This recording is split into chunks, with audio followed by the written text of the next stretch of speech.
These are not words that we have chosen because we felt like, but rather they are words we have listed because we followed conversations and how those conversations have been framed towards violence. We are fully aware that politicians will try to say that we are targeting their slogans, but this isn't about slogans, but rather how those are used and what is currently obtained. Any word that we have listed here is a word that has been used as a tool to rally hate against a group of people. We will not sit and twiddle our thumbs as words are used to ignite our country.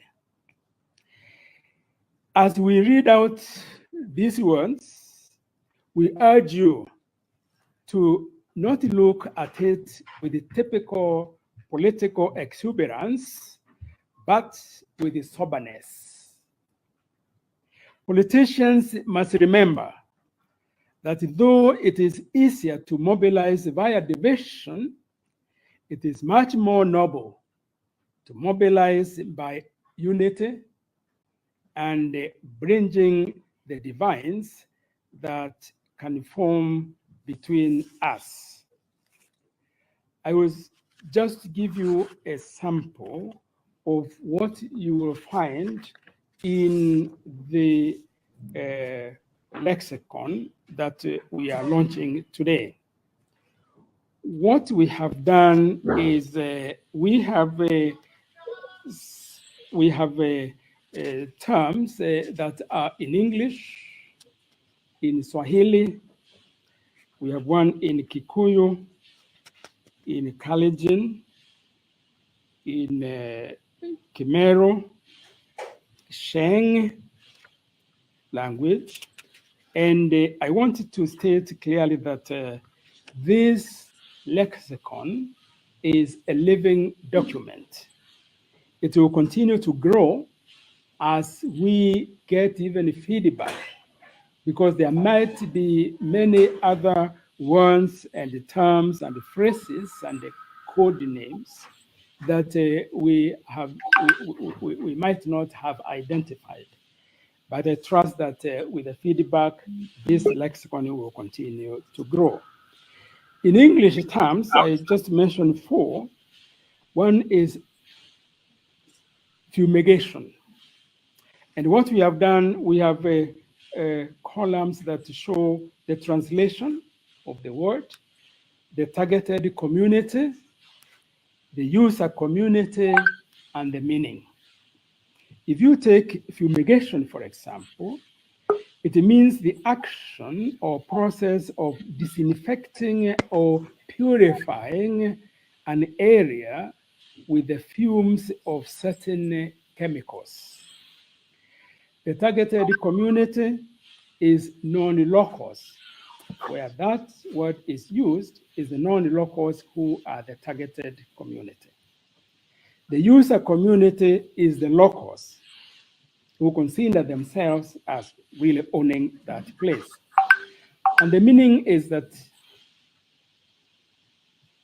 net violence on non-locals so that they can vacate the area before the election's date. Then the term uncircumcised, which translated as it is said of a man who is not circumcised. The target community is communities seen to be opposing the political party, and the user are usually politicians or their followers. And the meaning, it refers to communities which traditionally did not embrace circumcision as their rite of passage, For example, the Luo, the Turkana, and others. The word eliminate, which translated in this usage, completely remove or get rid of something or somebody or some bodies. The target communities perceived to support the dominant political party in the area in question. And who are the user community? Communities seen to support opposing political parties. The meaning, kill members of this community which is perceived not to support the dominant political party in that area. And the same, of course, eliminate is used, but kill is also used with the same kind of meaning. Now, when we come to Kiswahili terms, we have a kafir, which translated into, well, it's of course derived from the Arabic term kafir, which means disbeliever or one who conceals the truth. The target community is non-Muslims. The user community are Muslims. And the meaning is a negative reference to majority who are living, no, minority who are living in predominantly Muslim community. Yes, Selina Sego and Juma Brighton. Leo NCIC wametoa majina zile hawataki yatumike kwa campaigns. Tumepata majina kama fumigation, uncircumcised, eliminate, kill, kafir, madoadoa, chunga kura, kama noma, kwekwe, mende, hatupangwingwi, operation linda kura, watu wa kurusha mawe, watajua hawajui, wabara waende kwao, wakuja, udhamaki ni witu, kimrekedet, watuturama, whatever, hata sielewi majina zingine. So, mnaonaje haya mambo? Selina, tuanze na wewe ndiye mwenyeji, tukienda kwa Juma then Milan. Thank you so much. Asante sana Mtembei. Yes, hiyo ndio imekuwa ikisumbua watu sana. And I'm worried kwa sababu wanasiasa wengi wamezoea kutumia hizo majina.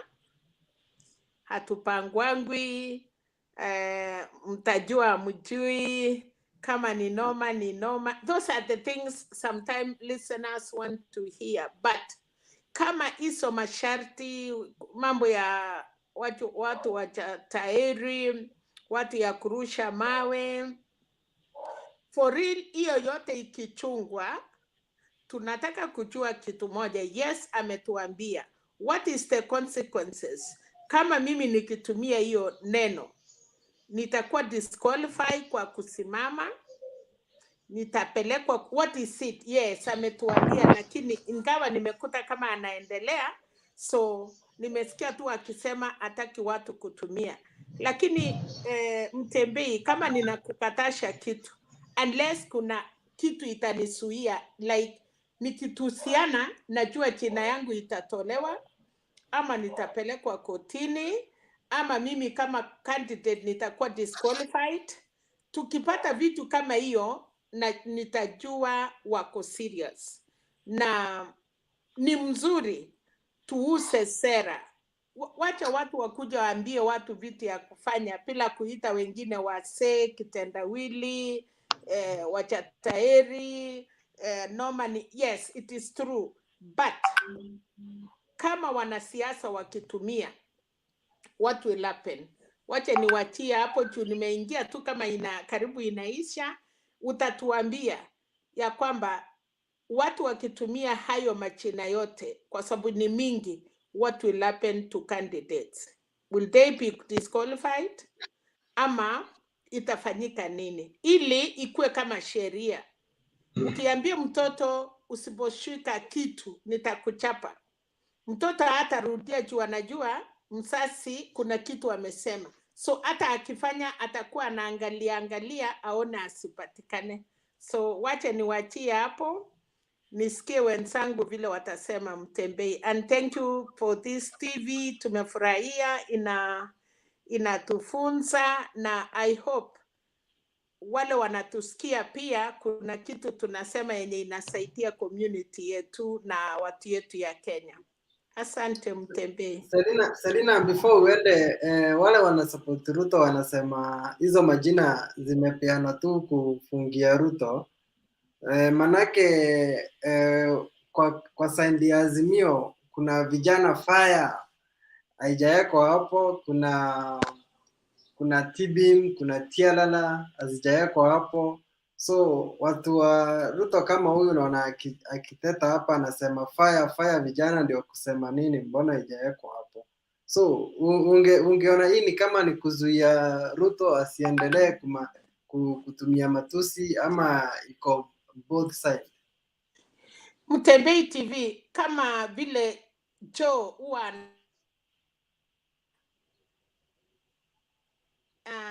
kama ni noma.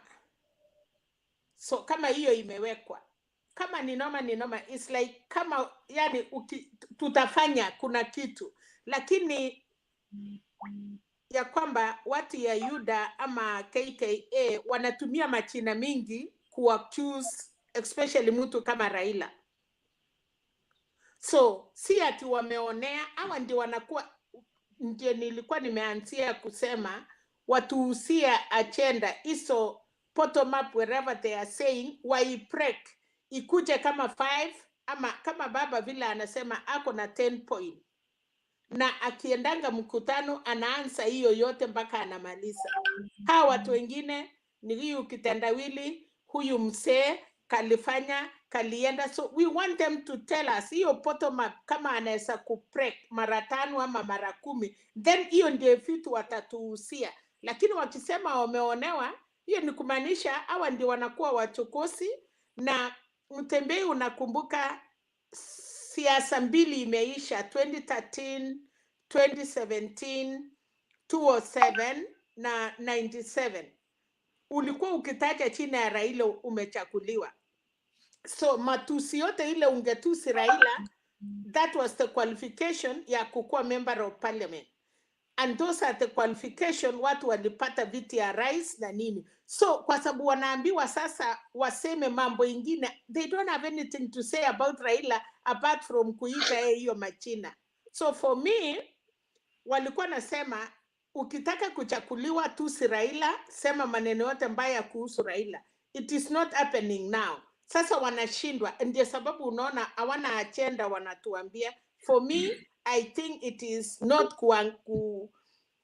kuonewa, lakini watuhusie sera. Hiyo ndiye ningesema. Okay, sawa. Brighton Juma, maoni yako. Unmute your mic tupe maoni yako.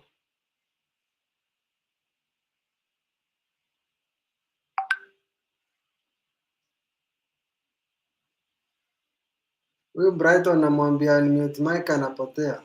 So tuende kwa Big Sam. Oh, Milan ako hapa. Milan unaweza tusikia? Unmute your mic tupe maoni yako before Big Sam.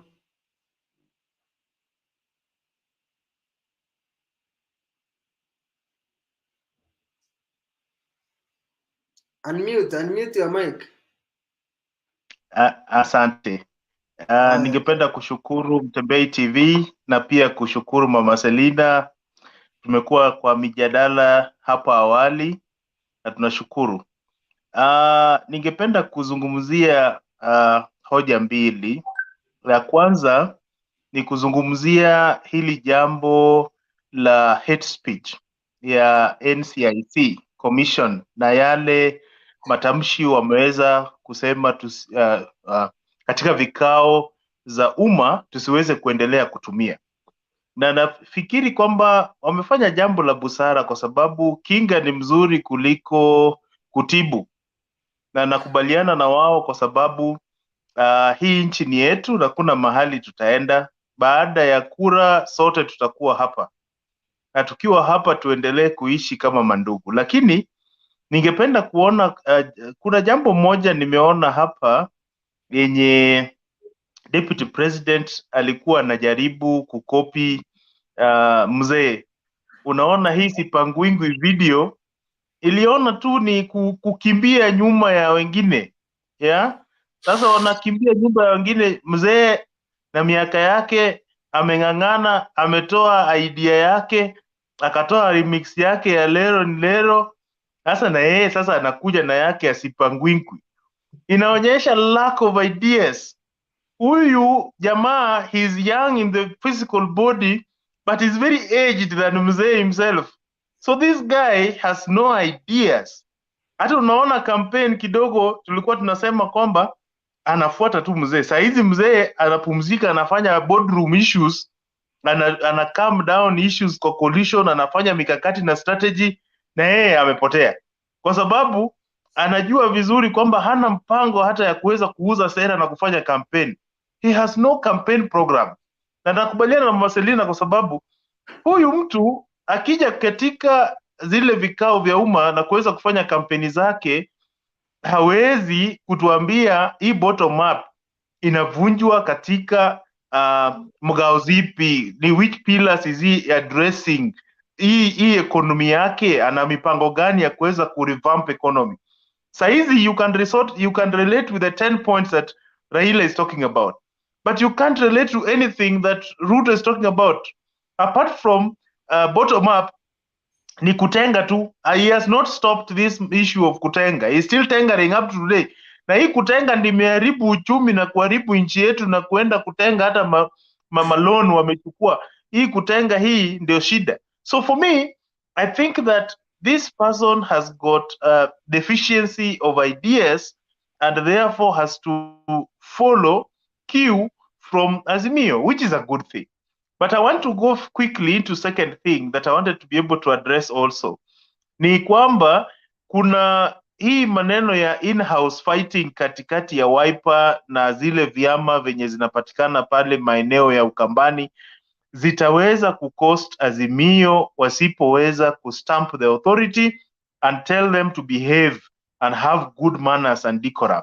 Hatutaki hii maneno wanafanya, tunataka hygiene katika dealings zetu. Na nasema hivyo kwa sababu unaona wakati tuna sort vitu za Wiper, wale magavana wanatengeneza press conference. Tukiaddress issue zao, Wiper inaenda kutengeneza press conference. Hatutaki ujinga kama hii. Hii tunataka tuweze kukubaliana haraka na tuweze kumaliza hii maneno bila kuweza kusumbuana, ili tuweze kama tunajua mahali tunaenda, tuandamane, tuende njia hiyo. Mimi hiyo ndio maoni yangu. Asante.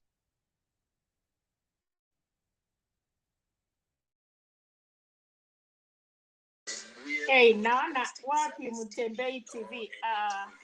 Can you mute your mic, pick man and then talk? I'm not seeing Mtembei TV. Are you able to talk? Yeah, you are welcome. Amjambo. Hatujambo. Mimi ni mgeni hapa leo, ndio nimeingia, lakini wanawafuatilia sana. Karibu. Asante. Na mama Selina, nakupongeza sana. Naona unakaanga usiku mzima.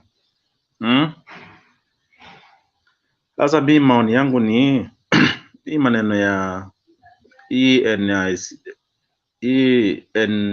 inaitwa NCIC.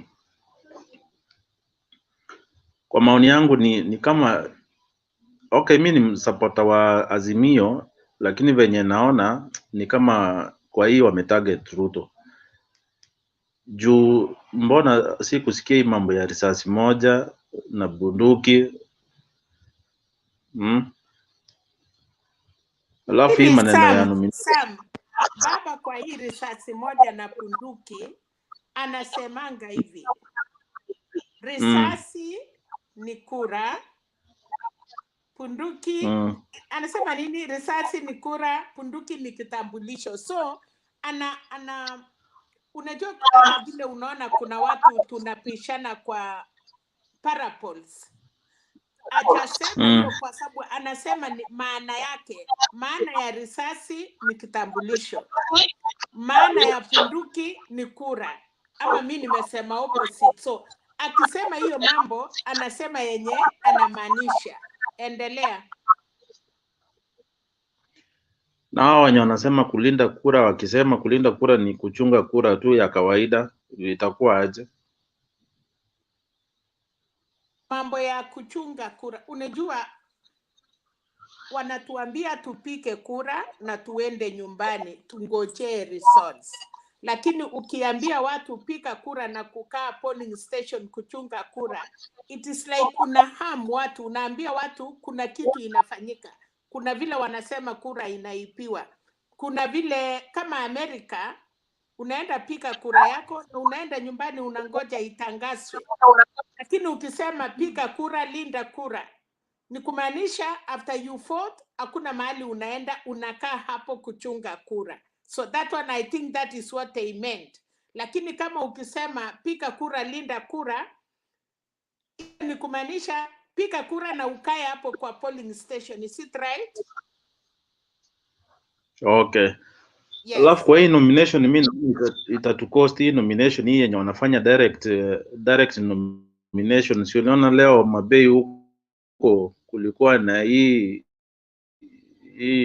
protests.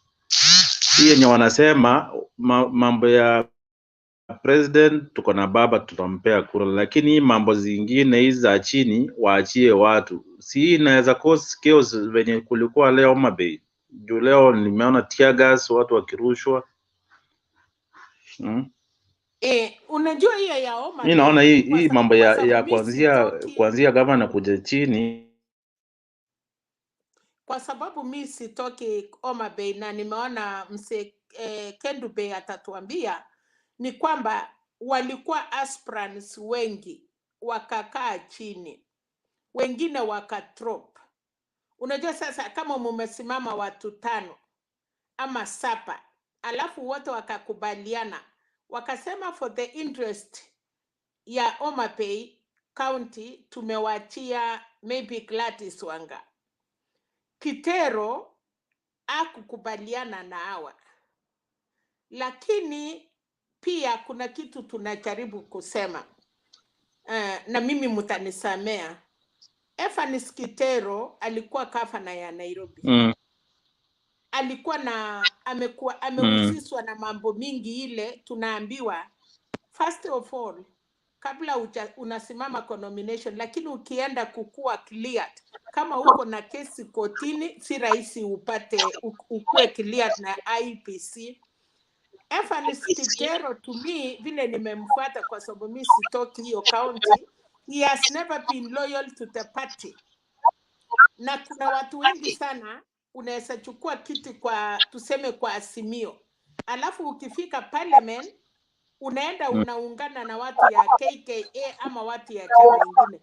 Wanajaribu pia kukupatia nomination. Kuna mtu nini yake iko on, wanajaribu pia kukupatia nomination, lakini heri kupatia mtu hata ukifika parliament atasimama na chama. So kwa hiyo ya Kitero tutawacha watu ya Nyanza watuambie at least, but the community this time round hata msimame watu 10 na wote wanasema tunapatia baba. Hapo sioni kama Kitero ataweza faulu. Unajua sasa zingine ukienda kwa lazima, kwa sababu ile watu wengine wote sapa wali withdraw wako na huyu Gladys Wanga. So hapo mimi sitasema sana kwa sababu sitaki kukua biased. Alafu pia nashukuru kwa sababu wameweza patia mama nafasi, kwa sababu tunaambiwa kama mama ni gavana, tribute ni mwanaume. Kama mwanaume ni gavana, tribute ni mama. So for me naona kama si mbaya, so hebu endelea. Na Nairobi naona mambo ya Wanyonyi na Fred Ngatia, mi naona wangekaa chini pia watupatie mtu mmoja ako strong, ndio tuchukue ya Nairobi. Unajua Nairobi is the capital city of Kenya, so tufai kubishana, inafaa wakae chini pia watupatie mtu mmoja ndio a strong candidate ndio tupiga hawa UDA. Hayo ndio maoni yangu. Asante. Sitaweza chipu hiyo, lakini pangu mimi kama Ngatia, unajua watu wawili wakitoka kutoka Azimio na watajua nani yako na watu wengi, na kulingana na vile iko kati ya hiyo watu, mmoja atakuwa deputy governor na mmoja anaweza kuwa governor, but still tuna ya Nairobi, nafikiri Azimio watajua, kwa sababu lazima wakawanye viti ya Nairobi. Lazima what do we call Azimio, ODM, tuko na hii chama ya Kalonzo, tuko na Jubilee. Kwa hiyo viti ya Nairobi ya governor, deputy governor, senator, women rep, lazima wataangalia kwa hiyo chama sote za Azimio. So kama Waweru ama ule Ngatia na Wanyonyi, timu Wanyonyi, wataona nani yako strong, alafu tuende kiti ya senator, alafu tukuje kiti ya women rep. So inaweza kuwa kwa Azimio ODM ikuwe strong, wawezi kubalia ODM ichukue viti sote. So I think ya Nairobi lazima watakaa chini, pangu nikiona mimi, lakini sijui. So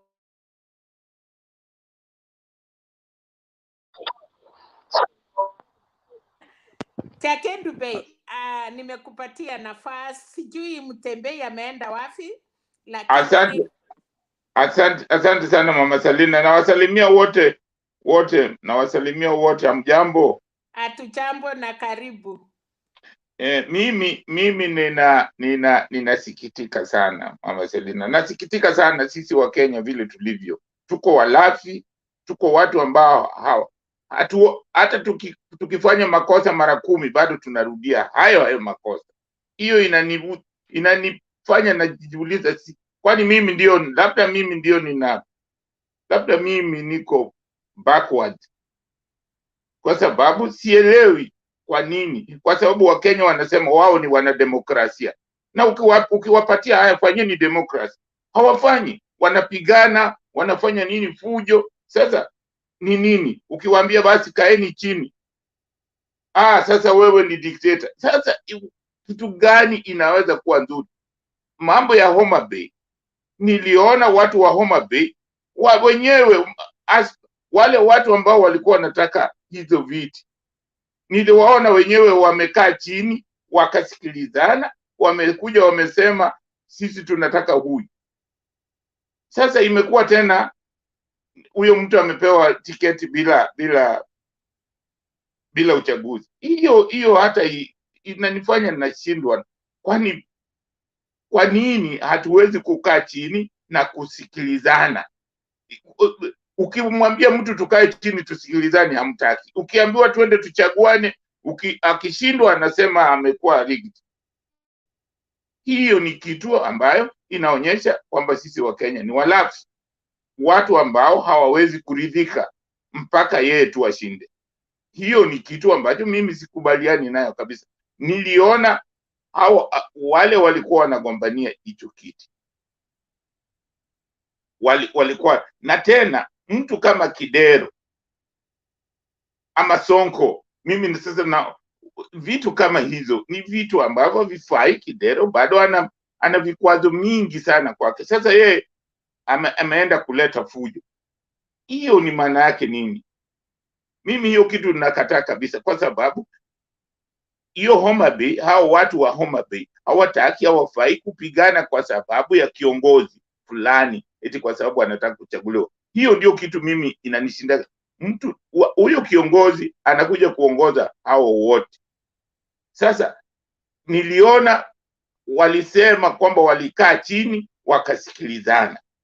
Sasa mambo gani tena hayo ya watu kuprotest?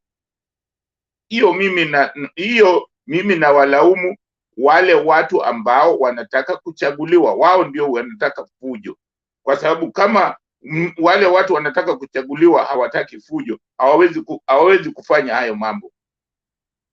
Lazima kuwe na mshindi na mshindwa na mtu ambaye ameshindwa. Hiyo ni makosa ya wale watu ambao wanataka kuchaguliwa. Mambo ya hii vuta ni kuvute, mimi na mlaumu Kalonzo. Kalonzo mimi nimesema ni kiongozi ambaye ni mbinafsi, hana kitu chochote, anakuja kuleta tu fujo kwa azimio la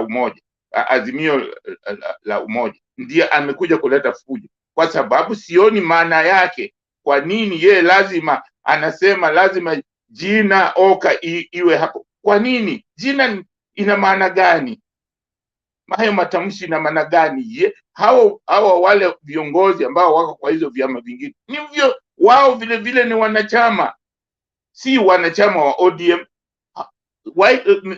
Chap ni yenyewe. Hao wote wako kwa vyama vyao, kila mmoja na vyama. Hawezi kusema kwamba sasa hiyo ni mambo ya ODM ya kubaliani na. Unaona, yeye anatakiwa awe kiongozi ambaye ni mtu wa makamo kuliko tuseme kuliko hata Mtua, kuliko Charity, kuliko na Anamia. Ukiangalia umuri wake, na yeye badala ya wakae chini na Raila aone vile anaweza kumsaidia kutatua, analeta fujo. Andafu huyo ndio mtu tunasema tunataka awe vice president. Hapana bwana, huyu mtu mimi kwa maoni yangu, mimi kama ningekuwa Raila, huyu mtu ningemwacha aende huko, hata tukishindwa sawa, fadhali, kwa sababu ni mtu ambaye hana, yeye na Mudavadi wao ni watu wanataka uwatengeneze, alafu wakae chini. Wale hawataki kutengeneza. Sasa yeye kitu gani amefanya kwa mwaka huu, kwa kwa hii uchaguzi ambao tunaenda? Ni kitu gani anaweza kusema amefanya? Ni mipango gani anaweza kusema amefanya kuleta Wakenya pamoja? Hakuna. Yeye ni kudemand tu, nataka. Hiyo ni kusema mimi huyu ni mtu ambaye ni mtu wa fujo. Hata sijui vile akichaguliwa kuwa vice president, kwa sababu sasa kama anataka kuwa vice president, Raila yuko pale anajaribu kupatanisha hawa, yeye anaharibu. Mbona yeye hajaenda pale amsaidie Raila? Kama yeye ni kiongozi kweli, mbona haendi pale amsaidie? Yeye anatupa maneno kwa press kama yeye ni kijana mdogo kama hao. Raila hajaenda kwa press kutupa hayo maneno, ameenda amezungumza na wao kwanza. Sasa yeye mbona haendi azungumze, aende akae chini na Raila aseme kuna problem gani? Ama aulize hao vijana wana problem gani? Hiyo ni makosa. Mimi sikubaliani mtu ambaye analeta fujo, ambazo hizi fujo zote ni Kalonzo. Ndio maana walifanya, mkikumbuka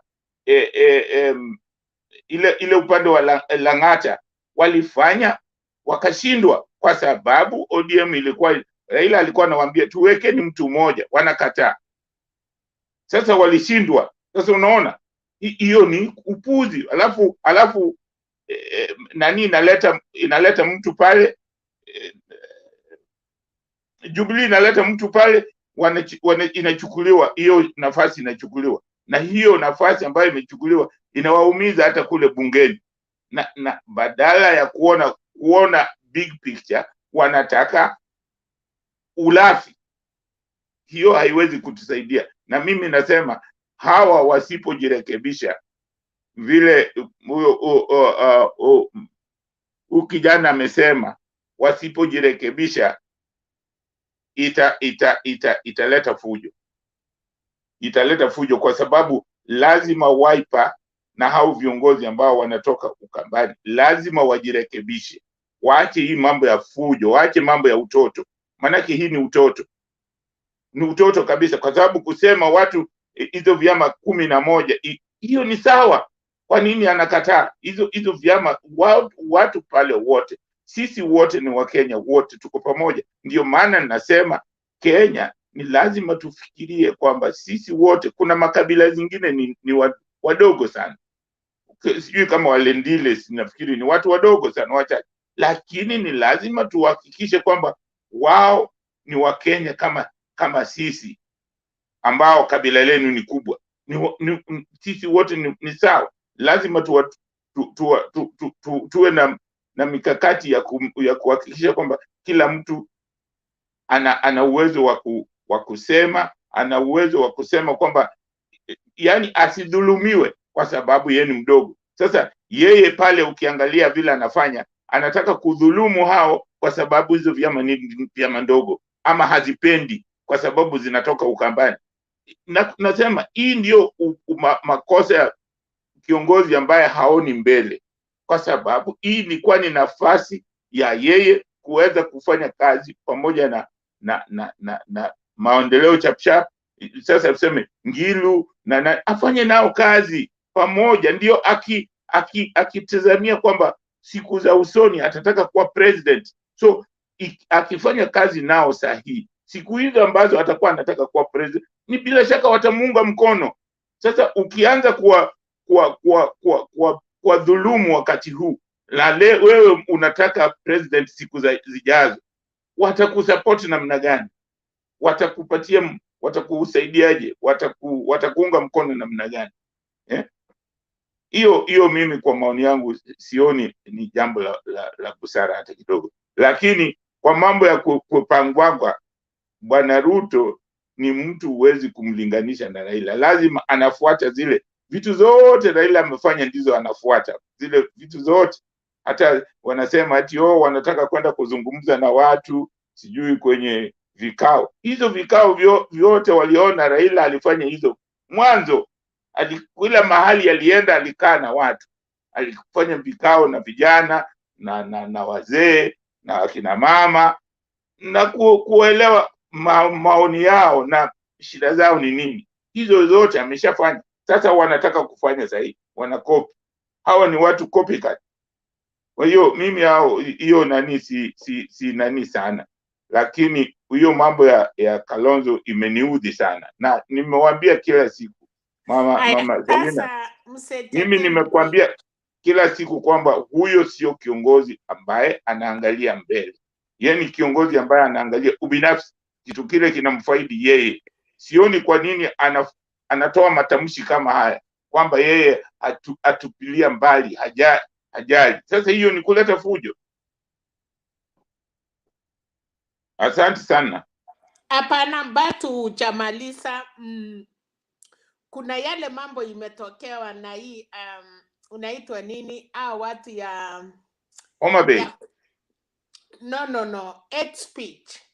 Kuna mambo imetolewa ya kwamba haiwezi tumika kwa siasa. Inaitwa nini hii watu ya kuzuia mambo ya hate speech. So wametoa orodha ya majina yenye itakikani itumike ilikuwa kwa hii, sijui kama imeenda hapi. Mutembei alikuwa natuambia tumeangalia hiyo mambo ache, tunataka utuambie kuna mambo mingi wametoa, alafu watu ya UDA wanasema ni kama wametarget deputy president. Wamesema mambo kama huyu Achataeri, Hatupangwingwi. Kuna mambo mingi imetolewa, sijui nani atanisaidia. Ilikuwa imetachwa mambo mingi sana, so tunataka utuambie unaona aje na hayo mambo imetolewa. Okay, nataka kusema hivi. Yes. Ni jambo la kuaibisha sana, ni jambo la aibu sana, na kuonyesha kama mbaya. Mimi nataka kusema ni jambo la aibu sana kutoa matamshi ya kama hujatairi sijui ni. Hizo vitu ni vitu ambavyo vinatakiwa, hata watoto wasemi vitu kama hizo, unaona. Na watu wazima wana Kenya, watu wazima hawafai kusema mambo kama hayo. Mimi siku zote mama Selina nimesema tunatakiwa tufanye siasa za ukweli, kusema mambo kama sisi wote ni ndugu, kwa sababu Kenya ni yetu sisi wote. Kwa hiyo ukisema jambo ambalo linamkera mwenzako au ambalo linaweza kuleta tafaruki ni mbaya.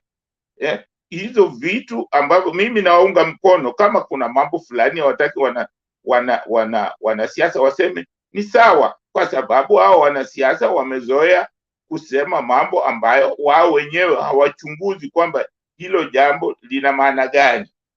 Unaona? Kwa hiyo ni jambo la busara kabisa kusema kwamba mambo fulani haifai, mambo fulani haifai kusema, kama hiyo kusema wewe hujatahili, kusema sijui madoadoa, hizo vitu kama hizo hatutaki kabisa. Kusema sijui muganga sijui nini, vitu kama hizo hatutaki, au kuita mtu mwizi, hatutaki vitu kama hizo. Mimi sitaki mtu aitwe mwizi kama huna evidence. Useme mtu anashukiwa, useme mshukiwa, lakini sio kusema mwizi. Ukisema mwizi ni lazima uwe na evidence. Vitu kama hizo mimi sipendi. Mimi napenda siasa za haki, tuseme ukweli, kwa sababu uongo huwa inaleta vita na uleta utata kati ya watu. So hiyo nani walitoa watu wa UDA waache kusema eti wana target. Kama wana target ni kusema wao ndio wanatoa matamshi mabaya. So kama nani imesema hizo maneno hawataki, basi tuache kama wangwana. Wasifanye iwe ni kwamba mtu washasema haya maneno ni mabaya, hayafai kufanya kampeni na hizo maneno. Ni sawa. Nimesikia Raila kila siku amekuwa akisema kwamba mtu awe, yani wafuasi wake wawe na bunduki na risasi, na yeye kila siku huwa anawaambia bunduki ni ID yako, hiyo ID kwanza uwe nayo, hiyo ndio bunduki, kwa sababu hiyo ndio itakufanya uwe na kura. Sasa anasemaga kwamba bunduki ni kura, ni ID, na risasi ni kura yako.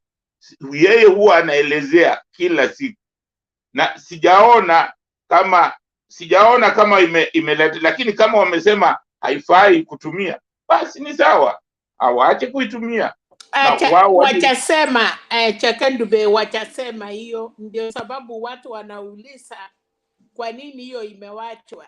Na imewachwa kwa sababu Raila anaelezea vizuri kabisa, na hii kitu si mara ya kwanza ametumia kwa nani zake nyingi. Tangu hata wakati ule mwingine alikuwa anasema uwe na bunduki na risasi, na bunduki yake anasemaga yeye kama amri jeshi mkuu akitoa mbio la mgambo, askari wote watoke, na anawaambia askari wake lazima wawe na bunduki na risasi, na bunduki na risasi huwa anaelezea kwamba bunduki ni kitambulisho chako, na risasi ni ile kadi ya kupiga kura. Kwa hiyo hapo mimi kama hawajasema hiyo, ni kusema kwa kweli huwa anaelezea, sio kwamba ni kitu ambaye anasema tu uwe na bunduki na risasi. Asemi hivyo, anaelezea. Kwa hiyo kama hawajasema hiyo, ni basi wameiona haina makosa. Kwa hiyo hao ambao wanalalamika, lakini lazima waangalie yale maneno ambao huwa wanatoa, wasiwa wanatumia maneno ambayo ni ya matusi, au maneno ambayo yanaleta au maneno ambayo inaweza kuleta utata kati ya watu. Asante Mama Salina. Asante sana, na usiende mahali, ukae karibu na mimi mpaka Pena ataingia ama mtu ingine, kwa sababu niko kasini, lakini nitajaribu kuingia. So nataka tupatie Timbwa kwanza atoke out of curtain, alafu yes, nafasi yako. Asanteni. Mama Selina, mjambo.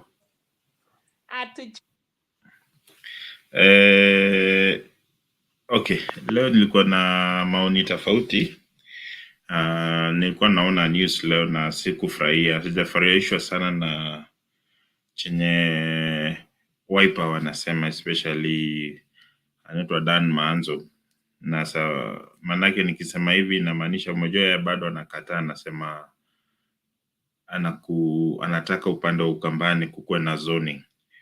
So kama hawawezi sikizana, I think it is high time Kalonzo atoke tu ajipange, because you see it will be kisirani si mzuri. Kama mnaenda safari kusikuwa na hiyo mvutano, mmoja pia anakuja analeta condition, anasema anataka Sonko lazima asimamishwe Nairobi.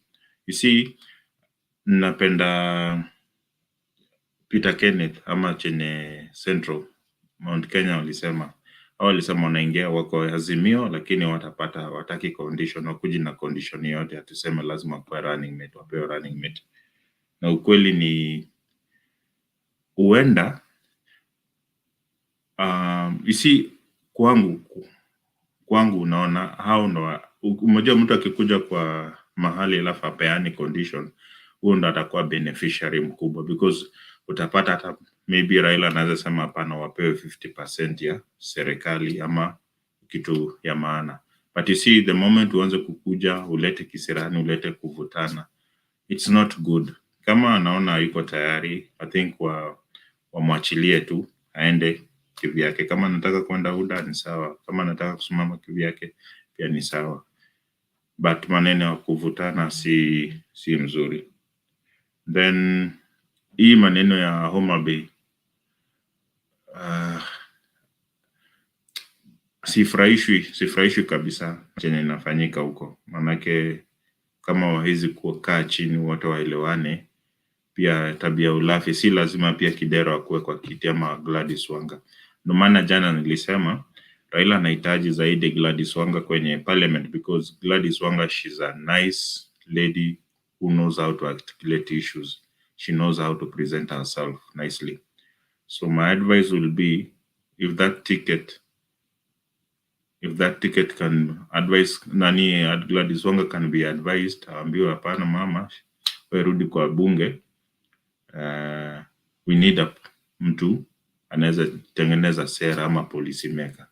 And the same applies also to Siaya County, where this Orengo angerudishwa senator.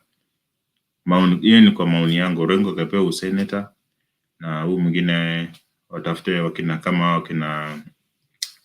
jamaa mwingine anaitwa nani, huyu mwenye alienda UDM, nimesahau jina yake, asimamishwe kiti huko, ambaye achukue kiti ya nini ya ugavana. Manake kusema tu kweli, watu kuna mtafaruku hiyo upande, kuna shida hiyo area. So I think there's something has to be done, unless mzee atajipata pia kwa shida mingi zaidi. Hiyo ni maoni yangu kwa leo. Okay, asante sana. Kabla tujaenda kwa Cheruyo, tunataka kwenda kwa Milan.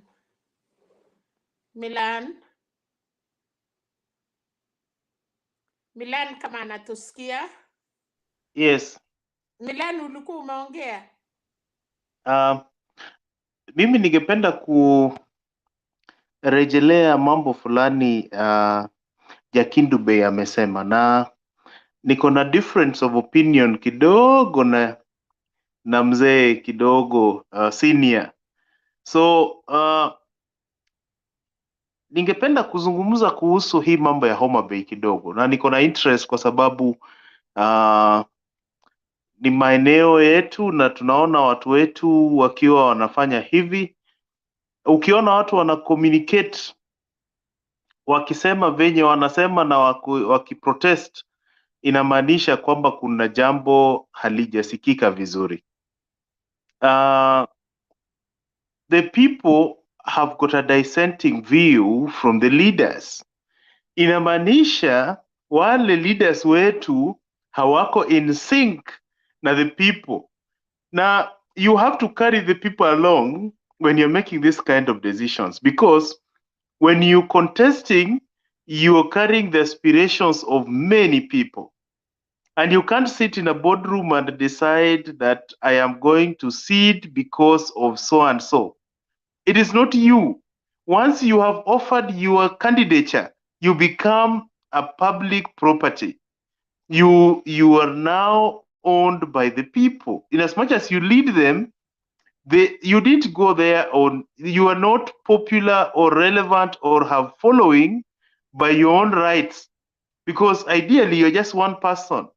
But the rest of the public saw something good in you, and they believed in you, and they followed you through, such that when you're now going to disengage in the mission, you must be able to mobilize your followers to be able to appreciate your new vision. And that vision must resonate with the initial vision. So mimi sikubaliani kwamba ni vizuri for whatever reason kuweza kuzima ile intentions zenye tulikuwa nazo ama zenye wale voters walikuwa nazo ama zile priorities walikuwa nazo kuweza kuvote certain leaders. Tumeweza tumeimposiwa leaders wenye hawaja perform completely. Kwenye mitandao, we have seen a lot of pictures comparing, for example, investment in healthcare in Homa Bay County vis-a-vis Tharaka Nithi, vis-a-vis Nakuru County, vis-a-vis Kakamega. And I can tell you that you cannot match the two. They are two worlds apart in terms of priority for investment. And some of these people are people who are brought to us by the party. The people did not want them. The Magistrates Court proved so, the High Court proved so, the Court of Appeal proved so, and it was just in the interest of time, budget, and economic relevance that Supreme Court did not agree with the lower courts. All the lower courts cannot be wrong. And you see, for one reason or another, this candidate has not done any significant development for the people. And that is what is angering the people. The people also desire better, and that's what they want. But they don't want to be played again. And that is for some reason why, for me, I agree with this Hatupangwingwi thing, because the people cannot be arranged. The people know what they want. And this time around, if there's any big revolution that is going to happen. Wamesema hatutumii Milan. Wamesema Hatupangwingwi hatuwezi tumia kwa I'm explaining in my case. that. I'm withdrawing, but in my case, I'm explaining. That's what Jakido advised us to do. So,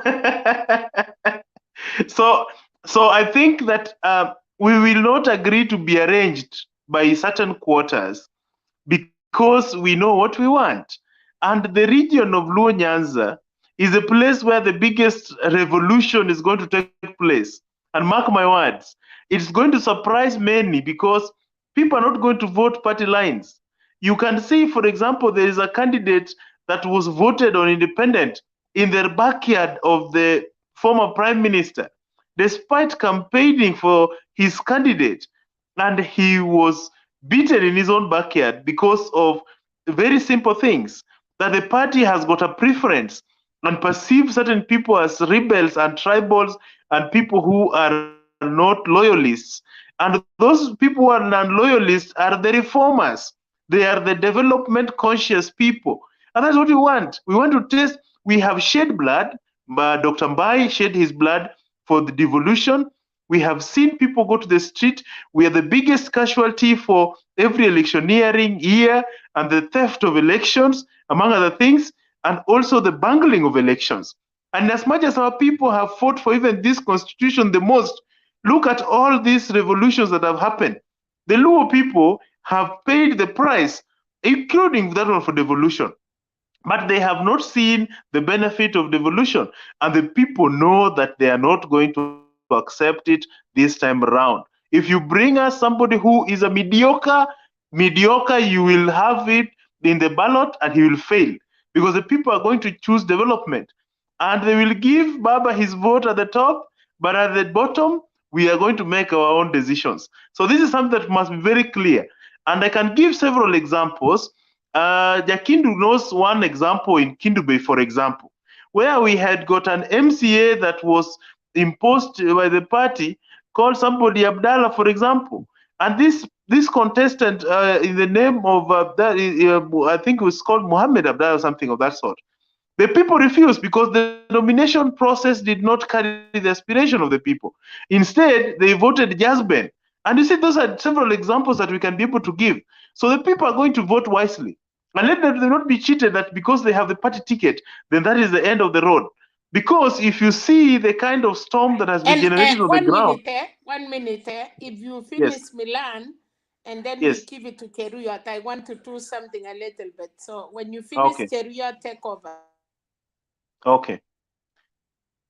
So my point, if you see there's a storm that is being raised at the county level, it simply means that the alternative candidate that has got a different of opinion, his opinion was not captured. And it is important that he was also invited and they could have sought consensus with him and also brought the people along with that process. But I'll not dwell on that process because I know that by the end of the day, universal suffrage, the people are going to make their own choices. So for me, that is my take. And Cheriot, I think it's your turn. Kabla Cheriot hajasema, nataka niseme hivi. Haya yote ambayo unasema mimi nakubali, ni sawa. Lakini kitu ambacho ninasema kwamba watu ambao wanagombania hiyo kiti ni lazima wawe Democrat.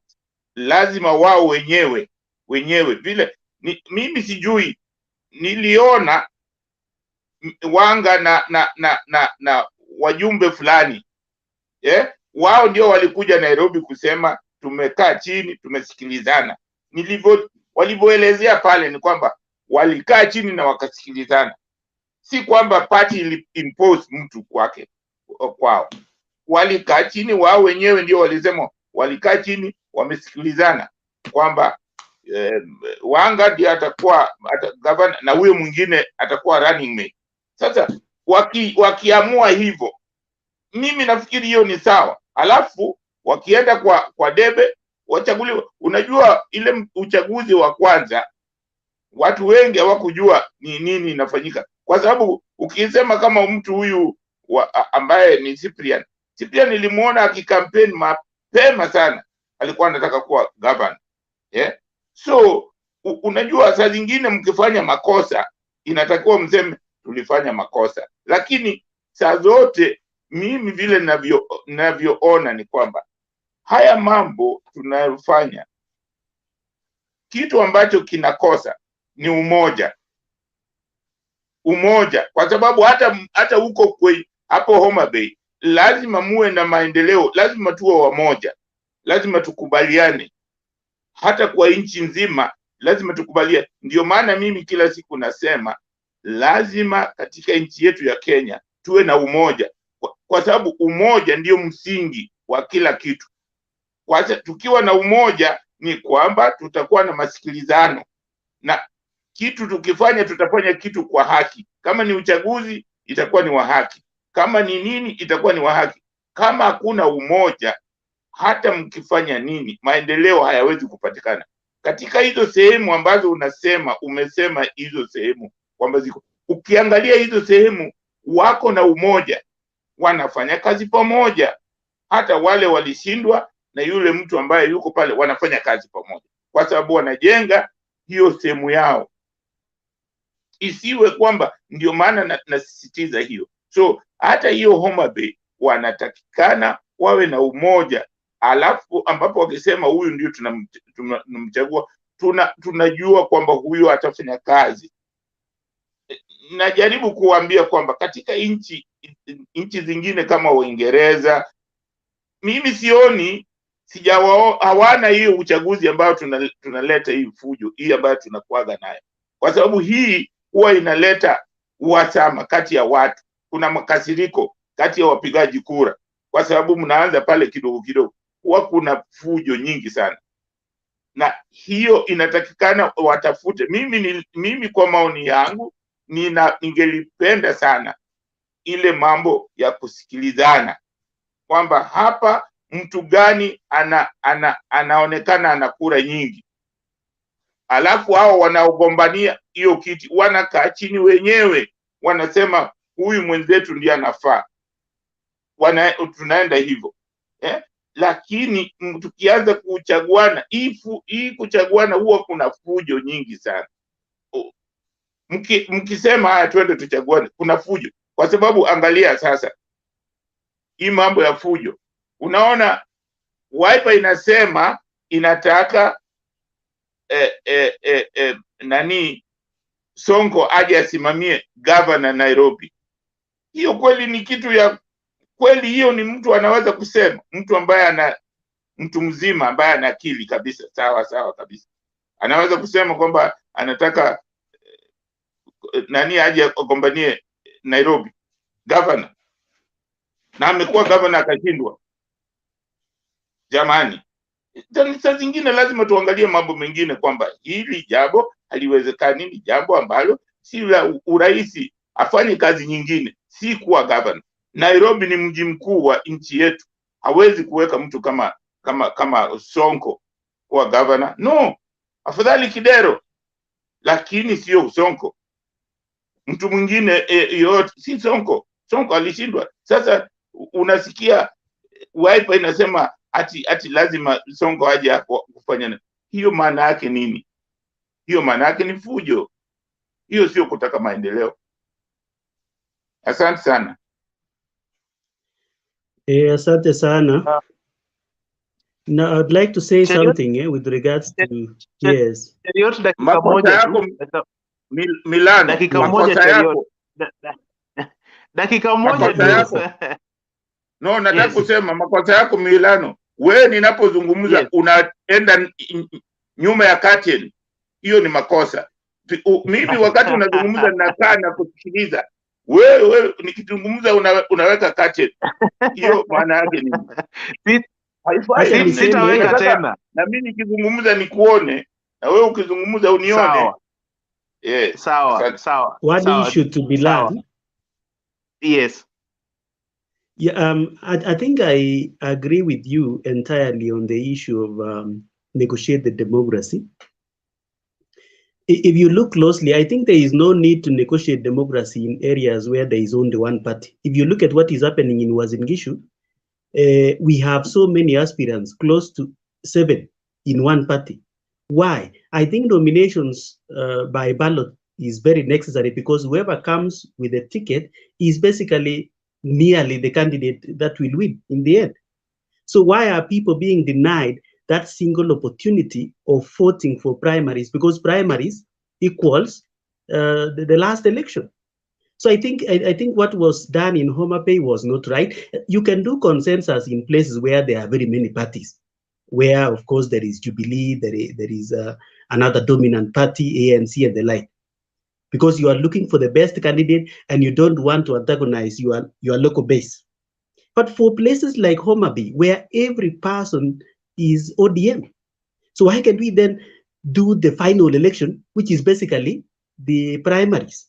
Because in the primaries, that is the final election. So I think that question, of course, you would understand why Wanga was picked. At the back of the mind, I think people are also thinking we would like to have a female governor from Nyanza. I think those are extra factors that perhaps may have come into play. But of course, we all know people fear going to the primaries because somehow something might happen and someone else who is not prepared gets the ticket. So I think in future, again, in as much as we are asking that we do negotiate the democracy, there are places where that cannot apply. I think that is my opinion on that. Mila? Yeah. I wanted to 1 minute. Unajua hiyo ya kura ni sawa.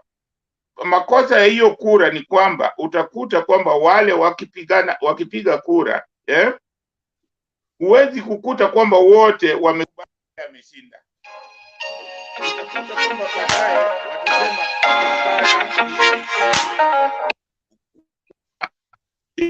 watasema utakuta katika hao watu 7, mmoja ameenda independent, mmoja amehama kwa chama nyingine. Unaona? Kwa hiyo mara nyingi katika hiyo hali ya ku negotiate huwa inafanya watu wa kupiga kura, wakati wa kupiga kura ile kubwa, wawe watu wengi wasione kwamba mtu wetu hakuchaguliwa, kwa hiyo mimi siendi kupiga kura.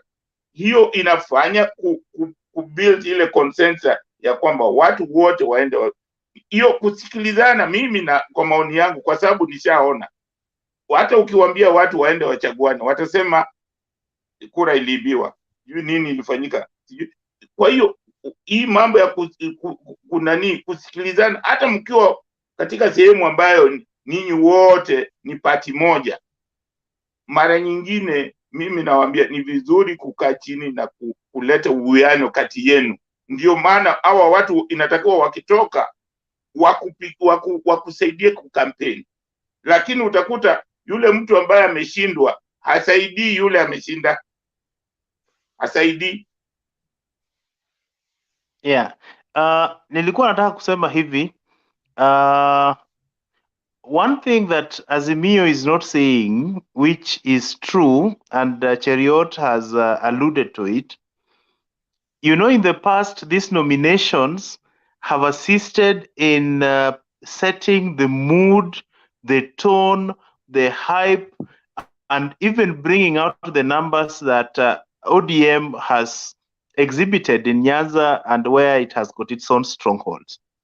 Because when the aspirants go to the ground, they charge the ground, they bring them up to speed to the mood of voting, and they do a mock, is a rehearsal for the real thing. And they have missed that opportunity with this thing called negotiated democracy.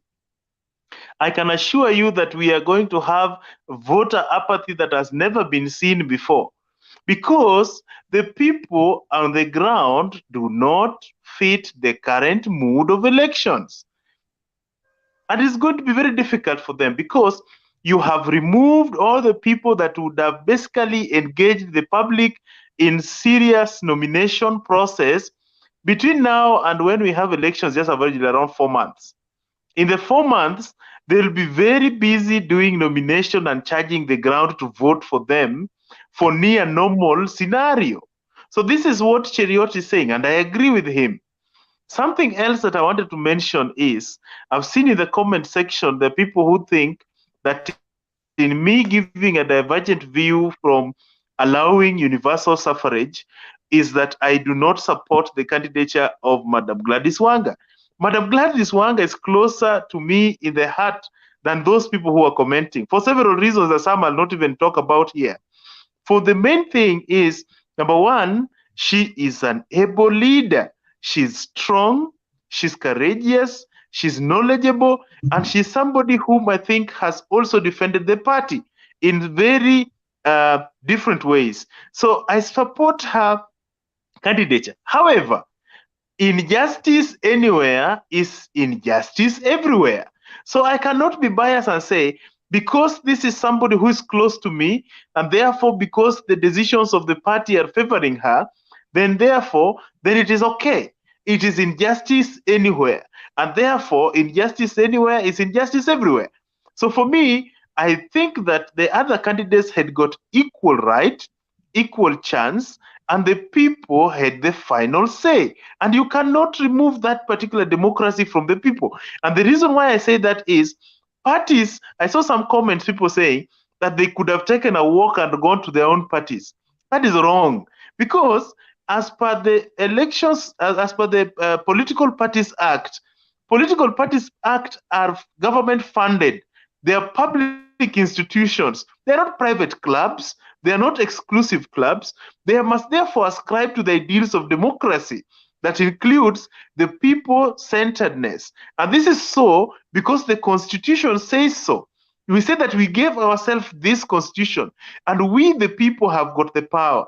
And when it comes to political rights, then that is where we have the Office of Registrar of the Political Parties. And that is where we have enactment of Political Parties Act. And therefore, we must be able to say clearly that the parties must act like a public institution and not private enclaves. So that is my position. And I still agree that there's still room to be able to address the concerns and issues that have been raised by the people. But you see, Homa Bay can be a learning point. And therefore, they should not repeat the same mistake in other places.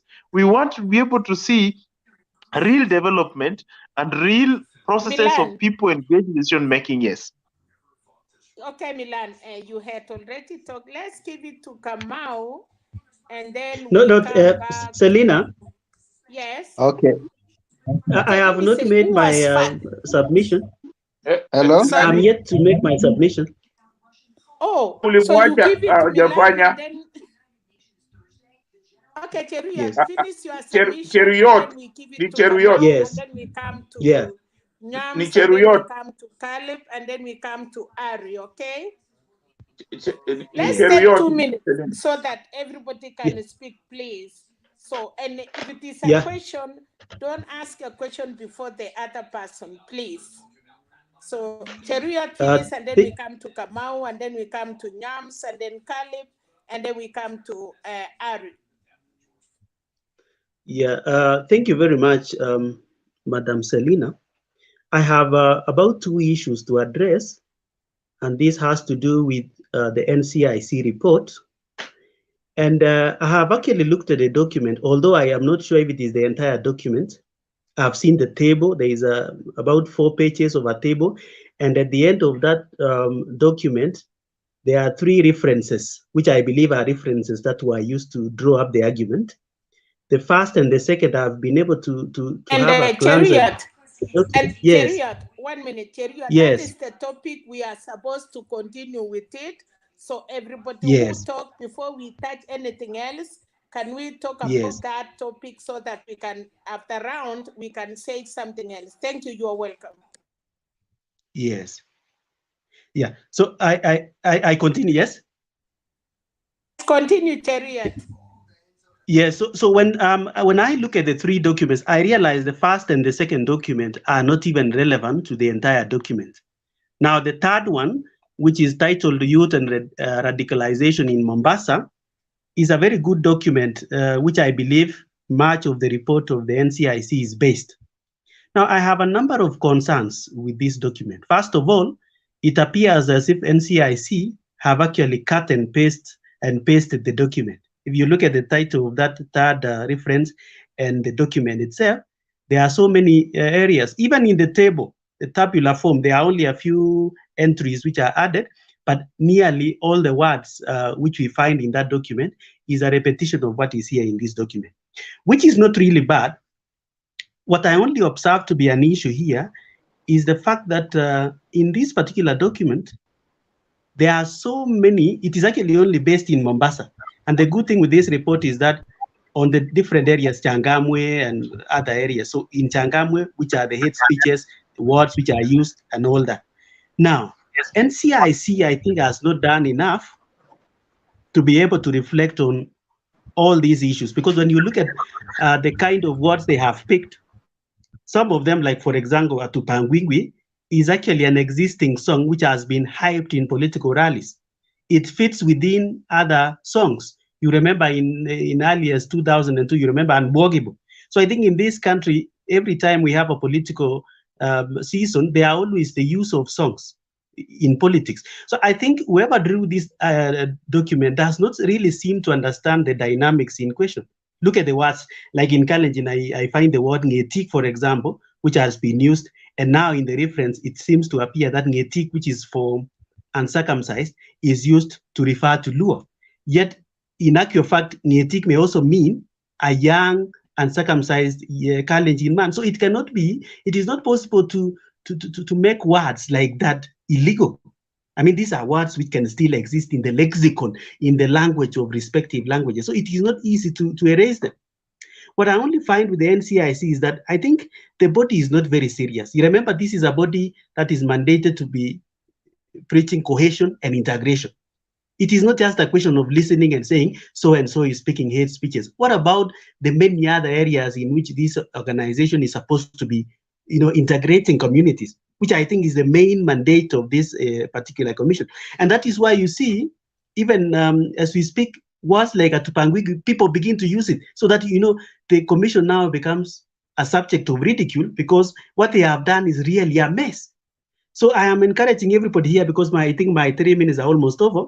Please go and find that document. You will see, for example, in that document, words like kafir, which has been explained, words like kill the infidel, which are basically terms which are from the Muslim communities. If you look at those terms, they are not even, if we talk about the 3 months which have elapsed, the Muslims or the politics about Muslims and all that have not been very common in this country. I mean, the dominant political languages are now the languages that Raila and Uhuru and Ruto are using. So the document was just cut and paste and placed there for, for our own consumption. And I think that document fails the test to me. Thank you. Yeah. Any questions? Hello. Yes. There's no question. I think I think I'm the one giving the submission now. How is everybody? All right. Okay. So We're fine. Is that hello? Kamau talking now? Yeah. Yes, yes. Yes. Personally, I want to tell, the problem in this country, each and every person and I will use this word, from the street kids to the president, we have our own different opinions on everything. You walk to any street and ask a small street boy, what do you think about the lack of water in this city? Or let me put it this way, what do you think about the BBI? They'll have opinion. Some of them will say it is null and void. Some of them will say it is not good. But when we give ourselves this constitution, we give also ourselves institutions. And these institutions are mandated to do some particular work. I may not, for example, agree with what the judiciary did, Madam Serena, during the BBI. I feel like they did not read through, they did not feel the mood of the country. But I'm obligated by the constitution to respect the judiciary. Whatever they said may not be okay with me, may not augur well with what I think. But at the end of the day, they say it's null and void. I agree with it, and we wait for another time to fight. That's a Supreme Court decision. So when Cohesion Commission, or when this institution that is dealing with the issue of hate speech gives us direction, we should abide with it. Because the reason why you and me are not in that commission is because we are not the commissioners of that commission. They should give us the direction on what to do and what to say so that we safeguard this country. I may not agree with the Kupangangwa and Hatupangwingwi thing, but if they say it is causing a lot of disharmony in this country, let us bind by it. And so I'm so disgusted as a person that the deputy president of the Republic of Kenya has drawn and his tantrums and actually rebelled and, for lack of a better word, brushed away the direction of that. Because how do you expect to lead country if you are not going to accept what the institutions say? We cannot agree on everything. And that is why we have judiciary. That is why we have the presidency. That is why we have executive. That is why we have the parliament. So that in this time, when we cannot agree on some issues, let them give us the guidance. So, kama hiyo wimbo inasema Hatupangwingwi ni mbaya, it doesn't matter what you think about it. Agree ni mbaya. Say, I don't agree, but I respect it. So it is so disgusting when you see the second in command not agreeing with what the independent institutions are doing. These other words that have been said there. There are many other things that they have told about, they have spoken about. But I don't agree with them personally. But at the end of the day, we have given ourselves a constitution. Unless you want to live in anarchy and lawlessness. But for me, where I sit, where I stand, I believe let us respect the institutions that we have given ourselves, respect the people in these institutions. They have their shortcomings, because some of them might be maybe older than the generation that's talking about Kupangwangwa na Kupangwingwi. You know, that is a generation. You see, there's a gap between the people who understand what it means and what it doesn't mean.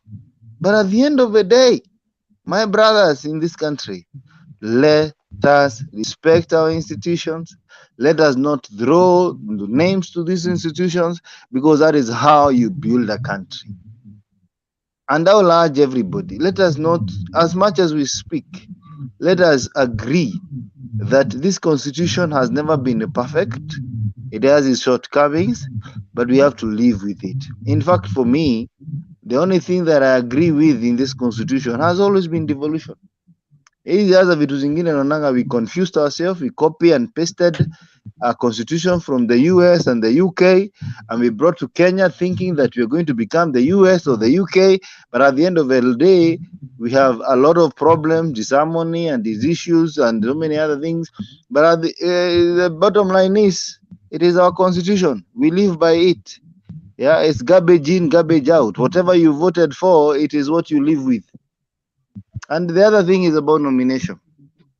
I think both sides, Kenya Kwanza and Azimio la Umoja, we are really messing this nomination, because you will always find that just because somebody is your girlfriend or your boyfriend, for that matter, that you cannot go against you see, the issue of saying that you're going to build a consensus and opinion poll, that is a way of manipulating the public, that now you have conducted, and I would agree with the one guy who said, for example, in Homa Bay, yeah, if you do not let people decide, for example, surely, yeah, and then you say it is opinion poll or particular, that is a way of manipulating the will of the people. That is not democracy.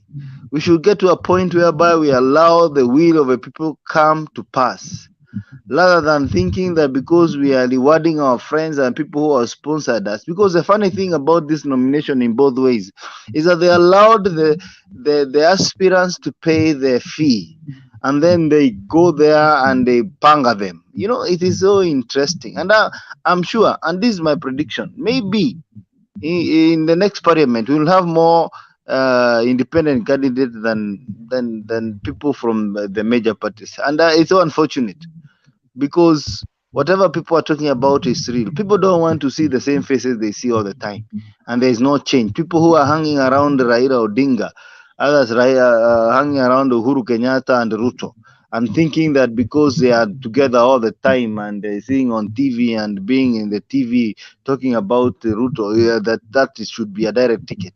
It is so unfortunate. We should open up our democracy. Let other people now participate in the democracy of this country and the building of this country. And therefore, for me, as Peter Kamau Kimani, I'll tell you something, that we need to open up our democracy. Let the will of people go. If it is about nomination, should be the first priority of any party. Free and fair nomination, nothing else. Hii mambo ya opinion poll na hii mambo ya consensus, those are manipulation, political manipulation to reward our girlfriends and our friends and those who have paid higher premium for democracy. Thank you, Madam Serena.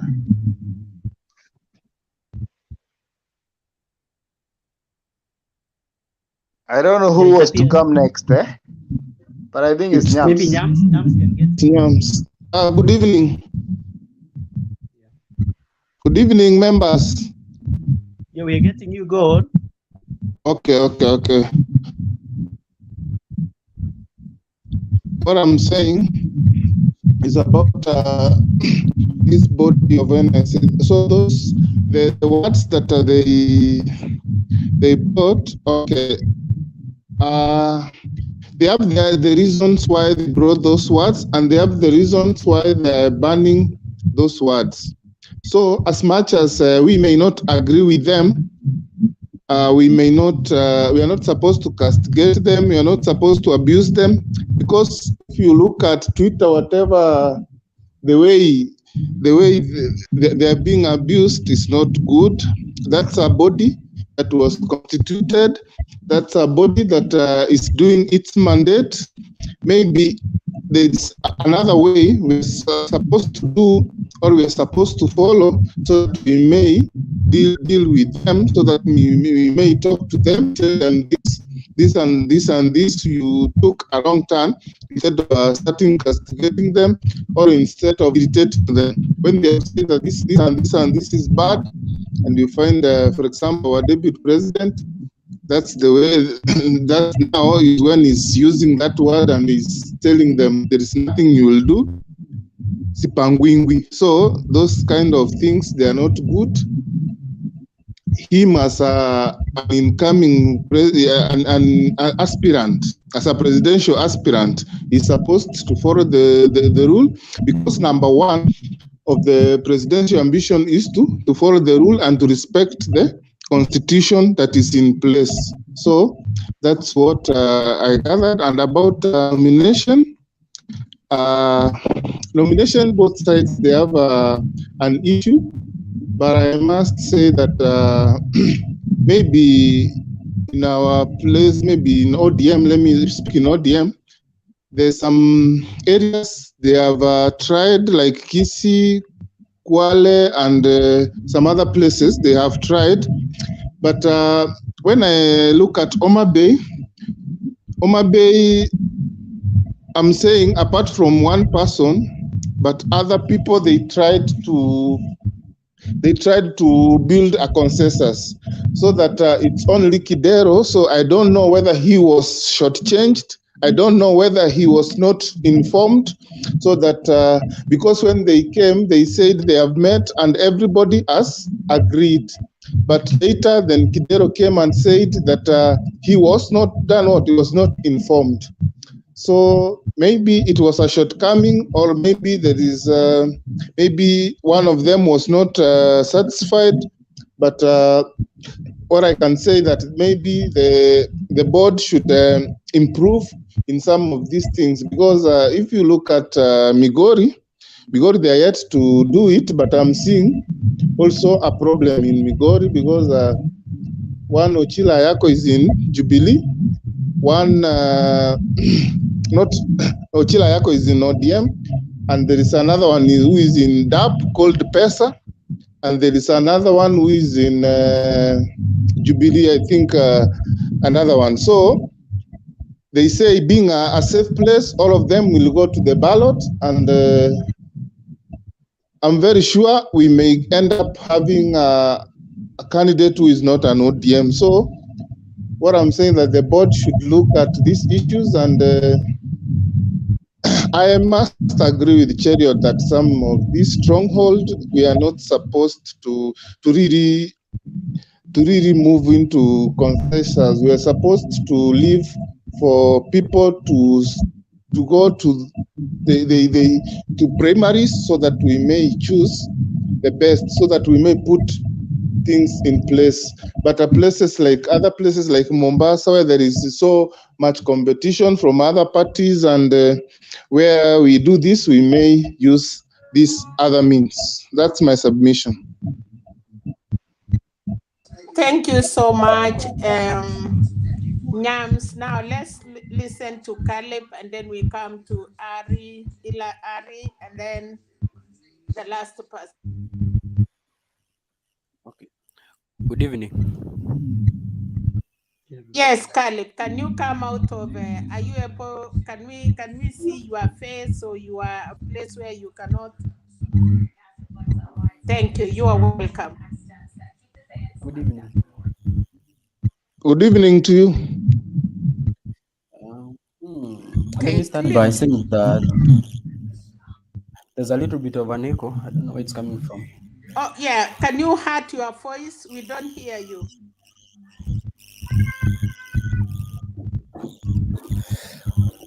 There's some bit of an echo. I don't know if somebody's not muted. Nyams, People should mute their mics.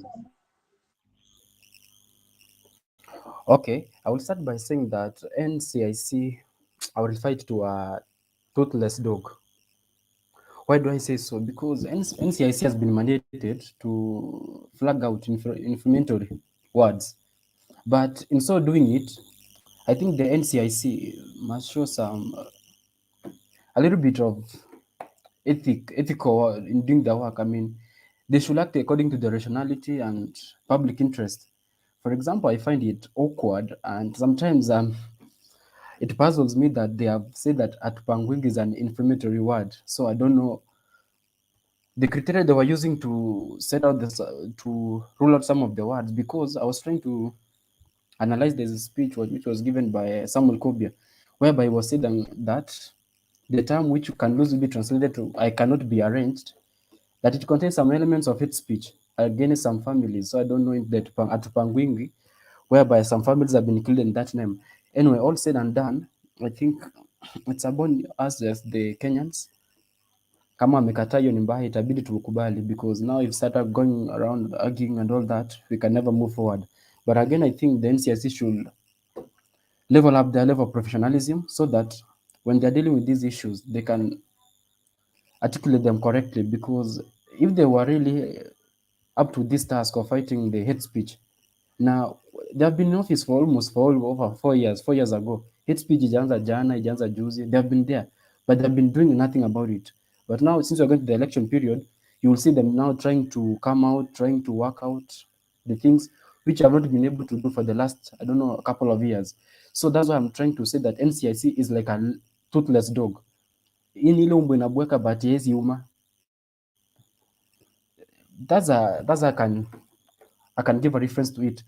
Going to the issue of nominations, I think there most of the parties wako na kazi ngumu sana hapo, because I was really drawn to the attention of, I don't know, in Homa Bay County, whereby if you look at the way the Homa Bay County has been voting, you can say Homa Bay County is a no-DM zone.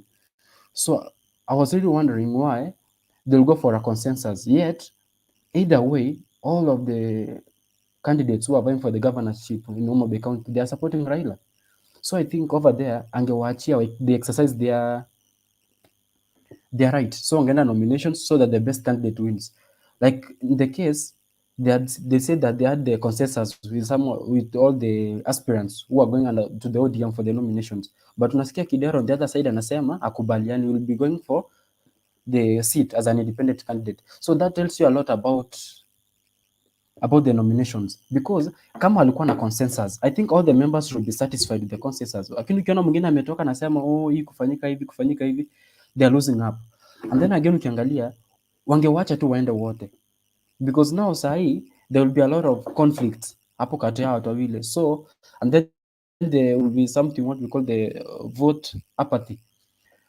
And then again the same thing manifests itself maybe on all the strongholds. Like for example, when I'm trying to analyze it, like the Deputy President William Ruto, in most of his strongholds, let's say the Rift Valley, he has not been able to build a consensus between the candidates who are vying, despite being a tight competition between them. For example, take an example of Bomet County. Bomet County, you have two front runners for the governor's seat, Hilary Bachoka and Isaac Ruto. You have not seen the DP trying to come up with a consensus between the two guys, because after all, the two guys, they are supporting him for the presidency. So huko chini hata waachi Isaac Ruto has his own party, chama cha mashinani. Bachoka might be given the UDA ticket after the nominations. So let these people go and battle it out in the ballot, because after all, this is your stronghold. Hakuna mtu anaweza kuja kupenetrate the places whereby they can have consensus, like in Mombasa, whereby ukiangalia Mombasa, you have two frontliners from the ODM. You have the Shabal and then you have the other one, the Mvita MP. So over there, they can now come up with a consensus. But and then the consensus, it must come from the two candidates. Don't try to coerce somebody so that they can drop their bid in favor of the other. Let them do it in the right way and using the right channels. Sio kujaribu kukandamiza mmoja ndio mwingine apate. You know, then again you can lose if you don't do it very right. You can as well lose the seat, because mnaweza enda build consensus, that person hopes from that party the other, and then that will cost you a lot, because now ukiangalia sahi coastal region has been an ODM zone, but this election it will gonna be different, because you can see that the political dynamics are changing from time to time, and there UD has penetrated a lot in the coastal region. That's why if you see the popularity rate over there, it's now around 35-40%. So they must be very keen unless they want to lose the votes. So I think the nominations and all that is something that the parties can handle. Just that, you know, some of these parties, they're being run like it's somebody's business. And something which really puzzles me is that these parties, even if you're going to build a consensus and give the strongest candidate the party ticket. Because ukiangalia, for example, in 2017, ODM lost a lot of seats because mtu anakuja na hii pesa kidogo kidogo, and then unampatia the ticket, anaenda anaanguka nayo. And then you find that the Jubilee candidate, some people are trying to say that the deputy president interfere with the nomination of the Jubilee party. But at the same time, ukiangalia, even if he interfered, he ensured that Jubilee had the highest number of MPs in parliament, over 200 MPs. Why? Because the party tickets were given to the strongest candidates. Some people had money. For example, we have Jamlik Kamau.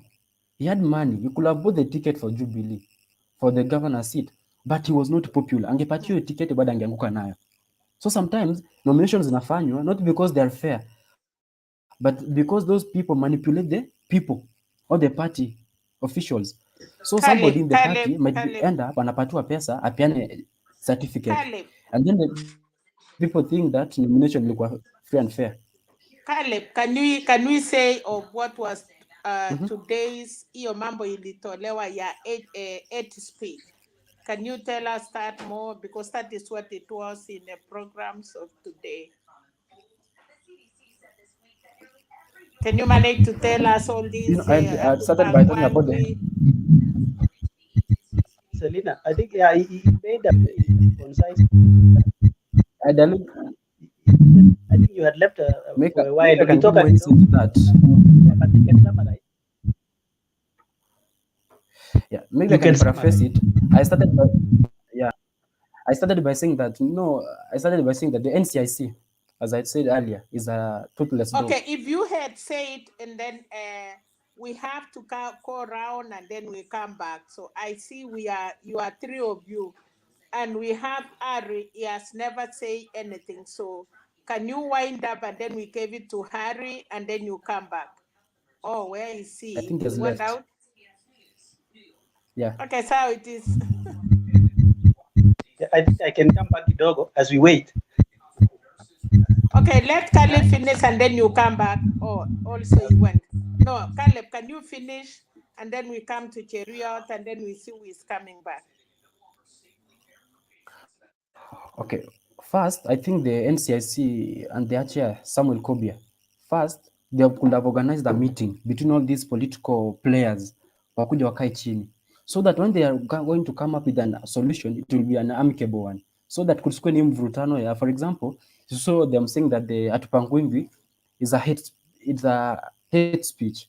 But then some hours later, you see the deputy president posting a video of the remix of the Hatupangwingwi song, which has been done earlier by the artist. So that tells you a lot about how the NCIC is working in hand with the politicians. Because after all, maybe the NCIC imeshasema kitu. It would have rolled out the plan, but you will see here some people using the same words because they could have come out clearly, try to explain. You know, even if they involve the political players, ingekuwa vizuri kwa sababu kungekuwa na that understanding. But when they go it alone, because it will show like there was some disparity. Yani kuna hiyo kuona mtu one side, because somebody was asking, like for example, there are some politicians who go to the podium wanasema vijana fire. What does that mean?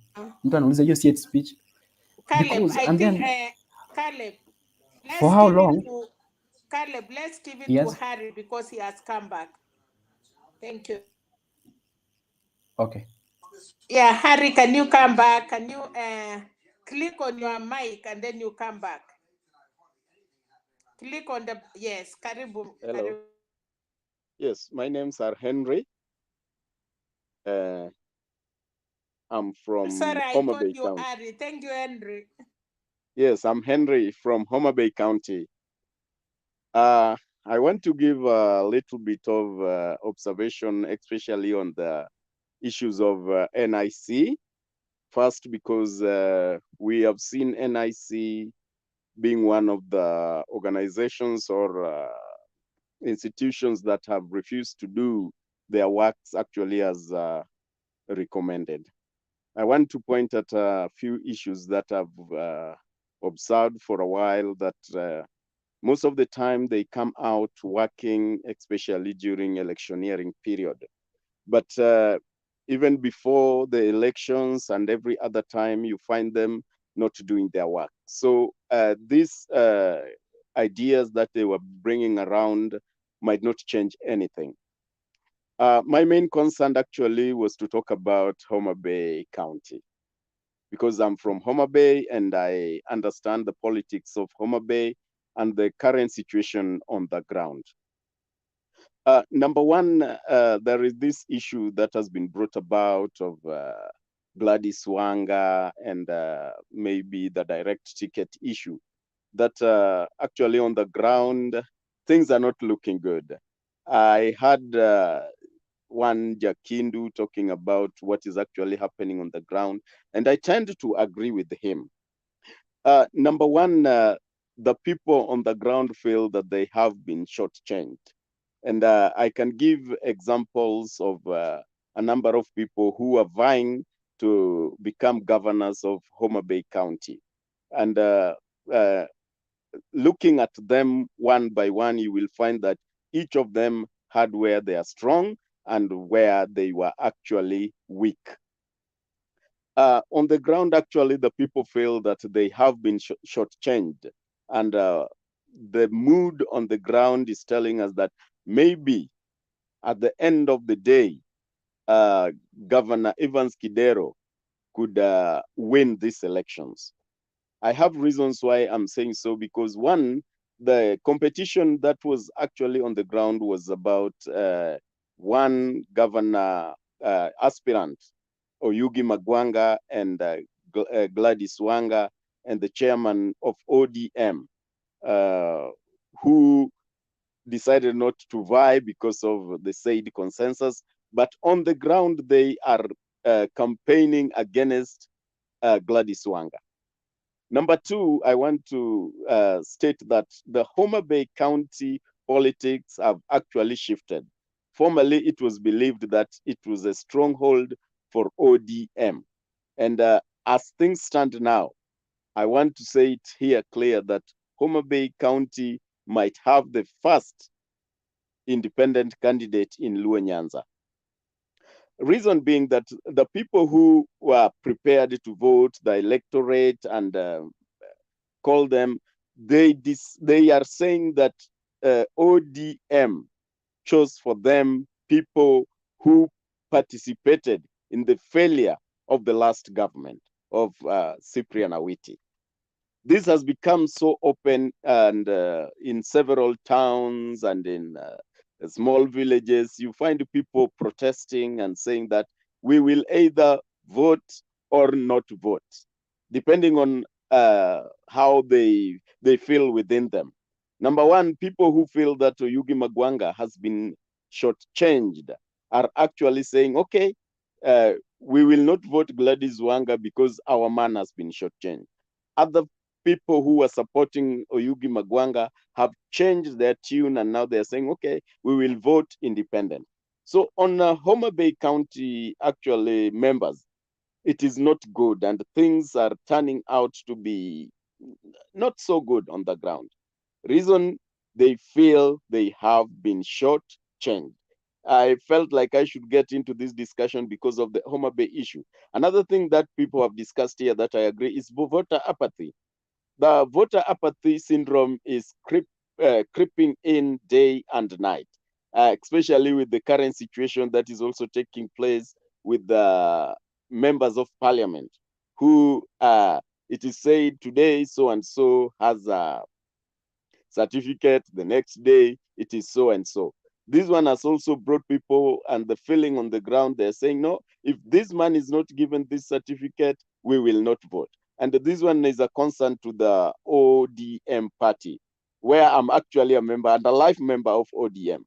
I believe that if they change and bring this election, whatever the style they bring it, whether it's the one they're saying that it is electronic, or they go for the normal balloting where people are used to kicking those ballot papers, and then they say, okay, at least we have participated, and whoever wins shall be seen as a people's elected or nominated candidate. Another thing that is happening in Homa Bay County now is the riots that are being seen, though not violent in any way, but they are walking in the streets saying, no, sisi hatutachaguliwa, tunataka kuchagua viongozi wetu.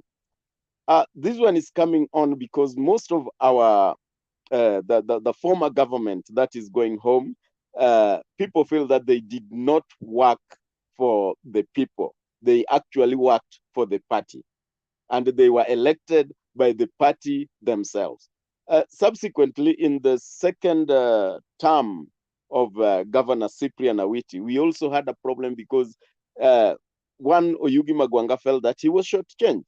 And this one has made very many people feel that, okay, if the party wants to go its own way, then let the party give their candidates direct ticket, not putting people on an electioneering mood, not put people on it's a feeling that they are going to elect someone they actually wanted. Another thing that has happened in Homa Bay County, there was a lot of politics of mudslinging, where you find somebody, the candidates, everyone was hitting the other politically by what they have done, what they have not done, and etc. Another thing that I felt that will bring down the voter apathy, will bring both voter apathy to be so high, is how the direct ticket was given. I think most of the people who are said they sat down and agreed and there was consensus or something, most of those people are saying currently that they were coerced, and a few threats here and there by the party bigwigs, and then they had to tone down. This is actually not healthy for Raila Amolo Odinga's presidency. I'm saying so because I'm a supporter of Raila Amolo Odinga. But the people who are there, the younger generation who had already been psyched up, who have never seen people campaign, they wanted to see this campaign go on to the ballot or maybe to the nominations, and then they would say, okay, we participated in this election, but our person maybe did not make it, or our person made it. I think Homa Bay County, another thing that is happening on the ground is the government of Homa Bay has failed the people. That is the truth. The government of Homa Bay, the government of Cyprian Awiti has failed the people. And people were looking to, they wanted to vote somebody who would bring change. They are yearning for that change. But at the moment, they are feeling that the people who were given certificate, especially the governor herself, will not bring any tangible change. Secondly, is the arm twisting at the party headquarters, that people say, no, we as the people, we are not going to go with what we have been given. And that is why I was saying that the former Nairobi governor would would get more votes than he would have got if people would have gone for the nominations. Currently, panelists, I want to say that Governor Evans Kidero is getting, he's talking and campaigning based on liberation, because the people actually feel tired with the administration that had gone, and the people who brought that administration are the same people who they feel are being given that chance again to lead. I will give example as I finish, panelists, that currently, as we are seated and as we communicate with the people, there is a rumor that is running around that the former CECs, the county secretary, the people who the public feel had failed the Awiti government, are going to be roped back into that administration. And it is not auguring well with the party as we stand. Thank you, panelists. Okay, thank you so much. Bernard, welcome. We have been trying. Now I'm relieved you are here. Then Elisha can talk, and then Bernard. Wow, hii kazi yako ni ngumu sana, Bernard. So you have been doing a great job. Mutembei welcome me, and then as I talk, somebody else talk, and then when I look aside, Mutembei is no more. And I say, let me hold it until someone comes in. But thank you for the panelists. They have actually supported me, give me chance, and we had a good time. I think so. We have not harassed anybody. They have not harassed me. We have tried. Kandu Bay was here. Everybody was here. So I want to say thank you, Bernard, for coming. Now you take over and then you give it to Elisha. Otherwise, I'll be here listening too. Thank you. Welcome. Thank you, Mama Selina, and thank you, everyone. I'm happy that we kept on, and I'm finally here. Let's keep going. Bwana Elisha, namna gani? Then 1 minute before Elisha, we don't see the topic of today was about. Okay. I'll activate it. Thank you so much, so that people know what we are talking about. Yes. Okay, thank you.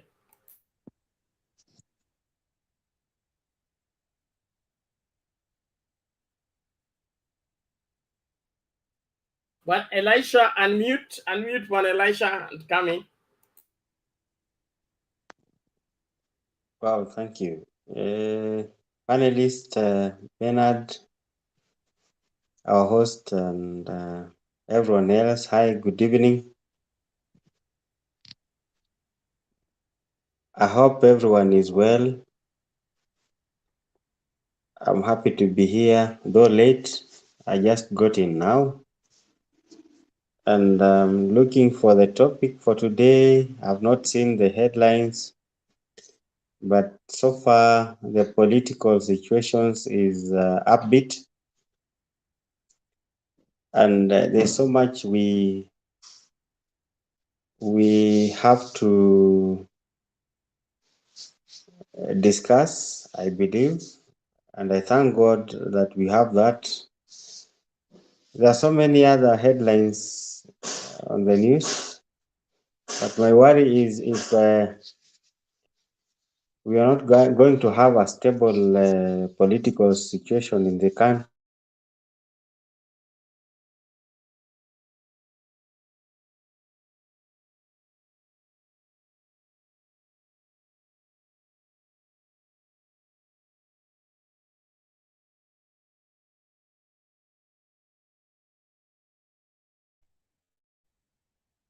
I'm sorry about that. We just lost our connectivity to power, but I'm glad. I hope everyone else is is seeing me. I'm in the dark, yes, but I hope everyone else is getting me.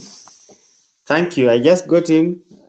Darkness is all over, but Mutembe is here with us. I'm here. I thank God for that. I'm worried about our international situation in Ukraine. It is really affecting us. It is really affecting me because I'm connected to the international world as a Kenyan, yes, as a believer in Christ. Zelensky is a Jewish descendant. It is really affecting me as a Kenyan, as a believer in Christ, as a follower of Jesus Christ.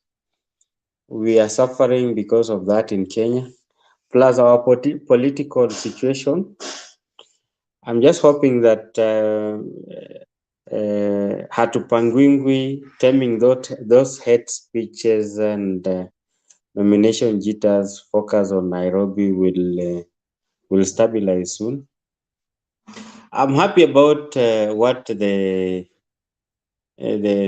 commission of taming the anti-Semites is doing. Hatupangwingwi, madoadoa, all those terms that are being used by the political heads to fight off their colleagues are not good. Sijafurahia sana watu wakisema wengine hawapangwi, wengine sijui ni madoadoa, wengine sijui ni mende. I'm happy about that, but I'm also not happy with the commission because they are only active during this political season. We will only see them in the next general election. They are not always active, so they have no stable policies on the ground. They are not known. Hata wakija wanaonekana ni kama ni pollsters. Kwa hivyo, nobody trusts them because they believe, most Kenyans believe these guys coming kama pollsters. Pollsters only show up during electioneering periods. Kwa hivyo, I don't think there are demands that we don't use Hatupangwingwi, Mende, Madoadoa will have that really deep effect in the current situation because watu wametumia hiyo Hatupangwingwi, the songs, then to like use them as a platform, as a basis upon which they fight off their opponents. Sasa kuiacha hiyo tabia itakuwa ni ngumu, Mr. Ben, our host, and other panelists. Itakuwa ni vigumu sana kujaribu convince the society in this country currently that is totally political, that Hatupangwingwi is not supposed to be used as a political, as a political narrative, that Mende sio wale ambao wanakula vitu ambazo wanalala kwa nyumba ambazo hawajalipia rent wanakula vyakula ambazo hajanunua. Mende sio wale ambao wanakula miiko. Mende sio wakina Raila ambao wanakula, na wale wanawafuata wanakula vitu za State House in quotes. Kwa hivyo I want to start my advocation by saying that taming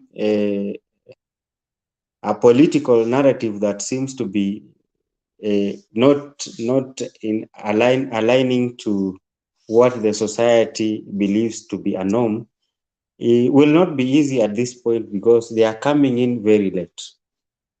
They're supposed to have acted earlier, not now, because this time it is so deep that you cannot uproot it. Ngwingwi, Mende, and Madoadoa is already out there. It has wreaked havoc. Raila ashapigwa mawe, Uhuru ashapigwa mawe, Ruto ashapigwa mawe, Kondele, Raila ashapigwa mawe, Kabenes, and we have this we are waiting for then what is next. Nomination jitters.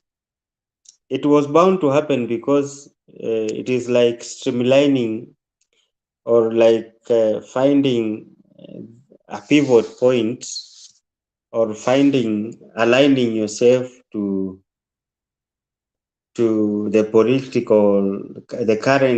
currents in the political realm, because at least we are growing. We are actually growing up as a political as a federation in Kenya, because we now having two people are saying three. Kuna third way alliance, lakini kuna Azimio la Umoja, kuna UDA, Kenya Kwanza, na kuna hiyo third way alliance and then the rest.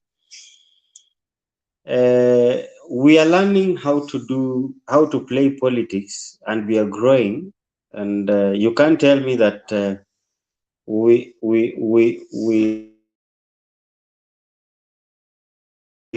have which political parties or coalitions are there to or abide to.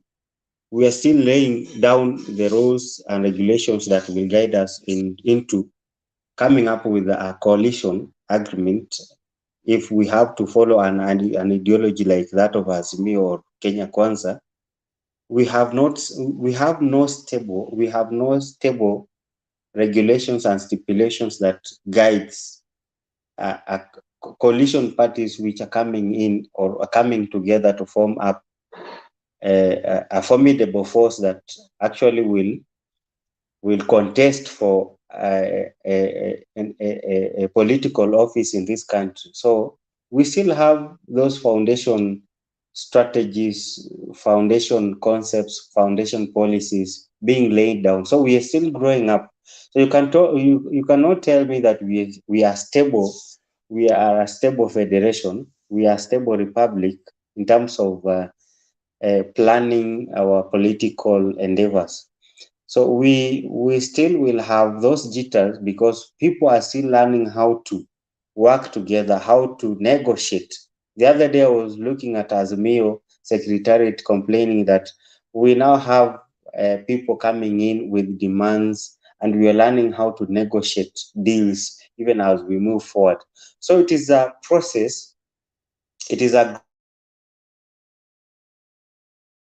growth process. It is something that is in the near future, after this generation, political generation, the likes of Ruto and Raila and Uhuru and all that age, sinking down, we will have a mature team in future that will have a focused future where they can project and actually profile political parties where people align themselves in advance.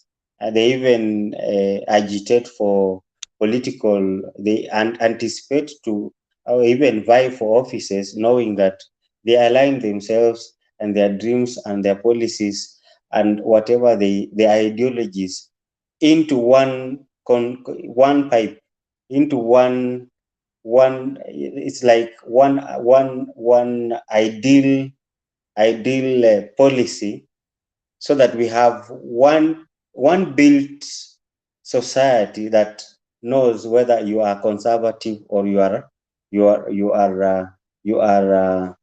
a Democrat. You see, you come in as what we have in the USA, conservatives.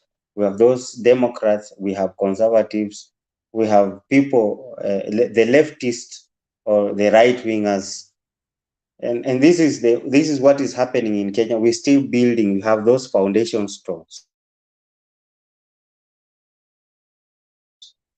So we have agitations because we're still building. We still want to design our rooms. This house is so big.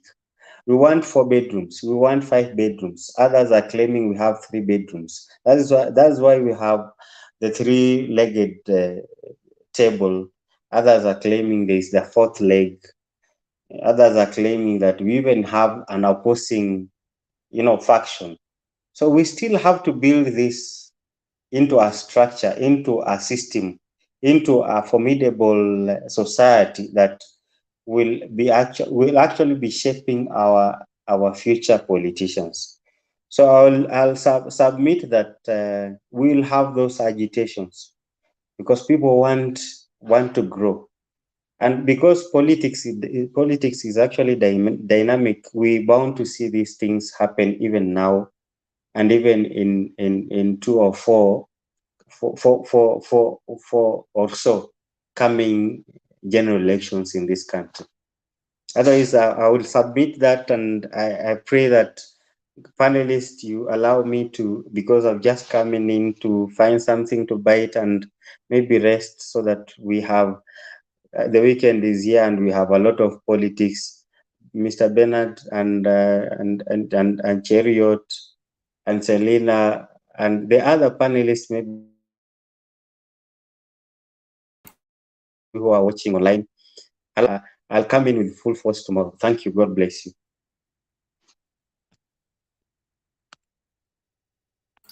Thank you very much, Juan Elisha. We appreciate your givings and submissions. We look forward to interacting further. God bless you. Let's link up later. Thank you. Thank you. And for the rest of the panelists, I really appreciate you. Welcome on board. I came in a little late today because I needed to take a short rest before coming. I would have collapsed if I came earlier. I had a very crazy day today. Now, there's the issue of Hatupangwingwi Taming Hatespeech. It's an issue to do with anarchism, okay? Unruly society. people that are not under control, they are not under authority, they have no regard for authority, they are the authority of themselves. That particular attitude is what needs to be tamed, because if it's left on its own, somebody says probably that is why our children are banning schools. They don't want to be told anything. They don't want to be controlled. They don't want to be corrected. They don't want to be rebuked. They don't want to be told anything.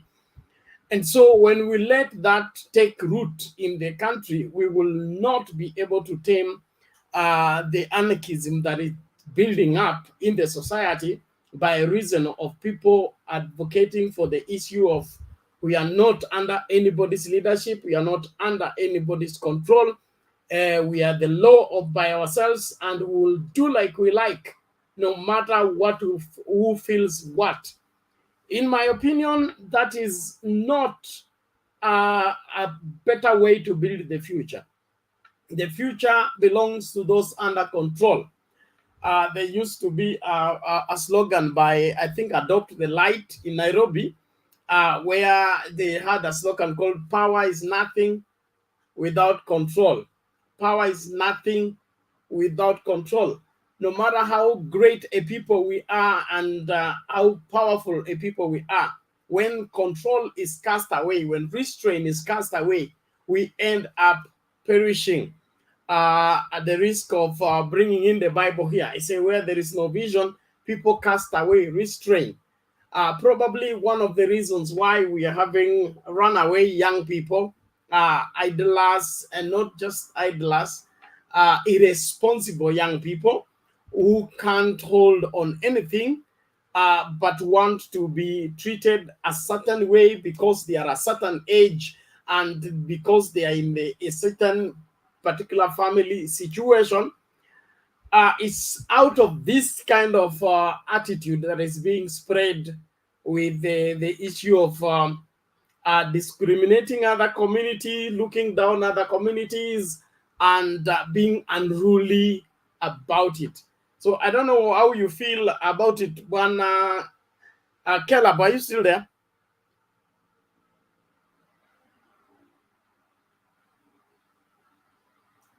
Cheriot, you can come in, Thank you very much, Bernard. I think, yes, we had a very wonderful time with Selina when you were away, and we organized. I think I noticed today people are not very many today at the panel table.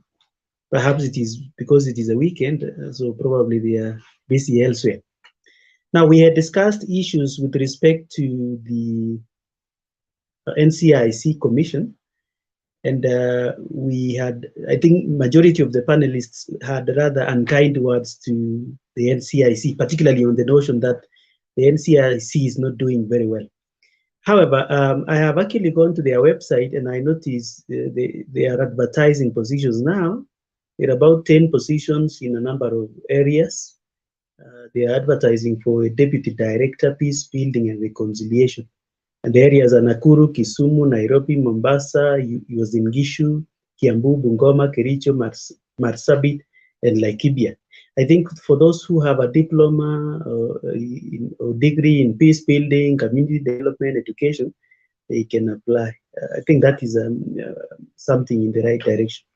Secondly, again, what I had actually presented on was on the mandate of the commission, and I wanted to fold the commission on a number of issues. I think there is a greater emphasis on only hate speech when there are more issues. Remember, last week there was a very serious issue which arose from the office of the Director of Public Prosecution, and that was the question of ethnic discrimination on jobs. You notice the office of the ODPP actually employed 12 out of 14, if I'm not accurate, 12 out of 14 members of one religious community. And they went ahead to justify it on the basis of staff number and all that, which I think was not good enough again, because even if they have to give the population of employees in that organization vis-a-vis the communities in Kenya, they are not all communities. Not all communities are represented. I think it only appears as if Kikuyus are more at a percentage of 21%. So I think even the explanation by ODPP was wanting. Yet my big question here is that should be the work of the NCIC. It was not supposed to be ordinary Kenyans picking names from the internet of those who have been employed.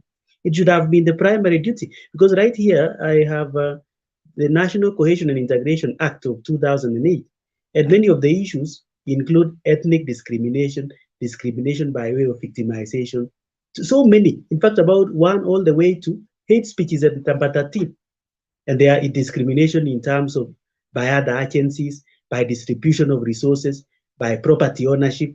So there are many areas in which the NCIC is supposed to deal with.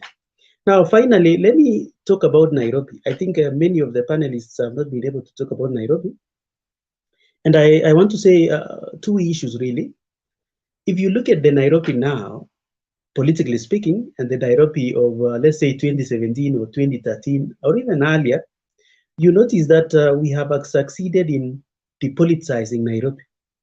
I think, in my own view, there are no more politics in Nairobi. It is such a shame that right now, both camps, Kenya Kwanza and Azimio la Umoja, do not have concrete candidates for the city. It's really such a shame, because as of now, we should really be talking about what kind of candidates. We should be, evaluating the candidates from two camps. But you notice we are given this week, Azimio are saying we'll give Ngatia, then they withdraw Ngatia, we'll give you this. The other team is also saying we'll give you Wanjiru, then they withdraw, we'll give you Sakacha. So I think there's a serious problem in Nairobi.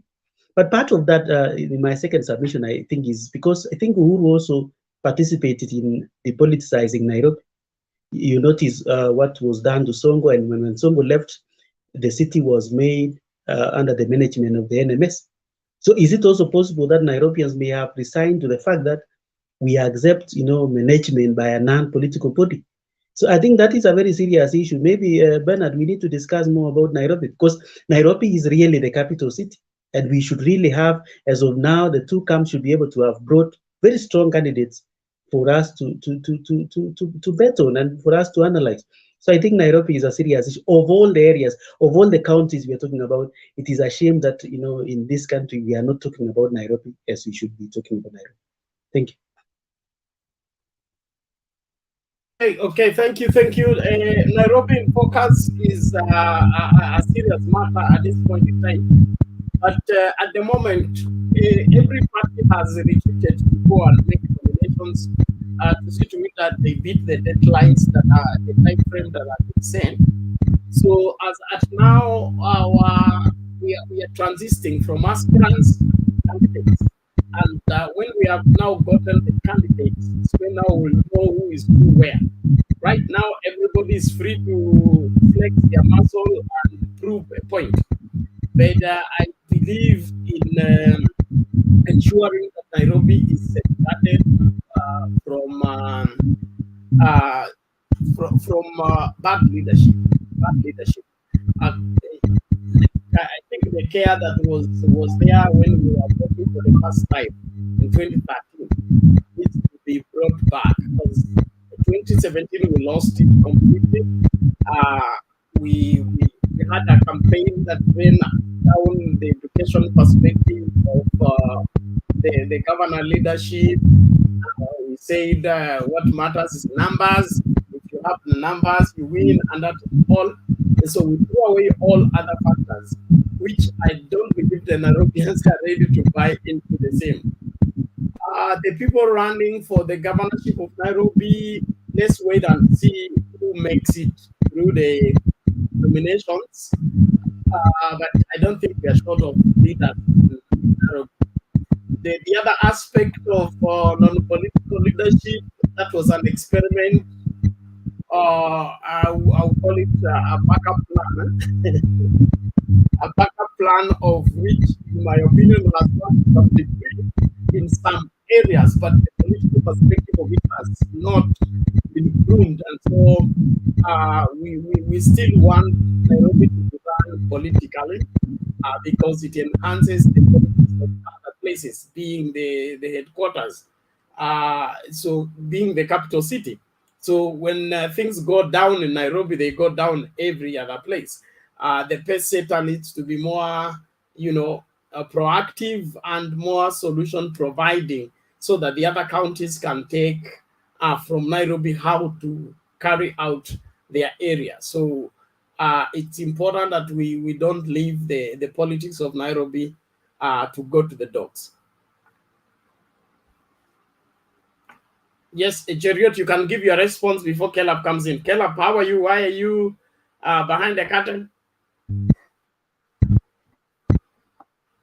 As the organizers himself, I entirely agree. Yes.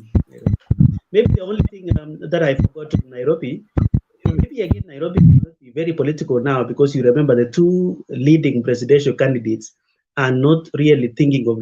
Remember, it appears as if Ruto already understands Nairobi is for Baba, so he's the Jogo of Shambani, and this other one is the Jogo of Mjini. That's why you notice in Nairobi now we no longer have very serious, Saturday rallies, to show might. So I think Nairobi again may have been depoliticized by that fact. Yeah. No, because of the nominations, everybody has retreated back to their party. Remember the political party requirement, and then Jubilee needs to have their candidate, ODM needs to have their candidate, and the other, then there is the other negotiated democracy.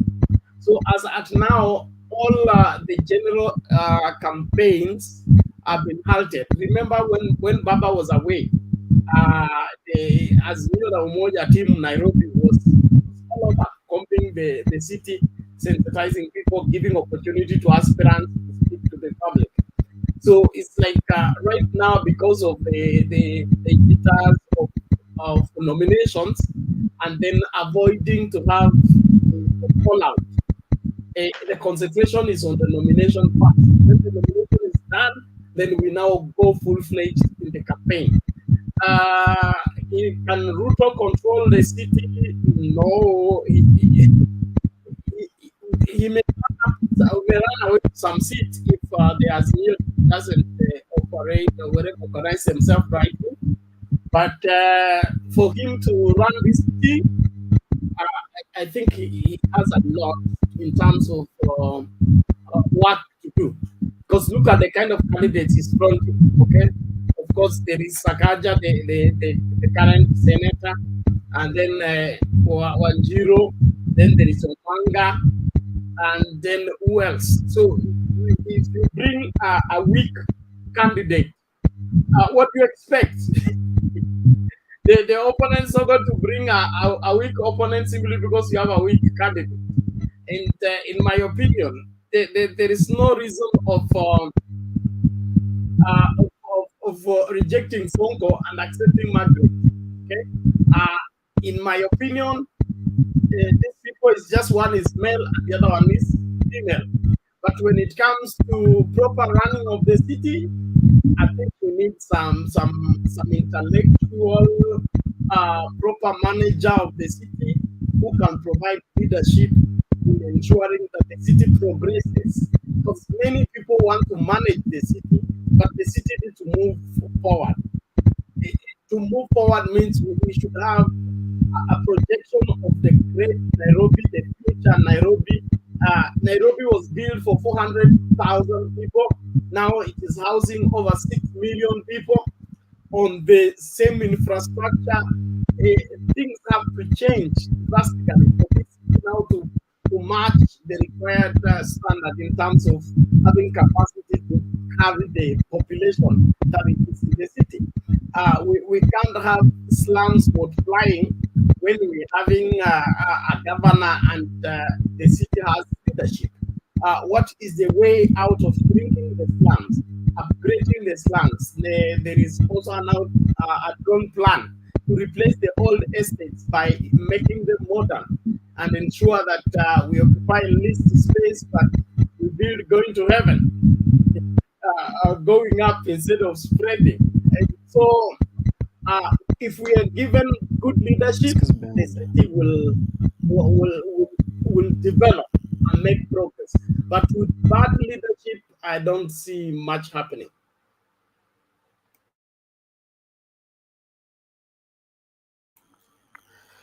Okay, thank you, Are Mr. you there? Bernard. There was a lot of echoes. From my end? Yeah, I think so. Oh, my mic has a feedback. Yeah. Anyway, Mr. Bernard. Yes. If you look at the recent some inflammatory remarks which have been made by our politicians, You're I too think at this low. point it is. Inua sauti yako, songa karibu na mic.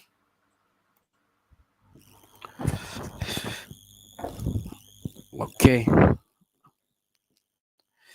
Mr. Bernard, if you look at some of the recent remarks which have been made by our politicians, I think at this time the trend and we should question the purpose and the mandate of the NCIC, because if you look at back at 2008, after the promulgation of the new constitution, that's when the NCIC came into place, and it was one of the independent bodies which was created by the current constitution, and it was given its mandate to entrench the national cohesion, which had eluded the country for years. But Mr. Bernard, look, from the look of things, the NCIC has failed to rein in politicians who have repeatedly made tribal remarks that are arguably hate speech, and they have polarized the country in every election cycle. Like now, you're going to another election, we have lots and lots of hate speech going around, and the suspects have only been, I don't know which word I can use, sporadic appearances in court, and wanaonekana tu kwa court, and then only to be raised on cash bail. We have seen some people who have been taken to court. Hatujui hata kesi zao ziliishia wapi. So the deadly violence seems to be condoned, and particularly inter-clan conflict. And then now we have the people trying to bring out the one community fighting against the other, especially in the pastoral counties like the Mandera and Wajir over there. They've triggered unsolved disputes over the resources and violent utterances. And this has, and even look at the Baringo, and currently the Baringo and the Elgeyo situation.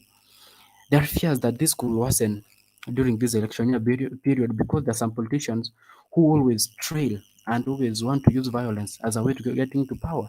And so the commission has only been vocal in criticizing those tagged as making those remarks about others, but they have failed to take effective action that will result in conviction of those who have been beating the drums of war. Because this nearly threw the country, if you remember, off the rails in the 2007 and 2008 post-election violence due to some of these inflammatory remarks which has been made by our politicians. And then NCIC should come up with an early warning system during every time, not waiting for 4 months to election, 3 months to election. Then now they come up with this system.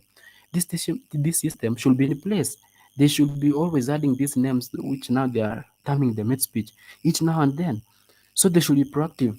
There should be a proactive remedy, or it should be disbanded watafuta ingine, so the members go home watafuta watu wengine. That's all I can say about the NCIC, because I'm a politician pia tumetolerate sana, and then the more we tolerate them, the more they'll split the country apart. So I think it's a good move. And again, I think if the NCIC can involve the politicians, because they're the main stakeholders in this sermon which has been brought about by them. So I think if they involve them in the channeling up and cleaning up the politics in this country, then it will be in a better place to go. Mr. Bernard, talking about the Nairobi County politics, I think Nairobi County, it should be disbanded. And if Ikwa County, we should have 46 counties. So that Nairobi County, which is the capital and is the backbone of the Kenyan economy, that's where the Kenyan economy lies. It should be controlled by the national government.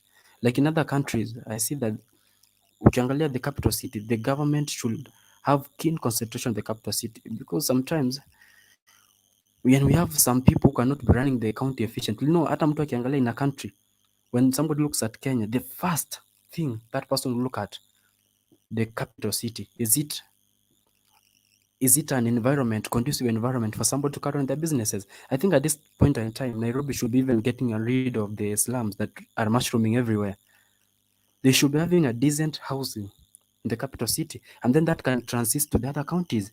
Because what we're seeing in Nairobi, it won't be solved in the near future if the government doesn't put in measures that will ensure the growth of the city, because ukiangalia Nairobi, that's chafu kila mahali, some people dumping all out there. I mean, the county government, the people only after the money. Ukiangalia Sonko, when it came to the City Hall, I thought it will work maybe better than Kidero was, but I found that Sonko was even worse than Kidero.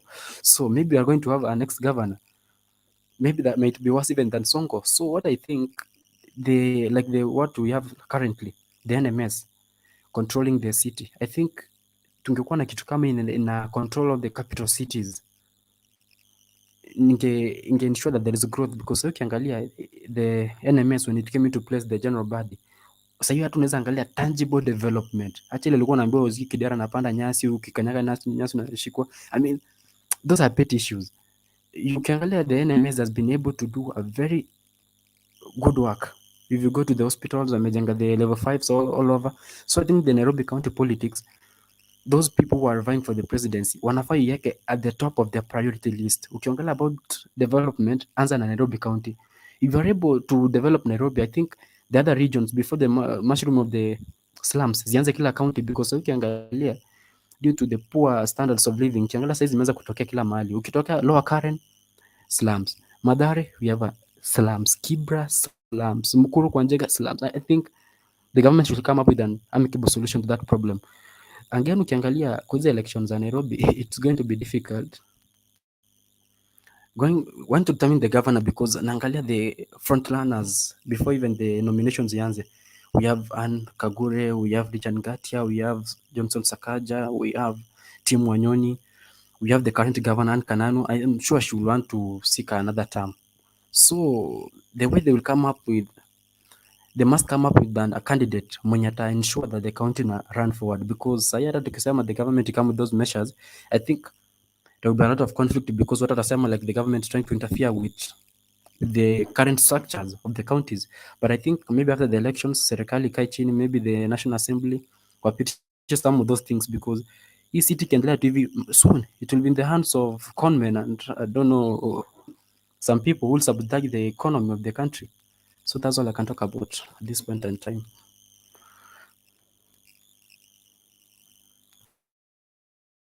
Okay, asante Bwana Caleb, that's a good one, and a good proposal, but leaving Nairobi in the hands of the national government will have to kill the rest of the politics of the city in terms of what happens to our wards, what happens to our sub-counties and their structure. Are we also doing away with the Nairobi parliamentary seats? Or how do we balance between leaving Nairobi in the hands of the national government and then letting the politics of Nairobi have its own life? That is a balancing that will be very tricky in my opinion. But nothing is impossible. Everything, when it's well planned for, it can work.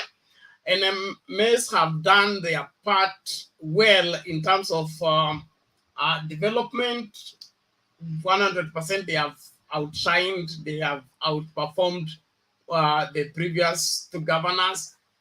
But now the other things, now like garbage management, sewer system, floods. In fact, I fear for the rains coming back to Nairobi. We may get back to the cities flooding, and everywhere is flooding, and nobody knows what to do, because the drainage system of this city is one thing in so many ways. I would also cite that the Kidero administration, towards their tail end of the administration, they had mastered on running Nairobi in terms of sustaining the responsibilities like garbage control. Although we had a lot of cartels involved, the garbage control was under control. The floods, they succeeded in taming it for their last 2 years in office. When they started, it was terrible. They were caught unawares, and for 3 years, it took them 3 years to master how to control the flooding during rain season in Nairobi. If you remember the time when cars were being carried by floods and all the roads were flooded. But if we get a good governor with goodwill, like Kidero had a good harmony, although he was an opposition governor, he had a good rapport with the national government, and they seemed to work in proper harmony to an extent whereby even the opposition started doubting him and calling him a mole and being a Jubilee governor. So with the new constitution, we need to establish a working relationship whereby it doesn't matter whether I'm an opposition governor or I am a government, a ruling government governor. The harmony between the county government and the national government is necessary for the advancement of the county agenda.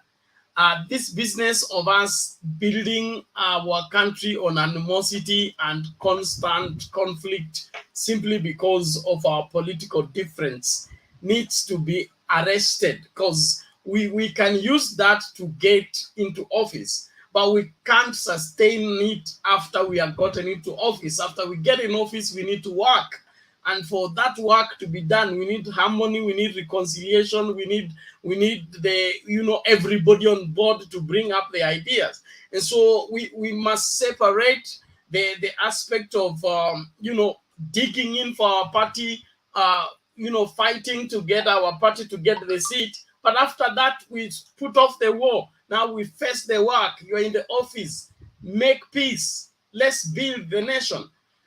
We seem to play politics all through as Kenyans, and it is not helping much in enhancing the development of this great country. Kila mtu amejificha nyuma ya curtains, sijui kuna nini. Julius, namna gani?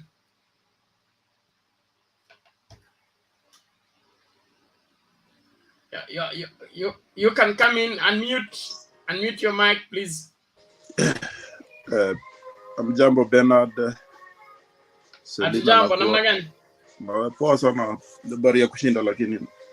Salama, karibu. Asante. Nashukuru kwa wakati huu kupata nafasi ni tuongee mawili matatu, tuelimishane. Nimekuwa nikisikiza sijaingia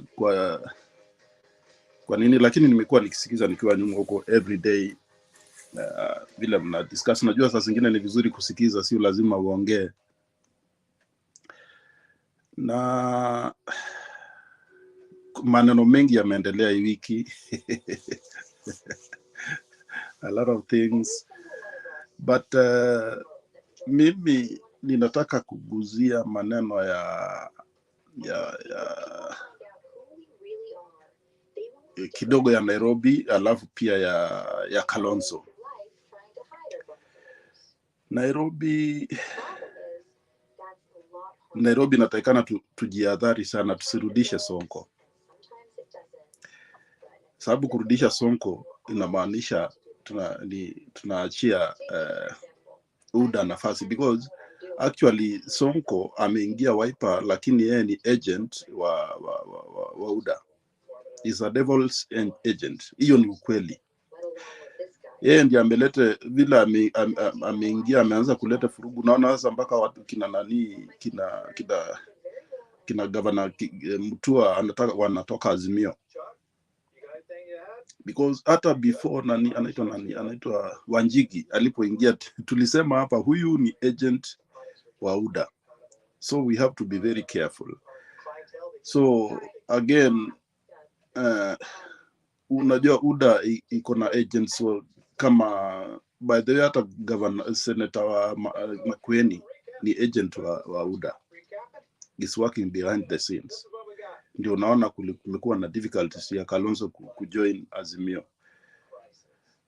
So we have as Azimio tunatakikana tuangalivu na I hope that the leadership Azimio wataangalia, because surely wasiturudishie mtu kama Sonko ati Nairobi tena ati, because nilisikia Kalonzo akisema ati Kalonzo atawania ugavana Nairobi kwa tiketi ya Wiper, which is okay.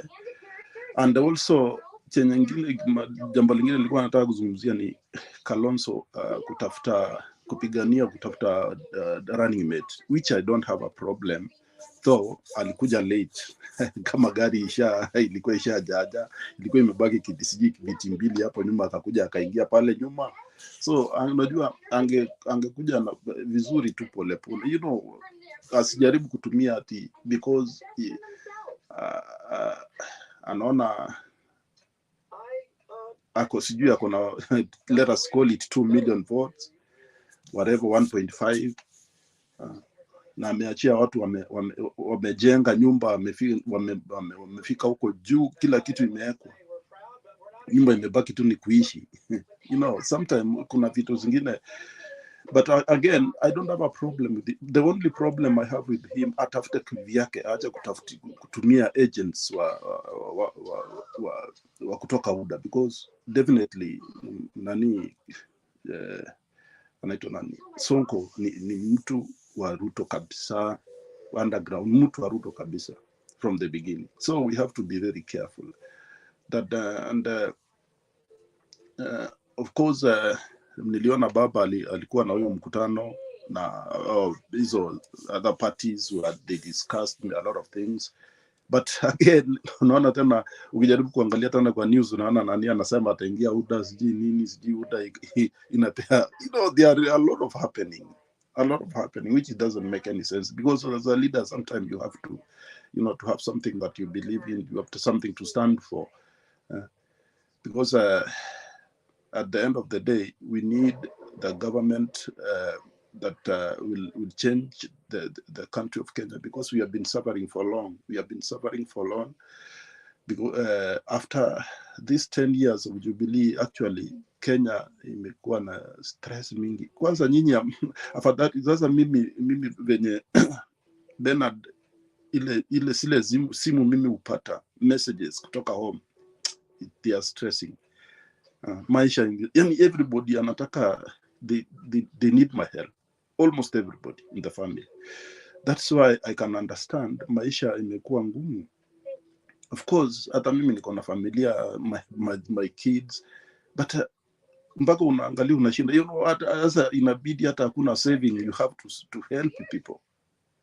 So that's why we have to think seriously about our country. We to think on the next government that will change the lives of the people, because unaona as 100% Ruto akichukua presidency lazima recover pesa ile ametumia. That is the truth. He has to recover the money he has spent in his campaign. Hiyo hakuna mtu atakudanganya ati sija ataingia ati a change. No, he has to recover his money whatever way he'll use to recover his money. So that's why sometimes hata by the way saa hizi niliingia nikapata kuna section nyingine ya Mtembei TV leo nimepatia sijui the Kikuyu, nikaingia huko and kuna jamaa anaitwa Fighter ameenda huko akaleta shida mpaka akafukuzwa. Akajaribu kuambia story ya UDA akafukuzwa huko kabisa, akaambiwa aende. So okay, you know, those are the things unajua zinafanya mtu ukiona economy vile inakuwa ngumu. Nasema ati you know, those things makes people think bad about because kama Ruto angekuwa really anasaidia Uhuru for the 10 years sahi, because it's almost 10 years, wangekuwa sahi wako mbali, they could have been working together because they are conjoined, I can call it. So hakuna vile anasaizi anasema ati ataboresha maisha na hii wakati mwingine mtu ambaye alikuwa na yani, you know, alikuwa atasia the deputy president, alikuwa ni kama president. President Uhuru Kenyatta trusted him surely. Hakuna mtu amekuwa na hiyo trust. So and I realize that two things, President Uhuru Kenyatta na Raila, they behaves the same. Wanakuwaga na roho ingine mpaka watu wanachukuaga advantage. They mistreat them because of their heart. They have very good hearts. So sometimes I want to urge people, those who are listening here, that we need a country tomorrow, a better country, and we have to vote wisely to the people. Let us vote. Let us try this old man to see. Let him make the way for the future younger generation. Actually, that was my prayer today, because I mean, things are hard. Things are hard at home, and this problem was caused by the two. Mwezi kusema ati President Uhuru ndiye aliharibu peke yake, waliharibu wakiwa na deputy wake. So deputy wake aache kutudanganya outside there. There is no way out. Hakuna kitu atafanya, angekuwa amefanya. So anyway, that's my contribution for now as we go on. Okay, thank you, Julius. It's a reality that we need to face and be able to make a decision on the same. But Nairobi is safe in the hands of a visionary leadership and progressive leadership. Not people want to do maintenance. The people want to use Nairobi for business. Are the people we should keep away from leadership. As much as people want to recover whatever they invested in the campaign, that should not be the priority. The priority should be the development of the city. If the Nairobi cake is big enough, everybody will get their slice and everybody will be happy.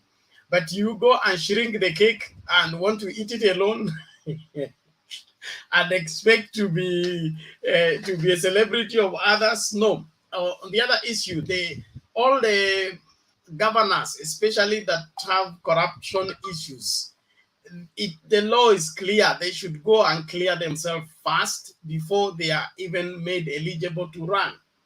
So Kidero factor in Homa Bay, when he still has court cases for corruption issues, in my opinion, is something that something that should not be entertained. Songo himself is still to be cleared. He has several cases he's still answering for, trying to vie so that he gets the seat to defend himself. That is an attempt to defeat justice. If we are following the law, let's follow it all the way. If we are disregarding the law, then let's allow everybody to run. Waititu, the same thing.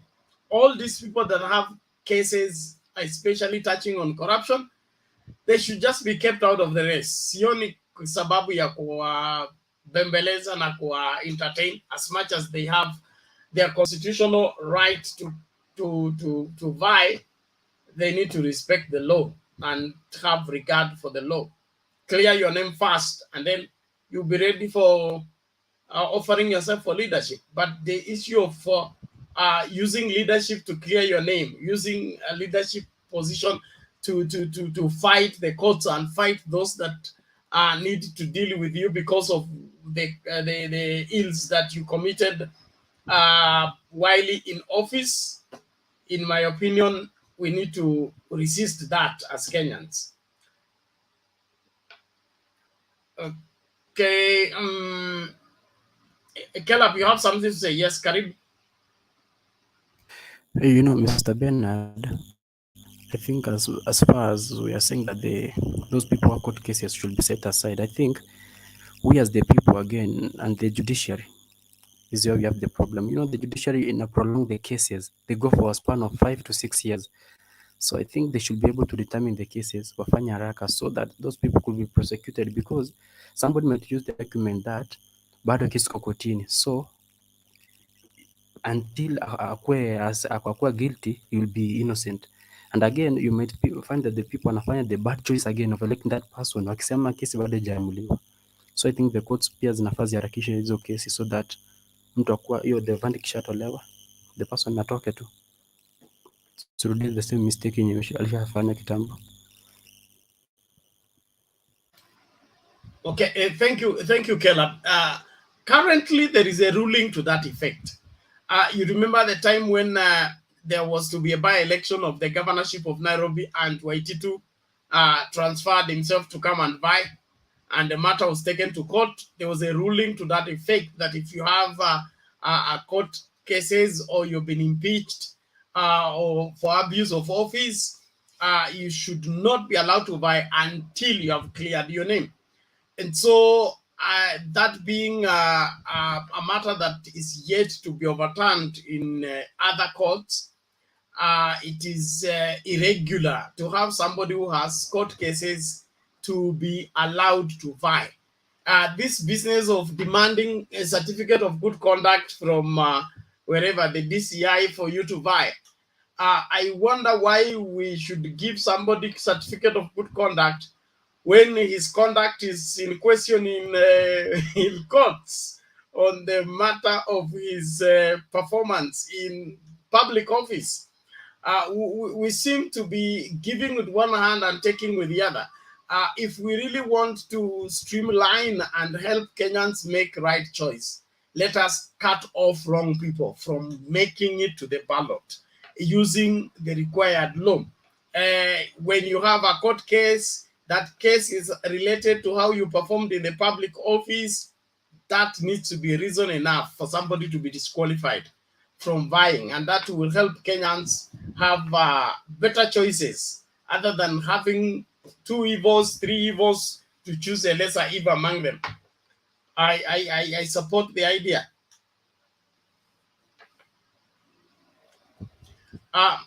Mama Selina, there is this Selina Keino. Are you the same? Yes, it is me. I don't know how it came, 2 of them.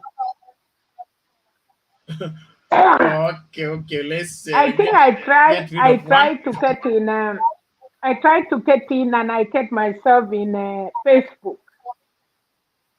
Yeah. Okay. Then I train in Facebook, and I noticed, no, let me go to YouTube.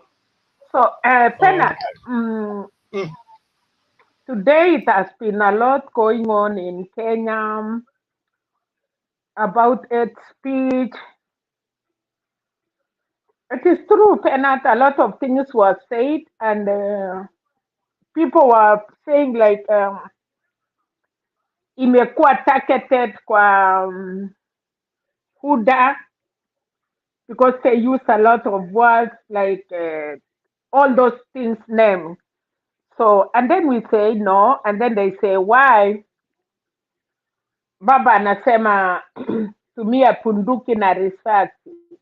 And we explain Baba anasema, akisema punduki, anasema kura, akisema risasi ni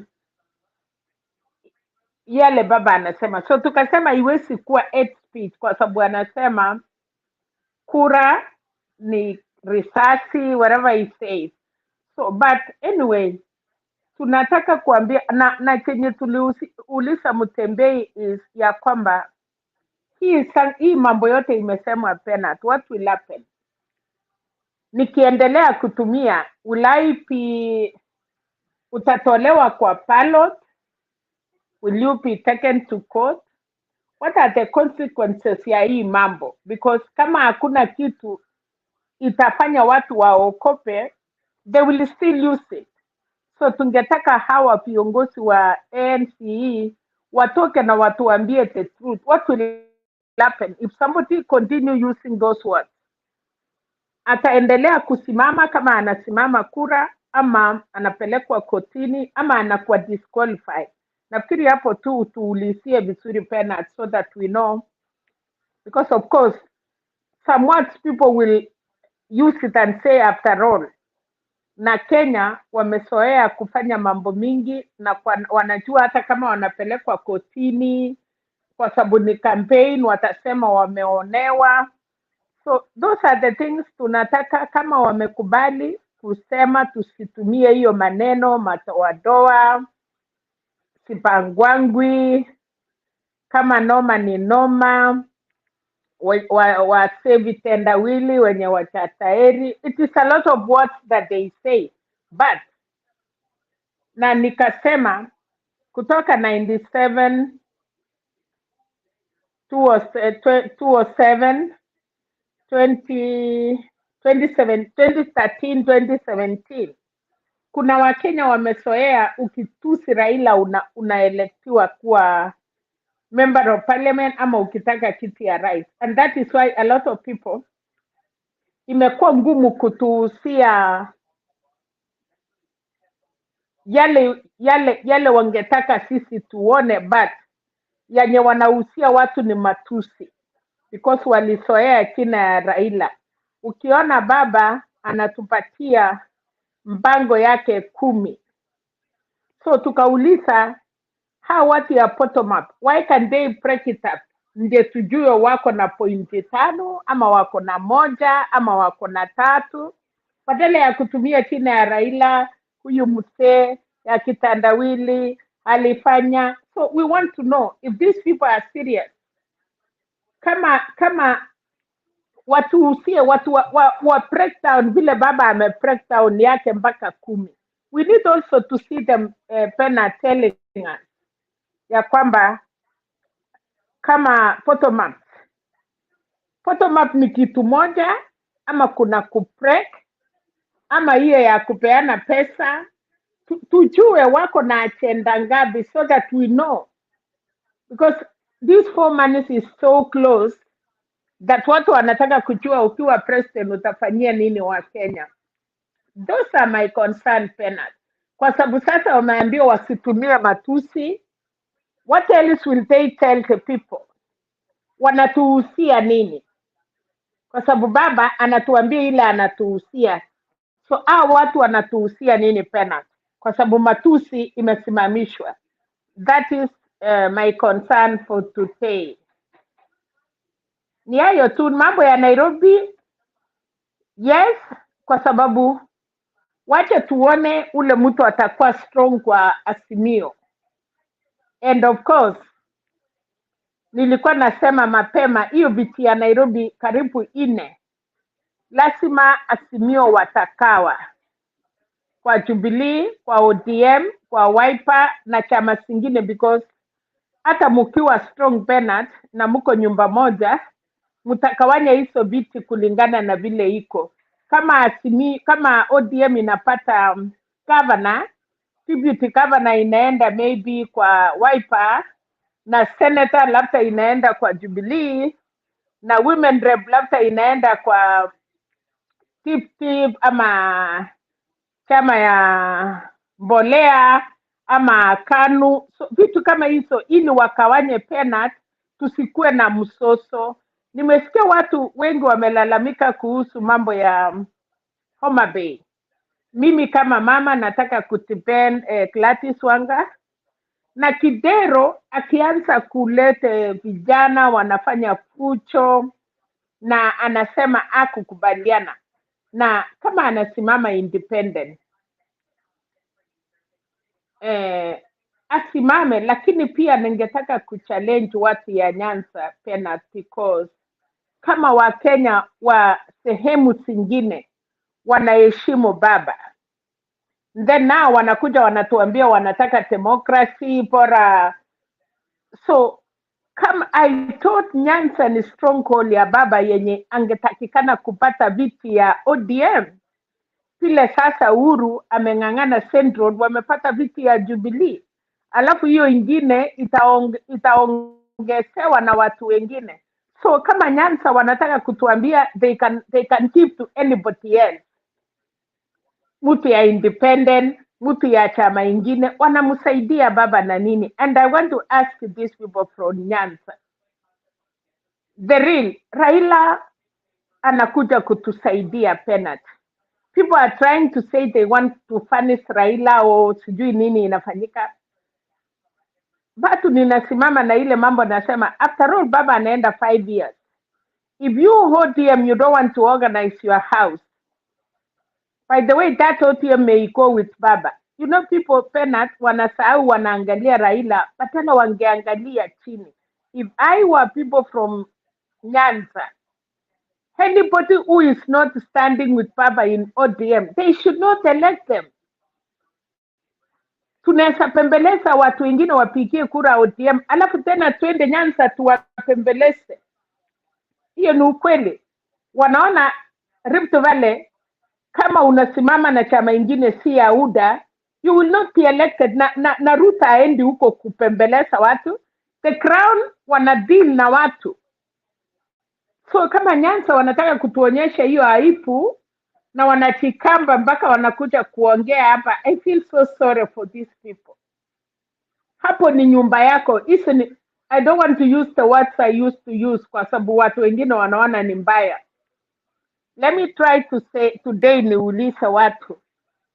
Hiyo nyumba hiyo ni kwenyu. Hapo ni ODM. Kama mko na wachumbe 20, baba anastahili kupata wachumbe yote 20 kutoka Nyanza. Alafu wakuje TC. The all Nyanza wanampatia baba kura kwa ODM. I would understand in TC tunajaribu kuwapembeleza wasimame na ODM. Kakamega, Oparanya amesimama mpaka Kakamega karibu mzima wanasimama na ODM. Sasa hii watu ya Nyanza wanatuambia Gladys Wanga sijui afanye nini, sijui Orengo sijui angepaki Senate. Are these people serious? Tukuje tuwapembeleze mpaka kwa mabedroom yenyu? No way. Penat, kama tutafanya siasa hapa ya kupembeleza watu ya Nyanza, afadhali tuwachane nayo. Let them have 2 members of parliament in parliament ya kutoka ODM, and then Jubilee kuje na 60, alafu tuone where will they be. Baba anapatiwa heshima. Baba can decide not to work with 2 guys in ODM and he work with other parties that they support him. Mumekaa nje ya serikali for so long that Wakenya wanapatia nyinyi heshima kusema baba tosha. And then mnakuja kutuaipisha na kutuambia mnaweza enda maandamano. Are people serious? In your house? Unawacha mtoto yako unaenda kuchukua mtoto ya mama mwingine? Oh, Nyanza people, we are tired. We cannot do that. Tunachapa Kalonzo, tunachapa watu wengine. Alafu sasa tukuje tuambie mastori ya kina Kidero, sijui tuambie mastori ya kina nani. Mimi hiyo Penat siko ready kufanya siasa kama hizo. If these people ya Nyanza wataki kuchunga nyumba na wataki kupatia baba kura, then kwa nini wanatuambianga ati baba asimame? Msee angepumzika. He has done enough for the country. Hatutaki aibu hizo ndogo kutoka Nyanza. Tunajaribu kuleta watu wasaidie wapatie hawa kura. Those are the people kama baba, kama Gladys Wanga anatosha. Let her get it. Kina Orengo, let them have it. Mkuje mshindane hapa mtuambie ati mtatupatia ati bora baba apate huko juu. Alafu akuje na wachumbe 10. Alafu baba akuja afanyiwe impeachment kwa sababu nyinyi OTM mnakifanya na kukucha independent. Penalty, it is so worrying and it is so bad. It is so sad. Si kufikiria watu ya Nyanza wanaweza kutufanyia aibu. Na walienda wakasaidiwa na Gladys Wanga.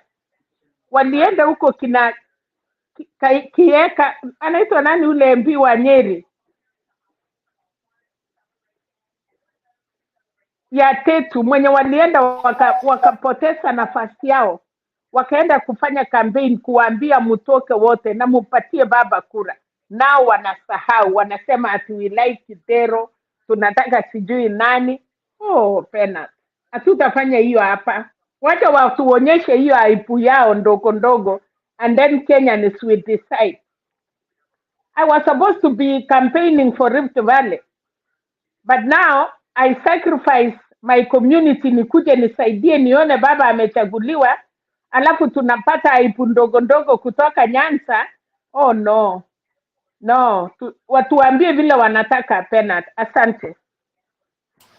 Okay, thank you, Mama Selina. I hear you, and I believe every Kenyan hears you well. The Nyanza community is, in my opinion, they are not out of control.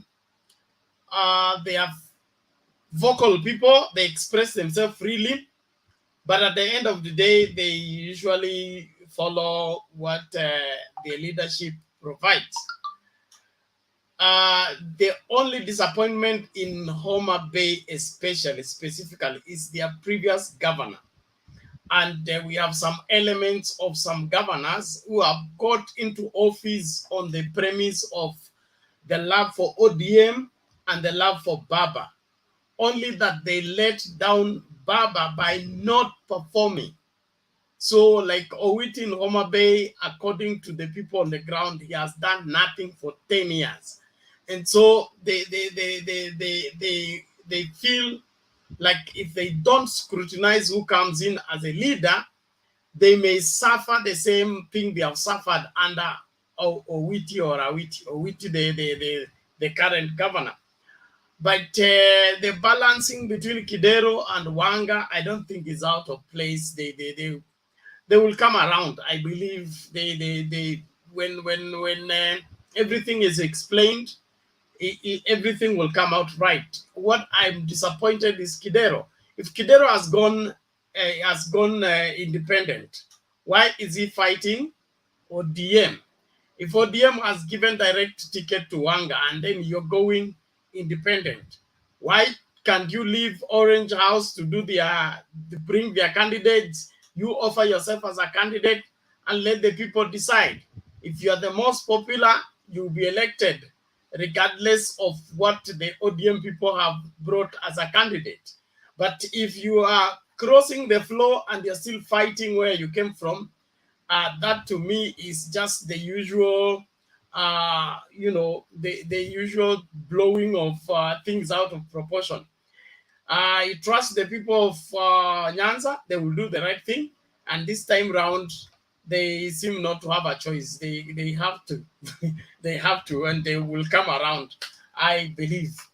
And like Alex told us about the Homa Bay leadership, Kidero committed a crime by, a crime in quotes, by campaigning against the current senator after the passing on of Otieno Kajwang, and trying to bring in their own candidate and all that. So there are so many dynamics that come into play as far as deciding the direction of the leadership in Nyanza, but the majority, in my opinion, will come in on ODM ticket. Only let the ODM, let the people nominate the people to come into it. Direct tickets to be given to a few, especially those who are busy with national campaigns as usual. But the other tickets, watu waende kugombania, whoever wins gets the nomination, and let it be genuine, let it follow through. Tuache manene ya kuwa na godfather at somebody loses the nomination, then is given the ticket, and then people become disgruntled, and that will create vote apathy, where we will have people coming to vote because they want this particular MCA, they want this particular MP, they want this particular women rep.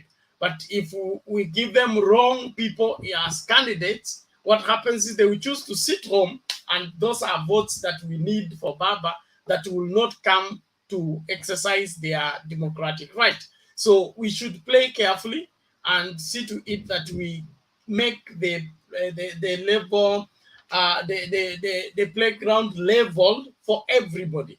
Any prejudice against women is unacceptable, especially coming from men, and men should respect themselves by allowing the ladies to also exercise their democratic right, participate in the elections. If you have a muscle to unseat Wanga, prove it on the ballot. Don't prove it by organizing goons and disrupting the peace and the harmony of the place, simply because you are afraid that the women particular candidate will floor you.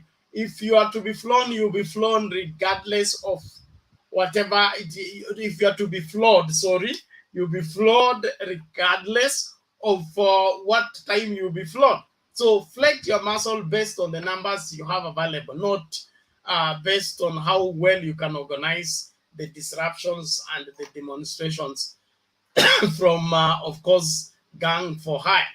I discourage that. So I support you, Mama Selina, on the same. But let's remain positive. Let's remain focused.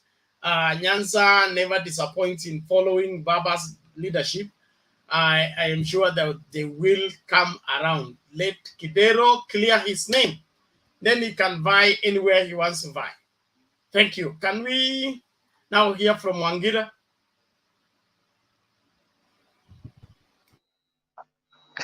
How are you, Bernard?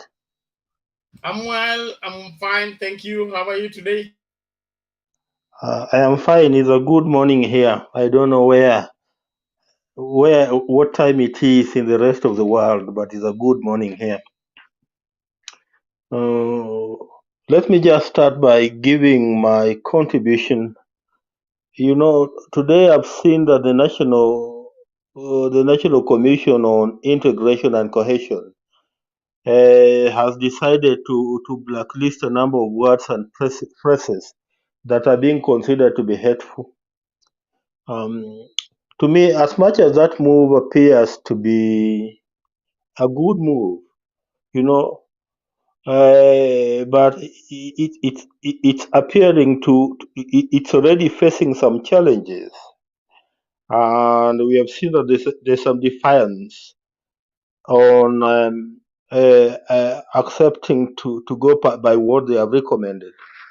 And you know, the reason why they could be defiant is because I don't think under the NCIC Act, whether the law really allows them to come up with such a move of purporting to ban any word or any phrase from being used by any Kenyan on the context of a claim that that phrase or word contributes to hate speech.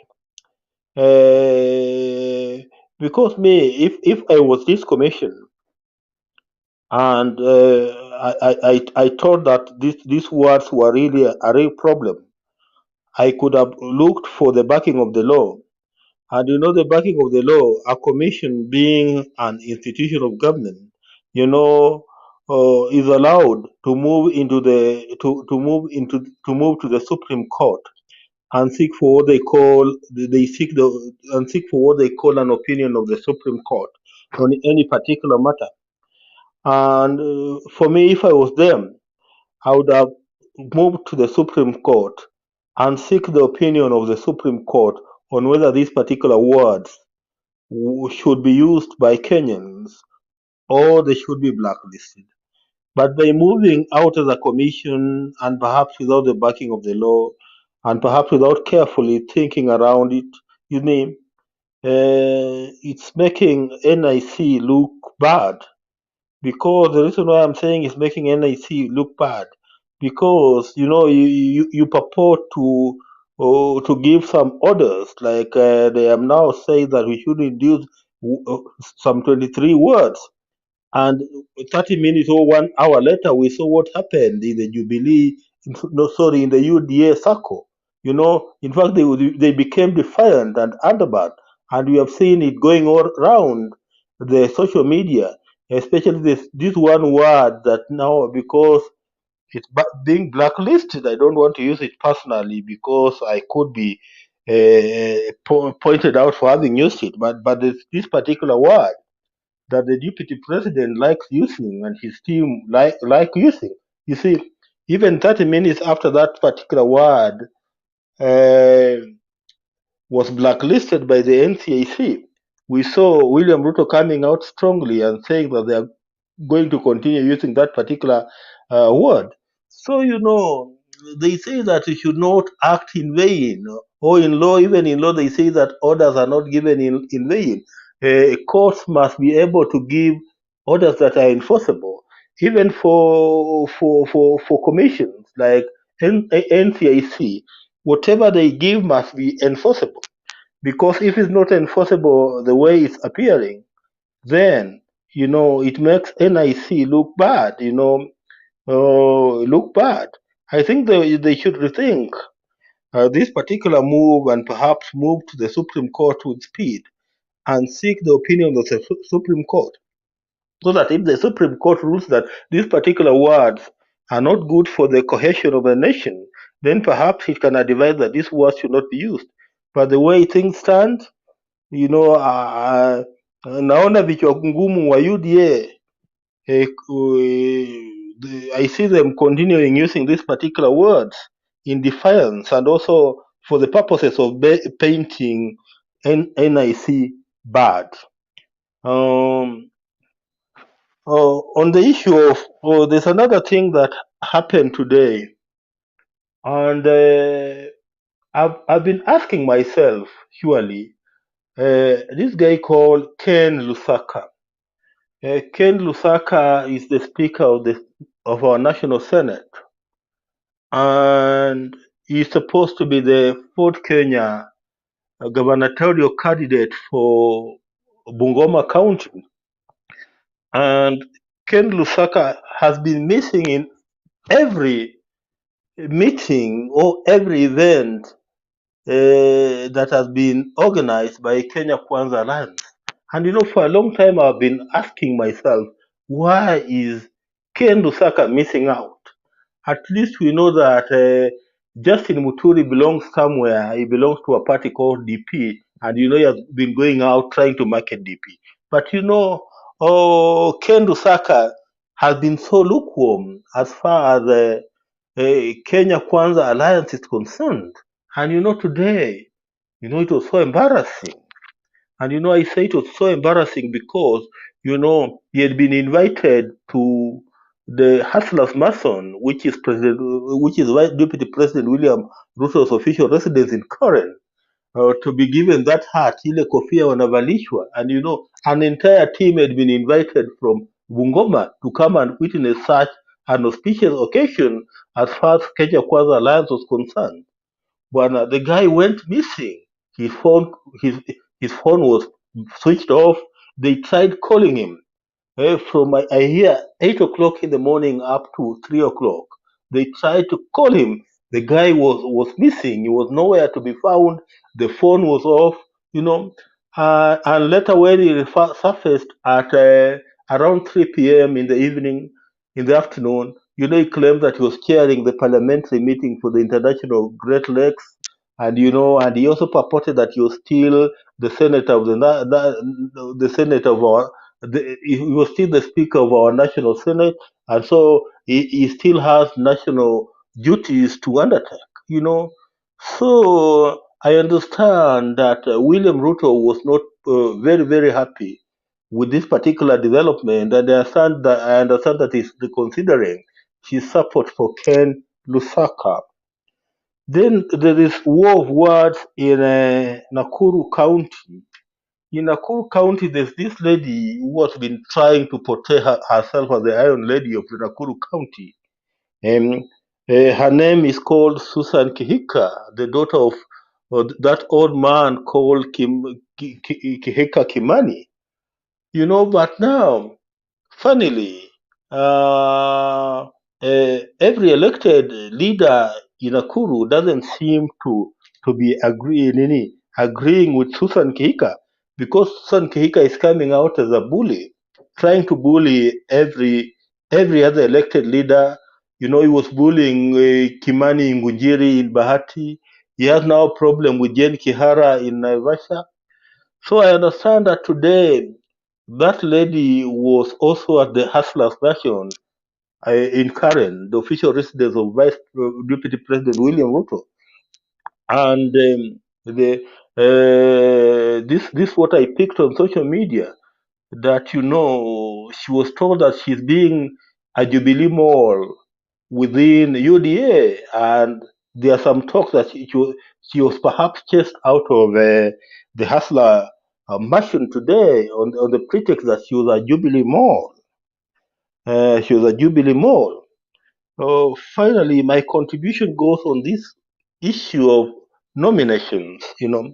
Nominations are a headache, not only to even ODM, or not only to ODM, but to any other serious political party that is participating in the 9th of August elections. Unless you belong to Chap Maendeleo, where there are no competitors, then you'll feel safe. But if you're in a competitive political party, like what ODM is, or perhaps what Wiper is, or perhaps what UDA is, then that becomes a headache. You know, we are only seeing what is happening in ODM because ODM has started its nominations. We started our nominations on the 1st of April, and that's why you're seeing this headache in ODM. But I'm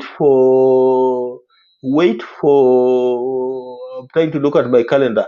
Wait for Thursday next week, which will be the 14th of August, the day that UDA is supposed to be conducting its national, the day that UDA is supposed to be conducting its nominations countrywide. A single day, nominations countrywide. And you'll find the same headache that ODM is facing in UDA. For example, in UDA strongholds, especially those parts of perhaps central Kenya and North Rift. Let me pick a county perhaps like Washingishu, or a county like Bomet, or a county like Kericho. You know, in such counties, you know, if you get a UDA nomination ticket, then the rest is formality. You are just waiting for the 9th of August to be crowned as MP or as senator or as governor, so that you can move in and occupy office. And you know that makes politics in those particular areas very, very competitive. So what happens to people in those particular areas who feel that they are unfairly being locked out?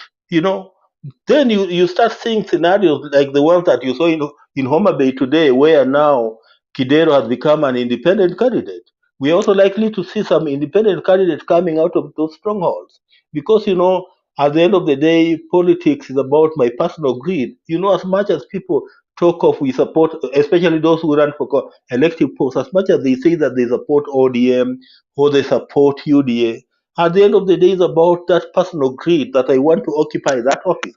And that's what motivates most people. And that's why when they lose out on that particular nomination, they become bitter, and many of them will walk out and now start going independent. And so we are likely also to see that one happening in UDA, especially in the UDA strongholds of the North Rift. Happily, that perhaps in Mount Kenya, William Ruto has been lucky that he has managed to panga most of them, because if you look at Kiambu, you see that he has managed to panga them. They have agreed on who their senator candidate will be. If you look at perhaps a place like Kirinyaga, they have agreed that it must be Waiguru. So it could be very easily, it could have been very easily handled in perhaps Mount Kenya, where they have been pangued proper. But what of in Rift Valley, where it's now real competition, that if I miss out on this particular ticket, then perhaps I'm done. Which other alternative do they have? That's why I'm telling you that the same problems you are seeing in Homa Bay, where now Raila Odinga is being accused of being biased in favor of Gladys Walker. The same problems will be seen in Rift Valley come next week, I promise you, because there are people like Mandago, for example, he wants to become the senator of Wasingishu, and he has been very, very clear that he's going for the seat of senator. Come 14th of April and he's not getting that ticket, what do you expect will happen to Mandago? He's likely to become an independent candidate, just the way we are seeing Gidero now becoming an independent candidate. So the headache of nomination is not generally isolated to ODM. It is a problem of any serious political party, Bernard. Oh, do I have any other thing? I just have another one, just one more point to make, and I close. You know, there's this issue of zoning or not zoning. You know, we must balance between whether we want to zone particular areas or whether we don't want to zone particular areas. Just like I was listening to Mama Salina. For example, here in Nairobi, we must agree that in Nairobi, we must just zone Nairobi for one particular candidate that belongs to the Azimio family. Because it's clear in Nairobi that now UDA have settled on this guy called Johnson Sakaja. And now if we allow every dick now, there's Ngatia, there's Igaze coming up, there's our brother Wetangula there. You know, if we don't really, if we are not very careful, in how we handle the gubernatorial race in Nairobi. And, UDA come up with that single candidate in the name of Johnson Sakaja, then there's a very, very big likelihood that because of perhaps ODM fronting a candidate, Jubilee fronting a candidate, I hear that Wipe also want to they also want to front a candidate in the name of the former governor Sonko. Then, if we go that particular route, let me tell you, my brothers and sisters here, that we are going to lose the Nairobi seat. And I've also looked at the opinion polls in Kakamega, where now Malala seems to be ahead of our brother Barasa there. And we have other guys who are also running on other parties like a DAP, where they have a candidate. We have also Jirongo running there. So they will hit in what could have gone for Barasa, and this is likely to favor Malala. So these are issues that Azimio, as a family, must look at critically if we want to win more political seats. And the issue, finally, Kabisa, the issue of opinion polling. Political parties, especially the Azimio, ODM, let me just call out ODM, should not rely on opinion polls to arrive at its candidates in their strongholds. Now just look at what is happening in Kisumu County, where this lady called Nyamunga, according to the opinion poll, is purported to be ahead of Tomo Gender. And to majority of people who are looking at this particular result, they are saying no, that's not the correct reflection of what is on the ground. Because in Kisumu, I understand what is on the ground is that Ojenda is ahead of this lady called Nyamunga. And that's why here, perhaps ODM should think of just going for the physical nomination other than just relying on opinion polling. Bernard, I've taken a very, very, very long time. Asante Lakini. Thank you very much. Let me just leave it at that. Asante Bwana Wangira kwa maoni yako, na tunashukuru umetembea Kenya mzima leo in your submission, but we appreciate it. The dynamics of nominations are not easy. Let us go easy on the people charged with that responsibility. We may not satisfy everybody's desire, but at the end of the day, we need to get credible candidates to face out with the other opponents. I will speak for Kakamega. In the opinion poll, we use what the Bible says. Whoever pays the DJ calls the song the DJ plays. Some opinion polls are meant to sponsored specifically to confuse the public. I will have no grounds upon which Malala can overtake Baraza in the context of the governor seat for Kakamega, except it is in the aspect of sponsored opinion poll to drive a particular narrative that UDA is now acceptable and the friends of UDA are now the friends of Kakamega. In my opinion, they are not, and they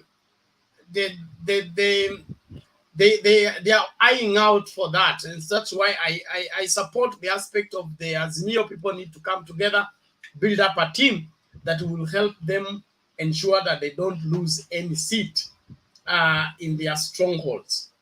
That coming together and building up consensus and having these other candidates back up the strongest candidate is an issue that must come into play, regardless of even the direct nominations from other smaller parties.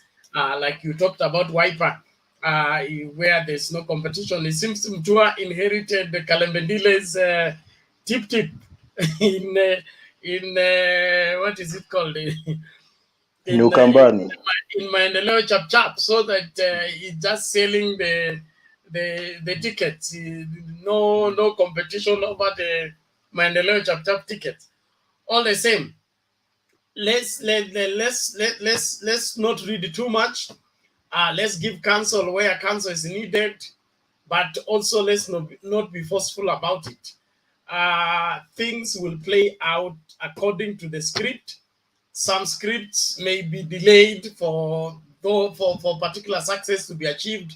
Others may be hastened for particular successes to be achieved, but let's allow also the law of nature to take place. ODM is not relying on opinion poll only. There are different modes of determining who is the strongest candidate. Opinion poll is just one of it. Getting to the ground or getting information. ODM is the only party that has grassroots offices, in my opinion, that it's able to tell who is who where, based on the local setting of the administrative structure of the party. If they followed that route and they get right information, people who have the interests of the party at heart, they will not bring forth a weak candidate who will lose the seat to the opponent, especially in the strongholds where ODM thrives. And so let's allow the dynamics to play and hope that the best men will win. But story ya ku fight the party after you have left it, it's unnecessary, it's uncalled for. Maina Wanjigi did not succeed. Ababu Namwamba did not succeed. Atoma tried it, he has come back. And so Kidero is not doing anything new. Kama amenyimwa tiketi ya ODM, achane na Wanga, wakutane kwa ballot. Kama yeye ana umaarufu, amshinde. Story ya yeye kwenda kufight ODM when he's out of ODM, is now vying as an independent. It's uncalled for. Let him be civilized enough and do the right thing. Mato, namna gani leo?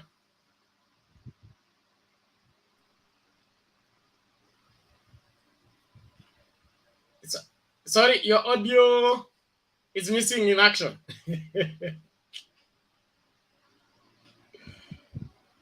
Sawa, sort it out. Yes, so Bwana Wangida, I agree with you. But Western politics, you talked about Lusaka missing in action in at UDA. I would say that Luyas are loyal people when it comes to administration, and Lusaka knows where the government is going. He doesn't want to spoil for himself. He may make back as a Senate Speaker or as a Cabinet Secretary, or, I don't think he will go to the Spangwingwi thing, because the Spangwingwi thing is not working in terms of securing people's political future. If you have to raffle everybody, fight everybody, be an enemy of everybody, at the end of the day, you are not building your political future. I remember in the past when Moi would appoint somebody a minister, even when he's in opposition, because he of course, Moi used to do that to convert them to join KANU. But at times, it is good for you to fight with an understanding that these people can become allies in the future. You don't fight them completely and cut your links with them completely. And so can I just say the fight? Okay. One moment, you're coming. I'm saying that Lusaka may be playing safe, okay, so that he doesn't enter into wrong books. And, the choice between standing by the deputy president or by the president. And so if he looks at the dynamics and the statistics, he would rather stand by the president than join the deputy president. Although the deputy president would want him to join him to flex his muscle in of course, the Kakamega, wherever the Bungoma seat is under siege by DAP. And so anything that will make deputy look like he's stronger by him getting more people to defect to his camp is something that he will go for at all costs. Right now, the stakes are high, and so he would want to buy anybody into defection. But the people have foresight and want to be part and parcel of the future of Kenya in terms of governance. They're trading careful at this time, because if you make the next government your enemy, the next government is going to come in and you will not enjoy the stay. That is not a threat. It's just reporting. Wangira, you can respond quickly. Martin Arudi sasa. Okay, on the Lusaka matter, you know, I was privileged to have been brought up by a man who was a senior public servant in the police service. And there's one thing that I noticed about these people who have either served in the army, in the police, or in the provincial administration. You know, these are people who don't want to become so confrontational with the serving head of state. And I look at Lusaka from that particular side mirror. You know, Lusaka was a district commissioner for a long time before he became permanent secretary and later on became governor for Bungoma. Sorry. So this is a career public servant who knows that the head of state is not confronted. Eh? Even if you have to disagree with the head of state, you disagree with the head of state silently. Just like you see a guy like David Musila. David Musila has all along been in Wiper, and Wiper, which has been in the opposition, and you have never seen him confront directly any serving head of state. And you know, the danger of him being, because it's the first time we are seeing a serving deputy president of a republic, you know, confronting a serving head of state. And you know, Lusaka being a guy who served in government for a long time and who understands the dynamics, he does not want to be caught in the crossfire between the president and the deputy president. And I think that's why he's taking cover by not appearing in some of these events being fronted by Kenya Kwanza Alliance. That's all that I just wanted to say. Thank you very much. That's a very good way to look at it. People who understand protocol and the respect for authority. It's the approach of the deputy president and him wanting to wrestle his way into power is wanting in so many ways. And diplomatic people would want to have a smooth entry into whatever office they would want to get into, will begin to find it very hard to associate with the deputy president, because eventually he may end up alone, because right now the stakes are very high. And when it becomes obvious, like it is looking right now, that the government is going to Azimio, any person who doesn't want a problem with the future government will begin to tread very carefully as far as how far they associate with the deputy president are concerned. So right now, the calls are near, and so everybody must tread carefully. And like I said, Lusaka wants to be part and parcel of the power that runs Kenya post 2022. So he will not be bought into right now trying to campaign Uhuru Kenyatta or fight Uhuru Kenyatta and look like he's confrontational. In my opinion, he's a wise man to go for to trade carefully on the same, because Wangamat is also not a pushover as far as the Bungoma governorship is concerned. I think he has done his homework well, and he may just be re-elected. And so getting back Lusaka with his wheelbarrow scandal ni ngumu sana. Kwanza aende kujiunga na wheelbarrow na akumbushe watu bila aliuza wheelbarrow of 100,000. That is terrible for him. I don't think he will try it. Yes, Nani, Julius, you can come in. Martin ni kama amedropiwa nje na internet. Oh, thank you so much. Naona Wangila, nilikuwa nimepotea kidogo. Selina Chamge. Chamge. Ilione. Chamge. Uy, sí, Selina.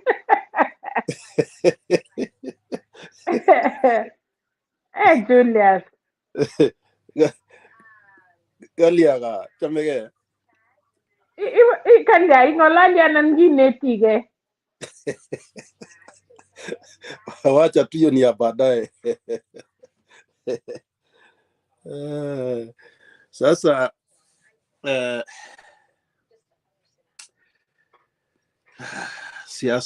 siasa ya Kenya inatufanya tunakuwa hata mtu ulali.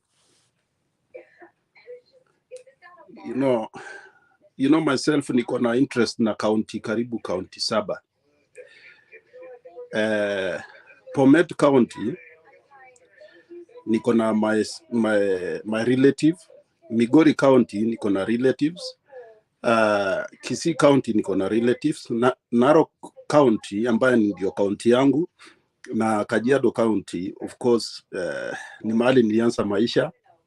Alafu Nairobi County sasa unajua ni city, so I'm always very concerned about hizo counties.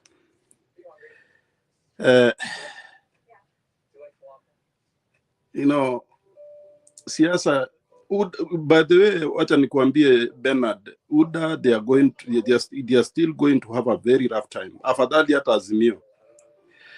Uliona Kiiga vile alifanywa?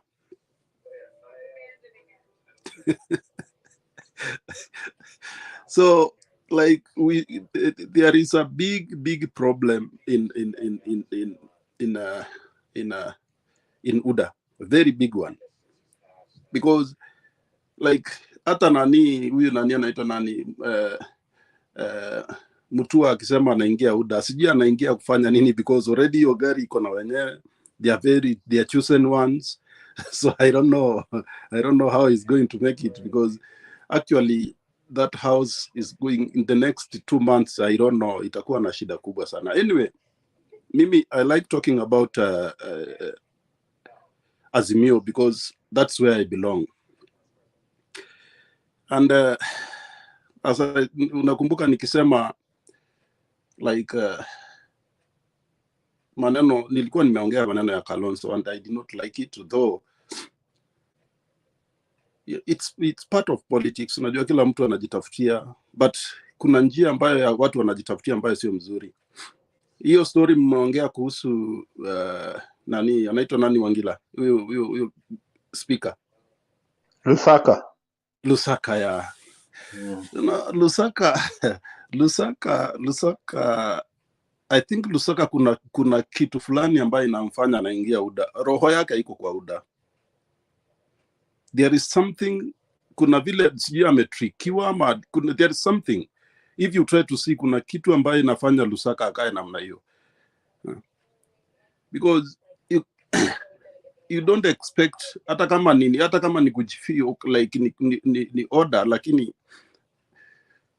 ukiangalia kwa maji it's warm like, I mean amesema tu alitangaza kwa UDA, lakini I mean ni kama alitrikiwa. There's something that we don't know, but soon tutajua tu. But the fact is uzuri aliingia kwa wheelbarrow na kuna maneno ya wheelbarrow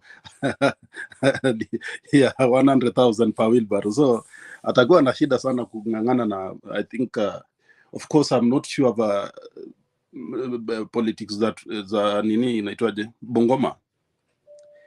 I'm not sure, but we interact with a lot of people around. Unajua kwa ground unapataga watu wa ground na wanajua they know everything. Mtu unaona ni kama hawajui lakini they know. But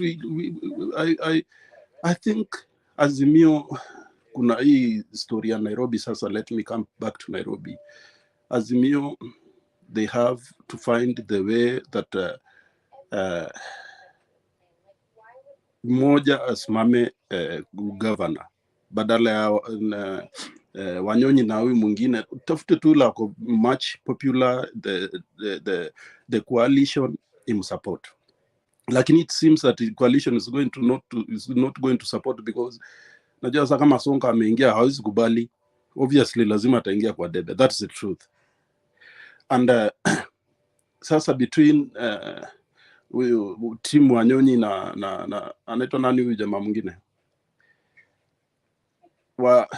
sijui hata itafanywa nomination. I don't know. Ngatia na Ngatia, I don't know itafanywa nomination. I don't know what Baba is thinking about it, and we really need one person. We don't need two of them. We need one person as a governor, hata kama itabidi mmoja we running mate ya mwingine, because we need to capture the Nairobi city governorship. That is very, very important for the president actually. Hata tukisema unajua nani na anaitwa nani, anaitwa Kidero, kusema kweli alivuja, kwa sababu kuna kesi ziko kotini, si ati na mkashifu bure. Kuna kesi na mpaka akapigwa fine arudishe pesa fulani. So but ukiangalia hata ile quality alikuwa na quality ya governor wa Nairobi. Surely, kusema ukweli mbele ya Mungu, alikuwa kama hata kama ni mwizi alikuwa na quality. I mean, because ni mtu alikuwa anajua cooperate between the national government na county government. So we need that kind of leaders. You know, Sonko alikuwa ni mtu hata you know, Nairobi tulitupa mbao. By the way, I was among those people who voted him. Tulitupa mbao vibaya sana really, pamoja na Randa. Sometimes unajua hii kitu ya kusema we want to punish something, we found that we punish ourselves. So watu wa Nairobi walitaka kupunish Kidero, lakini walijipunish because everybody is crying. Nairobi, I mean, there is nothing at that time. Sonko, you know, mimi siwezi kusahau vitu. So there is one time wakati Sonko alikuwa anakodisha magari zinachukua takataka zinamwaga city center. Surely ndio Kidero isemekane hafanyi kazi, chukui takataka. You know, those very, very dirty tricks. We don't have to allow that kind of, you know, mtu kama huyo, kusema ukweli, is it a person that should be the leader of the capital city county? Let us Nairobian, surely it was a very bad decision, but anyway, I think we have learned, and everybody has learned, and Nairobian, they have learned, and especially now the coalition, or Azimio coalition, they should think seriously and get the best leader for Nairobi, because that is where actually after Baba akiingia State House, anatakana hapo chini kuna mtu wake wa Nairobi City ambaye ni governor, ambaye ni mtenda kazi. That's my prayer for now. Thank you, Bernard. Asante sana Bwana Julius, we appreciate that. Let's listen from Martin now. Martin, I hope you are now sorted.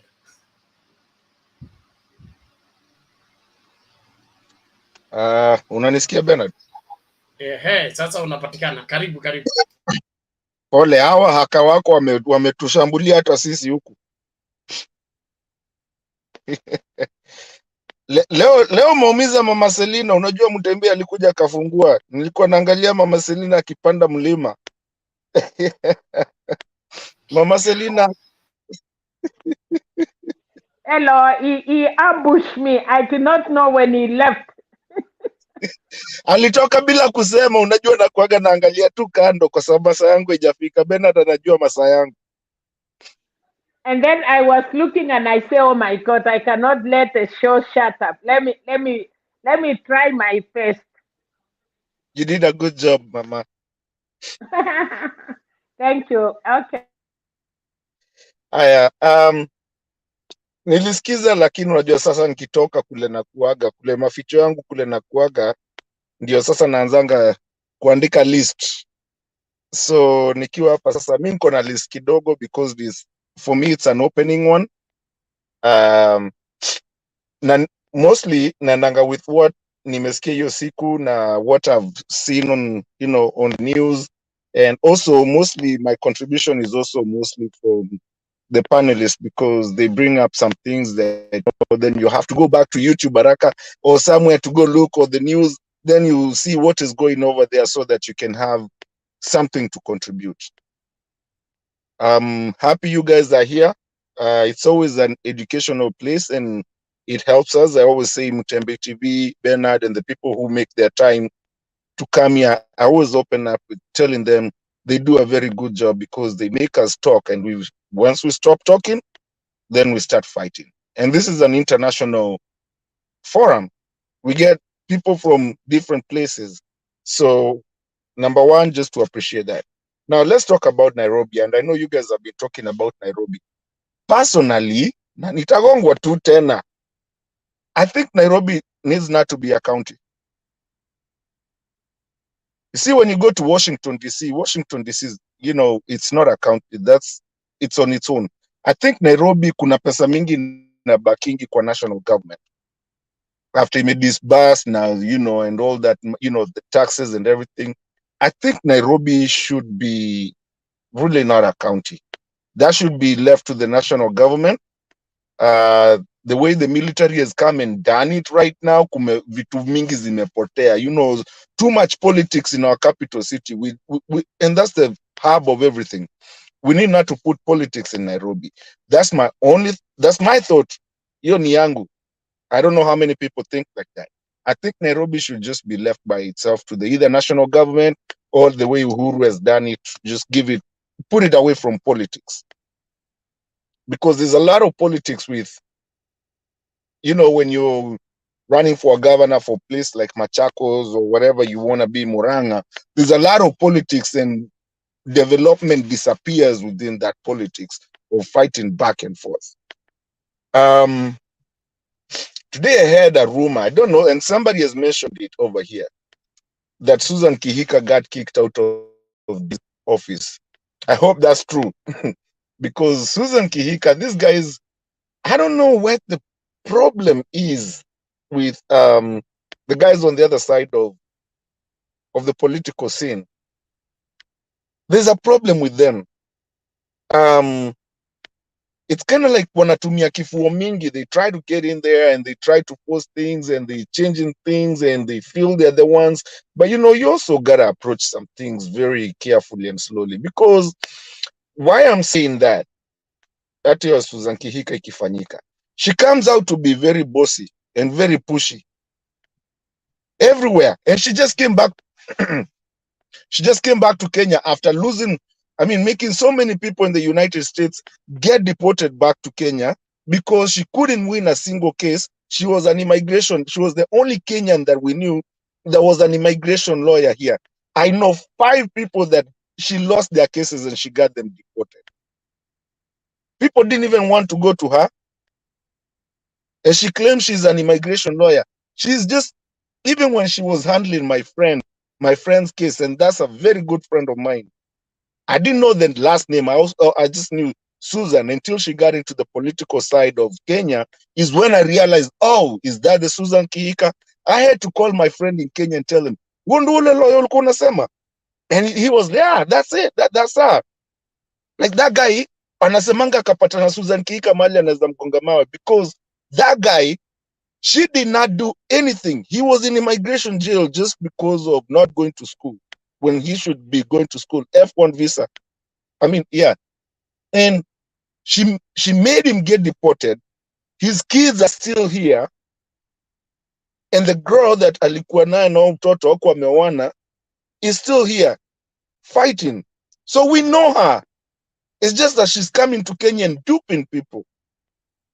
That she's a big person. Well, the father was, apparently. And that's why she gets all the money. Susan Kihika, me, I have no love for her. I've seen how many lives she's destroyed over here. You give her a case, she doesn't even care about it. Hata hizi tokea koti, anapiga sijui video call, and she's not even there. Anyways, and also to add on that, yesterday I was watching Parliament, and a lot of, like Sankok, that side of the political field, they were talking matope. Kwanza, was it yesterday or the day before yesterday? Yani, they are just, it's a shouting match. Mpaka the speaker, Lusaka Manani, they had to stand up. I think even TJ Kajwang stood up and said, this is not there's a trend that is happening, that one group is turning our parliament to be a marketplace. because they are just shouting, they are talking sijui BBI, sijui mwingine anasema sijui ama tutabuild sijui will build Raila for now because he's a citizen, then we'll build Kenyatta when he comes back. I mean, when you listen to what they are talking, you wonder, are you still really? Is that parliament? Are we being intellectual here? What are we doing? I mean, are we playing games? And you can actually see what they are trying to do. Shout, shout, shout, shout. The other guys are trying to prosecute something. You guys are trying to shout over here. Marketplace. The speaker had to stand. That one, Mrs. Jui, that UDA side and even not UDA side, the other side of the political field, I think Kenya is divided right now with people who are serious intellectually, I mean, talking like human beings, and people who are just out there to shout. And the more they shout is they think that's the mileage and kutusiana na vitu mingi. Sometimes I don't even like looking at it. Yeah. Let me go to the Kalonzo. Mato, just hold on before you switch gears. David Olo and the DPP, watch your language, your exchange is not helping much. Tutumie lugha safi. And then there is DA. Thank you. I got your mail and forwarded it to the relevant authority. They will apply whatever you suggested. I am the admin of broadcast. I'm not the admin of the channel, but everything will work out. We appreciate your concern and your support. We're glad that you go out of your way to safeguard our well-being. Thank you very much. Mato, you can continue. Yeah, the next point I was gonna go is, and Bernard, you know, I'm tired of talking about this topic of Kalonzo. I told you, I said it, and you can see it. Unaona, now yesterday, you had you want these other chamas to come with you, but then you want to be like the bossy and, you know, manzo coming here. I mean, time is changing. This is not the time they ran. The reason ODM is ODM today is because of those two. Walikimbia na certificate. You know? That's what he says being ODM Kenya to be ODM. Now they want to do the same thing. They're talking about kama Raila anasikiza watu wengine ati hiyo itakuwa side ya ODM alone. How selfish can you be? You want these other parties to follow you. Raila is trying to be there to talk to them, put it together. Jubilee is not complaining. The other party is not complaining. And then you're here talking about hiyo itakuwa yenyu. You won't taka your share alone.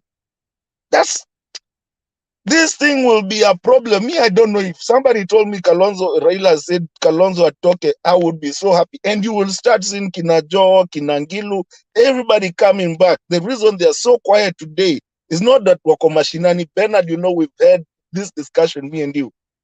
It's because everybody is uncomfortable. Nick Salat aliangalia hivi akaangalia nani Gideon Moi akamwambia, we, twende bwana. Huyu jamaa kama akuji twende. You don't see those dramas with Madhakaru and and Kalonzo has no votes in Ukambani against these three governors. He's a dictator. That's how we know him.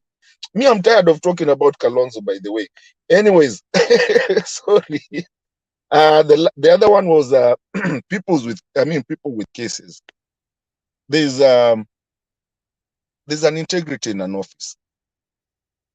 If you have a case, go finish it. Even though there's a thin line between that, because if I'm running against Bernard, I could actually go just generate a case for you just right before the election so that you don't be able to run. I think that's a very gray area that everybody needs to look, the necessary people needs to look at that. Because again, we don't want somebody going to just generate a case for someone, and we also don't want somebody to come and run when you have cases in court. Wait until ziishe, then come back. Now the topic of the day, ile Mtembea alisema NCIC. What does these people do? Wanafanyanga nini? Can somebody give me one case that they've prosecuted and gone na ikafanyika? No, These guys just eat money. I mean, get money, get paid, good salaries, sitting in an office that is toothless. They don't do anything, just making statements. Nothing. Now, at this point, I'll even go to something like Hatupangwingwi. What in the living world are you talking about? What's wrong with kusema Hatupangwingwi? Anybody can say Hatupangwingwi. It's a song. I mean, when they come up with, I mean, I can understand when they come up with, kutairi na vitu kama hizo, because that's very offensive when you're doing that to a community, a big community. My culture is my culture. Your culture is your culture, but we are all Kenyans. I can understand words like that. Ati kama mbaya mbaya. What are you talking about? Yo tunasemanga kila siku. Now, because I'm a politician, I can say kama mbaya mbaya. I can say Hatupangwingwi. It's dumb. Me, I don't know. This thing needs to be disbanded. You kitu ipewe CID or whoever it needs to be given. Now, Bernard, sasa nimefika kwa questions. For me, I want the panelists and whoever can tell me and explain to me, because I don't know, I don't understand this. Na ni ukweli kusema kama uelewi kitu. I mean, ni poa kusema. What exactly does zoning mean? Because that one I don't understand, and that's a very innocent ignorance part of me. I don't understand what zoning means. I don't know what it is, because I think also Alex was trying to say something over here the other day, which I did not understand. That Ruto was picking weak candidates so that he can go for a rerun. I did not add that 1 to 2. I mean, aingiani na mtu aniexplainie exactly what zoning means.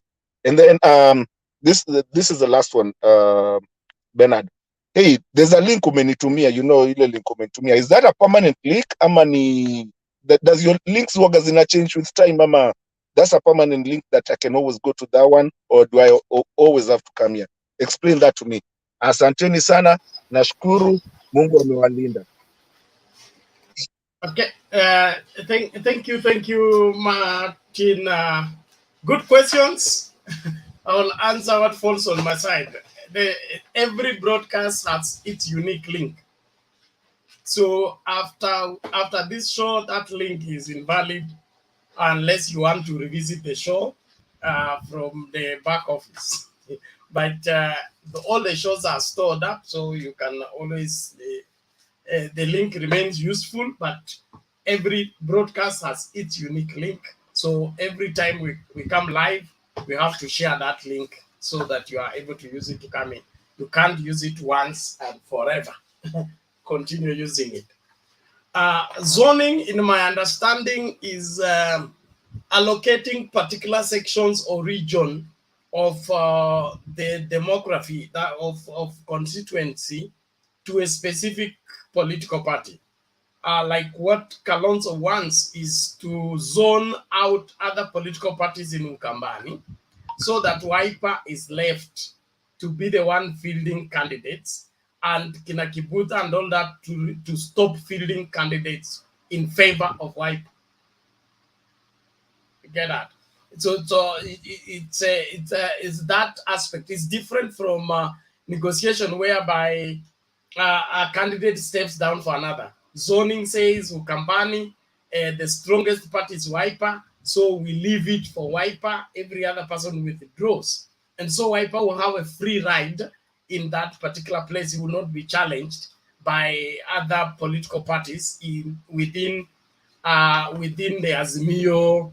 The Azimio, so that he can now concentrate running against UDA only.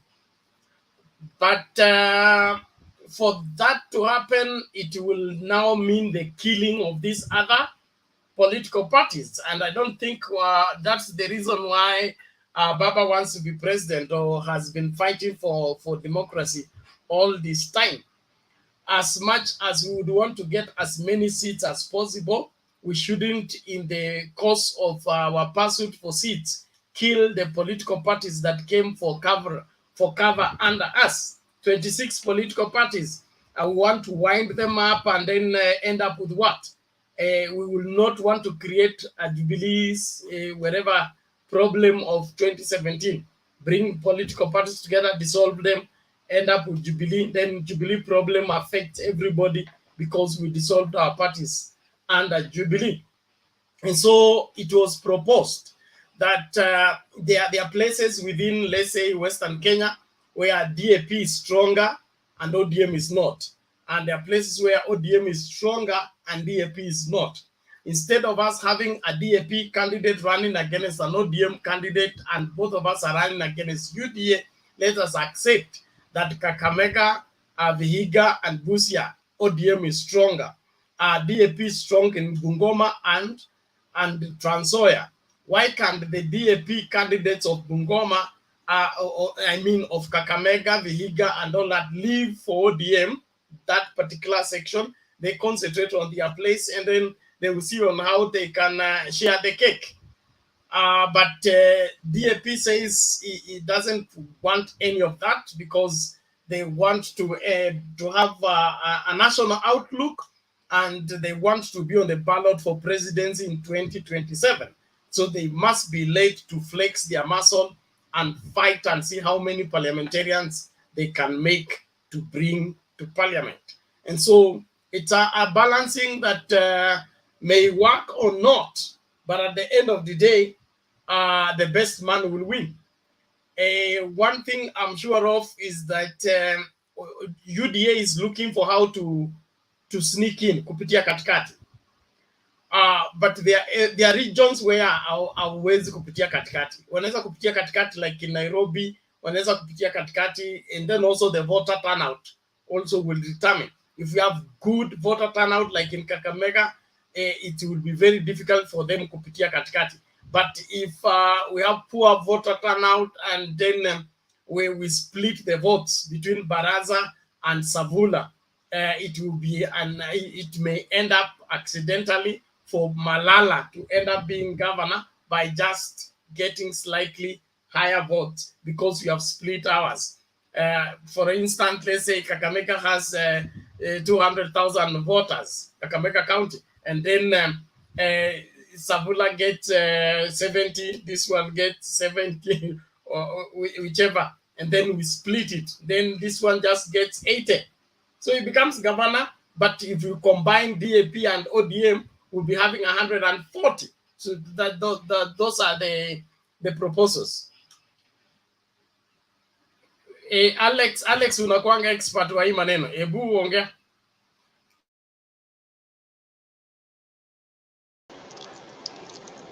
Kisii imetushinda, so we can't advise anybody. Kisii mlilia wembe mkapewa, mmejikata tayari. Tunangojea Monday. Tuliambiwa tungojea Monday, we are waiting. But we know the winners, we have done our own survey. So I think every region is different. They have their own complexities. And you see Mombasa imewaka moto kuliko hata Kisii. I mean, that's a hot battle. I don't even know what Baba will do. It is nomination season. And to some places, it is the real election. It is not just nomination. So people don't take nomination as just mere nomination. These are real election in some places. It is do or die. So I guess it's good for us to exercise that democracy. Unfortunately, UDA has taken the other route, whereby every day they are in current telling us who has agreed, who has agreed. That is not democracy. I mean, in the end of the day, if they allow us, we choose hata mwizi wetu, we can take responsibility for the next 5 years. So this is real election for some of us. So whatever we are seeing, let us be happy that internal democracy is prevailing. Yeah. Thank you. I believe a solution will be found. A solution will be found. We should just ensure that we get the majority of the seats. The majority of the seats, where possible. You know, we can even allow everybody to go to the ballot, and then we prevail over some to drop out as we go towards elections, based on how our competition is looking. For example, if we have two strong candidates, then UDA seems to be having a head start because of our split. Some negotiations should be brought into the picture, but we shouldn't even leave everything to negotiation, because also wananchi wako na haki yao ya kuchagua yule mtu wanataka. Kwa hivyo tusinyonge demokrasia wakati tunatafuta peace na uwiano. Watu wapewe ruhusa ya kuchagua mtu wao kama inawezekana. Kama itawezekana, waitwe kwa baraza. Waitwe kwa baraza. We can have an open forum. An open forum. Wananchi wapo, wagombezi wako, kila mtu atoe maoni yake, and then we do. Can we used to do acclamation, okay? Those are for this man say I, this who are against for this say nay, na mambo inaisha hivyo Kasarani. But all in all, I think I had we are vibrant as a democracy, and we need to keep that vibrance. Yeah, I had one thing to add.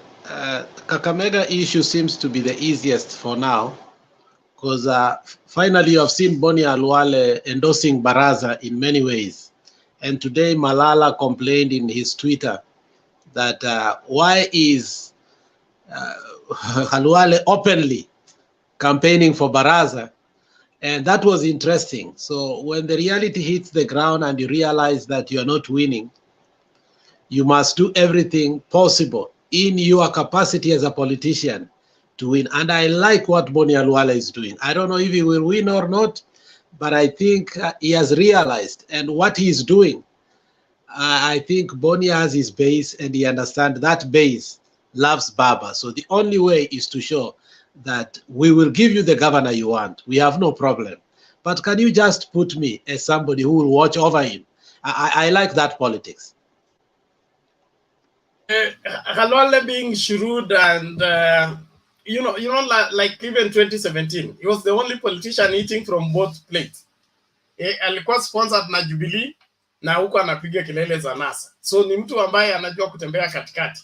But all in all, he's looking for a soft landing, because UDA in Kakamega is unsellable.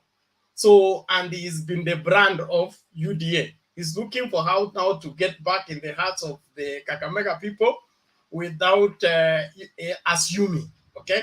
What Malala is doing is assuming that because he was the senator, he would definitely has numbers. But Halwale is accepting the reality that alikosea wa Kakamega, anatafuta njia ya kurudi ndani ya moyo yao, na wakimsamehe wanaweza kupatia ye kura. So he's a smart guy. Malala is naive on this one. That one I will I will say any day anywhere. Yes, Martin.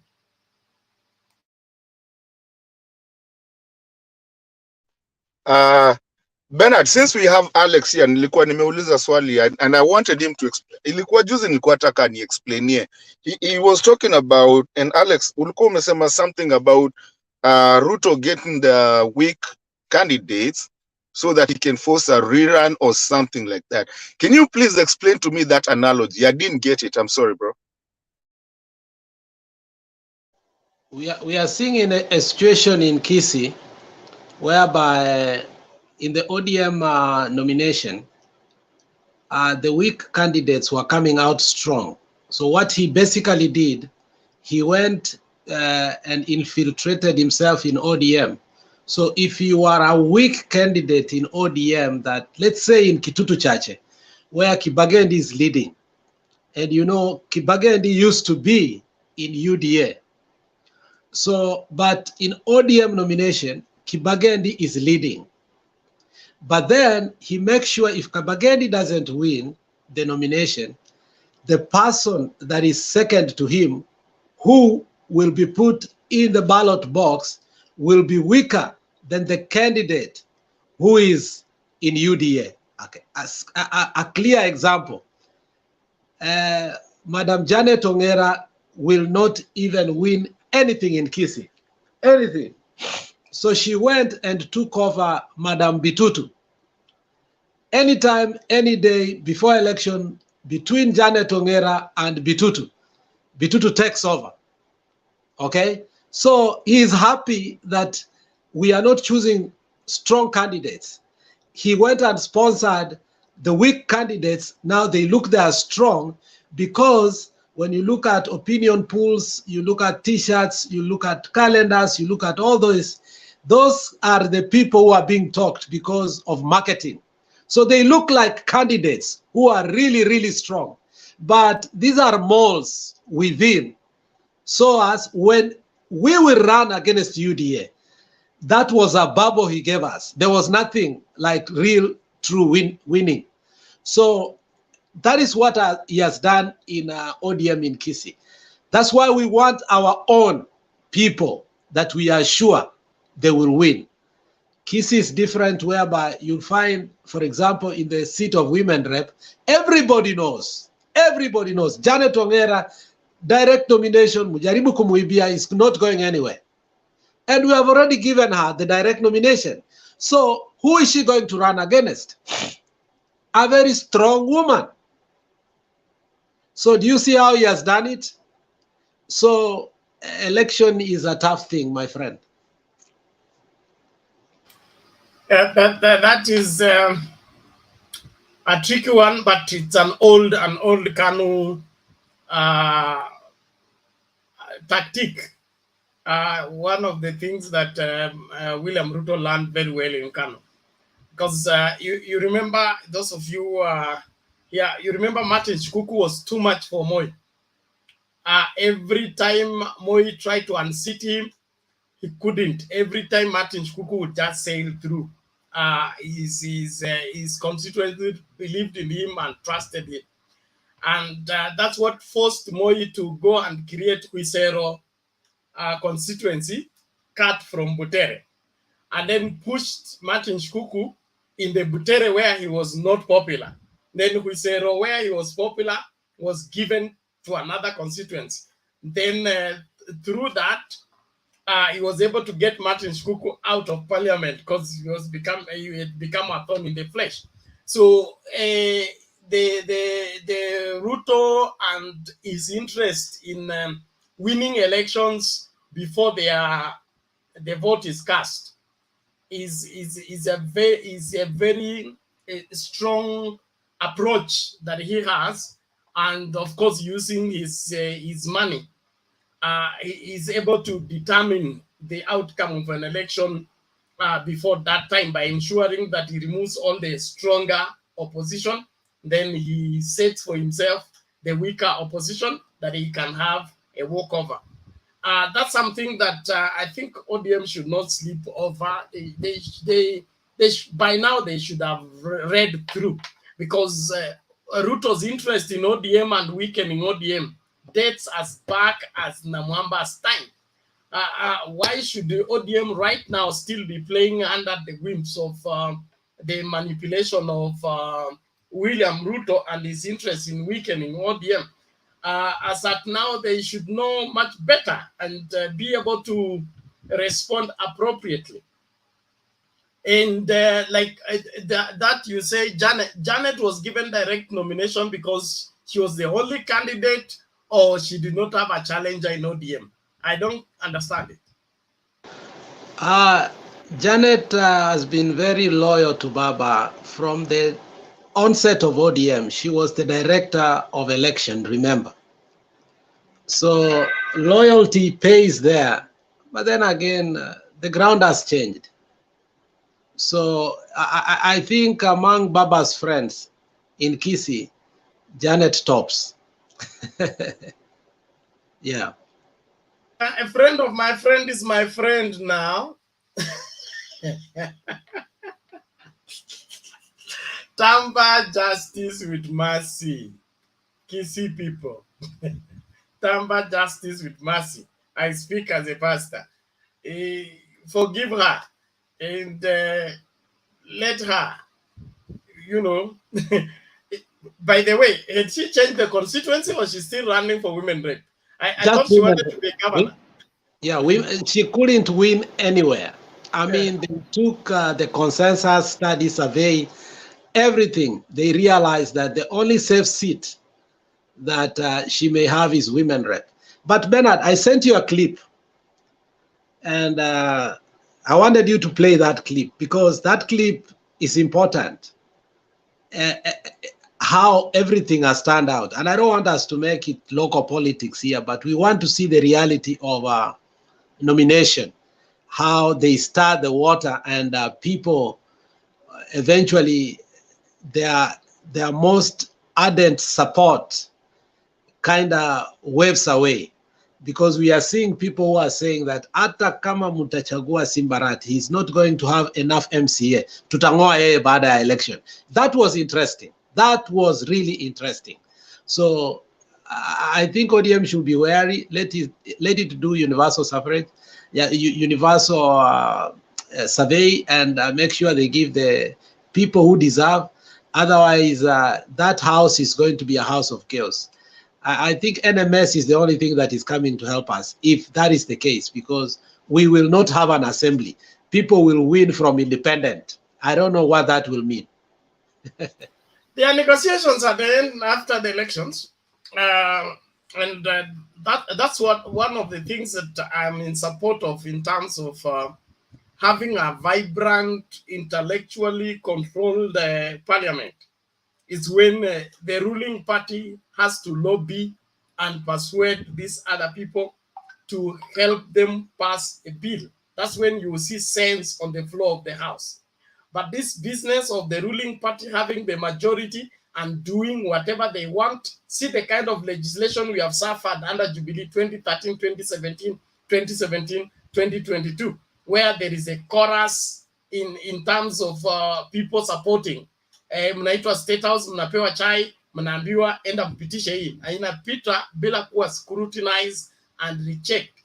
So as much as we would want to have the majority of the seats, it is also good for your majority to be a majority that can be challenged, not super majority.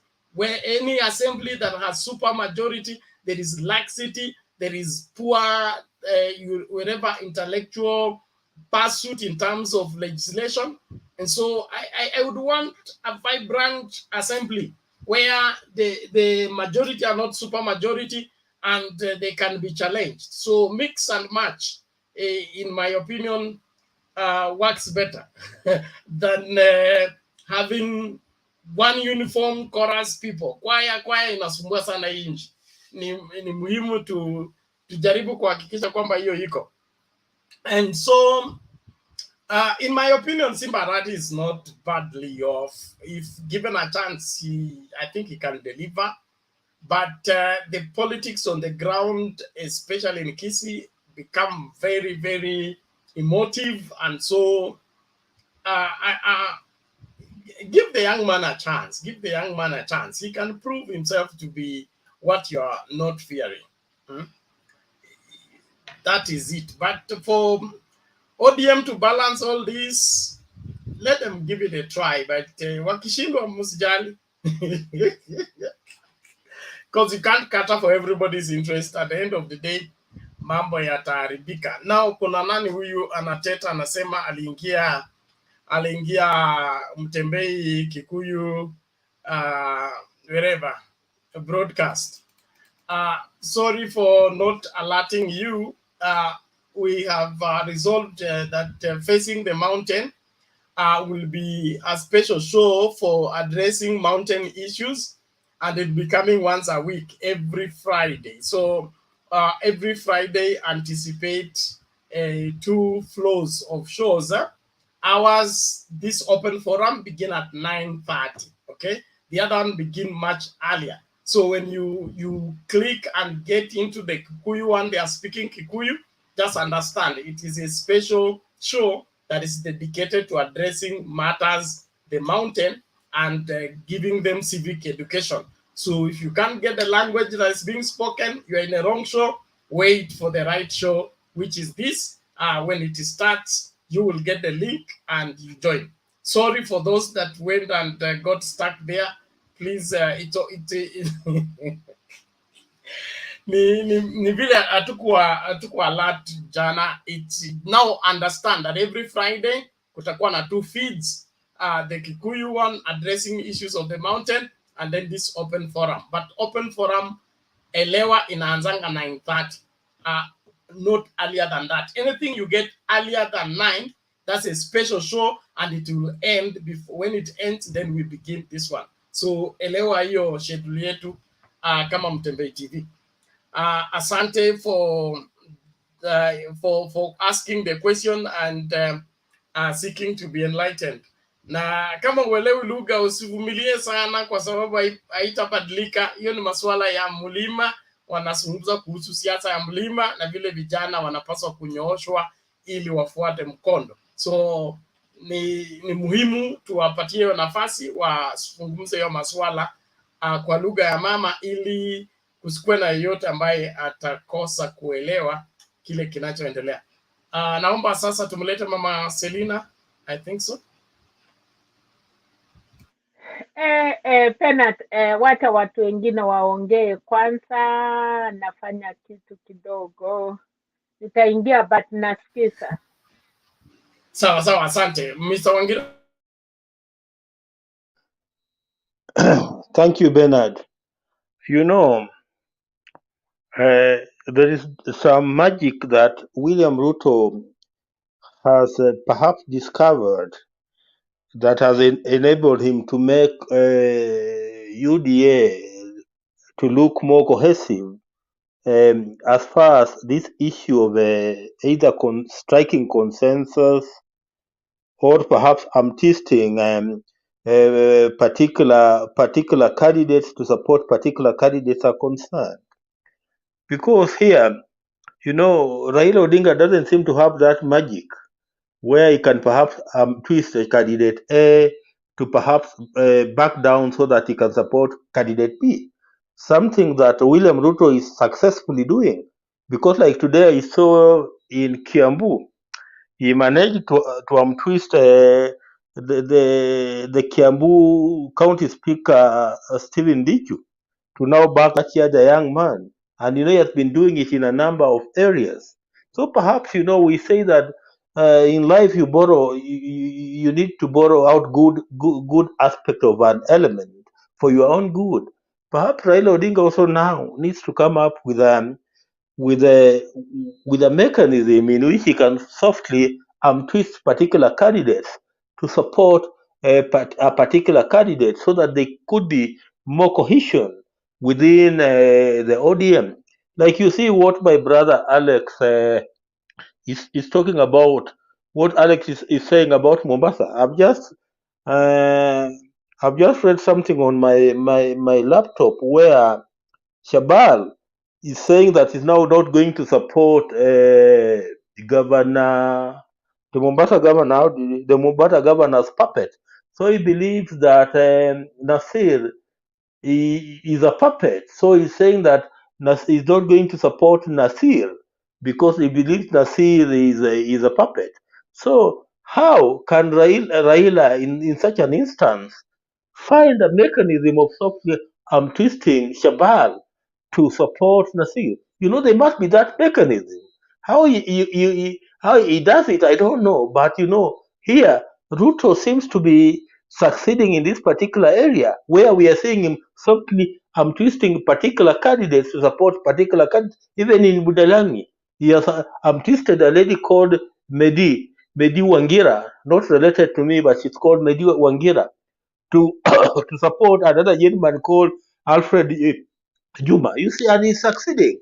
And area where we in especially ODM are failing. So to me, Raila must just come up with that soft mechanism of twisting, where you just call somebody and you tell him now, you know, it's about the political party, and because it's about the political party, you just support B for the good of the party, and he can give whatever promises he can give that he'll offer when he formed government, because that's perhaps what Ruto is doing. Because Ruto is promising everybody stepping down that you'll be part of my presidential campaign, or when I form government, I'll appoint you to become A, or I'll appoint you to become B. So it's very, very necessary.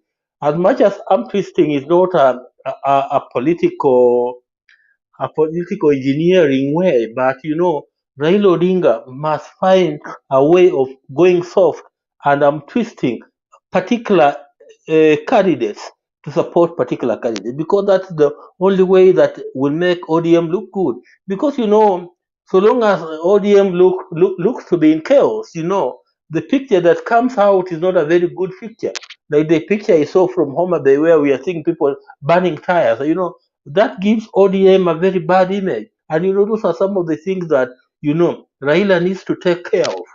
Huh? And as we move forward, especially into next week, and just like my brother Alex has said, in Kisi, we must find a way of balancing so that we find a candidate who is acceptable. Like in Mombasa, we must just find a candidate who is acceptable along who is acceptable. And the only way you do it is by going soft and twisting particular candidates to buy into what he believes is the good of the political party, Bernard. Wanawangira, your use of twisting is you're almost making it a law. It's undemocratic. But I would say that the UDA kind of issue of so and so has accepted to step aside. One of it is willing seller, willing buyer. We can't even equate it to a political negotiation. Others are intimidation. But the vibrance in ODM is healthy for ODM. I would want that some candidates, especially those sponsoring the demos and all that, can be humbled when they are taken to the nominations. So one thing in ODM, we should just sacrifice all sacred cows. Okay? Let's avoid this business of sacred cows, wanting specific people to win nominations in specific places. Subject all that must be subjected to nominations, especially in those hot spots, so that when somebody loses the nomination kuwa humbled. But akiambiwa just step down, he continues to deceive himself that he's so powerful that he is the only one that steps down. The reality will dawn to them when they go to the ballot and find out that they are not as powerful as they thought they are. There is a notion of people thinking too high of themselves than they ought.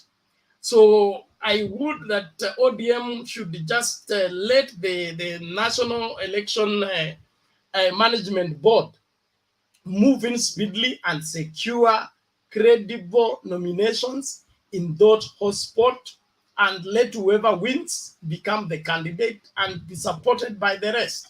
Lakini tukijaribu kuzuia kila mahali, it's like water in the river. You block here, you block here, you block here. The more you block, the more pressure you build up. When now that wall falls, the water will not be now a sprinkling. It will be a waterfall. It will carry everything along.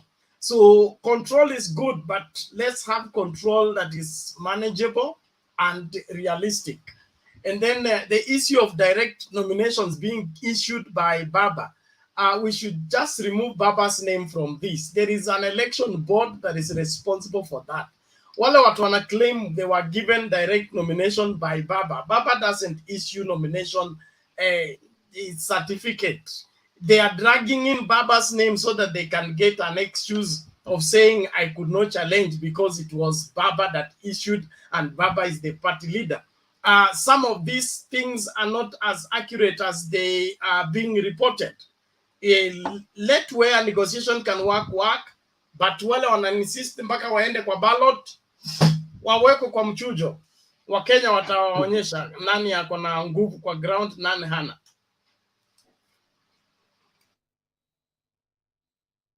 Yes. Bernard, yeah.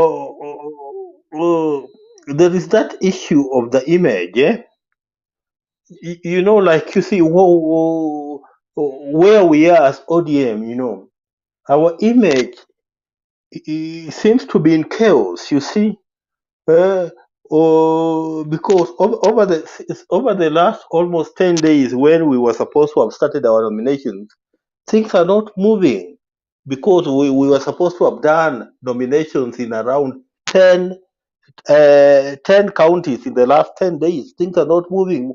And where they seem to be moving, is all total chaos. So there's a need of us managing the chaos that are coming out of this process, so that we portray that image of a real political party that is united and that is moving forwards towards winning an election in August. But so long as the image remains chaotic, it not augur well for us as a party. I get your point, but there are things that are out of our control. And we're one of the things that we talk about it in public speaking.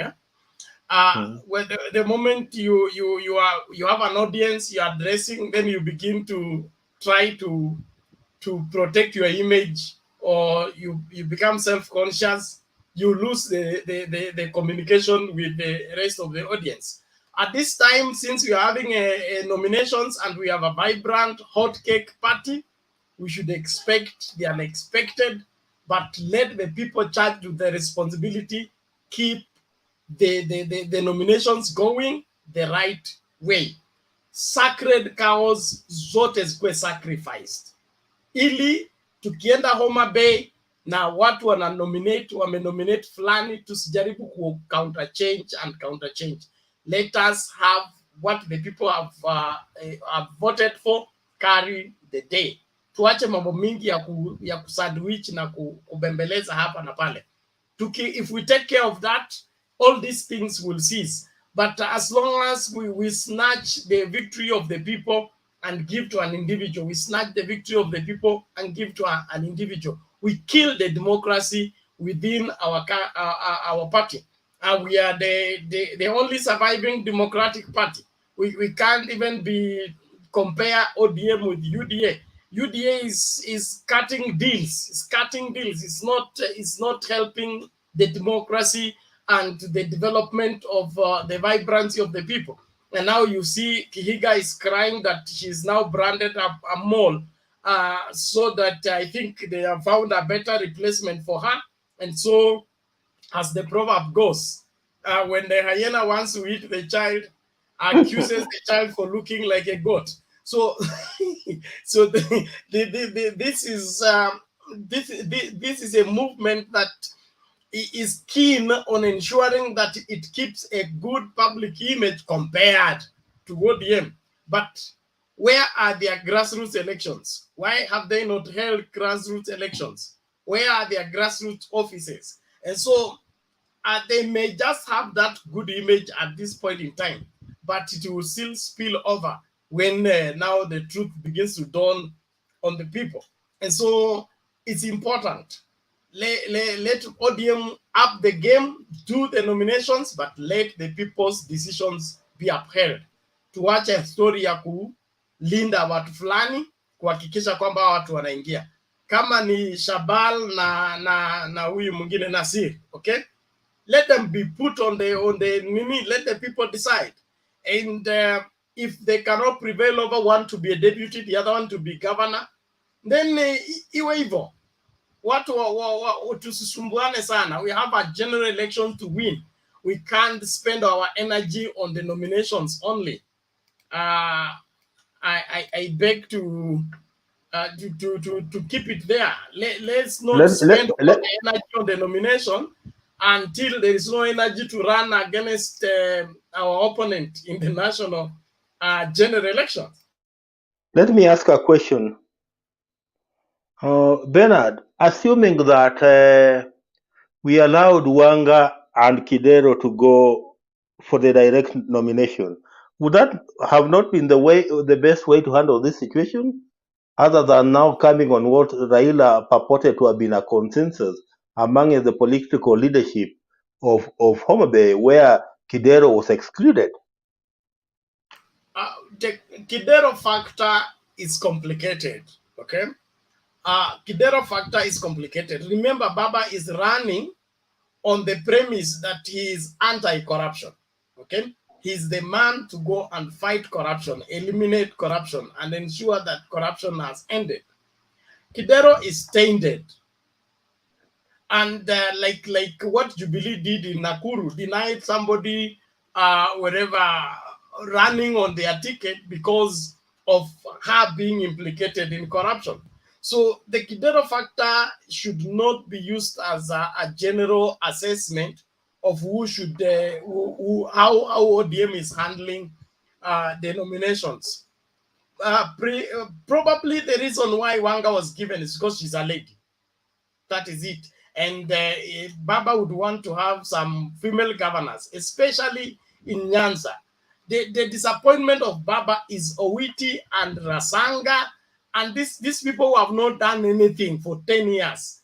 They have painted Baba bad enough. We shouldn't afford another misbehavior in Baba's backyard, especially when he's president. So Kidero should just know how to fight his battles. Na as to me a chama kama excuse. Tangu atoke Nairobi kwa ofisi achana na kwenda kotini. Kesi after another. He should leave us and they just go independent. Wananchi wataamua kama ni yeye basi ni hivyo. Let Wanga lose honorably, but fighting over ODM ticket, that's not a blockage from participating in the general election, in my opinion. Amechagua independent, aende achane na ODM. ODM italeta Wanga, kama wananchi watakubali Wanga, ndio hivyo. And Wanga, she's a vibrant, focused woman. I think she will deliver in Homa Bay better than Kidero, in my opinion. Sasa naomba tumlete nani? Julius, you have something to say before? Yeah, thank you, Bernard. I wanted to add on Mr. Wangira's comments.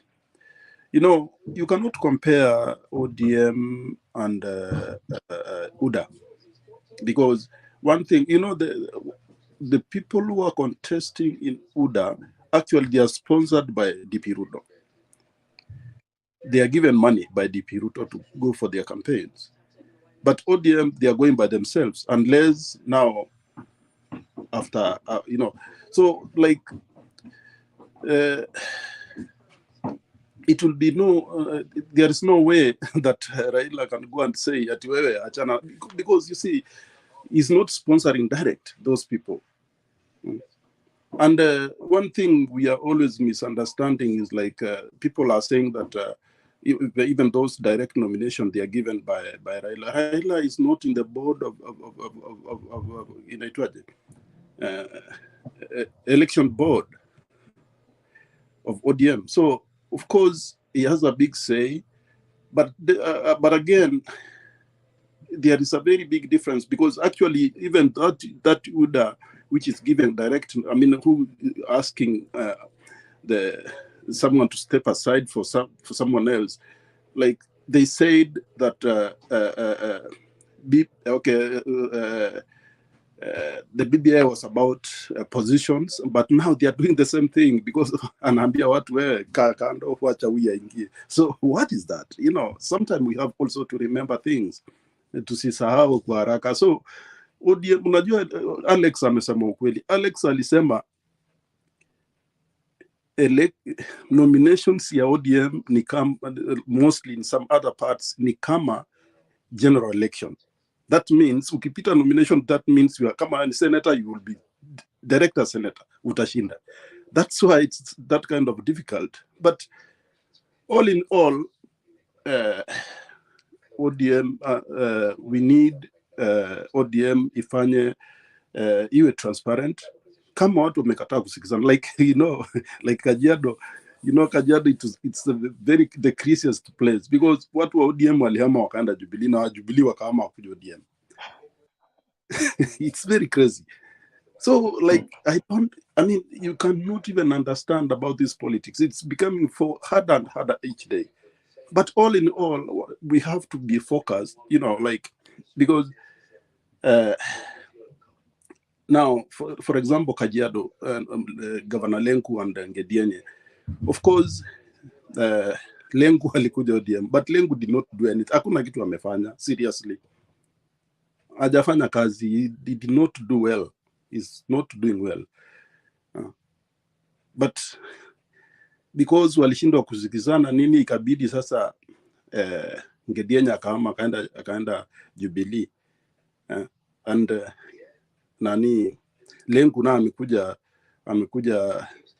ODM. But then another bigger problem now is they are saying because kiti ya governor ilikuwa ya Jubilee, so they have to give to a Jubilee. That hiyo ni kiti ya Jubilee, so sio ya ODM. So things are getting very hard in Kajiado. You know, things are becoming very, very hard in Kajiado, and we hope that because Baba alichagua, kuna team aliweka hapo, hiyo team iangalie vizuri how they are going to manage this, because it's becoming harder. Like Kisii, you can see it's becoming harder, and they need to be like Mombasa, wapatio kama wanashindwa kuelewana, waenda kwa box. I mean, so kwa box, I mean kwa washindane wawili, wananchi wachague. Although unajua tena ile kitu wanaogopa ni kwamba UDA itatuma watu wake waenda kupiga kura, hapo ndio ule wika ashinde. That is another bigger problem. That's why it's very, very difficult. So this ni kama kushika mayai na mayai mbili kwa mkono moja. So, you know, ukifinya sana unaona zote zitapasuka. Ukiangusha moja you know, it's risky, but I think at the end of the day we are going to get the best way. So thank you Julius. Mama Selina, nimeona mkono wako, lakini naomba tusikilize hii kwanza ndio kuje. There is a video here that you need to watch first and then tusonge mbele.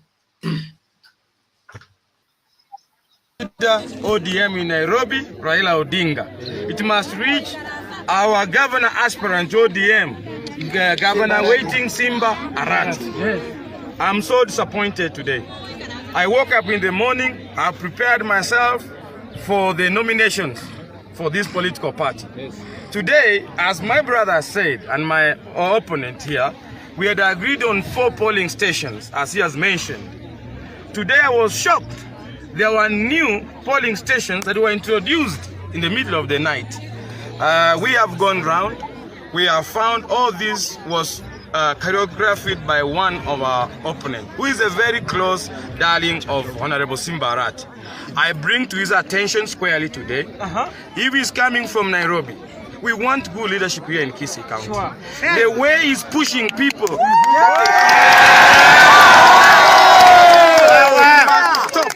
he must stop immediately. We will leave ODM for him. He will become a governor, so if he may, but he will lose the members of the county assembly.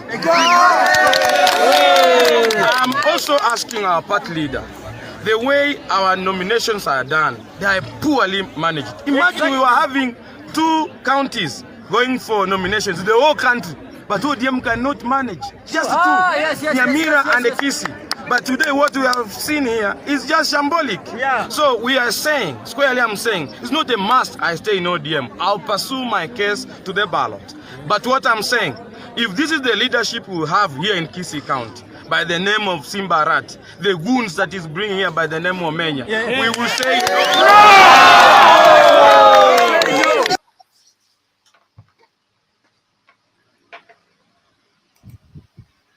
Hi. Yeah, quickly, Bernard. You know, sometimes when I say the truth, you know, some people in the comment sections like Olo, they are yapping. They think that the ground is listening to them. You yap from wherever you are, but I'm on the ground on daily basis. Some days I don't even sleep because I understand how this politics affects me in one way or the other. It is not I who was speaking. And I will send you more clips so that they can listen what I'm telling them. You can't yap in comment section and say, Alex hates, Alex hates. It is not Alex. It is the word on the ground. And it's very clear. We are ready to elect you. But at the same time, don't bring to us hooliganism here. It is not Alex speaking. It is what we have seen. And we are saying simply that we love Baba. We will go to the ballot box. We are committed to ODM. But if you make a mistake, this is the result. So people, relax. This is democracy. Mutapiga kelele, lakini hata sisi tunapiga kelele, but mwisho democracy will win. But we cannot be forced on people. That one you have seen. There is plan B. 5,000 signatures to make you right away an independent. The plan B is already there. Mama Selina, karibu. Asante Penat. Nilitaka tu kusema, naona watu wanasema vile UDA imejipanga. Sometimes watu wako kileva wana parade watu na kusema umewachia huyu umewachia hiyo, and maybe they had only one candidate. We also, unajua ile wana fight kwa ODM ama chama ingine ni the real people wako na watu kwa crowd. Lakini ya kusema consensus, unaleta watu waine unaambia haya semeni na mumepatiwa 20,000 ama bura hata kusema yes. Utapatiwa hii, utapatiwa hii. Wacha watu wetu wa struggle and let's get the best. Ni hayo tu. Okay, thank you very much. And unless Martin, you have an issue you want to bring Stony PK.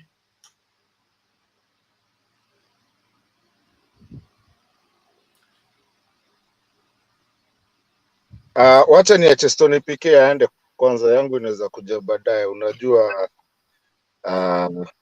he's come from another forum. He needs to report to us how they've decided on the other side. So he has the bigger hand on this one.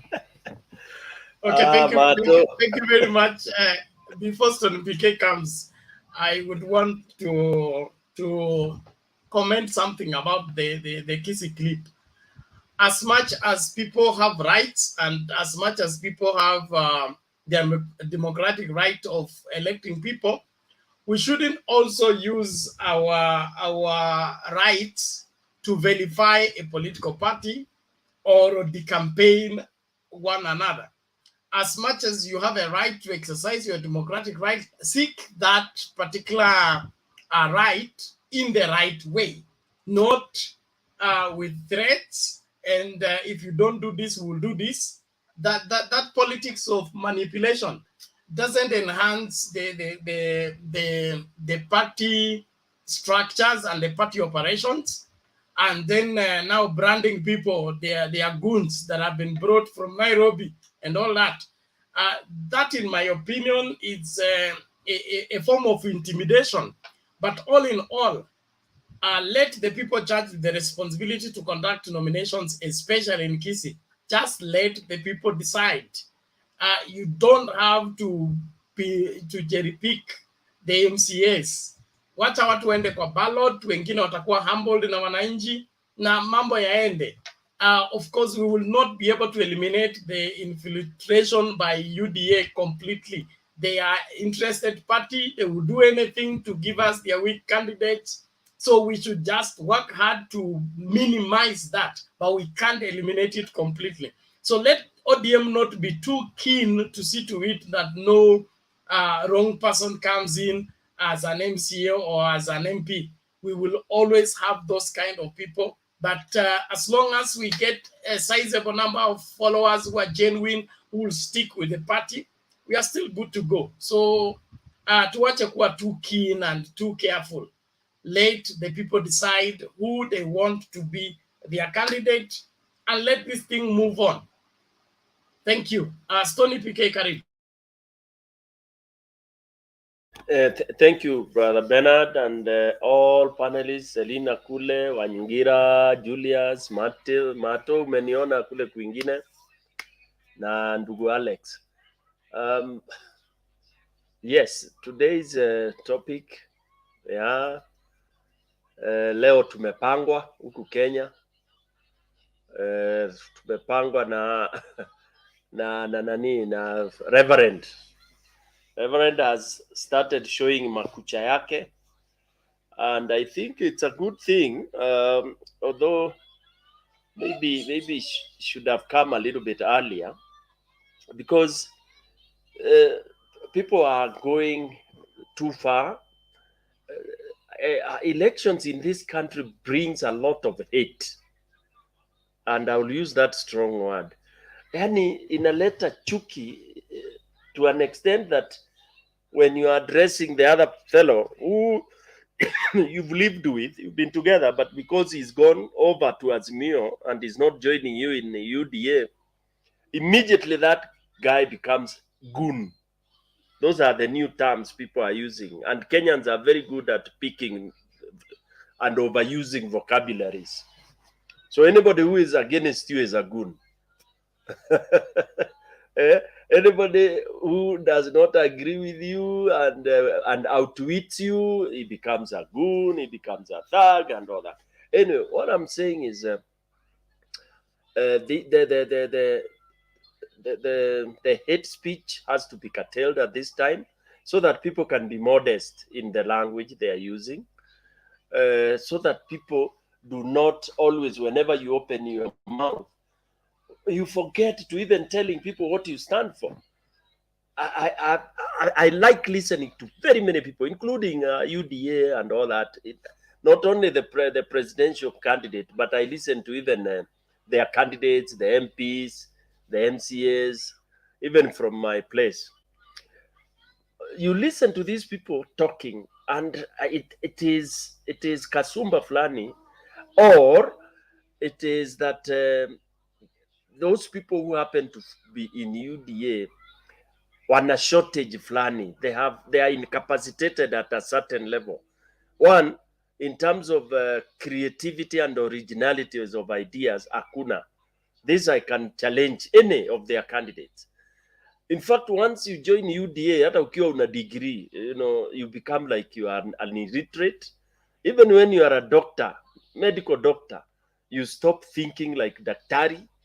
Yani, there is something very serious. And I'm just hoping that this party dies and dies forever, because it has deschooled people.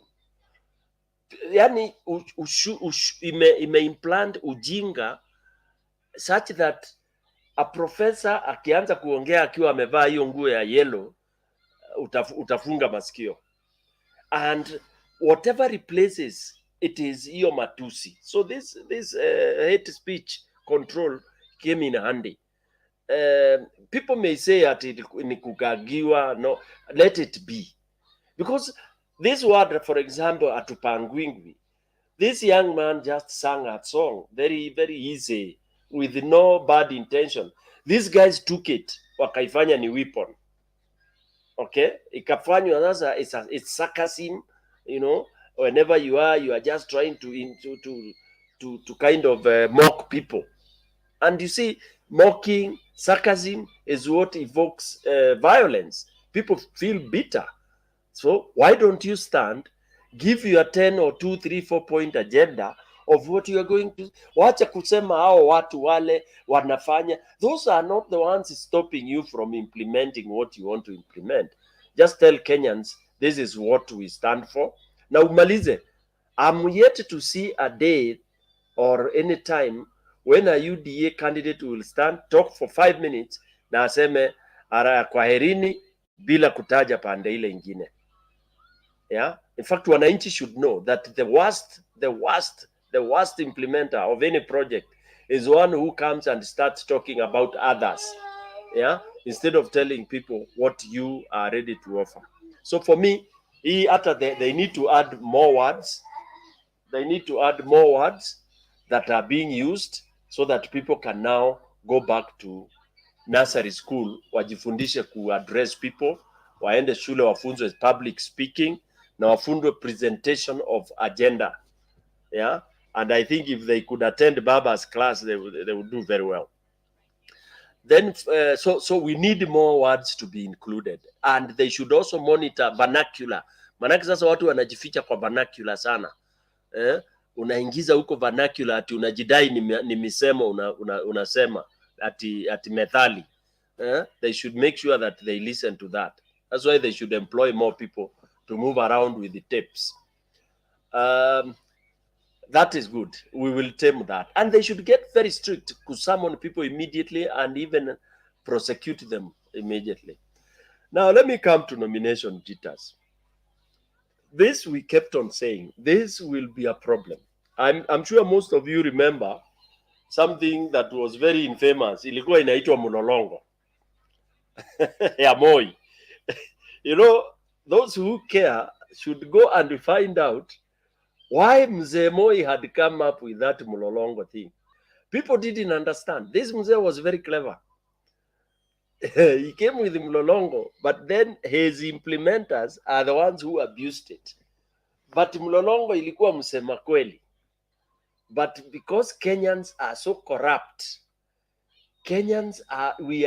yani unazaliwa unakuwa una uongo kabisa. President Moi exposed people and how cheating can be. People walikuwa wanadanganyana mchana. The longest queue inakuwa ni second. The shortest inakuwa first. And is what people can see. So there was a proof openly that Kenyans cannot manage. We can't manage fairness.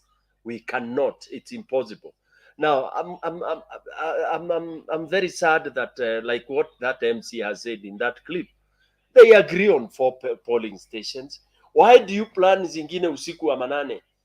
If you said 4, we consensusly agree it's 4, and we are all there. Hakuna aspirant ambaye hayuko na mmekubaliana tufanyie kwa hizo 4.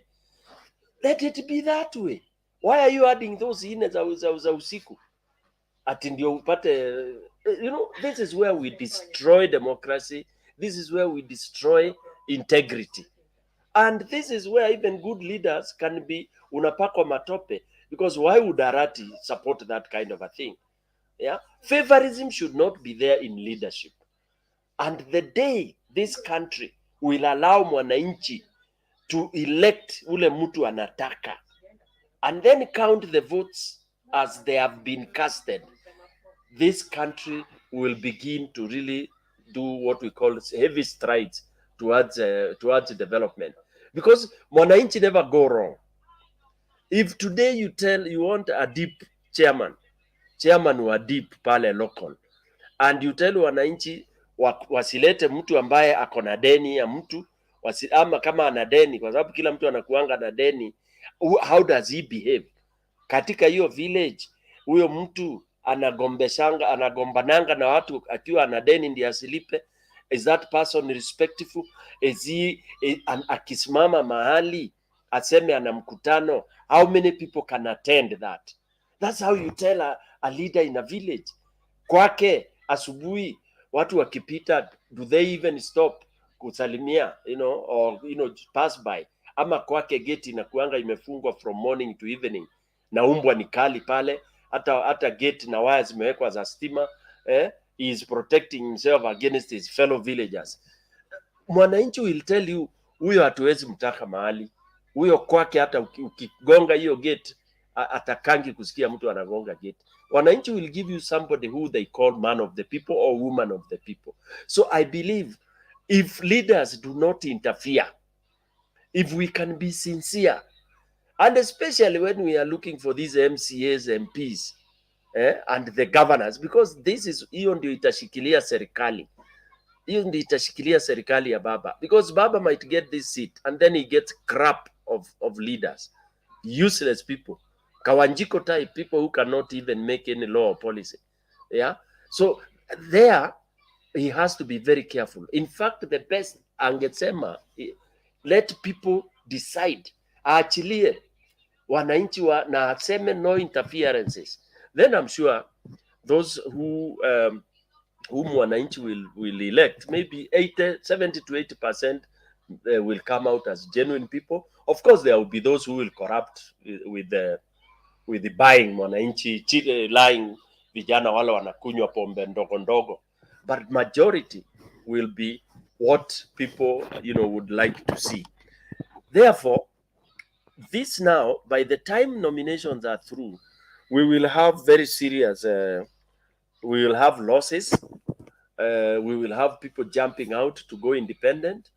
And now when people are independent, they are even worse because they are not able to be whipped into party policies or into what really may be of critical importance in any of the assemblies. When someone is independent, he says, I'm independent. Nao ndio tana kwanza wanaweza kuleta corruption ile ya hali ya juu because there will be guns for hire. So for me, I think Baba should really asichoke nini akae nao, support electoral board so that at least ODM does not run into those kind of the language. And I'm also appealing to those candidates that are listening listening us from Mutembei and anywhere. Please, candidates, also mind your words. You are still in a party. If you're in ODM, you don't use harsh words, destroying the party. You are in that party because you love it. Just correct. You don't have to call press conferences. Just talk to, you are a member of that party. Just sema hapa, kile kinaenda hapa, it's not the best. Call even Arati, tell him. If he doesn't, then you talk to the seniors, because Arati is in your boss, is just a member. Yeah. So I'm appealing to members, don't destroy your own party. Build it. Nominations are challenges anywhere, but if you agree, like you agree as candidates, you can decide even to do mulolongo kama ya Moi. Mchana. Yeah. Mchana, you do mulolongo, wewe unakuwa pale 50 meters apart. Mnaambiwa wale watu wanataka Stone PK waende kwa ile goalpost. Na wale wanataka ballot waende huko kwa hii goalpost ingine. And then wahesabiwa mara moja 20 minutes kanaisha. Thank you, Bernard. Thank you, Sonny PK. That's an interesting way to look at it. I support the suggestion. Let's believe in our political parties and let us speak in the welfare of the political party. You're free to critique, but use the correct channel. And also, we should separate local politics with national politics.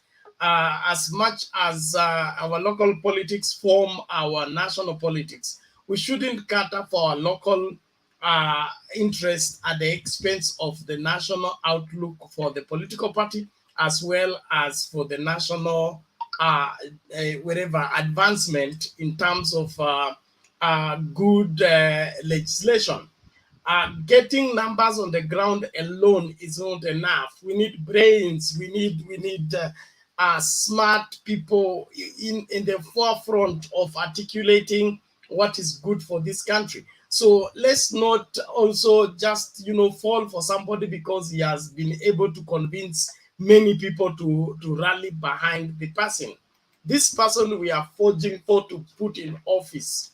As much as there is the aspect of Ongeri's old age, in my opinion, old age being countered by Baba's old age. But let's compare the two. Let's compare the two.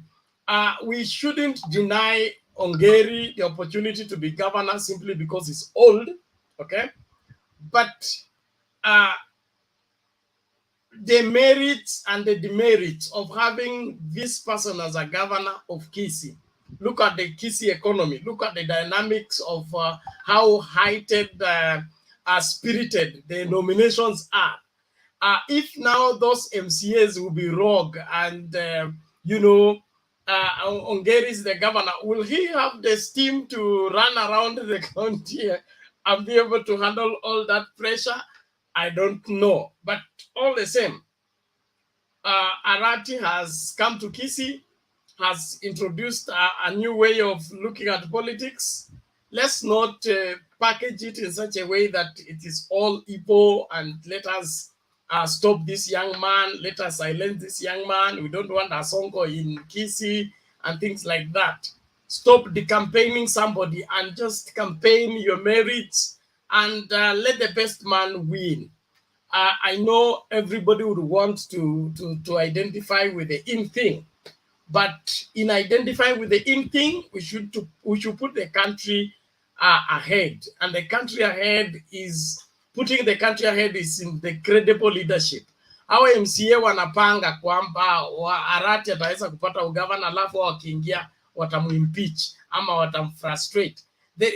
It's no different from the person who says mi nataka nikuwe running mate na nikishaingia hivi I'll begin to campaign and then I will have numbers and then I will impeach this one if he betrays me. It is the same spirit, is the same mindset, which in my opinion doesn't help in building the future. But we are in a free country, free to express ourselves. Let us not abuse our freedom. Let's use it for the welfare of this great nation. Let's listen out to these two clips. Alafu tusonge mbele. Na mtazamaji, baadhi ya wafuasi wa chama cha ODM kaunti ya Kisii wamekasirishwa na ratiba ya mchujo wa ODM baada ya kubainika kwamba wagombea viti vya ubunge na uwakilishi wa kina mama waliitwa jijini Nairobi kushauriana kuhusu mfumo mbadala wa uteuzi. Wengi walilazimika kuteua tu wawakilishi wodi katika visa ambavyo vilishamiri cheche za maneno na kucheleweshwa kwa shughuli hiyo na kwa saa kadhaa. Wafuasi wa ODM walitoa hisia mseto kutokana na uteuzi wa moja kwa moja, huku wengi wao wakisema hatua hiyo inawanyima wananchi fursa ya kuwachagua viongozi wanaowataka.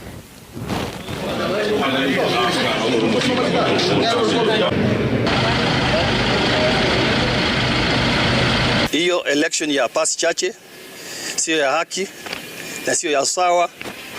Ningependa ODM National Election Board invalidate that election. Mimi ni mpiga kura hapa Kisii Central na nimeshikia kura yangu Nyanchwa. Nimekuja hapa Kisii Primary.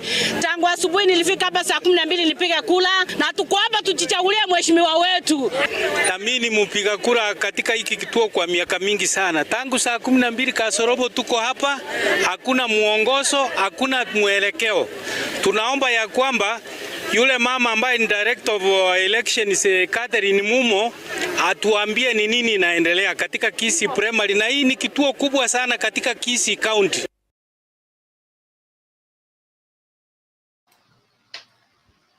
Okay. Mambo ni kama hayo. Kisii inatokota spitting fire, but it will be managed. Wacha tusikilize huyu naye.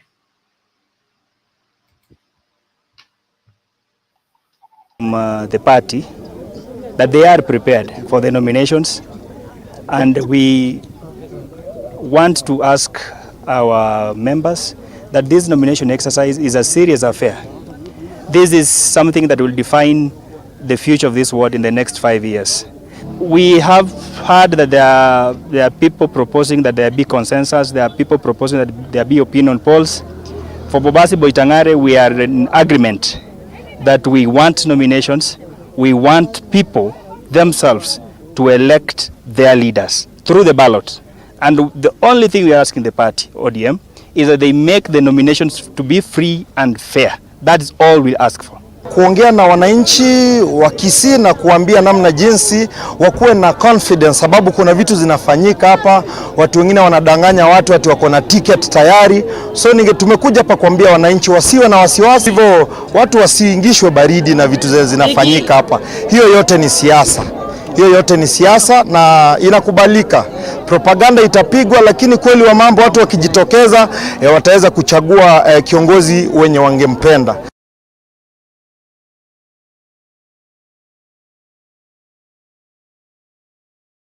Okay, thank you. That's a good way to provide leadership, and I believe the party has gotten of that information. We pray that they respond. Before we listen to Steve, let me respond to Kikwetu. Kikwetu anasema kama kuna kipindi cha Facing Mount Kenya na kinaongeleshwa kwa Kikuyu, mbona tusikue na Kiluya?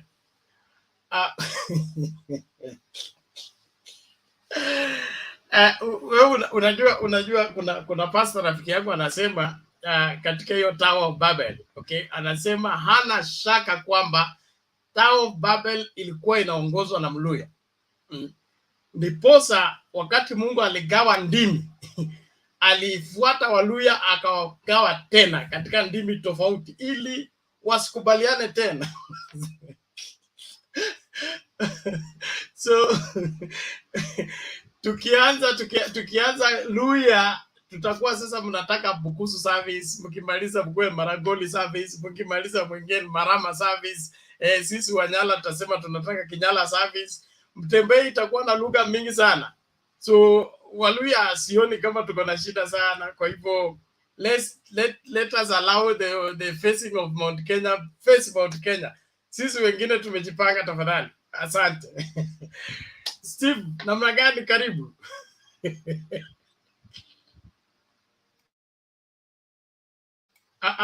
Steve katoroka.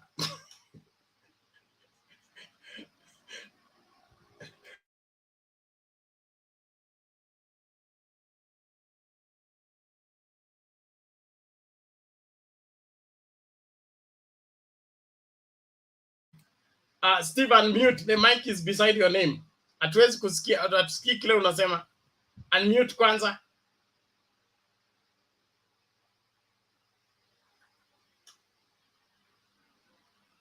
Steve, if you can hear me, we can't hear you. Unmute the mic first.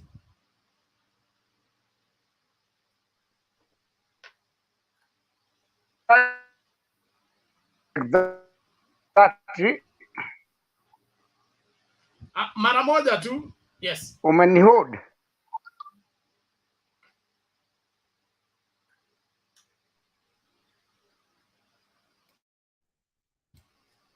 It's okay. Now that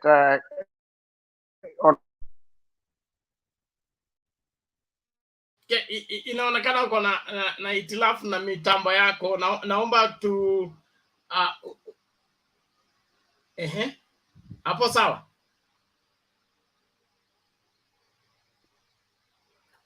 Shikilia hapo, endelea basi. Wewe imefika sasa. Kabisa. Haya, sasa nawaambia ndugu zetu, madada zetu hapo, asanteni sana. Nice to see you again. I will say good morning, good evening. I don't know, hapa ni past saa 7 usiku, but hope everybody is doing okay. Mimi see the story happening, even though could get to is a trouble here and there, but kuna kitu inanisumbua kwa conversation yote over the whole week, yeah. Kuna kitu inanisumbua. Kalonzo alikuja kufanya nini hii biashara yetu? Hiyo ndio swali. Mimi hata ni swali nilikuwa nauliza, because naona Kalonzo sasa nani kina watu wa Makueni ya governor wote wanataka kutoroka juu ya mtu mmoja. Sasa huyo anakuja kutuletea nini? By the way, mimi Mount Kenya, we know how we deal, because even 2 days are more than enough to make a new party.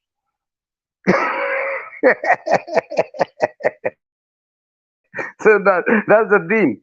But lakini Kalonzo ana faida kwenye hiyo ndio swali yangu, Mr. Bernard. Asante sana kwa swali lako Steve. The best person to answer this question is Tony PK. Mimi sikukuja, nimechelewa ile ya Mount Kenya. Ungekuja huko. Steve. Nidakliwa mnene wako.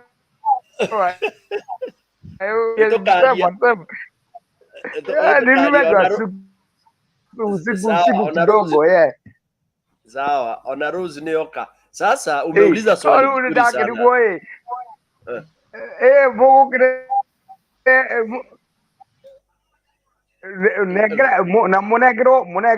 Monegro nafasi yako tu wewe nike mleka adwaya. Sawa. Taambia bana andike hapo kwa private. Najita hii? Wacha kama hicho najita. ndanyita eketwarie keria riu Haya, asante bana, nimeshukuru sasa, nimesikia. Tutaongea na PK Stone ataniambia story yote. Wacha nikujibu hiyo ya Kalonzo. About Kalonzo, I feel Steve, and anybody, you know, it has been tiring in Azimio to consolidate what we really, you know, it is heavy. It took us time. I can imagine Baba and his people and everybody else and all those people, Uhuru, all those who mean well and really want Azimio to take over. We all in agreement that we should shelve personal things. Mambo ya ubinafsi tuache, ndio tuangushe hii mnyama. Sasa people we respect kama akina Kalonzo, you know, mara anakuja, anarega, anaenda, anarudi, wametuzungusha. In fact, initially he had said he will never ever support, and we talked a lot, you know, we had a month of debate and all this. Then even wakati ameingia, anaingia, and then it is like he is out to rock the boat. Then Maanzo today talks very badly that they don't mind, they want to finish all the other parties in Ukambani. Seriously? When we have been trying to consolidate, when we want people, we respect so much people like Professor Kivuda. Sasa wewe unakuja Maanzo, you want to dictate and say chama kikubwa cha Wiper kitatoa zile zingine ndogo ndogo. We don't want to have that in Azimio. And at times, like, I like Baba's attitude sometimes, you know, he follows the rule. If you are kidole iko na ile ugonjwa inaitwa gangari, sometimes, not even sometimes, it is the best you get it amputated, because gangari inakulaga very fast. Yeah. So now we might have to sacrifice to some extent. We can't lose the 3 governors and their following. You know, they worked very hard when Kalonzo was nowhere to support us. They really rallied the Ukambani vote very well, worked as a team, and consolidated kila kitu. Sasa Kalonzo gets in, he wants to isolate these people. Sincerely speaking, I would want even Kalonzo ajaribu kusema na attempt kiti ya Senate ama kiti ya governor or something, ndio tujue hiyo anaita hiyo popularity yake, which opinion polls zinaonyesha 2%, sijui 3%. So I think his popularity needs to be tested.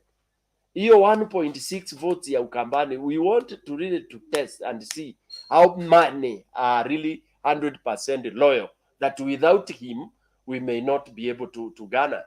I neighbor Ukambani. I was in Wiper for many years, and we kept on disagreeing. We used to have very bad disagreements because of his style, his indecisiveness, his naivety. He's one of the senior most politicians. For now, he should be gunning on getting this very elusive position. Aingie kwa serikali na washinde akiwa Azimio. Then they will talk about your selfish things. Oh, personal, sijui nini, 3-legged. Si kwanza tuchukue serikali, and then tulete BBI, alafu apewe prime minister ama anataka kupewa nini. But first of all, get the seat. Because we have a chance of even losing it, and he will die without ever even getting that position again. Because Kalonzo is not young as well. Who says that atakuwa hapo 2027? This is the time for him, and I wish he would really afunguke macho, ajue hii kuleta hizi complications vitu ndogo ndogo, ati MOU tuliandikania sijui nini. Those are tiny things. So ndugu yangu Njiru, Steve, you are right. Unauliza ni biashara gani alikuja kuleta hapa na tulikuwa tumeenda nywe. It's disappointing. Thank you very much, Bernard. Asante Stony PK for that answer. I think Martin has something to add, then Wangila. We Bernard, usichukue time yangu, unajua niliachia Stony PK ndio atupatie uhondo ile walifanya huko ile side nyingine. Leo sikusikiza. The last time nilisikiza kwa sababu naelewa naelewa Kikuyu, unajua nasikizaga na naijua. So last time nilisikiza yote. Leo sikusikiza kwa huku kulikuwa kumechomeka bwana. Ilikuwa lazima watu wengine tuingie. But Bernard, hii hata sasa unajua watu nigonga sana. Na watu wa comment section by the way, uambie kama watashinda hapo hivyo keyboard people wakuje waingie hapa. Haina haja wanachapa mtu wakiwa huko kando na wako in the show na hawezi ingia. Waambie waingie. Everybody is welcome. Tunakaaga nje hata tunaachia mtu mwingine. Waambie waingie wakuje waseme vitu zao hapa waache kutuchapa. Anyway, hii Stone PK amesema saizi. Mimi hata sitaki kuisema. Mimi Bernard Wendo nataka nikuachie useme ile kitu nimekuwa nikisema. Kuhusu kitu Stone PK ameongea. Wewe ndio nataka uongee kwa sababu umekuwa ukinisikiza kutoka siku ya kwanza. Please, because you have authority. And you know what I always say every day. Na unajua kule nimetoka Ukambani. Tafadhali, eleza ile kitu nimekuwa nikisema. Just to hiyo vile Stone PK amesema na kuansa nani. Please niongelele leo na kupatia chance kwa sababu umejua ile kitu yote nimekuwa nikisema hapa. Niongelele leo. Okay, thank you Martin. I'll be the last one to speak. Mr. Wangira.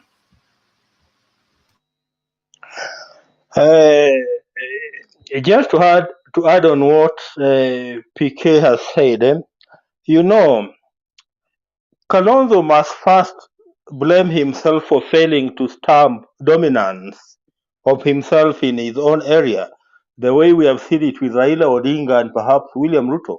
Because, you know, for Raila Odinga, for example, Raila Odinga will never be worried of a political party of a guy like David Ochieng.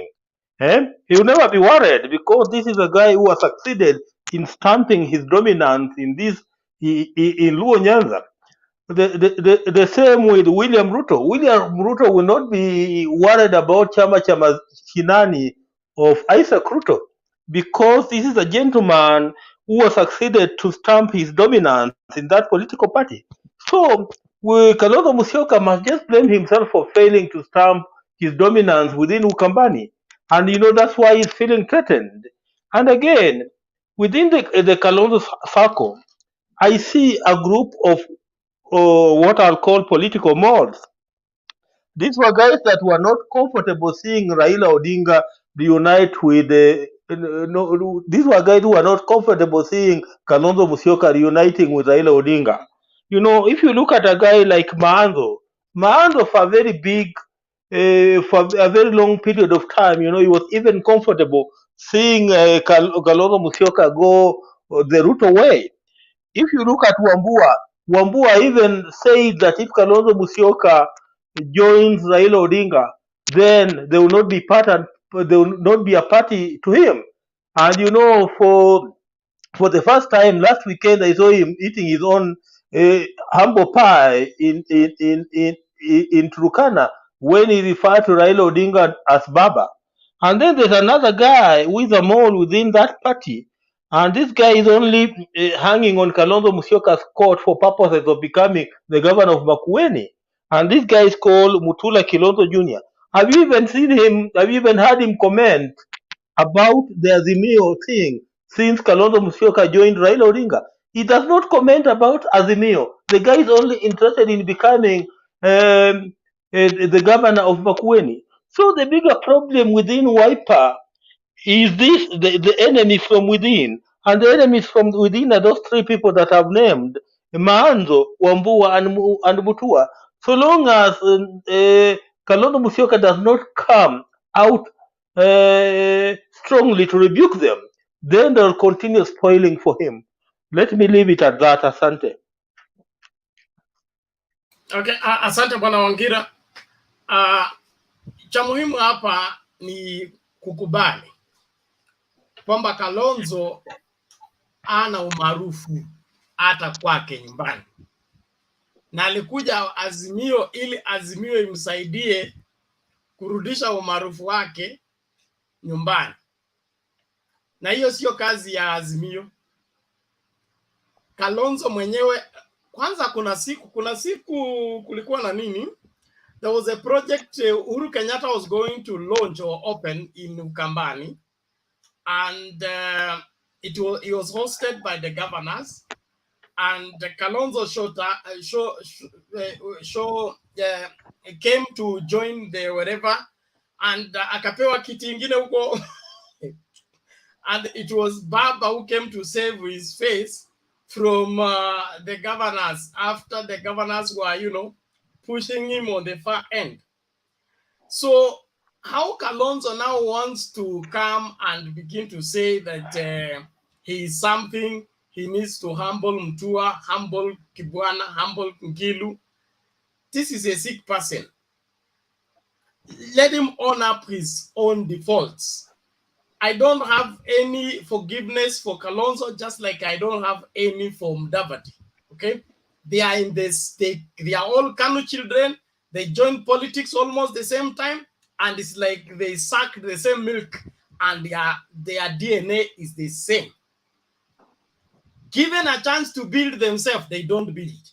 When it comes election, they say support me. We support you to go where?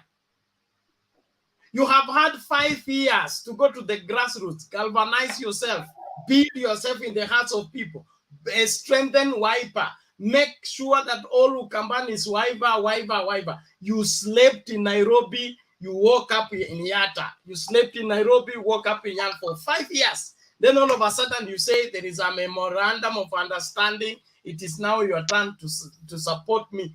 Kalonzo and Mudavadi should be cooked in the same pot and served to the farthest end of the sea, so that any fish that want to eat that they can eat. Mimi naomba hivi, watu wa Azimio, let's not waste time here. Kalonzo should be treated the way he deserves, and that is aachwe kwa mata. Akileta kizaza na yeye na maanzu na nani mwingine na Mutula na nini. The reason they want Kalonzo is so that they get their seat. and I don't know how Kalonzo is going to help them get the seat, because they are also deceived. The Bible says deceiving others and deceiving themselves. They are also self-deceived that by holding on the court of Kalonzo, they will be elected. I believe Mutula is smart enough to tell when the enemy is when the time is past, and when somebody can be helpful to you politically or not. It's about time people lined up with the latest idea. One thing that makes Baba always on the cutting edge is that he knows how to reinvent himself. He knows how to galvanize his support base, and you know, he knows how to move with the new season. Kalonzo is still talking about Wiper. Baba came up with code. NASA was crafted in the US when Baba and Mudavadi attended the Democratic Conference, and then Mudavadi was charged the responsibility to come and announce it, and then eventually will end up there. So we should not waste time to sikilize Nick Salat, tuingie bus tuende. With or without Kalonzo, with or without Kina Maanzu and the rest, we have the vote, and we have the majority of the vote. I trust Baba and the support base he has. We have people who will volunteer to vote for Baba, regardless of their kingpin's direction. I know there are people in Rift Valley who are going to vote for Baba, and with all their heart, with all their energy, regardless of where the direction of their kingpin is going. There are people within different regions who are still going to vote for Baba, because Baba is a national figure, a statesman that commands respect worldwide. Africa is for him. You must be sick not to see the relevance of that. So I support Martin, and Martin has given us that revelation for longer. It is us who have been begging. But me, I am a pastor, yes. But one of the relationships I don't like is a relationship where I have to bribe you to be with me. hata kama mshirika kanisani, nitakufungulia mlango mapema. Unataka fare, nitakupatia fare. Afadhali uende kuliko mimi kukuweka hapa nikikulipa ili ukae na mimi. Any relationship that I'm in, I want both of us to be responsible for that relationship. But if you have to manipulate me, I have to feed you. Bible says, God is with you while you be with him. If you seek him, you will find him. If you forsake him, he will forsake you. God also does not want to be the only one looking for you. If you don't want him, he say, I will also leave you. So let us understand, tusimalize muda. We have an election to win. We must win these elections, and we are winning it with a landslide. Let's get focused and move forward. Thank you. Asante. Nani huyu? Mama Rose, how are you today? We nimekuambia usinisahau, I was next. Wewe acha nisalimie madhe. Wewe mbona unaingilia salamu zetu? Poa sana Bernard. Huyu ataki nisalimiane. Najua yeye unajua ni relative wa Wiper, lakini anachukia Wiper. Na mimi ni roho wa Wiper. Wa nini wa Azimio. Mimi ni roho wa Azimio. Na mimi nataka Wajaluo wawe Wakikuyu wengi sana. Ndio hii maneno ya tribal ishe. So the Luo should marry a lot of Kikuyu women. Mpatie nafasi kwanza. Asante sana. So tegea hapo Martin, uko wapi tena? Oga Martin. Niko ndio huyu mimi. Nena mawili matatu tusonge mbele tafadhali. Mama Rose, pole kama nimekupita, lakini tunakuheshimu sana, tunafurahi sana. Haina shida. It's okay. Okay.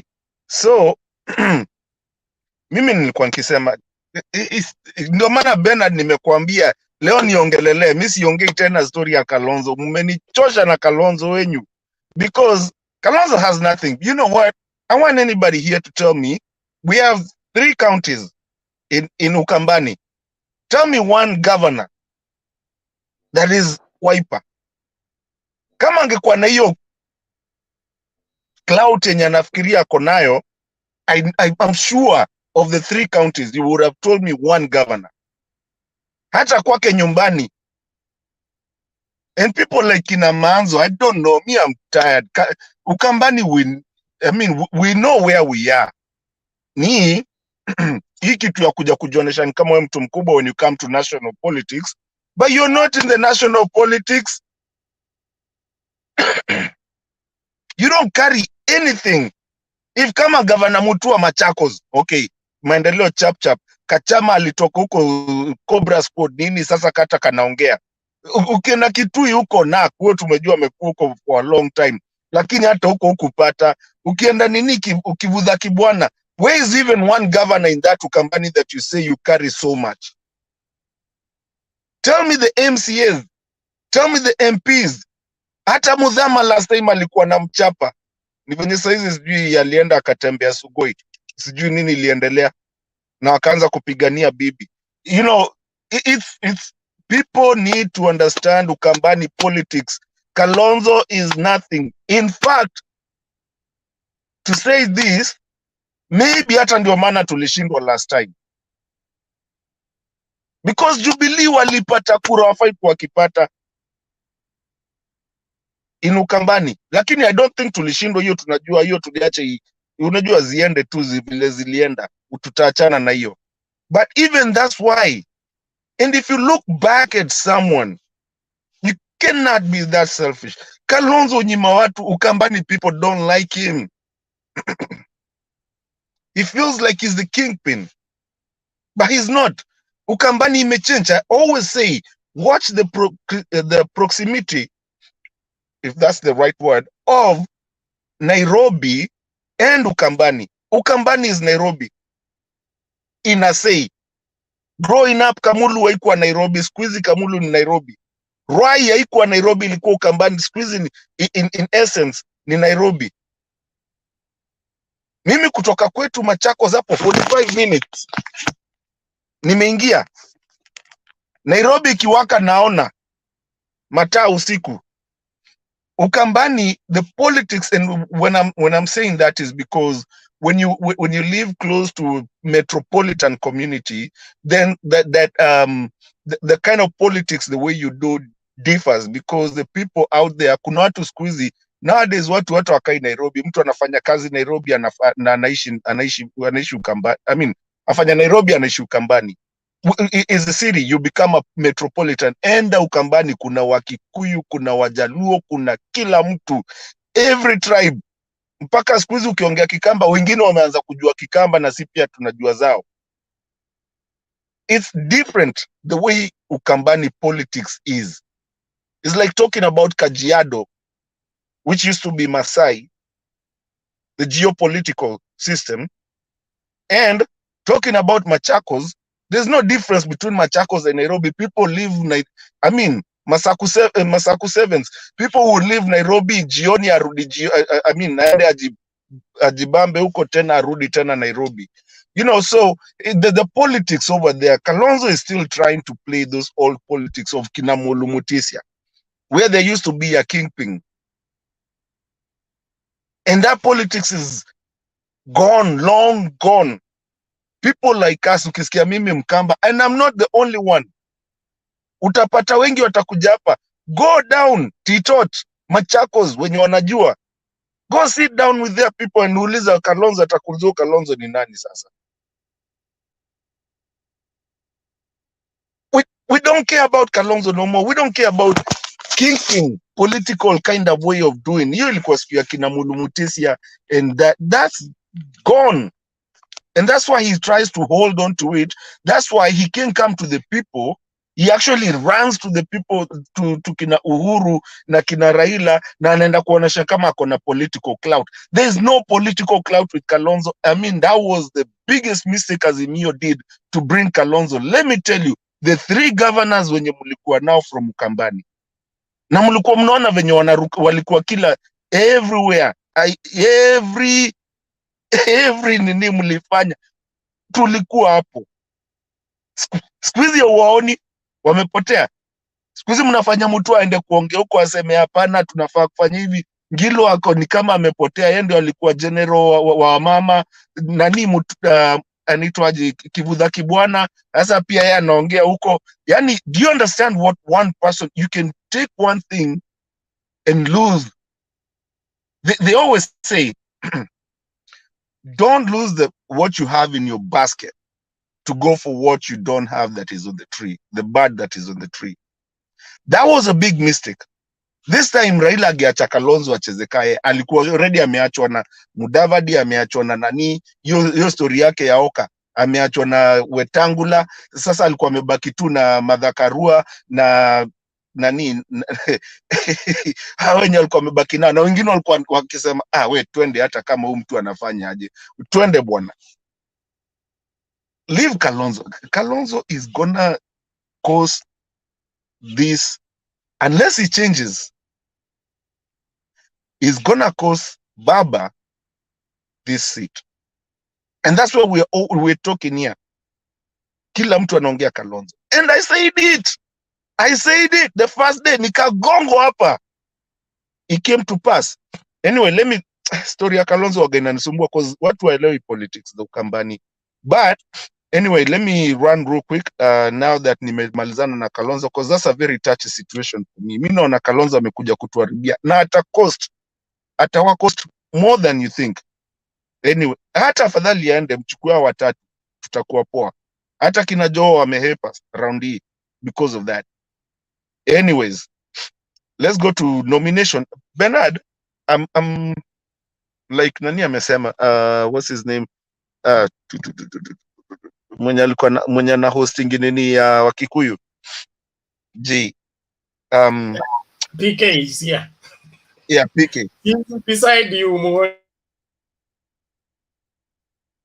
Yeah, like PK amesema, I cannot wait for one day that there's no direct nominations, to where if you're trying to be an MCA of Chebugali, you go sit down, and in fact,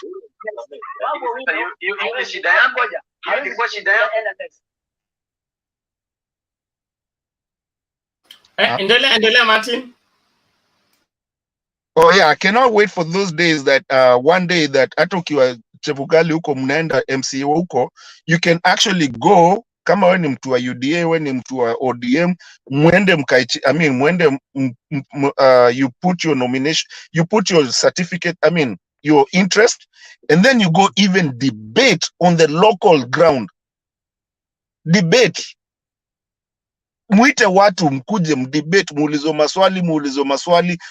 maswali, mwenye anajulikana anaonekana ataweza fanya hiyo kitu na anaelewa hiyo sector, anaelewa hiyo area, then gets the ticket. Where you debate, not easy vitu za direct nominations zinaleta too much of kugongana. I wish that we could be a democracy, and I cannot wait for that. Like normally they do, you know, primaries in other countries, where you go sit down, munaka, the people come and they judge you for what you say. They ask you the questions that they want. There's moderators, and then you talk, and then people decide who's gonna be, and then they now choose who they want to be. Direct nomination, it just brings in a create. Normally, right now, the way we are headed with this direct nomination and independence, what we're going to end up with, we're going to have more independence than even party candidates. Because ukinigonga pale, ama umepewa direct nomination, I'll go be an independent, and maybe I was the famous person, na niingie kama independent. So we need to have rethink. Now we are evolving. We are not the old people. We are evolving in our politics. We need to let everybody have a fair chance. Kama nikikuja hapa, unaona kama utaingia comment section, themba gongwe, mini gongwe, but people will say, who's a better debater? Like here, in this forum, we can be judged, tukaambiwa nani atakuwa chairman wa group, we can be judged because of how we debate. And I feel, I hope it works in this time that I live, to see when Kenya goes that way, and it's not about the party leader, just choose where you want to be. And then usiruke.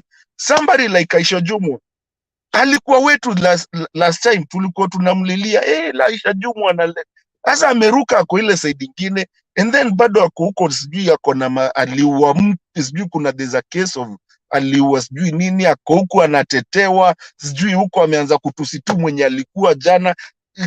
Kalwale alikuwa the other time anauliza Ruto ulitoa wapi pesa, sasa ameruka huko ako na yeye. You know, for me, I respect, what was that county yenye ilichagua mtu wa bodaboda last election, if you remember, mpaka akataka kupewa gari na Uhuru, sijui kama alipeagwa ama nini. I have not followed up on him, but that's the thing that I respect, where you choose someone per them. Unajua kama sisi tunajua hata tukiwa hapa, Themba ni mpole, Bernard ni mgumu, ni strict kidogo, unajua Themba anaweza achilia kidogo. You know, it's that knowing people and understanding, na kuna wengine wanajua mimi ni mchokozi, you know, that makes people actually choose where you can be. So for me, I just wish us to really one day have the right kind of doing politics. The nomination, I shouldn't, nikiona party, I shouldn't give somebody, and ujitete. Be judged by the people, because by the end of the day, you're not representing me. You're going to represent those people under my banner. Thank you. Okay, asante sana Bwana Martin, tunashukuru kwa maoni yako na tunajifunza mengi, na wakati umefika kila Mkenya afanye uamuzi, and some of the decisions we're going to make are going to be hard decisions. Like the Bible recommends, let us lay aside every weight and every sin that easily beset us, so that we run with patience the race that is set before us.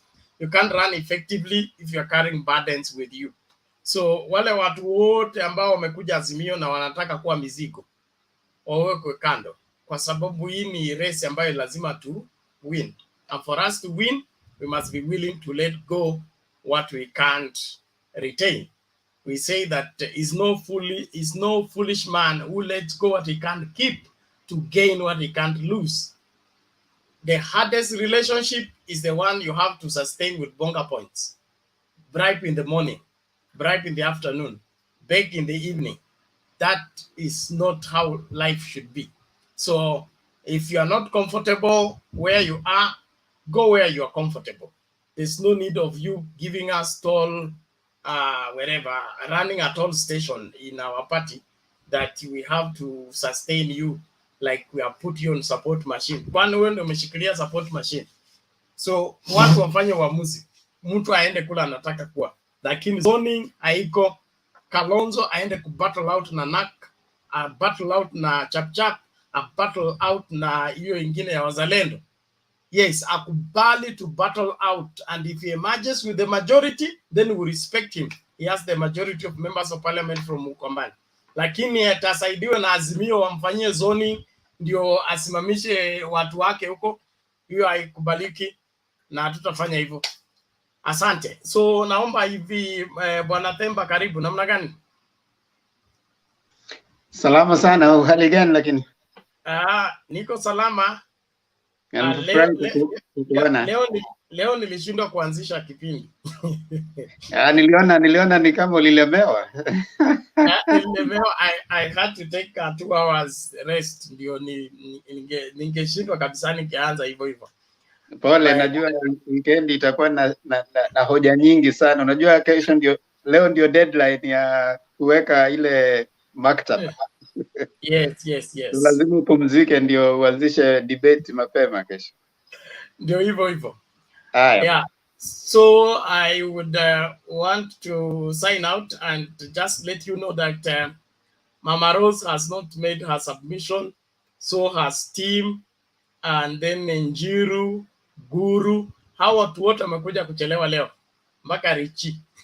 So naomba tu tufuate huo mkururo, tuanze na Mama Rose, twende kwa team.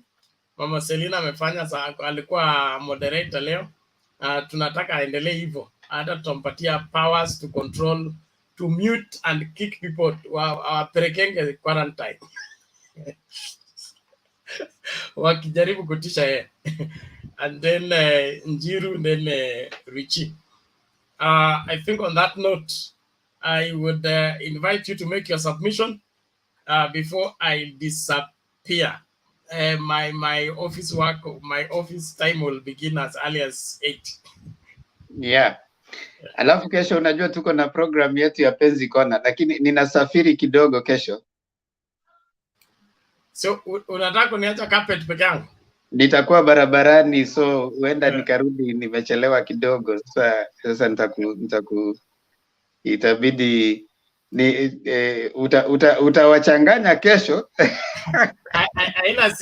Haina shida, tutajikakamua. I think we need to book a resource person earlier enough so that akue standby, kwa sababu hao vijana wanaogopa kuja kujitetea.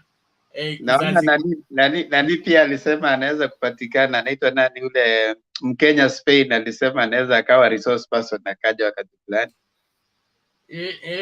Aje, I'm not sure, we will work on that. Thank you. Haya, sawa. Kwa hoja ya leo naomba nisiongee mengi sana, manake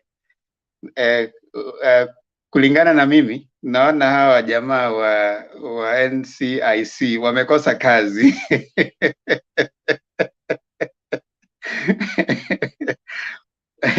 How do you ban a word? They want to appear to be working when they know they are not working. You know, it seems that they are campaigning for UDA, because you see, when you ban the word, you are already publicizing them. How to NCIC wawache mchezo. How do you? Hatupangwingwi is a song, so are they banning the song? So is the song going out of airwaves? Because I mean that's basically what they're trying to say, you know.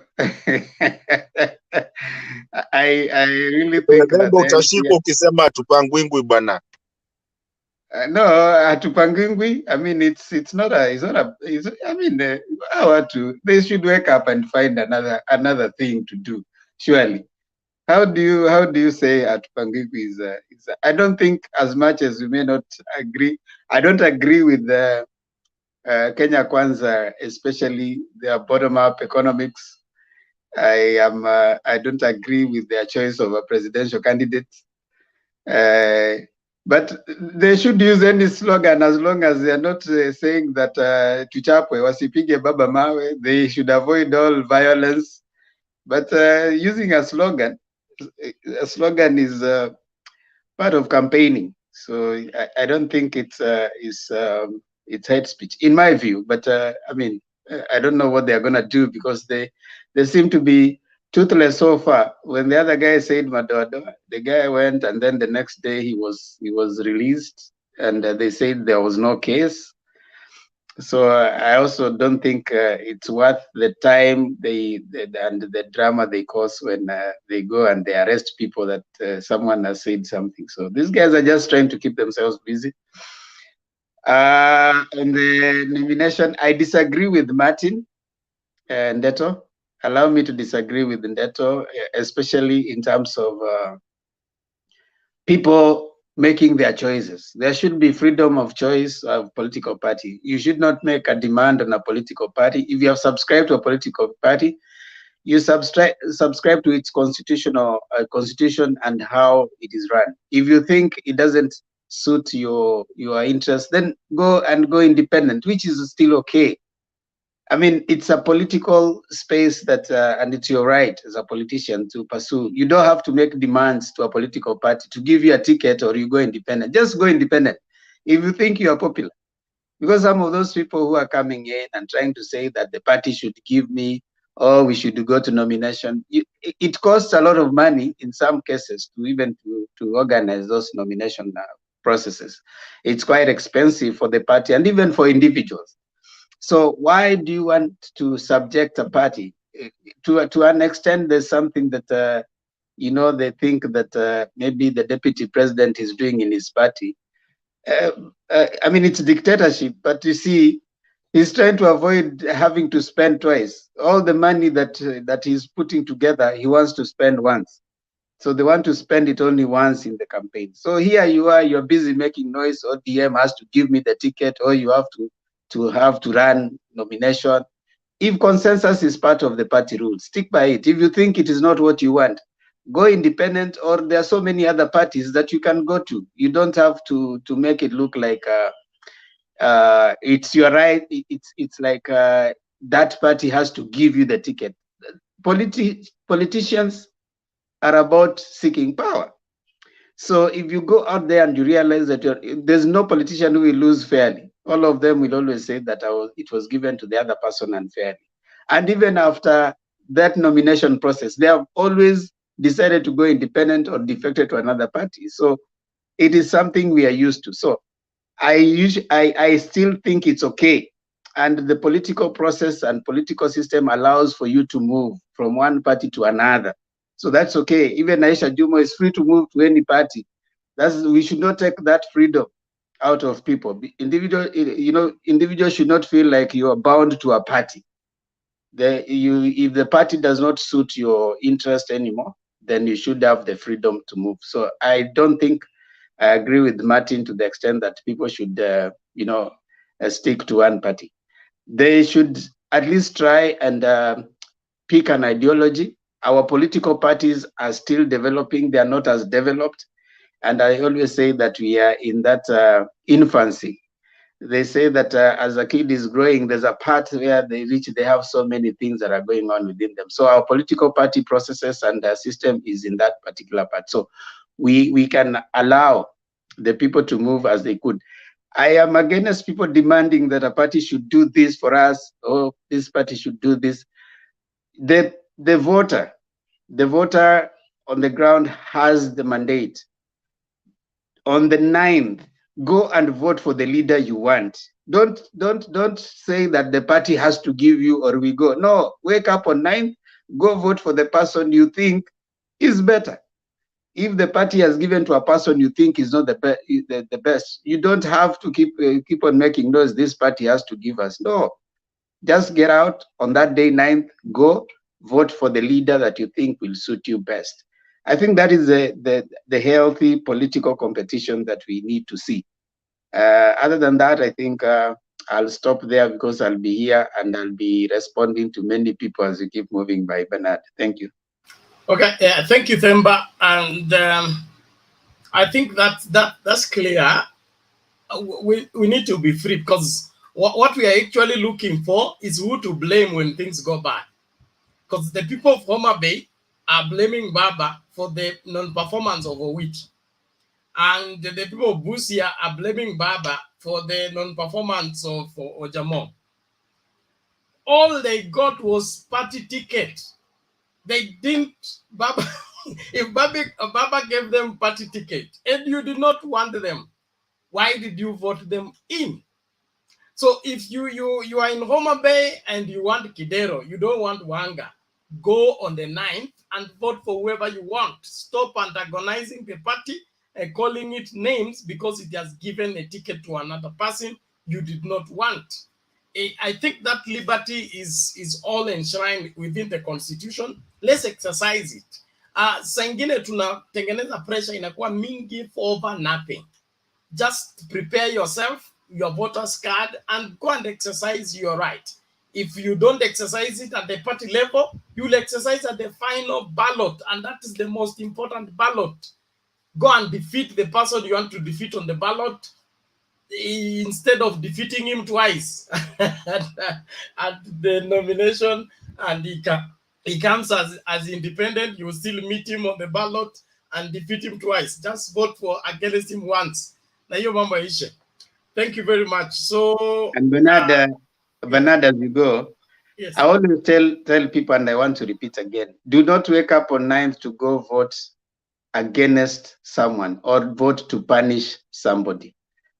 Do not wake up on that day to go and punish Baba, or I want to go and show Baba what is it. Remember that leader you are voting in is a leader who is going to serve you. So if you vote a negative vote, I say here we have a positive vote and a negative vote. A positive vote is a vote that you vote because you want that leader to serve you. So you're going to vote for Bernard because you know Bernard is going to serve you.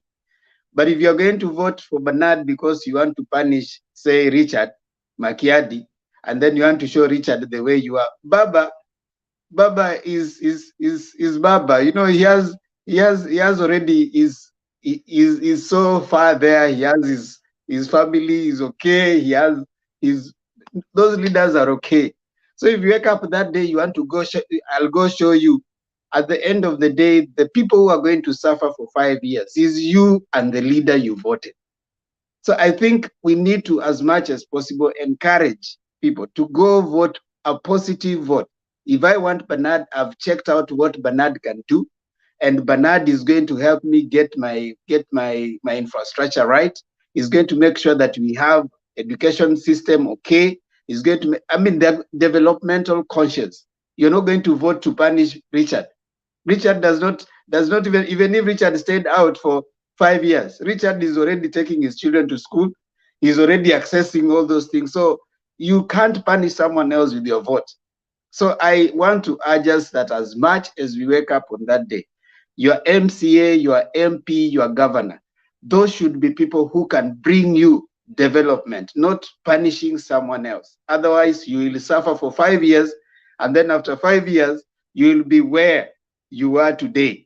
So that is for me. I would want to encourage all of us to try and even educate the masses. You don't have to be punishing Baba. Baba doesn't need to be punished by your votes. And you don't even qualify to punish him. As I sign out, the Bible teaches early disloyalty and late disloyalty. Disloyal people will always end up disloyal, whether they do it earlier or later. The betrayers of Jesus, it wasn't Judas alone, okay? They are in John chapter 6, when Jesus talked about eat my flesh and drink my blood, people walked away and left him. He remained with only 12. Okay, but among the 12, Judas was also to betray him, but Judas did not leave early. He stayed around. But at the 11th hour, he still what? Did the betrayal. In politics, it's the same thing. We have people who will depart early, others will depart late. But departers will always depart. So the earlier you let them go, the better. Thank you. Tuonane baadaye. Okay, see you. Rose, it's your time. Yes, habari ya leo Mr. Themba. Salama Long sana, time. Rose. How have you been? Niko sawa. Habari ya program ya Kikuyu, how did it go? It went well. Ilikuwa Yeah. moto sana. Awesome. That's nice. I hope you guys are Ilikuwa moto sana. Na tumeanza kupata followers from all over sasa, unaona. That's good. And That's good. they are happy. In fact, we are tuna train watu, tunafundisha zile vitu watu hawakuwa wanajua.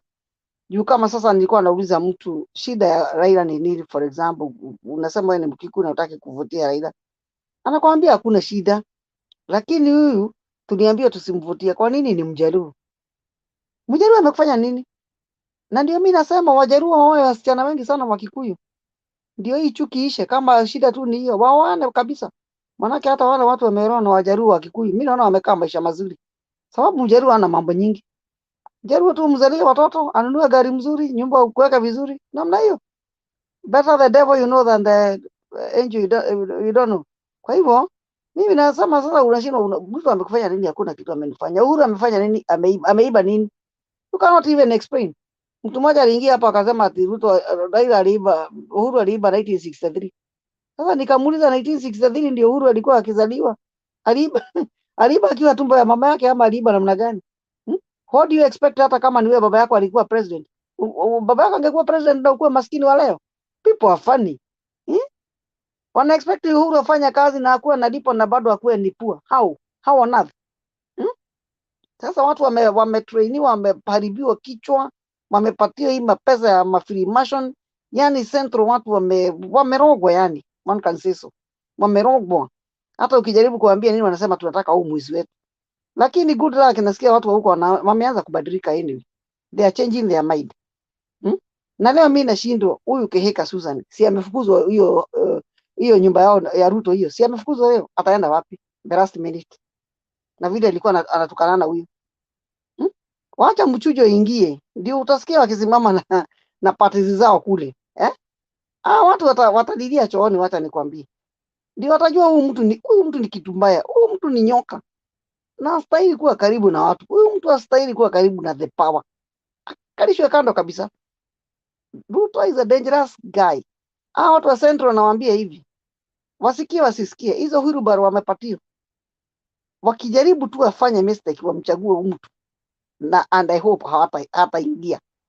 Atarudi huko baada ya miaka 10 kuangalia kama zile wheelbarrow bado ziko na miguu. Kama tires bado ziko ama tires zilisha. Watu wachunge sana. Watu wa Central lazima hao waelewe. Otherwise, mimi sijui tutafanya namna gani. Time imefika sasa watu wa Central waongee. 1 to 1. Waambiane shida iko wapi. Hata kama Uhuru alifanya nini wamsamehe. Wawachane na huyu mtu. Haiwezi kuharibu Central alafu akimbie kwao. Sasa unaona hata ana haja na Central juu already alimalizana nayo. Sasa akienda kwao unaona vile anakuwa na watu wengi huko. Because already anasema Central ni yao. Akienda kule uchaguzi anachukua Mudavadi from nowhere na anampatia viti. Lakini nyinyi watu wa Central hata mmehesabika. Sababu already ashawatumia. Na watu ambao wametuuza wakina Dedi Nyoro na Ichongwa na Kimani Ngojiri na akina nani hao watu wote hao. 5 million people wanastahili kuresista watu waseme hawataki hao watu kabisa. We are more than 5 people or 6 people. Tena kitu kingine watu wanakuja kutisha watu ati watu wasiseme wasipangango sijui nini. Kwani hiyo slogan ilitoka na kina nani? Si ni Yauda hiyo slogan? Si ndio hawapangwi na wapangiki? Ama ni akina nani Themba hiyo? Si ni hao? Sasa mimi naona watu hata hao wanasumbua watu. They are disturbing people. Mimi ingine naweza kuchangia ni kusema Kalonzo wanasumbua pia na yeye. And I said from the beginning, huyu Kalonzo na soniko wake huyu wataharibu hiyo Azimio paka waone imeisha. Because Sonko wako pale na Kalonzo on mission. Kwanza Sonko ule ni kutumwa, ametumwa pale na Ruto. Na Raila asipokuwa smart pale waondoe huyo nani huyo Sonko huyo, na hata Kalonzo akitaka kwenda aende. We need him of course. Lakini sasa amekuwa ana demand mingi sana. I don't know. Sijui tena namna gani at the end. Hapo tu ni Mungu, lakini sasa ako na demand mingi sana. I rest my case, lakini na I wish Mungu afanye kitu. Atuondolee hiyo kisirani hapo hii. Isha kabisa. Good night. Okay, thank you so much Mama Rose. Ya Kalonzo yanajadiliwa huenda by the end of today, kwa sababu today is the deadline for everything. Today is 9th, yeah. For the deposits and everything. Yeah. So it was today the deadline. Oh. Yeah, it's 9th. Yeah, it's 9th. So hiyo inamalizwa leo. So by next week you'll be having any of that drama again. Si ndio aende akitaka kuenda sasa, kwani ni nini? Huwezi kuwa unapika tu chakula ukiongea tu saa zile inataka kuiba. Kalonzo ndio huwa anaingia. Ana demand hii, ana demand hii, ana demand. Kwanza amefanya wale watu wazuri waende. Kina Giru alikuwa mtu mzuri sana. Kina Kivuza Kibwana watu wameenda sababu ya Kalonzo. Kalonzo aende. Aende hata yeye. Kama yeye atapatiana hiyo kura hata kama ni kushindwa, wacha aende. Kuna mtu anaweza kukusumbua paka ufike mwisho. No. Okay. Thank you Mama Rose. Nilikuwa nilete Njiru. Okay. How are you? I'm good, Njiru. How are you, sir? Yeah, fine, thank you. Mimi na wewe tunapelekana kwa debate kabisa. Yeah, najua. Lakini karibu. No problem. So ile iko huko kwa debate tuache huko, sasa tuko hapa sasa. Yeah, tumekuwa na discussion mzuri kwa ile pande ingine yetu ya Mlima Kenya na mlima inakaa inaendelea kukua kubwa. We are not only talking about climbing, we are talking about making the mountain big. Yeah, so maybe to make our discussion here valuable, leo sitaki kuongea story ya mtu. Leo nataka kuongea about our strategy as Azimio, because I believe that one can also add value here. And maybe kama kuna watu ambao wako na usemi katika hiyo nyumba yetu kubwa hapo, they can be able, maybe they can learn one or two things from us. First of all, kitu moja ningetaka kusema hapa, our house looks a bit cold in terms of kupanga vitu. So sijui ni concept gani inatumika. Maybe the people who know the concept which is being used wanaweza tuambia. And it is one of the thing inafanya, especially the places whereby hatuna support mingi sana, or where we are trying to bring people on board, unakuta ni kama watu wanaona ni kama maybe we are strategyless. Like saa zingine unaona huyu kijana ambaye tunashidana na yeye, he is doing a lot of television shows. He looks to be like putting his house in order.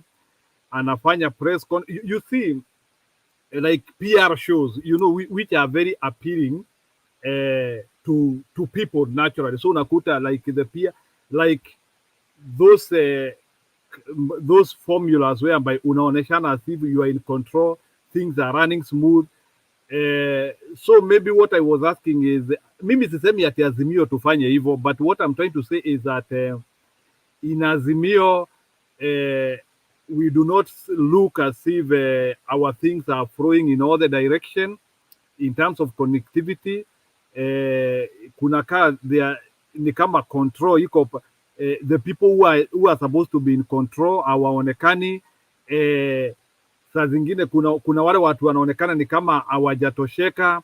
Yeah, they are like cracks within cracks. So I think now what is supposed to be there, hata kama ni nomination tunangojea, we need to have experts who know how to handle a big crowd, because I think maybe tunaweza kuwa na deficiency hapo. We need to have experts, people who know how to handle many parties, sababu Azimio is not Wiper, Azimio is not ODM, Azimio is not Jubilee. Azimio is a very big entity, which if it is handled by people who do not, and actually Azimio is not even Kenya Kwanza. Kenya Kwanza is having, I think, around 5 parties. Azimio, we are having close to 35 parties. If we are not going to have experts to put that house in order, we are going to tutakuwa, yani even before we start the government, tutakuwa na rebellion, and people do not need to see rebellion as early as now. So mimi ile tu kitu tu naomba is Raila Odinga, our commander, Uhuru Kenyatta, the patron, they have to show leadership, and we cannot show dissatisfaction from whichever the quarter. Whatever was happening through the week, personally, I was getting frustrated. What Kalonzo was doing, declaring himself the deputy president, then I think kuna indiscipline iko pahali. Then akina Mutua ndio hao wakatokezea with their dissatisfaction issue. So mimi ile kitu nataka kuuliza hapa is at what capacity was Kalonzo Musyoka speaking on? He is not the Azimio spokesman. He is not the Azimio strategist. There is no any person within the Azimio party ambaye atalitokezea kusema yeye ndiye deputy president. But Kalonzo na Wiper walitokezea kusema even on things which have not been agreed on. So I think even without allowing people a lot of room, I think we need to have discipline, and Azimio has to come up with a disciplined procedure of how communication needs to come up to come to the people. And I can say it here, najua maybe there are people who support Mr. Kalonzo Musyoka here and other people, but I can tell you, if Kalonzo Musyoka is going to become our deputy president, we are going to lose some votes. Sijui nani mwingine atakuwa our deputy president, but I wish Azimio can know Kalonzo Musyoka does not have the attractivity ile ambayo alikuanga nayo 2007, and he is disgruntling. I think he is not showing the comfort. He is not relaxed. Unajua pia pahali mtu anatakanga at least akuwe relax kidogo, si ati nampinga ako pande. If he is in Azimio, akalie kiti na matako mbili, na kama hayuko Azimio aende. That's what lakini historia mtu ako Azimio na ni kama ako na wasiwasi, there is a problem in that. That's now why unakuta saa zingine hiyo wasiwasi ndio hata watu wengine tunahitaji kupata, tunashindwa na kupata. Like today mtu kama we are having the other people ambao if already the people who are in Azimio are not comfortable, you will not be able to bring new people into the board. So people have to be comfortable, you know, and the people know our bigger goal here. Our big goal here is to make sure that the village thief is not going to go into the state house. Lakini Azimio tukifika level whereby our strategy is not fine. We are having Raila Odinga here who has a lot of experience. We are having Uhuru Kenyatta here who has a lot of experience. Azimio cannot afford to look as a party which doesn't have strategy. That is one. Number two, wacha niingililie hii mambo ambayo nimesikia ya hawa watu wa maneno ya kuongea, au watu wanadili na maneno ya hate speech. I think that commission is nitasema aje, I think that commission is inaitwa ile, yani a commission which is like a passive, it's like more of a passive commission. I think NCIC should review their mandate in politics, because I do not think that what destroys election is only hate speech. Election is destroyed by so many things. Apart from incitement, we also have a financing issue. It destroys election. We also have bribery issues. It destroys election. So I want to see NCIC handling more issues. Sio tu story ya kuongea pekee. Kuongea is just the podium issue they are handling. We are having people who are bribing others. We are having saa zingine kuna vitu inaendelea in the campaign which are not good. So I don't think so. Hii story ya NCIC kungojeanga tu mtu atoe matamshi peke yake alafu wanaongea. I think matamshi is too basic. So that's what I would say on that. And this idea of classifying words to be like hate speech, I would want them to expound more. Like for example, kuna words zingine nimesikia hapo wakisema like a word, yes, I don't know what they are doing. To me, I don't think Hatupangwingwi is a bad word. To me, I don't think Hatupangwingwi is a bad word. And there are so many, maybe madoadoa, yes, if it is trying to separate people. But mtu akisema Hatupangwingwi is a strategy. Is mtu is just saying, we want to make our own decision. They are free to do that. If kama watu wanafikiria, they need to make their own decision. I think NCIC should do more research in terms of handling elections. So hiyo story ingine maybe naweza sema, niliona pia leo Susan Kihika amefukuzwa na watu wa UDA kwa mkutano.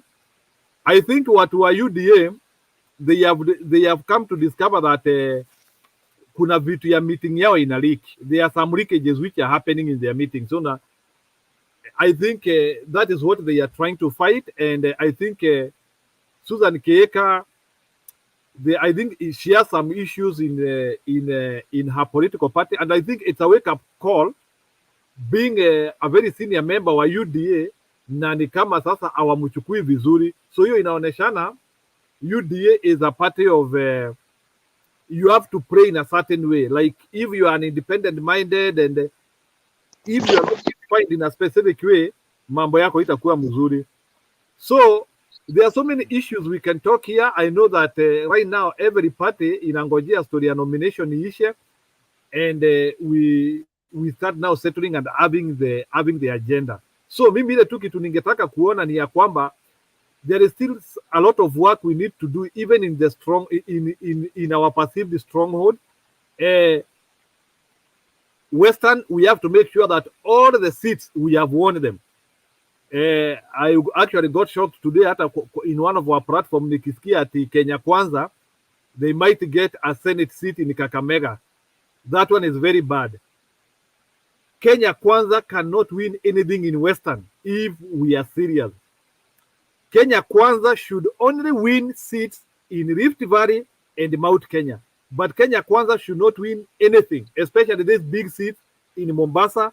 They should not win in Western. They should not win in Nyanza. They should not win in Northeastern. So we have to minimize and reduce Kenya Kwanza into a central and Rift Valley party, if that is the best they can do. But sasa tukianzia kusikia ati Kenya Kwanza wanapata senator in Western, asijui wanapata senator wapi, that shows, and you know Western is a very pivotal vote for Azimio because Nyanza is bringing close to 2 million, Western is bringing the other 2-point-something million. So we cannot afford to divide that vote because the central vote, we don't know what will happen on that one. That one is a spoil vote, which will come as a tilt. So we can't afford to have a route of gaining in Western. To me, I would rather concentrate on Western than Central, if worse goes to worse, because Western is a pivotal vote which defines Raila Odinga direction. And let's not despise the issues here. The fact that Kenya Kwanza has strong candidates in Western, and especially Kakamega, Huyu Malala, and this guy Kalwale, and those people are threatening to get seats. That means their presidential candidate might also got some big chunk of votes there. So Azimio has to see how they will lock that place. And let's not say, unajua kuna kitu nimekuwa nikiona in our platform, we are too confident that ni kama hii kitu tumechukua. Yes, perception wise we are in the right direction, but we cannot relax. These guys are scheming They are building a lot of lies, and those lies are being used everywhere. Ruto is targeting young generation, and he is doing it well. He is saying the old people wamekula hii inchi, wametosheka, and the young people need to have a new direction. And Ruto has managed to sell that politics. And we have to deconstruct that politics from the grassroots. And that politics is now shifting from Mount Kenya, and it is even now going to Mombasa. It is going to Western, whereby the young generation and the old generation, they are being detached from one another. And he is using it as a division tactic. And Azimio needs to get this thing very seriously. And what Ruto wants, maybe if I explain it here, what Ruto wants is not to get votes in only Central and Rift Valley. He wants to get votes everywhere. And this division, if we don't look through it in the range which we are supposed to look, we will actually lose the votes which we are supposed to get. So Azimio has to hold tightly on our usual strongholds without losing anything, and then concentrate with the Central and other areas where we have never gotten votes. And we also need to remember that already lies are going, and already the war of because of the way the cost of living is happening. Now they have taken that rage to become now the haves and the have-not war, which they are trying to take to the people. We are fighting billionaires. You see now every community where people have money, they are being fought everywhere. Sasa imekuwa ni vita ya matajiri na masikini. To the extent now we want to kill the whole country to baki maskini peke yake. For me, I don't believe that I'm a poor person, whichever the amount of money I have. So ile kitu iko sasa, Azimio needs serious strategies. Si ati watu tu wameenda shule wamesomea political science. People who know community, how community function, people who know how sociology happens. Sasa hapa we need experts who are sociology, experts who are psychology, people who know how to deconstruct. Sababu hawa watu wameingia huko kwa makanisa, they have built a narrative which looks edible to our people, and we cannot afford to have that narrative for long. Remember, we only have 4 to 3 months before election, and we don't have 1 year to deconstruct that narrative. So that is the fear which I have. So Azimio has to wake up. A narrative which is beyond tribe is dangerous. Sababu they are using the narrative of money, the narrative of you don't have, those ones have. The ones who do not have, they are many, let them fight the ones who have. And it is a narrative which we have been ignoring, and it is raging. It is migrating from Mount Kenya. It is going to Western. I have friends in Western. Hiyo ndio ile kitu watu wananunua. Imeanzia kuenda Ukambani sasa, unakuta sasa pia Ukambani kuna hiyo wave, ati unasikia sasa kuna hiyo friction. So by minimum, Ruto should not get beyond 30% anywhere apart from Central and Rift Valley. So that is what I'm debunking. And Central Kenya and Azimio strategists have to wake up and come up with a working strategy. Otherwise, we might relax and things meet us in the wrong direction. So we have to strategize. We need to bring people with brains and work on this thing, because this narrative has spread seriously. And let's not assume that Mr. Ruto doesn't have supporters. I'm not a supporter, but he has managed to spread lies in all directions. And that lies will only be deconstructed by people who can sell sense. So let's not just relax here and say that tumemaliza kazi. Kazi hatujamaliza. That's my take. Okay, thank you. Any question, comments? All right, so I'll bring someone else. Tim, ulikuwa umeongea?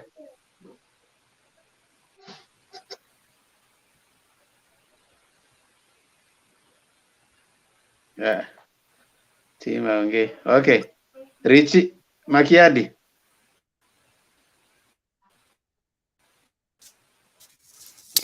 Hi Ndemba, sijui kama mnanisikia, mitambo yangu ni mbaya leo. I can see some movement on my side sababu ya internet, so sijui kama nitakuwa na break.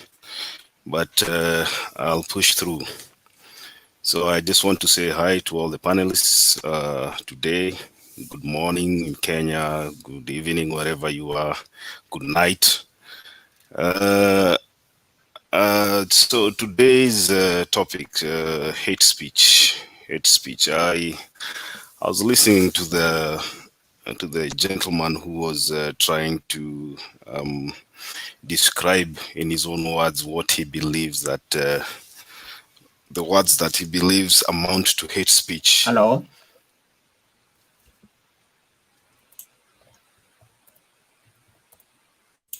Yes, Tim. Hello. Hello.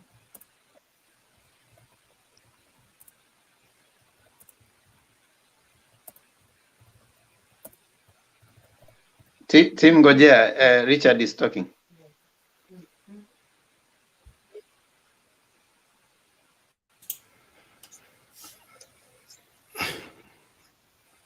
Niendelee Ndemba, naona kuna microphone ziko on hapo. Can we mute Njiru, Tim, Selina, Aros? Can you mute kindly?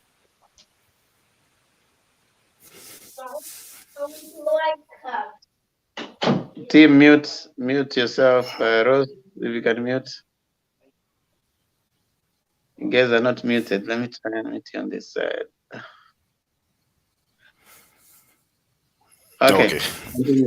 Thank you so much. So, one thing with hate speech is very difficult to prove in a court of law.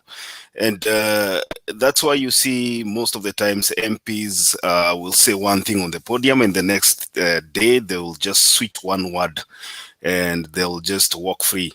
So most of the time when MPs want to deliver a message, they know the kind of language they want to use, and taking such a person to a court of law to prove that they have made inflammatory statements, or they've made statements that sound to be hate speech in nature is very difficult. So I think there's a fine line between political humor and hate speech. And I believe that NCIC will be able to differentiate between the two. I also believe in something called political creativity.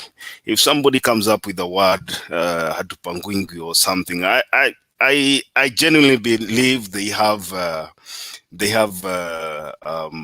constituency they are addressing, and let's learn to not read too much in some of these issues, because once we get into trying to categorize some words, then we lose focus and it's going to be chaotic. People will try to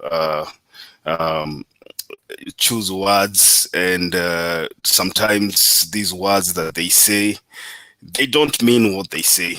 But from another perspective, you find somebody who wants to bring somebody down and they take this word to mean something different. So it's a confusing thing, but I believe that NCIC will try to, not get sucked into the political circus that comes with the political pronunciation, especially when political leaders hold a microphone. Somebody says when they hold a microphone, they try to, they actually lose their concentration and their focus. And that's why you see them saying one thing and tomorrow they'll twist it and make it sound like another thing. So my opinion, IBC, ACC, NCIC, all these commissions are just commissions that, get paid for absolutely doing nothing. Because I've never heard NCIC recommend prosecution of successive prosecution of any political player in Kenya, unless they begin now. Moving on to nomination jitters. Especially I want to mention one Azimio Kenya coalition. Azimio Kenya coalition is a big enterprise. It's a big political formation, and people come with different ideas. There's a lot of jostling right now because people are trying to find their space in this big house. There's always going to be some friction.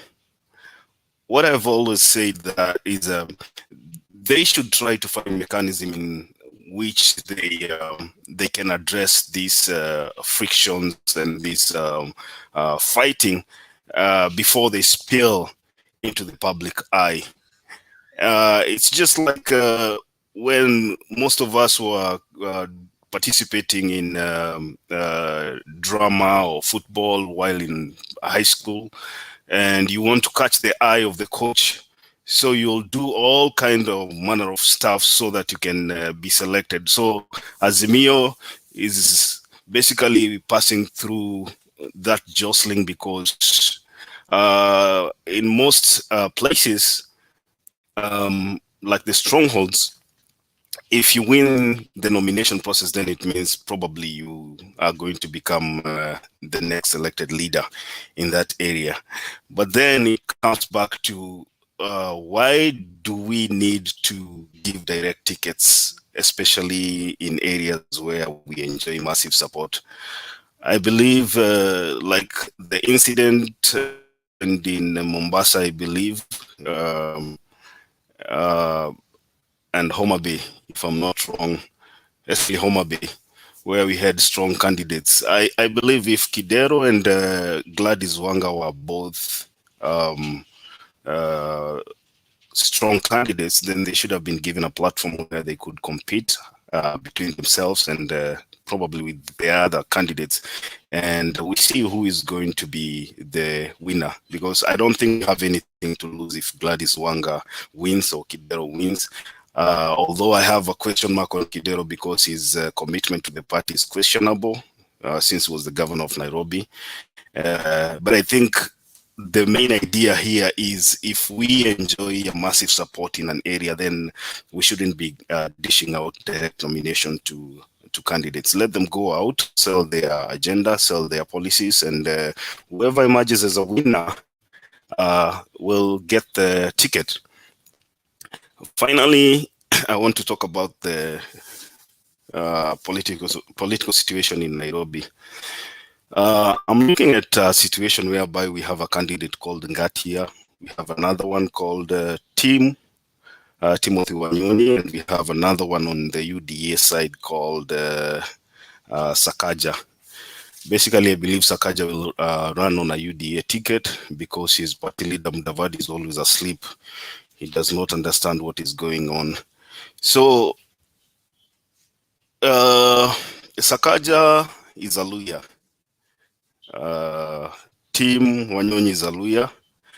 And on the other side, we also have senatorial seat where we have Sifuna. So I'm looking at the contribution of the Luya factor here. If we have a senator who is running on ODM from Western Kenya, then we have Tim Wanyonyi, who is also trying to vie for the same seat. He's a Luya. And then we have Sakaja, and then we have Ngatia. I don't know how Azimio coalition is going to navigate through this, but this is a very tricky situation. And chances are, if they don't find an amicable solution right now at this moment, then probably, hate to say this, Sakaja is probably going to take that seat comfortably.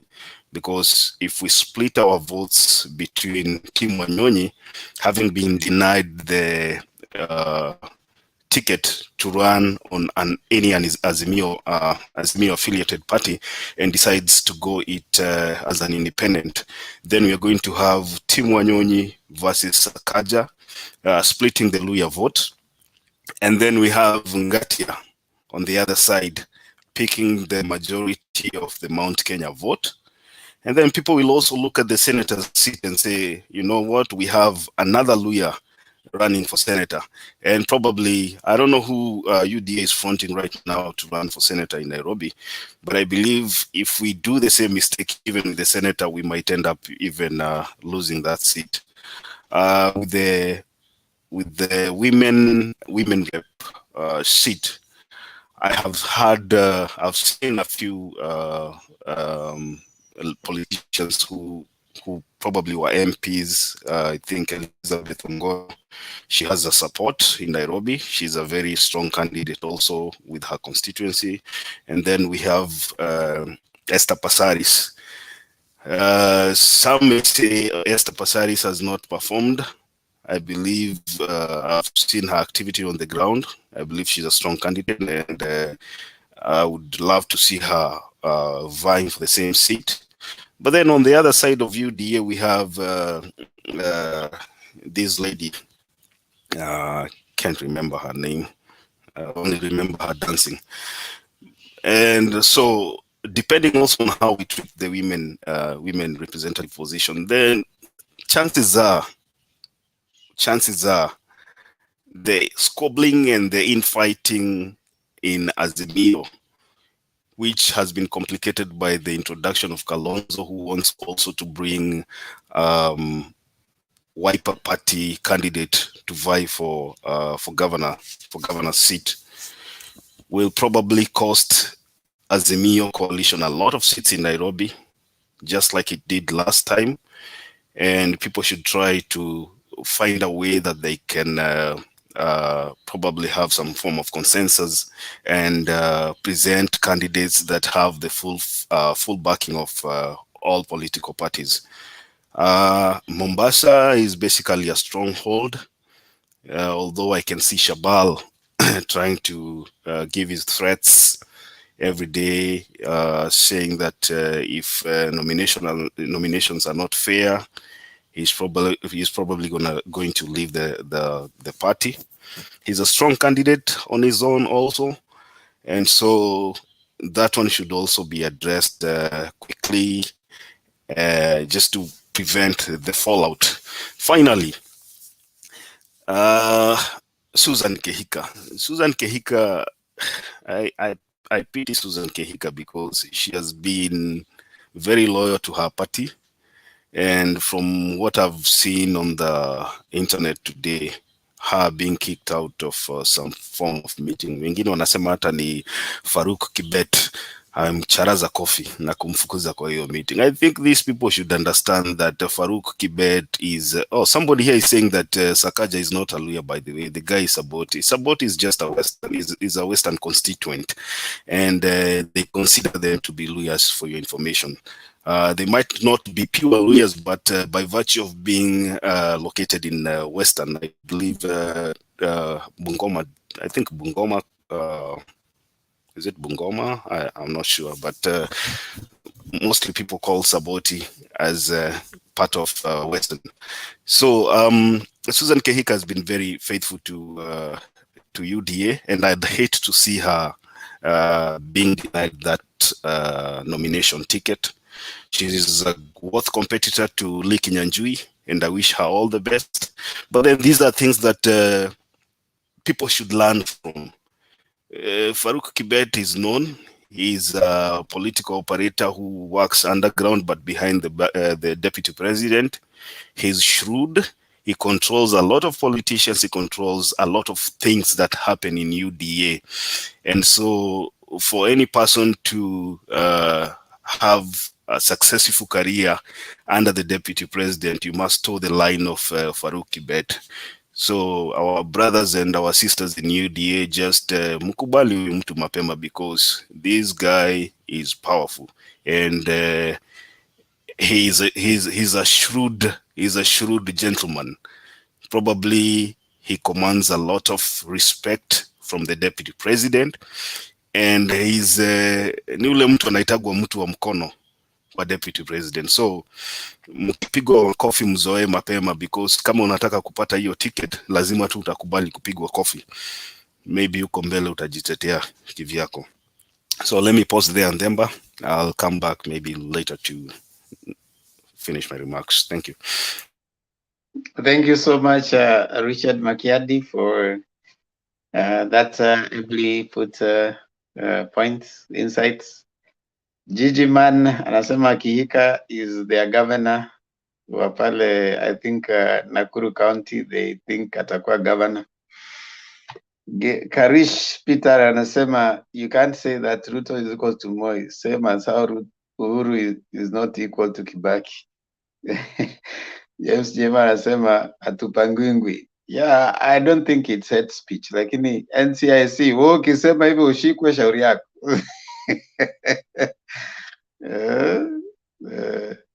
Mato amehepa kutoka kwa debate huko, ameenda huko chini kupiga kelele.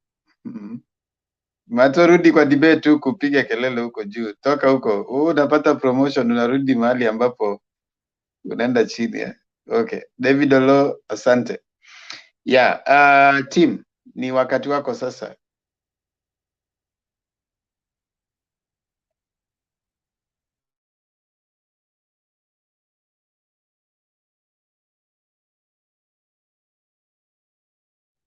Team, I can't hear you.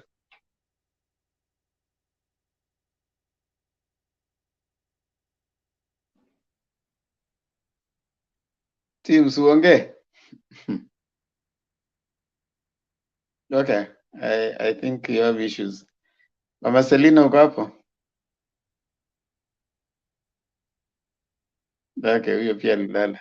Stone PK, uko hapo? Why do you have people who have slept in the studio, jamani?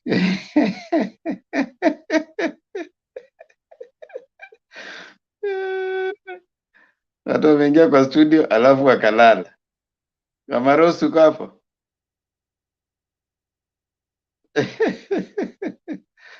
Hi. Hello. Team, ongea. Am I audible? Yes, we can hear you now.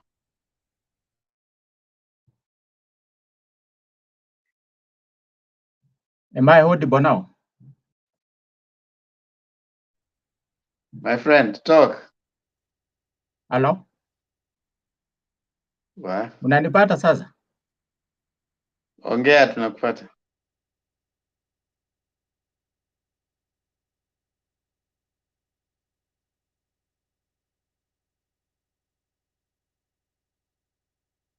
Boss, suongee.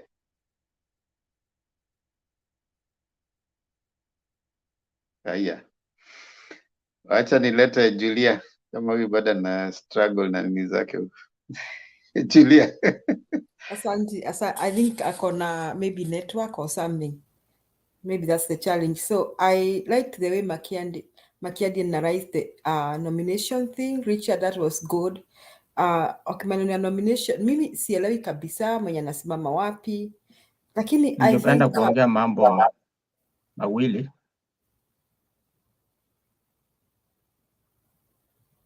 Hello?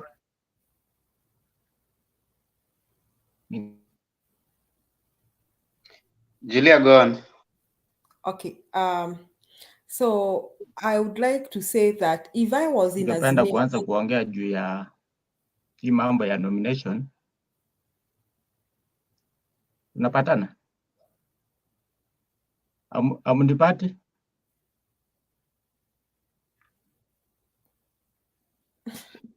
Boss, get out and then you come back again. You can go out and then you link back. We'll allow you to come in.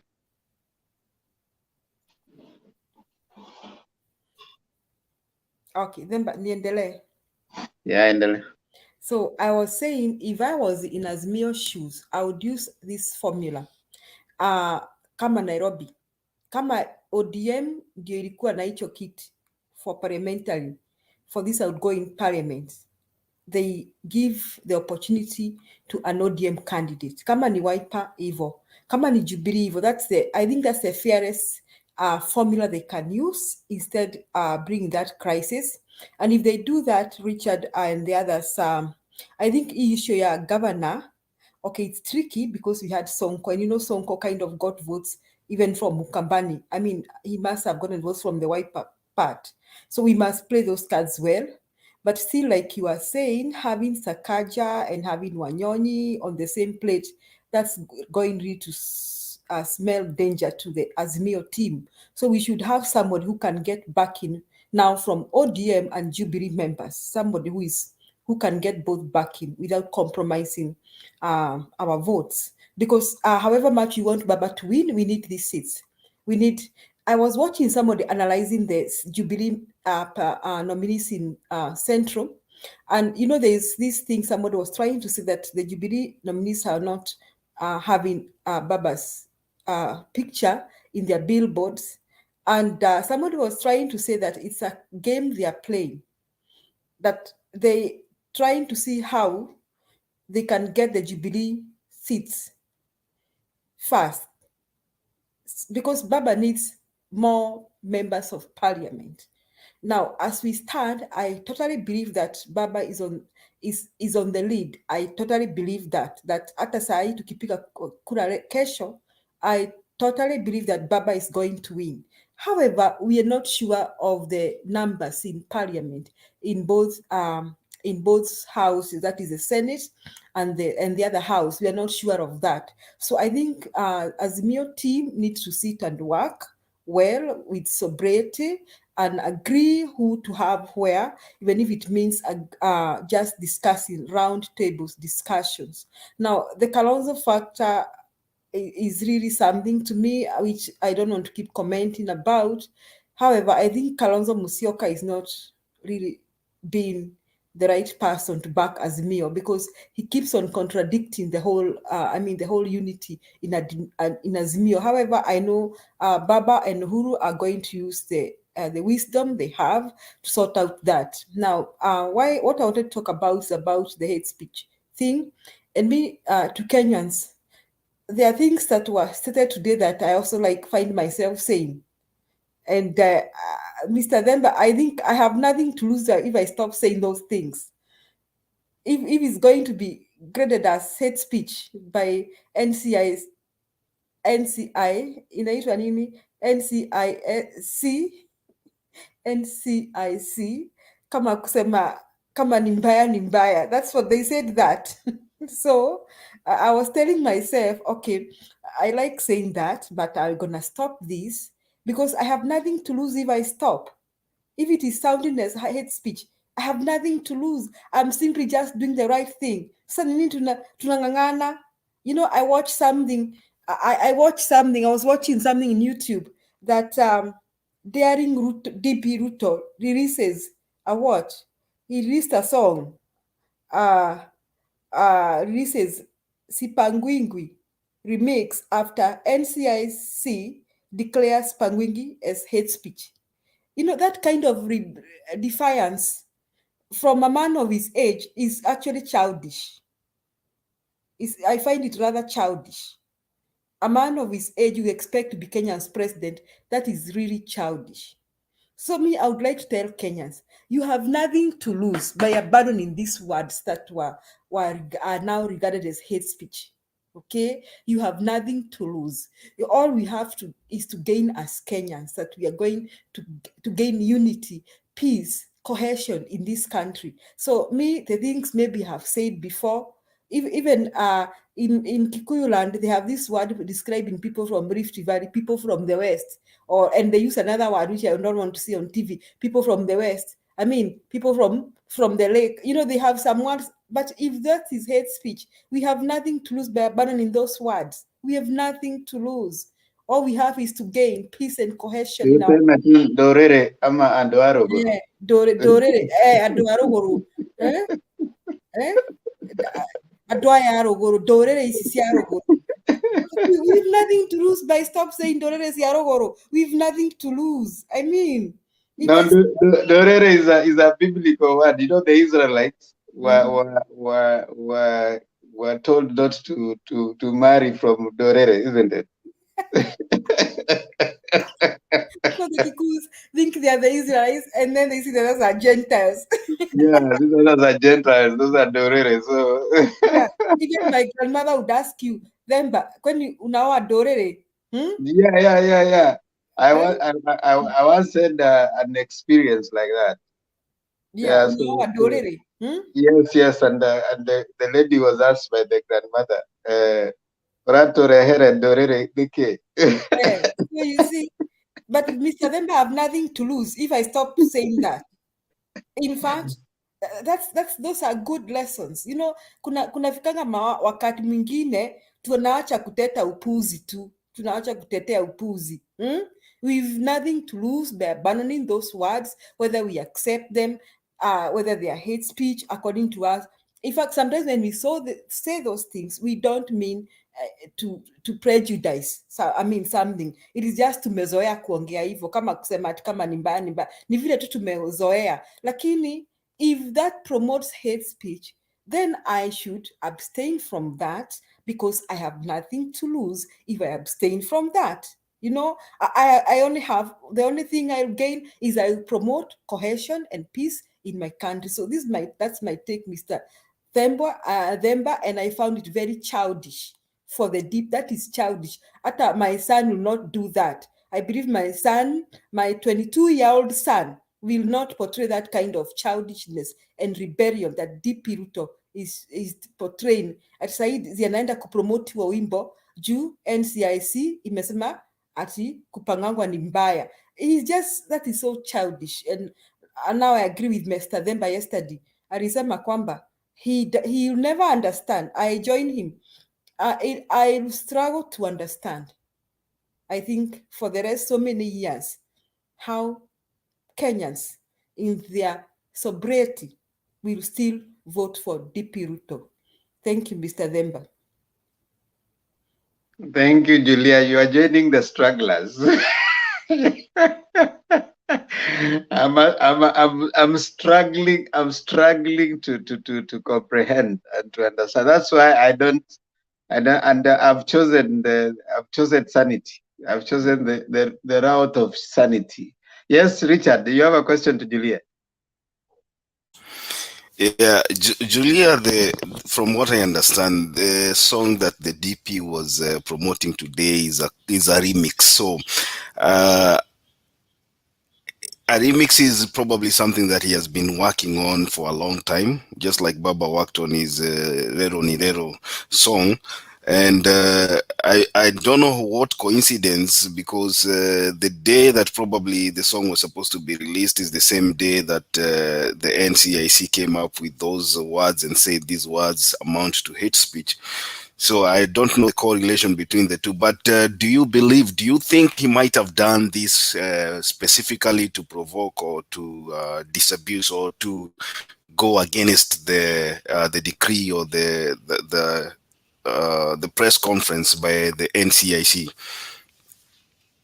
Okay, I don't know whether he wanted to do that, but you know what is wisdom, Mr. Richard? That calls for wisdom. Baba yako, ukisikia baba yako akipigia dada yako kelele, hataki watu kwenda disco because your sister is 16 na wewe uko 18, hiyo ndio siku ulikuwa umepanga kwenda disco. You should also, for once, show some respect. It calls for wisdom. You know what's wisdom? It calls for wisdom. If you're a national leader and you really, in your heart, you believe in unity and peace and cohesion, there are things that you will not do, even though you think they are right. In fact, okay, the song, I don't even see anything wrong with it, personally, and I'm not in UDA. It's a good song for his campaign. I listened to it. It's a beautiful song for his campaign. I don't see anything wrong with that song. But I asked myself, NCIC is saying this. So why, if let's say NCIC knew DP was going to release this song, it's still, if I were the DP, I would not release it today. I would wait. I'm telling you, I would wait. I belong in this school of thought that if one simple, small action, if that I may take, may create conflicts and hurt another person, even if I believe that action is right, if withholding it does not hurt me, I'm in that school of thought that I will still not go for that kind of a thing. You weigh the benefits. So the DP, I still find him childish. And if I were in his shoes, even if this song backs me, now we are discussing it now. We are not discussing it positively. You see that? But if he had waited, or if he had done this before, we would not be discussing it. But if he had waited, we still not be discussing it. And you see, even the YouTube is portraying it negatively, that moments after NCIC NCIC declared Hatupangwingwi hate speech, you know, moments after. So that's what the press is going to play. So how does that, what picture is that? Me, Richard, that's a sign of defiance and rebellion. And if I were him, I would have found an appropriate time to release it. At least I would not have released it today. And I would have thought twice, hata kama nikubadilisha things here and there, I would have been thinking twice about it. So that calls for wisdom. That is not wisdom. And that is our deputy president, that some Kenyans still think should be the president.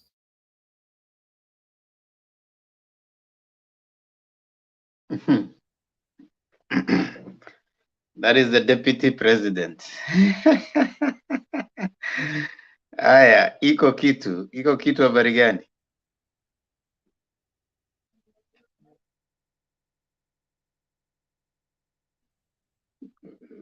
What's up? We can't hear you.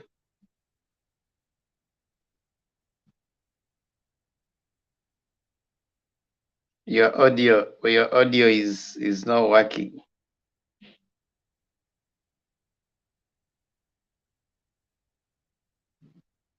You can step out, then you come back with your audio working, because we can't hear you. I will share the link down there so that you come back when your audio has started working. Martin Deto, how are you? And then basoma private chat iko kitu Martin Deto amekuandikia hapo. I think he's doing something.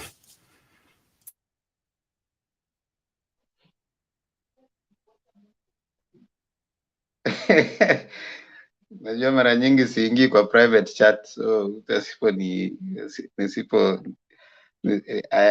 naonanga ni kama it is not addressing me. So let's see if iko kitu sasa ameingia, tuone kama ako ndio tuanze tena. Leo tuko na the field tumewachiwa hapa, mimi Richard na Julia, so tutaongea mpaka mtuchoke. Iko kitu uko sawa sasa? Niko salama, unanisikia? Uko sawa sasa. Haya, karibu, toa maoni yako. Salama, nilikuwa nataka kusema habari ya Richie, Julie na Mato. Sasa mimi maoni yangu ni is this. Unajua hii kitu ya Ruto ni rahisi sana kuangalia. Unajua Ruto was only surrounded by people who told him what he wanted to hear. Kabla campaigns zianze, kabla Uhuru I declare what position he was. Sasa now Vanyamaona sasa he can control the so-called Sharia.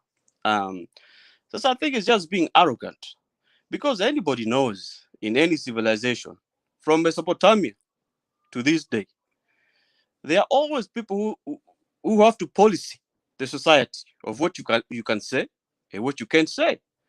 Sasa you might not like a judgment, ama police amekushika if you're over speeding, but you take the ticket na kubali Sharia, because it's offending others.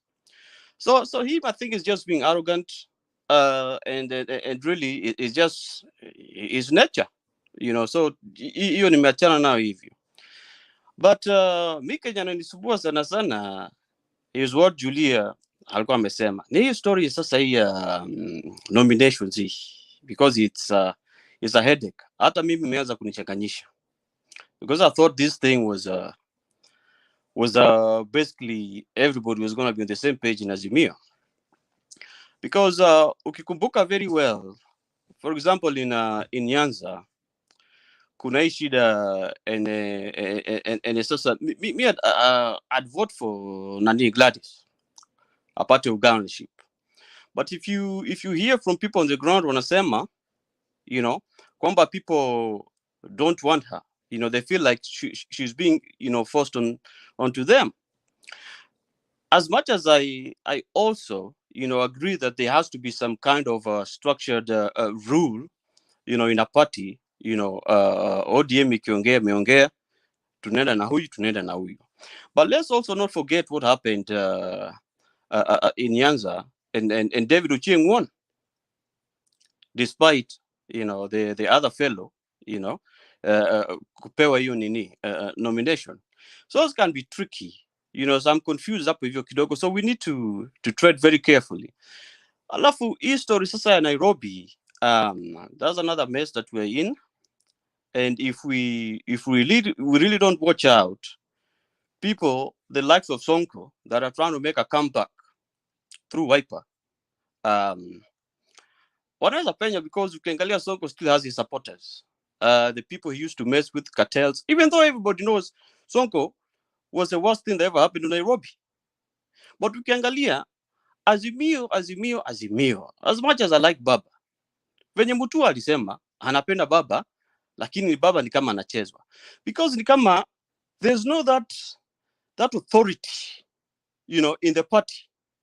Unaona Mutua alicomplain, simu ikapigwa, watu wakakutana wakasema, all the 11 parties, this is what we're going to do, we'll include you, tumesikia your complaints and all this and all that.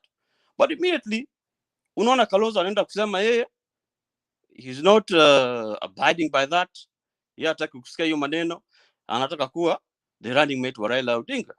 So when it comes to nominations, we need to be very careful, because I think people like Kalonzo are riding on Azimio, because naogopa waanze kunegotiate eti sasa tuachieni you know this nini iko ya Wiper iko ya nini.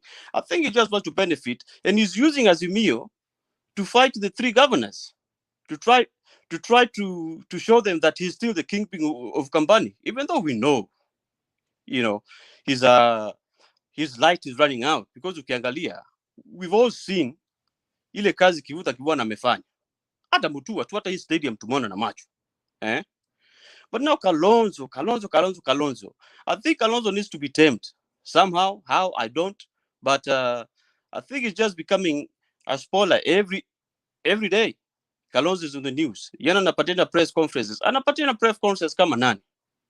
So Azimio naona kama kidogo structure yetu na yumba kidogo, and I'm sorry to say that, but that's how I feel, kwa sababu ile uchungu nilipitia 2007 tena 2013 the vifaranga wa computer. I don't want to go through that again. So hiyo ndio maoni yangu, asanteni sana.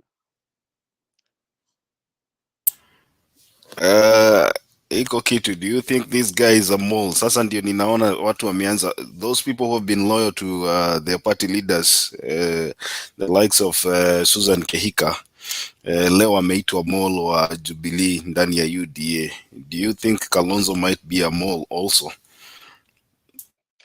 I think Kalonzo might be very well be a mole, because the politics that Kalonzo is playing right now, he just wants to stay afloat. Na ukimwangalia even the comments he's been making, kumbuka alikuwa amesema ati hata yeye he start campaigning, you know, immediately after the elections. So if you kama wewe kuna akili timamu kweli, can you say something like that, being a long-term politician kama Kalonzo? And then Kalonzo, he's always coming up with demands. If this doesn't work out well, I'll do this. If this doesn't work out well, I'll do this. So I think it might very well be a mole, because at the end of the day, Kalonzo ni mtu kukalia kwa fence bwana.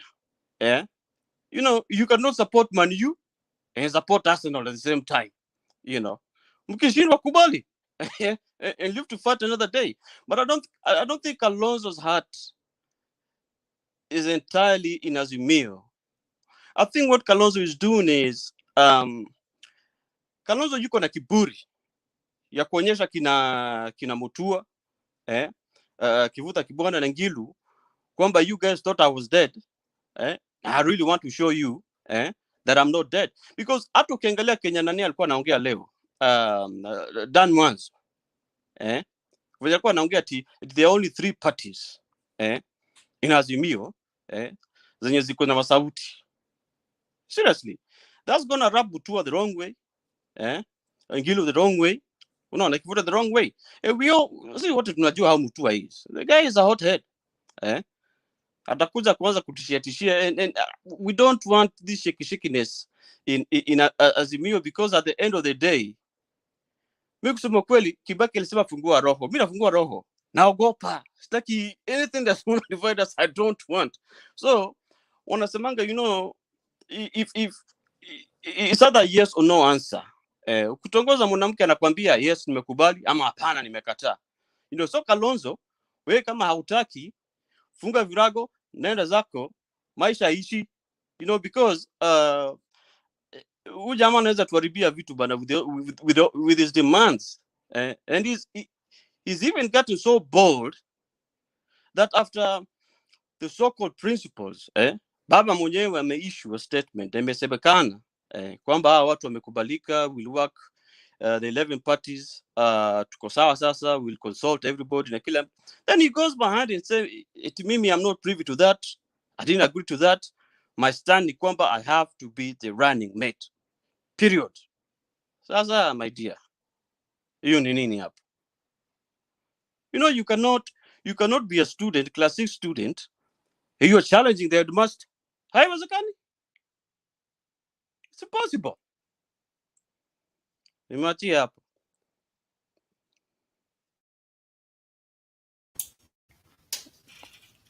Yeah, Ndemba is back. Julia, what do you think? There's somebody who is suggesting that in the comment section that Kalonzo does not need to be a mole, but has a score to settle with Raila.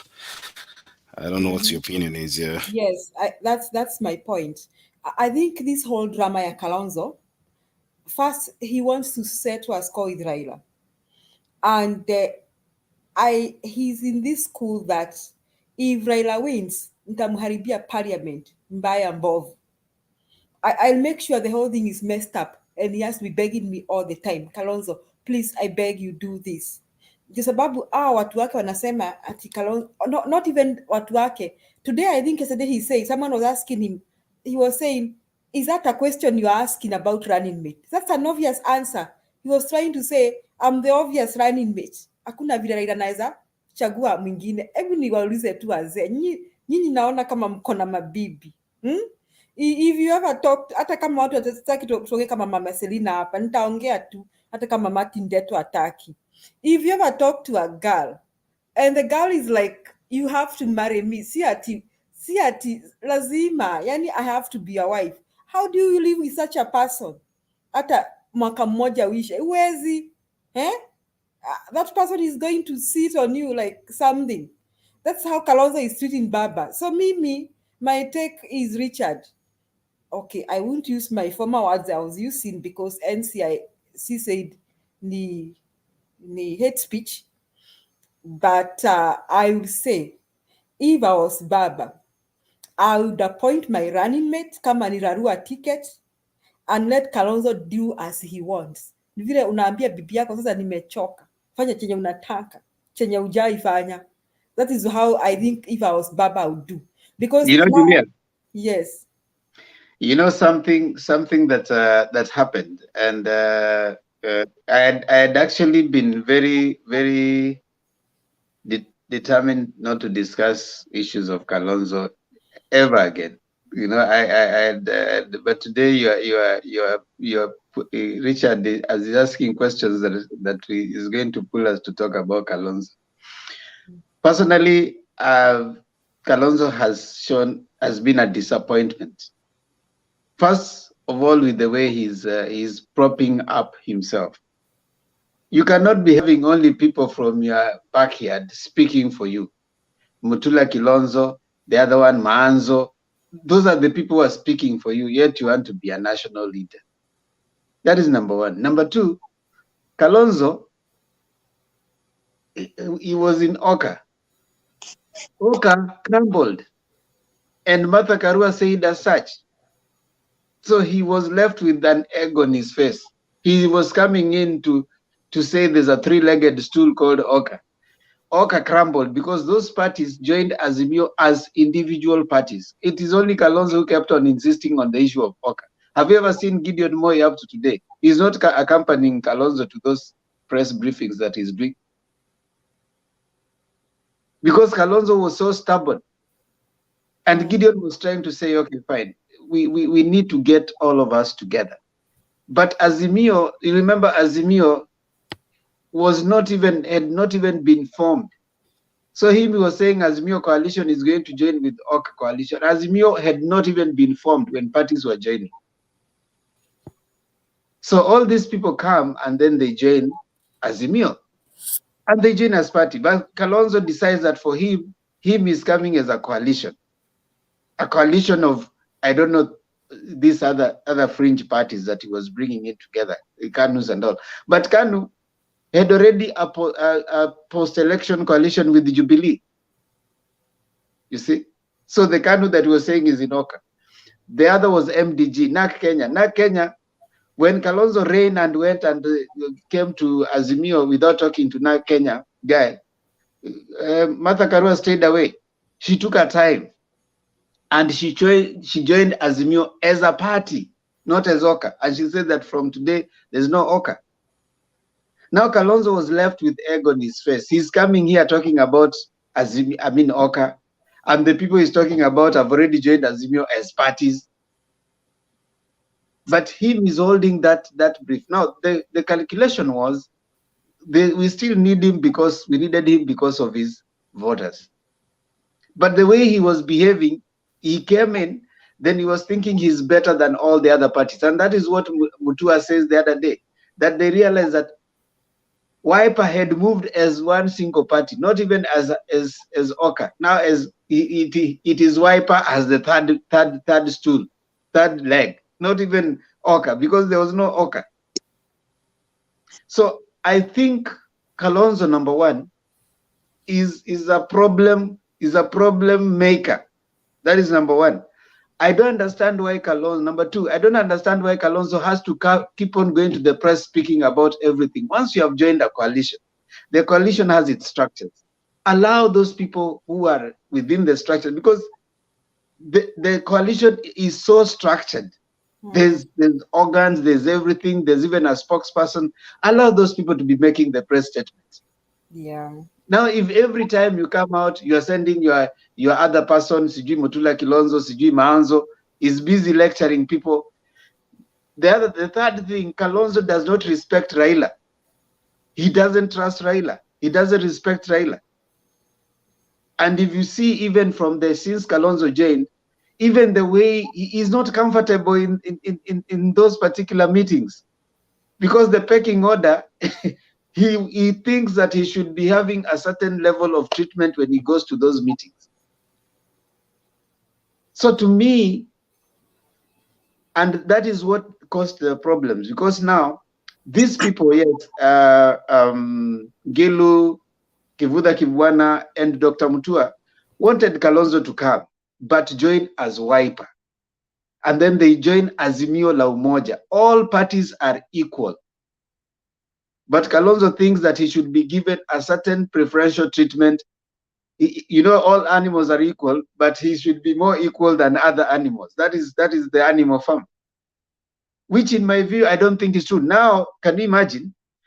Baba, who is supposed to be the presidential candidate, comes and says, okay, fine, we are going to expand these people. Then you send your other junior guys to come and respond to your presidential candidate. What kind of disrespect is that? That no, those things are not there. They are only going to join via, ODM. You should have some level of respect where you are going to even meet these people. The same behavior that was seen in Dr. William Samoei Arap Ruto towards his boss is the same behavior we are witnessing right now in Kalonzo, even before you form a government. So what kind of, even if, say, fine, he's going to be a deputy president, what kind of do you want to see another 5 years of the Ruto deputy presidency that we have seen right now? I don't think we are ready for that. If he does not trust Raila, you cannot have a president and you want to work with him and yet you do not trust him. The fact that you do not trust Raila, that is enough for you. I wish Kalonzo would have just gone and vied by himself. They go with that, whatever, Oka, we tukutane kwa debe. Then we sort these things out. Instead of coming to derail the trade, you are not going out to campaign. You are busy causing issues within the party, and you're busy addressing Raila. When Raila comes and cools the tempers, he said, okay, you guys, which is okay. The Azimio la Umoja was formed by 26 parties. All those parties are important. All of them should form the secretariat. Then we have all those organs. All of them should, in fact, in my view, all of them should have been taken for a retreat. The Secretary General and the party leader of all those parties, they go for a 3-day retreat. Understand the organ, understand what is it we're working, put their signatures to everything, understand that this is where we are going, this is the way forward. But I knew this was going to come. I knew that all these other parties were going to make noise, because there's no way you can come and sign as a party and then you're busy making noise that now we are the third leg. I don't understand that. And that is why I had ceased to talk about Kalonzo, because Kalonzo is a troublemaker. Kalonzo is a troublemaker. Those who don't think, that is what I believe. He's a troublemaker. And I repeat again, he's a troublemaker. Yes, Demba. I think my take is that if I were Uhuru and Baba, I would work with the 3 governors now, going forward. I would just ignore him. I would not talk about him. I would not address him. I would not reply him. I would just work with the 3 governors, and I would ask them to have their people vie in Eastern Province, Lower Eastern, kama ni Mutua aweke chama chake huko maendeleo chap.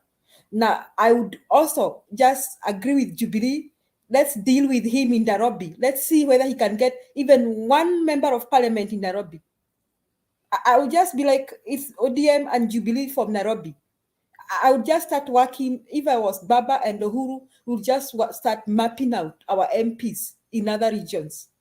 And we would say, once after the election, let's cross the bridge of Wiper's MPs when we get there. We know how to talk to them. We know how to talk Kenyan MPs. Let's cross the bridge of Wiper MPs when we get there.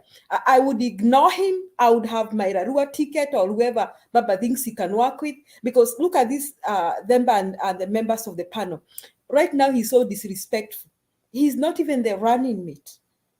He's so disrespectful. What about if he becomes the deputy president of Kenya? Hatuwezi. We cannot start another Uhuru Ruto thing, drama, little drama, and big drama again. Hatuwezi anza hivyo tena. We cannot go back that path. So now I think it is clear. If it is clear to me, and I'm not Baba and I'm not Uhuru, I think it is very clear to Baba and Uhuru that they cannot work with Kalonzo. And I think going forward, let them work with the 3 governors. And you know what is going to happen? It is not Baba who is going to lose so much. First, Ukambani, now I know there is a lot of confusion because their hero, their kinsman, their tribal king, if they were calling him their tribal king, is neither there nor here. If you are in Ukambani, Mr. Demba, Mr. Richard, and Martin, if you are in Ukambani, let's say nyinyi ni Wakamba tu, hata mimi nijifanye Mkamba tu. Let me imagine mimi ni Mkamba. Na mimi diehard wa Kalonzo, and he's behaving like this. And in a few weeks or a few days, Baba wakes up and announces someone like Karua as, Mother Karua is the running mate or someone else. Now, if I was the diehard, I would be somewhere confused because on one point, my so-called kingpin is not working in the team. Another thing is not even the running mate. He's not even vying for presidency. So I would be this confused Kalonzo diehard who doesn't know who to vote for. So that is still an advantage to Baba because those people, Kalonzo will not even tell them vote for UDA. He'll not have the guts to do that. He'll not have the guts to do that. He'll not tell them to vote for UDA. So they'll be neither here, nor there, just like their kingpin. That is okay. Let them be neither here nor there. We are done. We are tired. Niliwaambia juzi, mimi siwezi kabebeleza mwanaume wa Kiafrika because we know in Africa it is women who as we talk, not men. Thank you. Thank you. In fact, you've actually spoken my mind. For me, I think Kalonzo doesn't respect Raila and Kalonzo doesn't trust Raila. We cannot stand another 5 years of a Ruto deputy president. He doesn't even deserve to be a deputy president. He should be, you cannot deputize someone you don't trust, someone you don't respect. You talk today, The next day you are on the media. You are talking about, you are sending your stooges to talk, to address the president, to address Raila. Can you imagine Maanzo today waking up and saying that whatever Raila passed with those parties, that is theirs, and that is the presidential candidate of Azimio. Now, if this is going to be the presidential candidate, you don't have simple respect to know that there's organs of the party we can go and sit down. If you don't respect that person, you can't work together. You can't be waking up the next day, you are in a podium, you're busy saying that I'm already the deputy president. It is obvious. Allow the organs of the party to work. But if you can't do that, then just take a walk. Take a walk.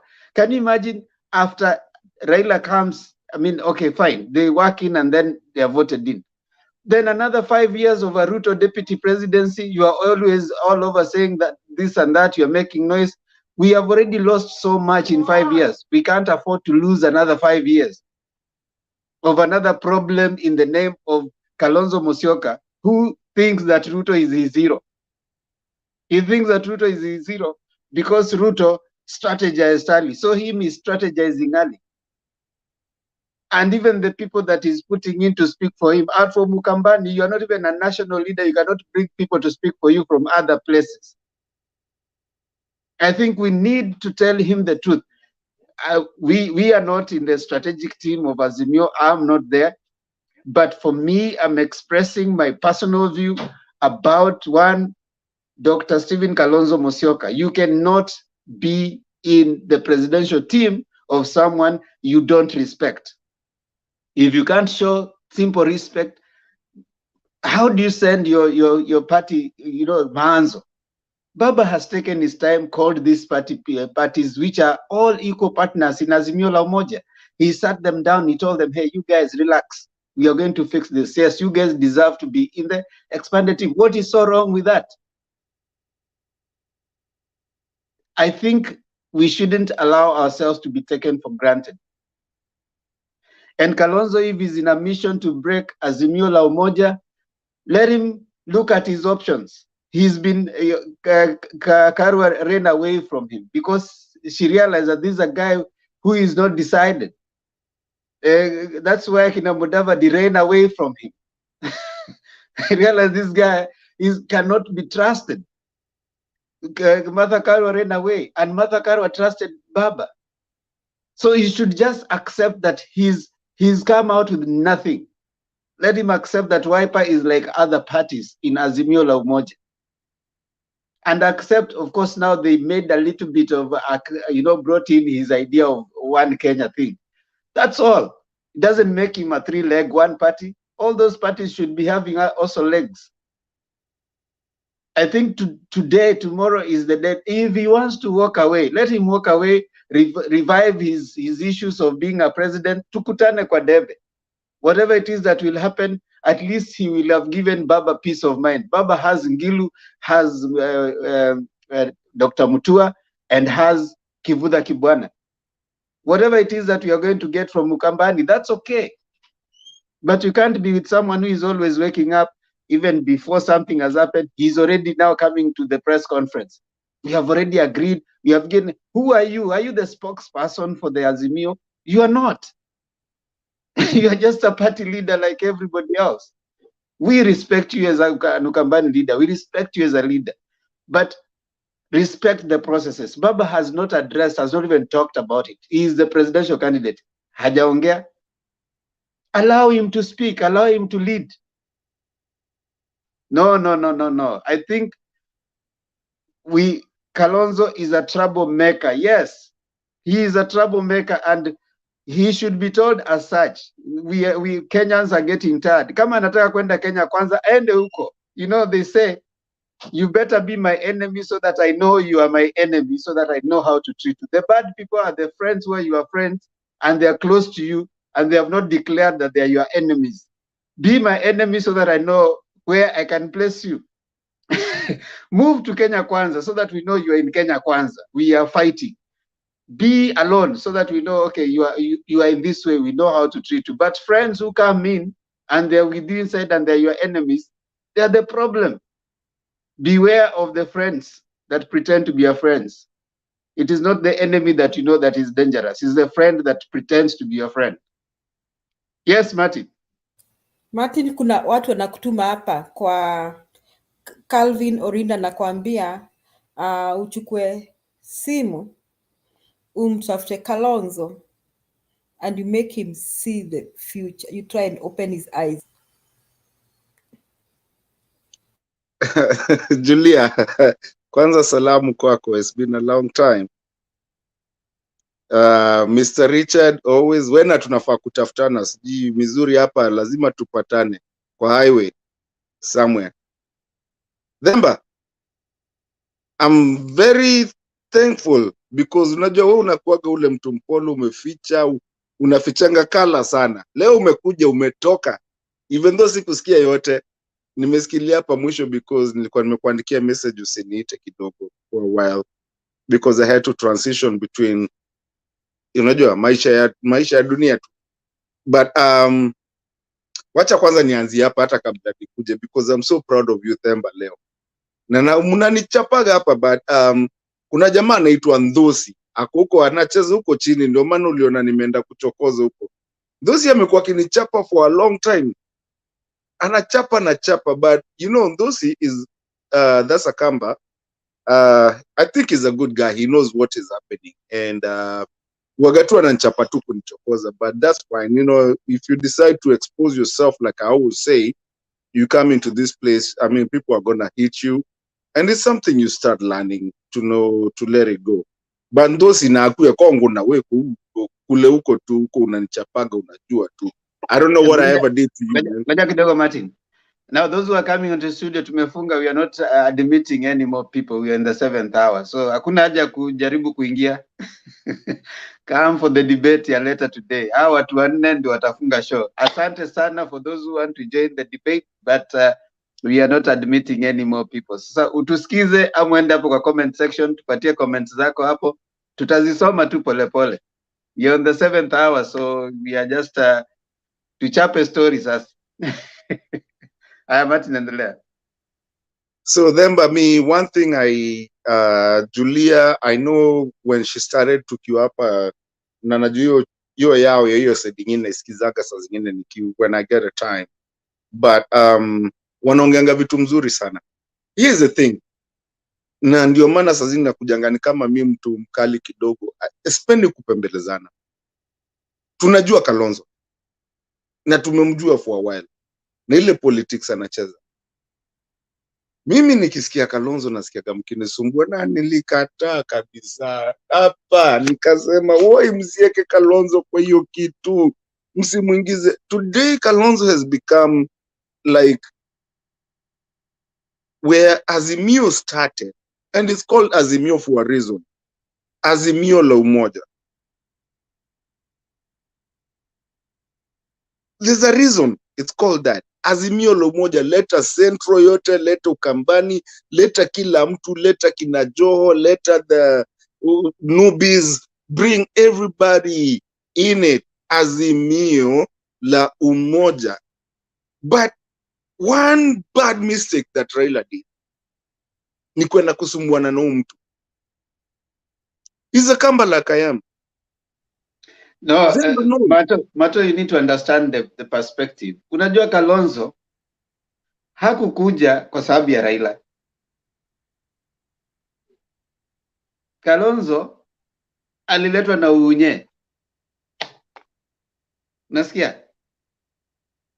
Kalonzo hata ukifuata before your time alikuwa anasema he doesn't trust Raila.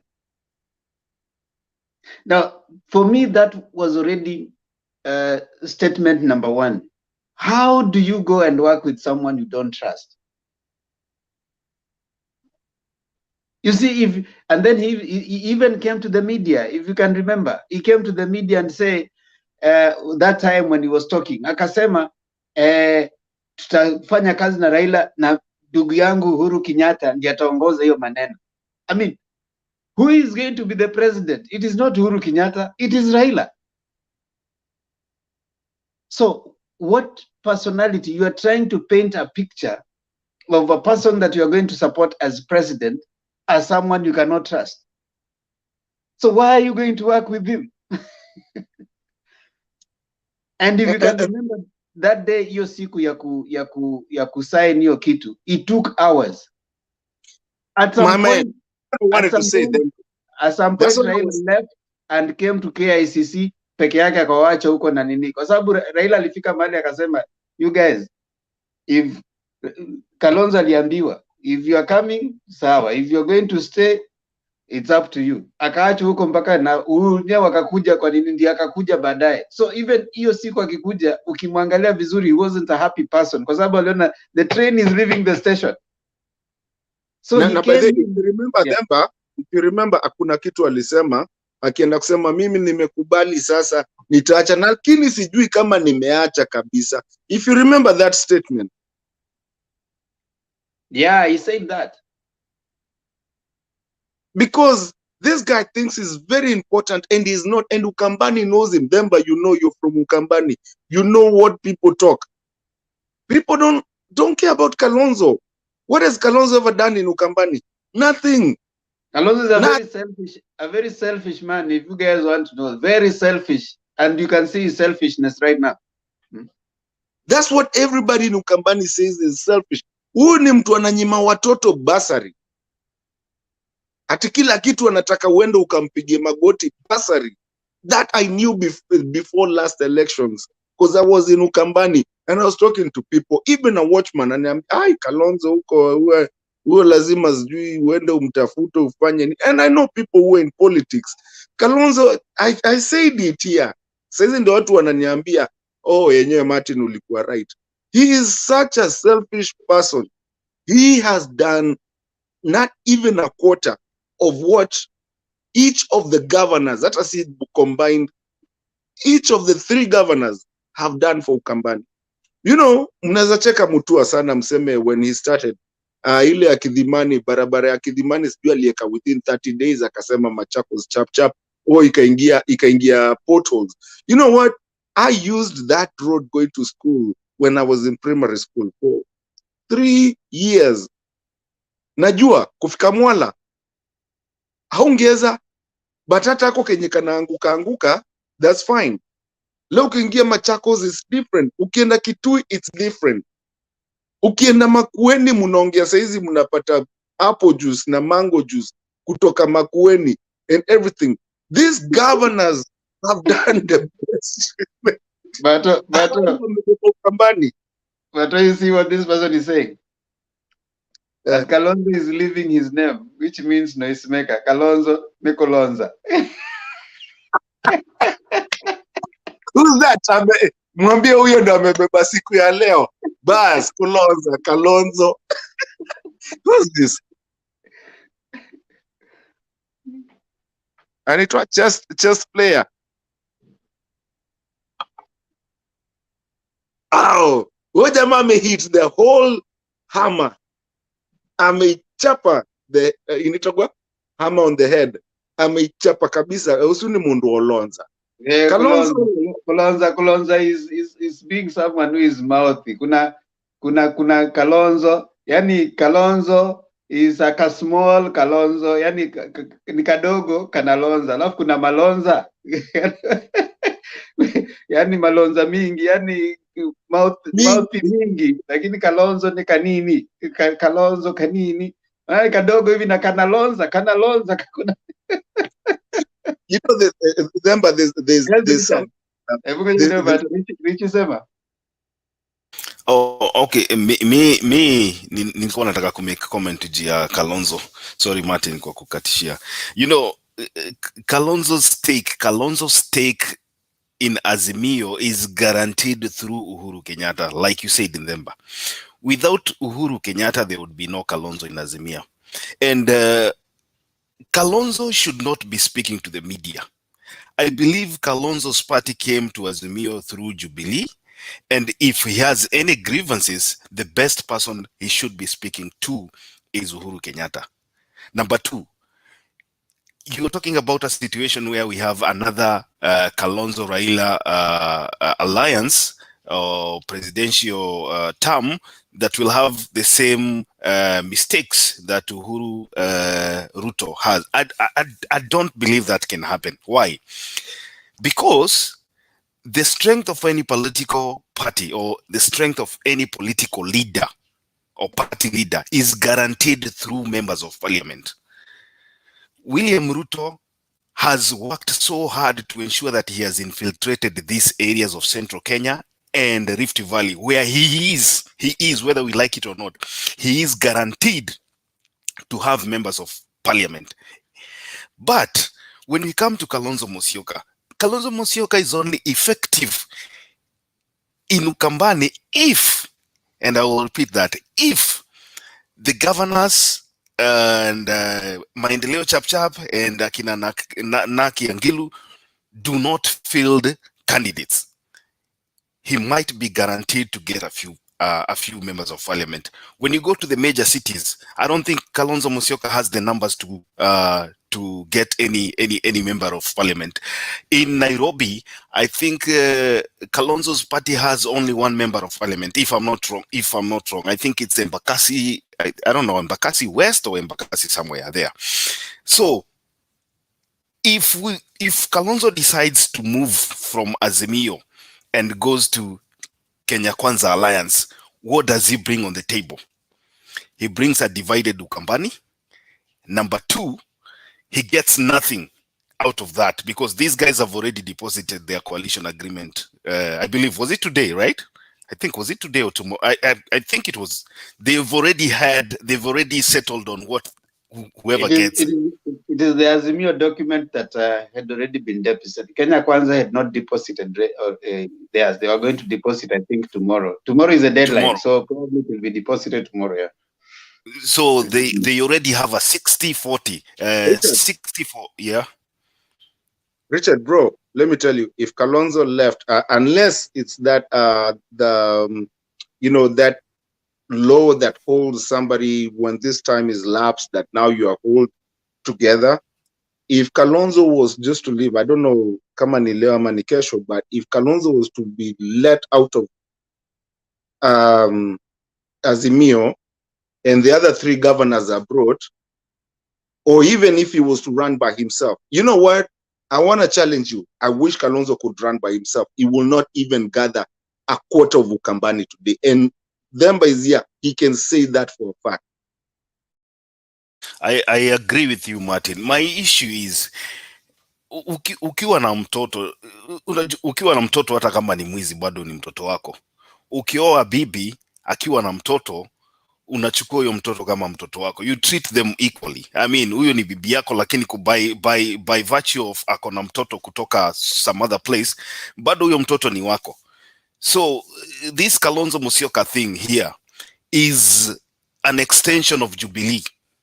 Now the problem is he has come to a political affiliation whereby he feels now he needs to stamp his authority as a person. You need to point out something, Makiadi. By the time Kalonzo was coming, he was coming in the name of Oka Alliance. Now, Oka Alliance crumbled because Martha Karua came to Azimio as a party. Kanu came to Azimio as a party. MDG came to Azimio as a party. Irongo Nyakera didn't come to Azimio, he went to Kenya Kwanza. And Jirongo's party came as a single party. So his strength was in the basis that they were a coalition. Now, this is what Raila said, that we don't have coalition within Azimio, because there was another caucus that was being formed, Mwanzo Mpya, because these guys were forming this caucus as a result of Kalonzo's issue that he had Oka Alliance. So Raila said there's no caucus, all of us are equal partners, we are parties. So Kalonzo does not have power. There's nothing like he can't be more than others. You see? So that is where we are coming. And you're right. Before you finish that statement, because I don't know where you're going, let me add something to you. Let me just support your statement. Now, before you finish, because I know where you're going, also think about this. If Kalonzo seems to be the person that says in Oka, when they were in Oka, was the biggest person in Oka. How did Kalonzo let Oka disintegrate to where some went to UDA, some here, and is still not understanding them?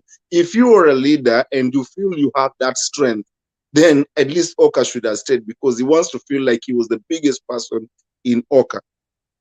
Sorry, Lemba. That's the thing he was peddling to the Oka guys, because he was saying Mudavadi left and he wanted to give Mudavadi the deputy president. That is what he said on a presser.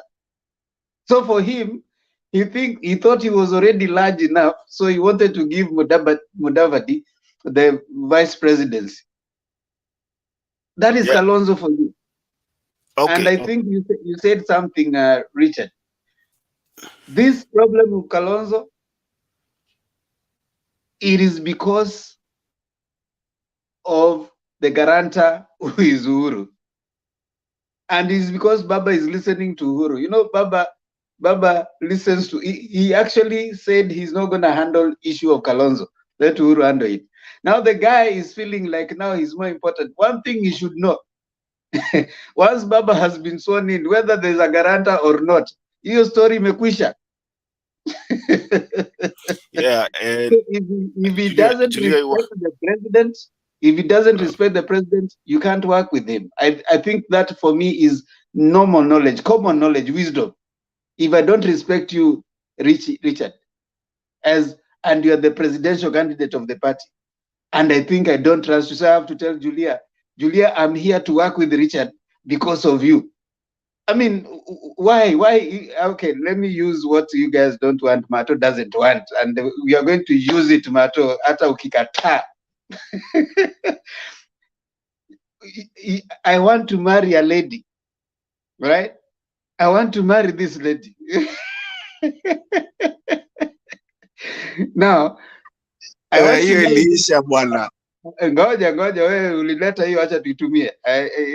Wale wanasema ni sex shauri yenu. I want to marry this lady. I say I want to marry Julia. But Julia tells Richard that, Richard, you know, I want to get married to Themba, but you are my guarantor.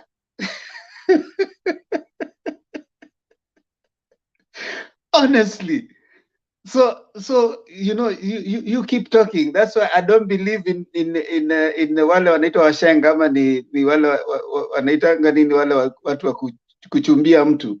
You know, like you know you go picking someone for, unaenda kukatia dem through someone else. Ati Mato endo katio dem akuja, alafu sasa anakwambia ati unajua mimi nimekukubali kwa sababu ya Mato, kama si Mato singekukubali. What kind of nonsense is that? And this is what Kalonzo is doing. Atunajua mimi nimekubali baba juu ya Mato. Kama si Mato singekubali. Wewe sikuta. Kwani unaenda kuishi na nani? Who is going to be the president of this country? Yes, back to then you should look at the history of Kalonzo Musyoka, Musalia Mudavadi, and our fifth Moses Wetangula. How have these people survived through these political transitions since you knew them? These people have basically survived through threatening to run. They've always said, sisi tuko tayari ku run for president, knowing very well they do not have the numbers. And so by threatening the major political players in the country, they've always had a leeway to some form of negotiated democracy. And look at Mudavadi's case right now. Mudavadi went to Kenya Kwanza Alliance with a very, very open mind. Basically, he thought that he would be getting probably the deputy presidential position. As we speak right now, Mudavadi is in the league of Ndindi Nyoro. He's in the league of Kimani Ichung'wah. He's been reduced to nothing. And big decisions right now, big decisions are being made without consultations, without consulting Musalia Mudavadi. And the same thing Kalonzo is bringing to Azimio. He wants to have a stake. He wants zoning. Anataka awachiwe Ukambani, aweke MPs wake huko, simply because he knows very well that he has no strength, he has no political muscle. And although Ndusi in the comment section is complaining that tuache kuongea juu ya Kalonzo, what Azimio right now is doing is firefighting. They should be spending this time and energy campaigning outside there. And you see, Baba has stopped campaigning to come back and do firefighting. Who is the cause of this fire? Kalonzo Musyoka and the Wiper Party. We have so many political parties in Azimio. We have Martha Karua, who came in. She's quiet. She's ready to cooperate. We have these other guys, the 3 governors from Kambani. These guys were the founders of the Azimio coalition. So Kalonzo Musyoka is fighting for space, but he's fighting through the wrong forum. You cannot engage in the media to get your political stake. As a leader who has experience and has been in the trenches with these other leaders, you sit down in boardrooms to decide what should be done. The moment you start running to the media, you are showing that this coalition has no agenda, is not together, is not united. And so I believe our only savior to this crisis that has been created by Kalonzo Musyoka is Uhuru Kenyatta. Because Kalonzo Musyoka has beef with Raila Odinga that emanates from the so-called political funds zenye anasemanga hakuwahi pewa mpaka leo. They still have a bone to chew with Raila Odinga. Even when they sit down, I'm very sure without an intermediate person hapo katikati, they cannot agree on anything, on principle, they don't trust each other. Actually, Kalonzo doesn't trust Raila Odinga.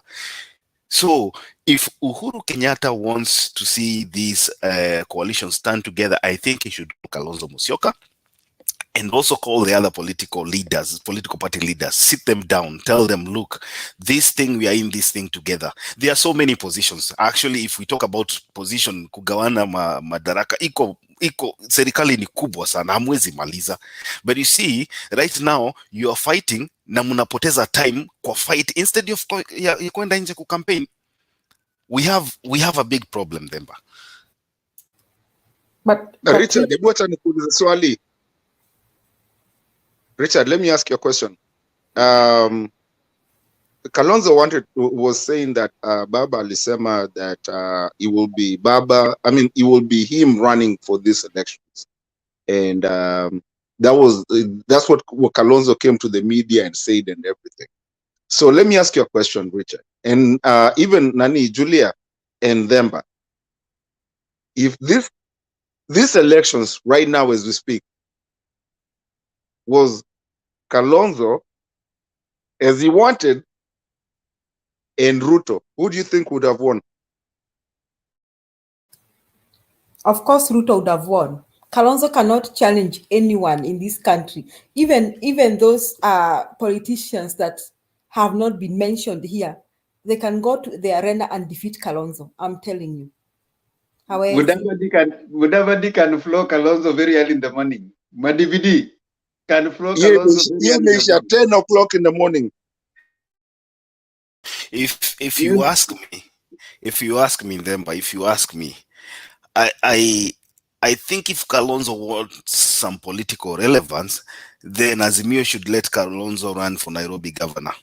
If he still wants to be seen somewhere in the political scene, then Kalonzo should be given the direct ticket, na atafute ule mtu ambaye anataka kuwa deputy governor wake. They let him run Nairobi. Tuone kama yenyewe anaweza govern Nairobi. Then after Baba, yeye anaweza kama alafu watu wamuunge mkono. But as we stand right now, Richi, mwambie aende akuwe governor Kitui. Si huko ndio kwao? Hatapata. hata Malombe atamuangusha mapema sana na ni party member wake. So I don't think he has the muscle. I don't think he has the political muscle. So if you are saying that he cannot win in Kitui, how can he win in Nairobi? Direct nomination. Okay, against UDA? if Kalonzo cannot mount a campaign ya kuwin at a governor's seat, Kalonzo cannot mount a campaign. The only thing that happened that made Kalonzo have so many MPs last time, it's because of the wave of NASA, you know. And he was the person who was coming from Ukambani. That's how he got so many MPs. I can assure you right now, as we are going to this election, the reason Kalonzo is jittery and he wants the zoning thing done down there is he wants protection because he's facing threats from these governors. The governors are already giving him a run for his money. So he wants that sense of protection so that he can be able to bring some of his MPs and for him to remain on the table. But that is not going to happen right now. And I like the direction that Baba has taken, though it shows that there's a bit, personally, okay, as opposed to some of us who think that that is too early time to have a problem. We'd rather have those problems right now than go form the government. Then day one, we have problems. So let's have those issues right now. They are sorted. Whoever is leaving, atoke. Wale wanabaki, wabaki. Then tuwe na nini. You know, they say, you'd rather have fights in your engagement than start having fights in your marriage. If you have issues, acha nilete hiyo mfano tena Martin akasirike. If you are engaging a lady, ile time kabla bado hamjaoana, before you make that decision that now let's marry, you would rather have all those issues. Yani alete nini mkosane, one okay, hivi ndio anakasirika. Can we be able to really live together? Then pretend that all is well, mna smile, then immediately you say I do the next day. Do not sasa, I didn't know what I married. You know, that kind of thing. So we'd rather have these things before the marriage. The marriage is on 9th. So before the marriage, this is engagement period. Let us have them. I like what is happening right now. I like that Kalonzo, tunamuona for who he is. Let Baba and his team make some very, you know, you lose some, you win some. That is how life is. You don't gain everything. You know, in this life, you have to give something to win something. You can't have everything, you know. So we need to lose the ones we have to lose right now, and we have to win those we have to win right now, and we have to work with people who have one direction to work. If you're still ish like Lot's wife, you need to be, you know, to be into a salt, whatever, pillar of salt, ubaki huko nyuma, sisi twende. In my view, Kalonzo is still ish, and the fact that he doesn't trust Baba, that for me is a no for him to be anywhere close to power. He shouldn't. He should be even to the least, at a majority leader. Yes, sir. And you know, they say, they always say, show me your character and I'll know who you are. Let me tell you, you guys think Ruto is bad. Wait until you get Kalonzo. Mutalia. That guy is known as Ukambani. That's why he has 3 different governors of what constitutes of Ukambani. Machakos, Themba knows. Machakos, Kitui, na Makueni. And none of them is of his party. And all of them don't want him. And all of them, especially Ngilu, has been on his case, Awaskizanagi. Now wengine pia. But you know what Ukambani has developed without Kalonzo in power over all that time that he has not. Kalonzo is riding on the sense that, I keep on saying Mulumutisi a kind of way of politicking, but on the sense of that he is once been a vice president. There's no power Kalonzo gets in Ukambani. There's nothing. Go ask anyone in Ukambani, what is Kalonzo? He just rides on the fact that he has once been a president, a vice president. And at the time when he did, he actually sent the whole country tumbling because he went to Windsor Golf Club with Kibaki and they decided they are going to change the elections and this is what is going to be, and he went there. Hii kitu ya kupita katikati, and let me tell you, when you have 3 friends, like hapa tuko wanne, and you have 3 friends, according to me, Themba, Richard, na Julia, and all of them say the same thing, something is wrong with you. If 3 people say something about you, something is wrong with you. Now, I don't know why in all the, today we are what, 48 or something million. Leo ukisema watermelon mali. Na usiangalia Kalonzo, by the way, sema tu watermelon somewhere. Watu wanajua watermelon unaongea juu ya nani. There's a reason that people called him watermelon. Because he's not a straightforward person. First of all, he's a dictator. He doesn't keep any rules. He doesn't keep. Ni mtu tu leo yuko, kesho yuko, anataka kulia, anataka kusema, kidogo anaongelesha watu ni kama watu ni watoto wake. But we've grown through over that. Think about it. If you have 3 friends and they are all talking the same thing, there's a problem with you. Go sit down and think again. He's a watermelon for a reason. Let me ask you guys. So, what are his options? I mean, we know he's making trouble. He's causing trouble in Azimio. What are his options? I mean, if he was to leave, I don't know.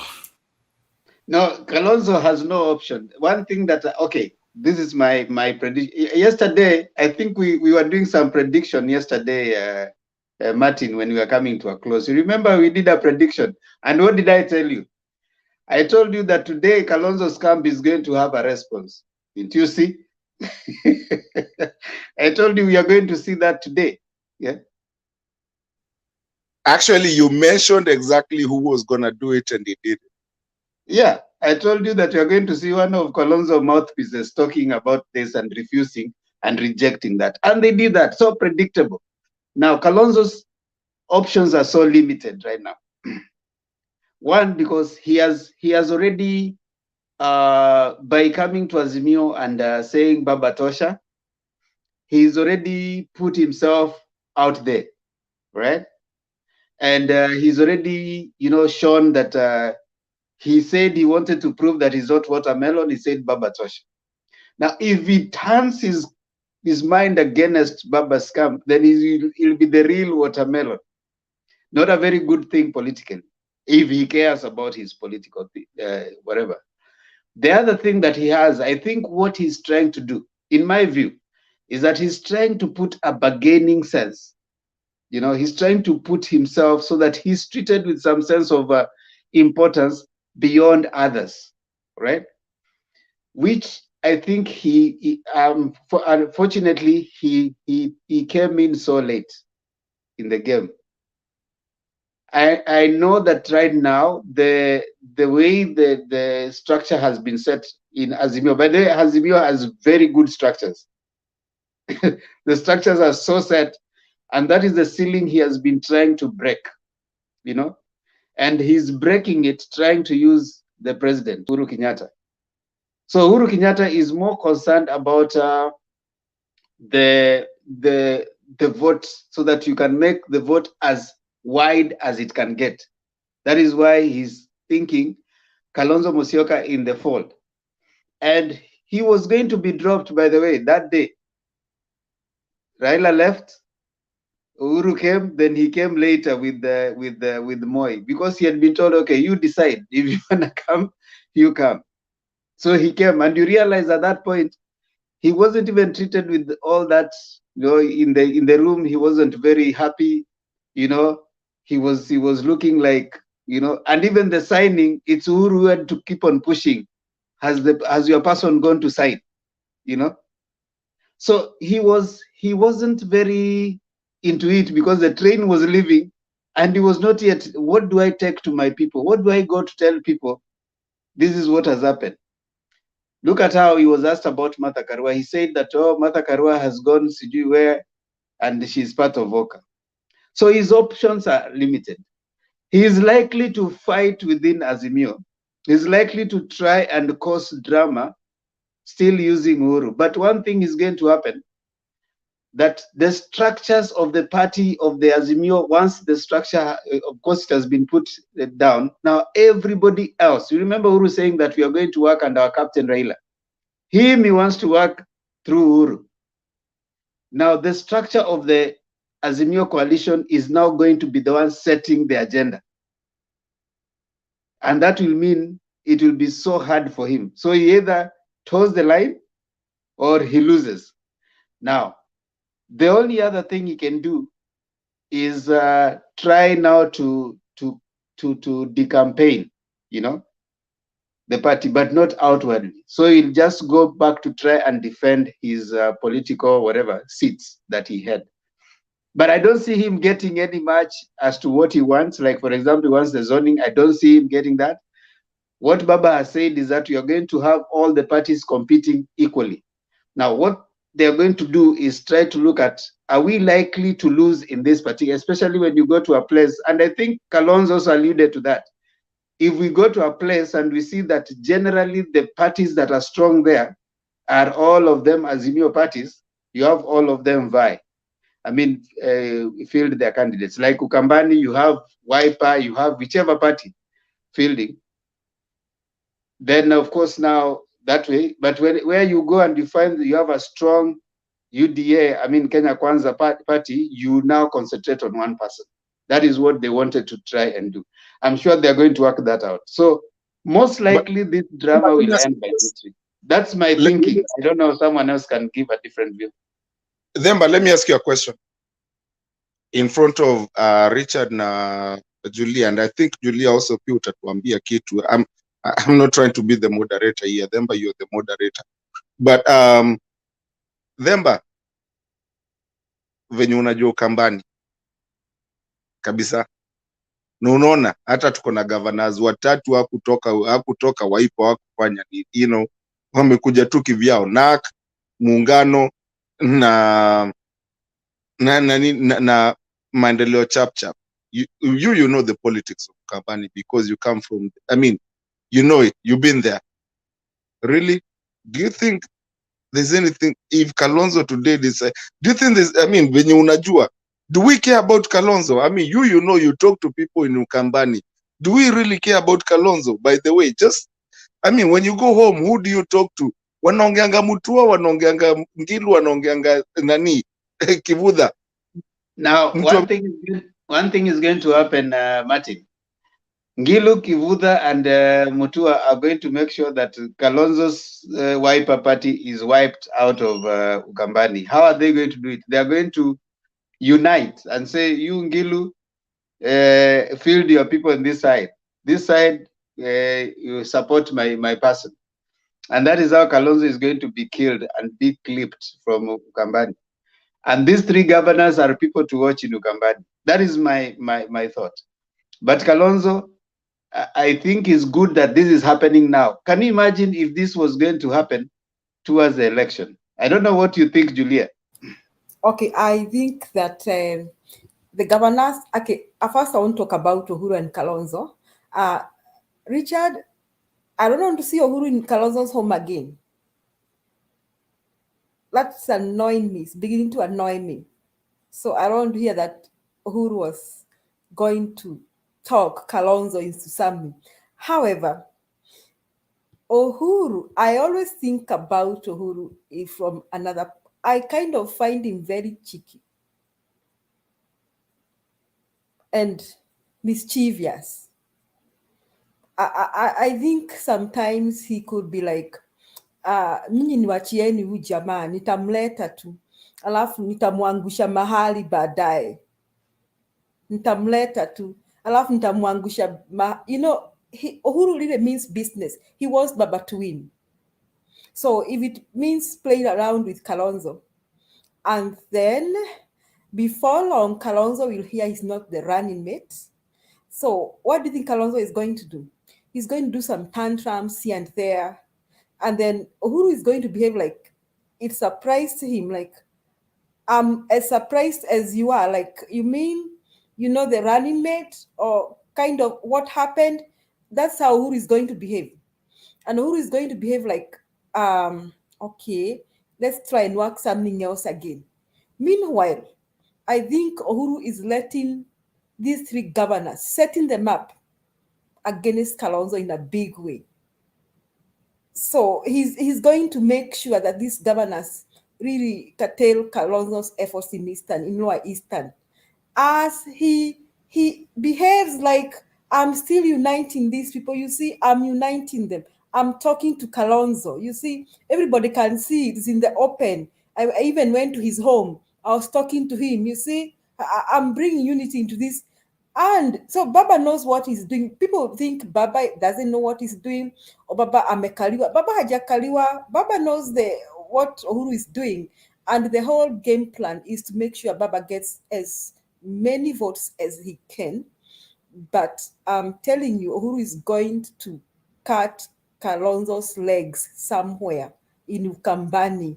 He will do that. I kind of sometimes find Uhuru mischievous. He has some mischief. Did you watch some story that there's this security officer who used to help Uhuru sneak out of State House? I don't know whether somebody came across that story in YouTube when he was a youngster. That's Uhuru. He's never changed. He has a lot of mischief around him. So if Uhuru amekunulia nyama choma pale, anaendanga kula nyama wapi Themba huko? Martin, usifikirie Uhuru doesn't kuna ingine alishikiwa, sijui kama nyinyi mnaijua. Kuna ingine alishikiwa between Machakos and Makutano, alafu wakasimamishwa.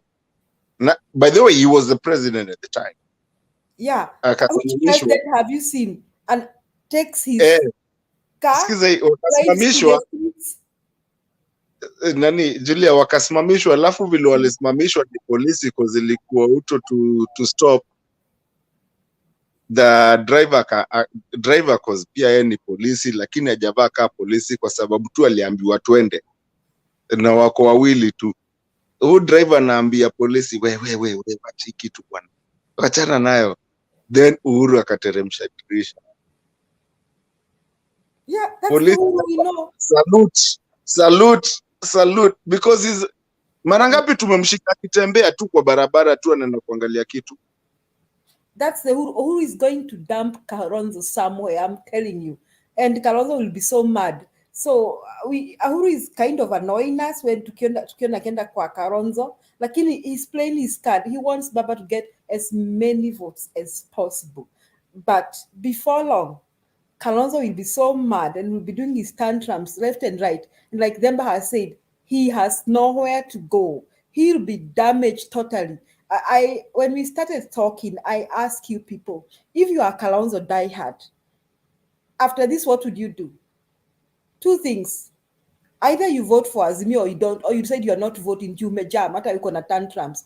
Tantrums zako utasema, sitapiga kura. Sasa ujuu unapigia nani? Where will you go if you are Kalonzo's diehard after this? That is to the advantage of Baba. So Uhuru knows that. So saizi tumemweka kwa mfuko. Ako kwa box. Kalonzo ako kwa box, Richard. He's in the box. So let him continue doing his tantrums. And me going forward, I think Baba and Uhuru could behave like, did he just say that? No, we are not. We are together. We are a team. They should continue with that song. We are a team. And they should talk to the governors and tell the governors to have their people on the ground and get their nominees. And anytime Kalonzo throws his tantrums and says, "Hapana, we are a team." That should be the song. Yeah. Na Kalonzo akienda kampeni yake kusema Azimio Oka, awachwe tu aseme Azimio Oka. Lakini wakienda zao wanasema Azimio. They should not argue with him. Let him do his Azimio Okaling thing alone. As us tukisema Azimio la umoja. That's my take. Actually, I'm like you, Julia. I'm struggling Azimio Oka. You know, Azimio la umoja is just perfect. You know, I Azimio Oka thing is just too mouthy. We need something easy. Azimio la umoja. We have made T-shirts. We have made caps. We have made banners. Azimio la umoja. Then you come, boom. In fact, Mutua was saying, the Governor Mutua was saying, I'm wondering, we knew that we had joined Azimio la Umoja, only to come up, then we are told Azimio Oka. What is that? So I think Kalonzo's advisors, now finally, kwa sababu I think after today, tutaacha kudiscuss mambo ya Kalonzo. Tulikuwa tumeacha hiyo, we Julia, we ndio umefanya tukarudi kwa hiki. Sisi tulikuwa tumesema tusidiscuss mambo ya Kalonzo. Sasa ni nini? Demba, acha nimalize haraka kabla tumalize na Kalonzo, kwa sababu mimi nimechoka na Kalonzo kabisa na staki. Wacheni niwaambie, Kalonzo ni Putin wa Kenya. That's the Putin. Mimi ni Mkamba, by the way. I'm a Kamba, I'm from Machakos. Huo ni Mkamba kama sisi. And let me tell you, if you don't move away from your tribal politics, I am moving away from my tribal politics. I don't care about Kalonzo. Kalonzo ni Putin. You, kama munataka kukufa na munataka kuisha kama Kenya, put Kalonzo in a place of power na mtaumia. Hiyo mimi nimesema kama Mkamba na ni Mkamba mwenzangu. Hiyo sina ukabila. That's a Putin. Huyo ni Putin. Russia. That's Putin. Kalonzo, stay away from Kalonzo. Get the other leaders. But ikifanyika, si wote ni wa Kenya. Nishasema mtanikumbuka. Si unajua internet haiforgetigi. Mtakuja hapa tu kama venye mliniambia hapa, mkanifukuza nikisema acheni na Kalonzo sijui nini. Siku hizi naona hata comments wanasema yenyewe Martin alisema ameleta shida. Tulikuwa vizuri Azimio, tulikuwa tunafanya politics zetu vizuri and everything. Sasa imekuja, unaona ile moto imewaka. Themba najua kitu nasema, na sasa hivi tukisema vitu hapa tunajua kitu tunasema wengine. Themba alijaribu kusema akagongwa, mimi nikasema nikagongwa na tukaacha. Saizi mnakuja mnatuambia mnajua tulisema ile kitu tulisema. Themba, maliza. Mimi niligongwa hapa nikasema nikapigwa nikaambua sijui nini, nikasema mimi I don't think Kalonzo should be coming. Now you see the drama that the guy is always on the, yani yeye siasa yake anapiga kwa nini, anapiga kwa press conference. Ikaa hivi kidogo kesho kwa press conference. Kama si yeye ni Maanzo. Kama si Maanzo ni Mutula Kilonzo anatoa nini? What does Raila owe him? Anamuoa nini? Azimio la Umoja is not ODM. It is not even NASA. And he's a senior counsel. I mean, you can't, wacha nitumie hiyo tena Martin in the nini. You can't go to mumeachana na umedivorce na mke wako na mume wako, then you go to the new marriage and you start demanding that kuna vitu ulikuwa ulipromisiwa na huyo jamaa.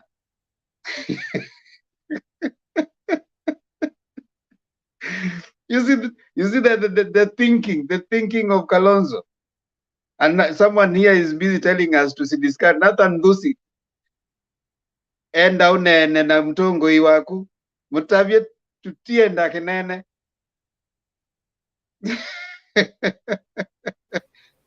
Unajua kamba mkiongea it sounds like you know, it's like Kikuyu imekuwa twisted. Sasa ndio imekuwa kama matusi. Nathan Dusi anasema tusiongelele Kalonzo, tutaongelelea, but leo wacha tufunge. We Julia na Richard, wacha tujipromise hatutaongea mambo ya Kalonzo tena. Tutakuwa tunangojea press conference ambayo inakuwa address na mtu mmoja peke yake, na huyo mtu anaitwa Professor Makao Mutua. Period. Yeah. Mimi ninataka nitarudia wakati BBI iliangusha. Ukumbuke before BBI judgment niliwaambia there is a person ambaye amekaa kwa fence anangojea BBI ipite ndiye akuje kuitisha kiti. Alikuwa amenyamaza, hakuwa anaenda campaigns. You remember very well, he was very quiet for almost 2 weeks. Wakati BBI imeanguka, there's only one more position ambayo inaweza piganiwa, na hiyo ni ya deputy president.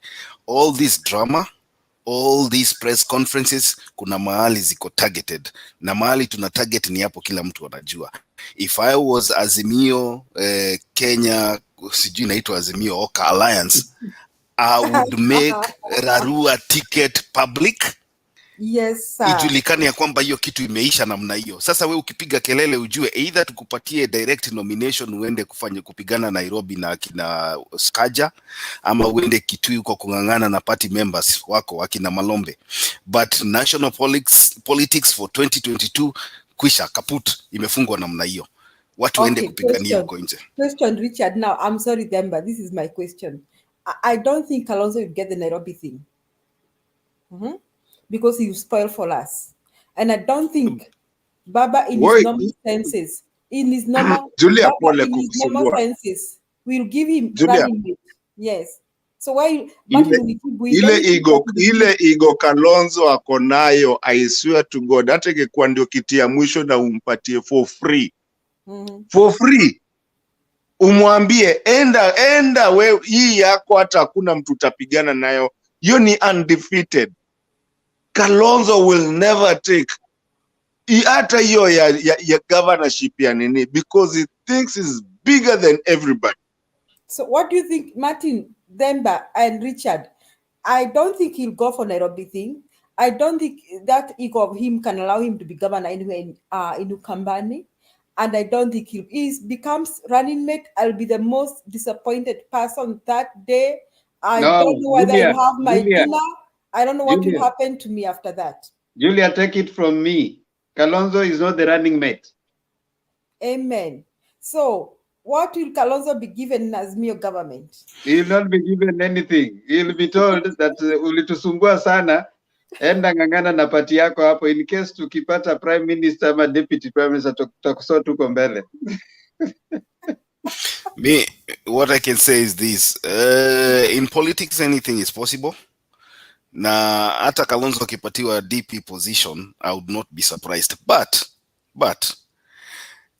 Rarua ticket is more exciting. It is fresh. It transcends a very big constituent. Na hii kuanguka Kalonzo ameanguka na Raila, hiyo mara wameanguka mara mbili. Ya tatu is not even, haitakuwa kama surprise. So these guys wanajua, wamepima na wameona. Kalonzo Musyoka is not very exciting on a ticket with Raila Odinga. It's not exciting anymore. Not even a ticket. Kalonzo himself is not exciting. Okay, let's talk about, I don't even know why he's, I'm sorry, maybe it's a woman talking. But Kalonzo, you know, I don't know why he's comparing himself with Baba. Even compared to Uhuru. You know, this national politics has something called, I don't know that the word charisma. Ile kuvuta watu. Hana, you know, he's a cute, handsome old man, but bado hana charisma. Hana, now I'm talking like a woman. I'm sorry, Mr. Ndeto. Hata akikuongelesha, unajua, you won't want to listen to him the next time. You may be like, can you just stop talking to me and do something more useful? Sasa wewe tuachane na Kalonzo. Kalonzo ametusumbua akili. Sasa tuamue ya kwamba Richie and Julia na Mato uko hapo? Ama umerudi job? Niko nimesimama tu kwa giza, pole. Umeenda nje kuchapa pao. Wewe, hey. Ni watu wajakoya.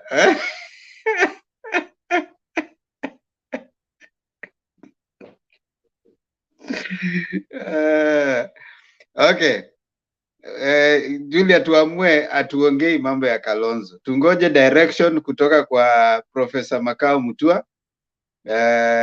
Na watuambie ya kwamba this is it, because as a matter of fact story ya Kalonzo inatuudhi kama watu wa Azimio. We do not want people who want to get leadership from boardrooms and press conferences. We want people to go to the trenches. Martha Karua today alikuwa Kirinyaga ndani. She was in Kirinyaga. Can you imagine? Alikuwa kwa Kirinyaga anaongelesha watu wake. When has Kalonzo gone to the ground in Ukambani to talk to those people about Azimio la Umoja? Yeye ni kufuatana na baba. Why are you following baba? Ni kama sasa wewe pia umekuwa nini? Anyway, acha tuache. Now, there's something we started yesterday, and Mato, you are here, Richie, you are here. So tomorrow, Richie, you are the one who is going to read for us chapter 2 of the Constitution. So today I'm going to read chapter 1 of the Constitution before we start taking our closing rounds. So yesterday we read the preamble.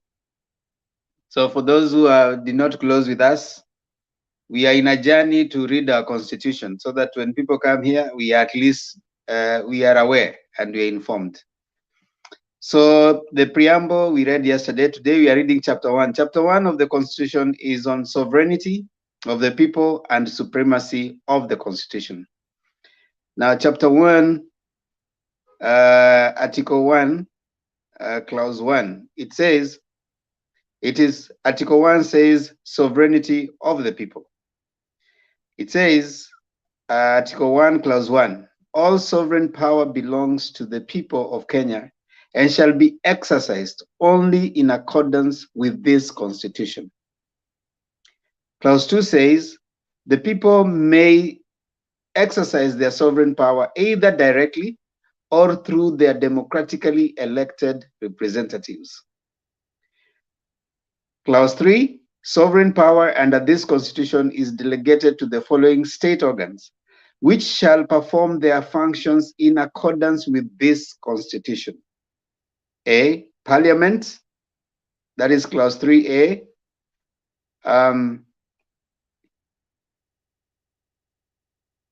Parliament and the Legislative Assembly in the county governments. B, the national executive and the executive structures in the county governments. And C, the judiciary and independent tribunals. So the judiciary works because you have donated that power. 4, the sovereign power of the people is exercised at the national level and the county level. Article 2, sub-article 1. Article 2 says supremacy of this Constitution. Sub-article 1. This Constitution is the supreme law of the Republic and binds all persons and all state organs at both levels of government. 2, no person may claim or exercise state authority except as authorized under this Constitution. 3, the validity or legality of this Constitution is not subject to challenge by or before any court of other state organ. 4, any law, including customary law, that is inconsistent with this Constitution is void to the extent of the inconsistency, and any act or omission in contravention of this Constitution is invalid. 5, the general rules of international laws shall form part of the law of Kenya. And 6, any treaty or convention ratified by Kenya shall form part of the law of Kenya under this Constitution. And then finally, in chapter 1 and article 3 is defense of this Constitution. It has 2 sub-articles. 1, every person has an obligation to respect, uphold, and defend this Constitution. And 2, any attempt to establish a government otherwise than in compliance with this Constitution is unlawful.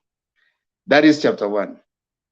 Chapter 1 only deals with sovereignty of the people and supremacy of this Constitution. That is it. So tumeongea juu ya sovereignty, they donate power to the people, the judges practice with donated power, parliamentarians work with donated power, and it says that you can do it by yourself or representative. So that is it. So tomorrow we'll be looking at chapter 2, and Richie is going to take us through. That is the Republic. Chapter 2 is the Republic. And will be taken through by Richie. And then we move on like that. Hopefully, before the end of the year, we will be knowing our constitution and what it says, so that when someone comes here and says, the constitution clearly says, you'll tell them which part of the constitution. And someone came and told us that the constitution says that if the deputy president resigns, the election is called immediately. The most outrageous claim. Anyway, having read that and having understood chapter 1 of the constitution, now I want us to take our closing remarks. Dakika mbili mbili, tuanze na Richard, twende kwa Mato, alafu tumalize na Julia. Then leo Julia tatuombea. Aya, Richard. Okay, I'll begin by saying this about the Kalonzo situation. You know, Oscar Wilde said that true friends stab you in the front. It is good that Kalonzo is stabbing us in the front right now at this particular moment, so that we can understand his goal and his intentions in Azimio. I believe, and I would recommend, that Azimio Oka Coalition should declare their deputy presidential candidate right now. I am fronting for Arua. Iyo maneno ingine iishe hapo, so that people can campaign all-heartedly, and so that we can get rid of these board meetings kila wakati na kufirefight. Moving on, I think we have a big mess in Azimio. It is good that we have a big house because we are trying to accommodate everyone. But if we don't lose, if we are not careful enough, we are bound to lose seats, both in the county assembly, MPs, and governors because of sibling rivalry. It has happened before. We saw it in 2007.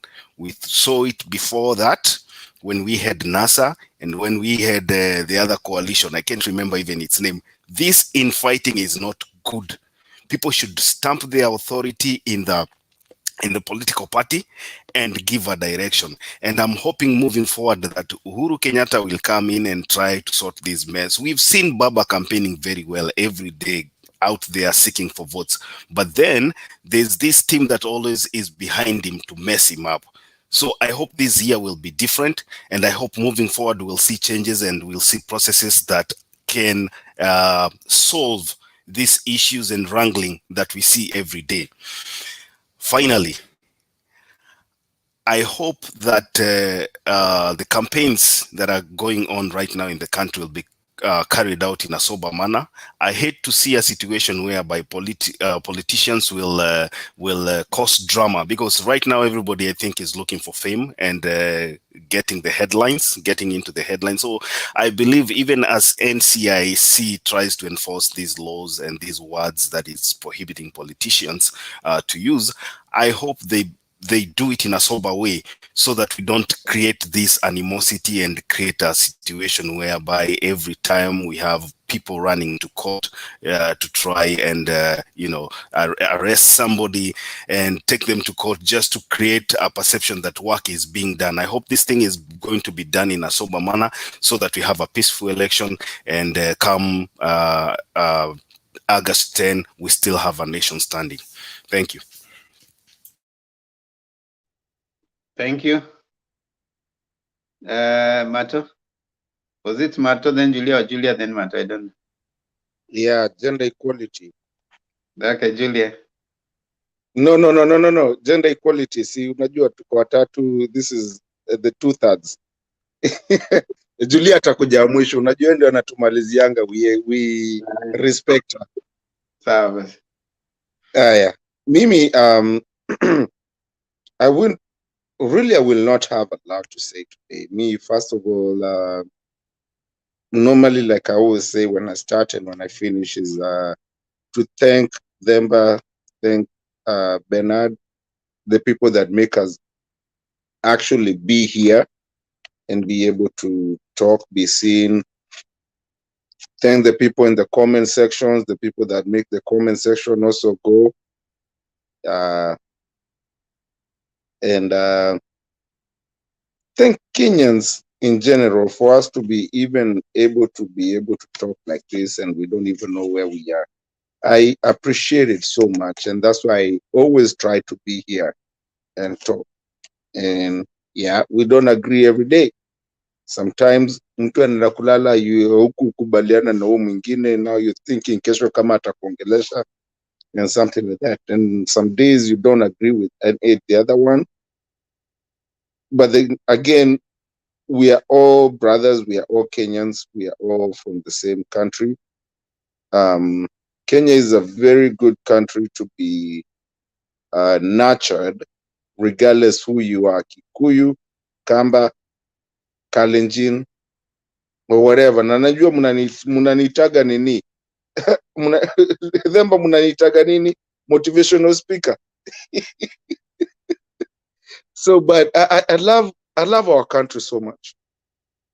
And I love our people so much.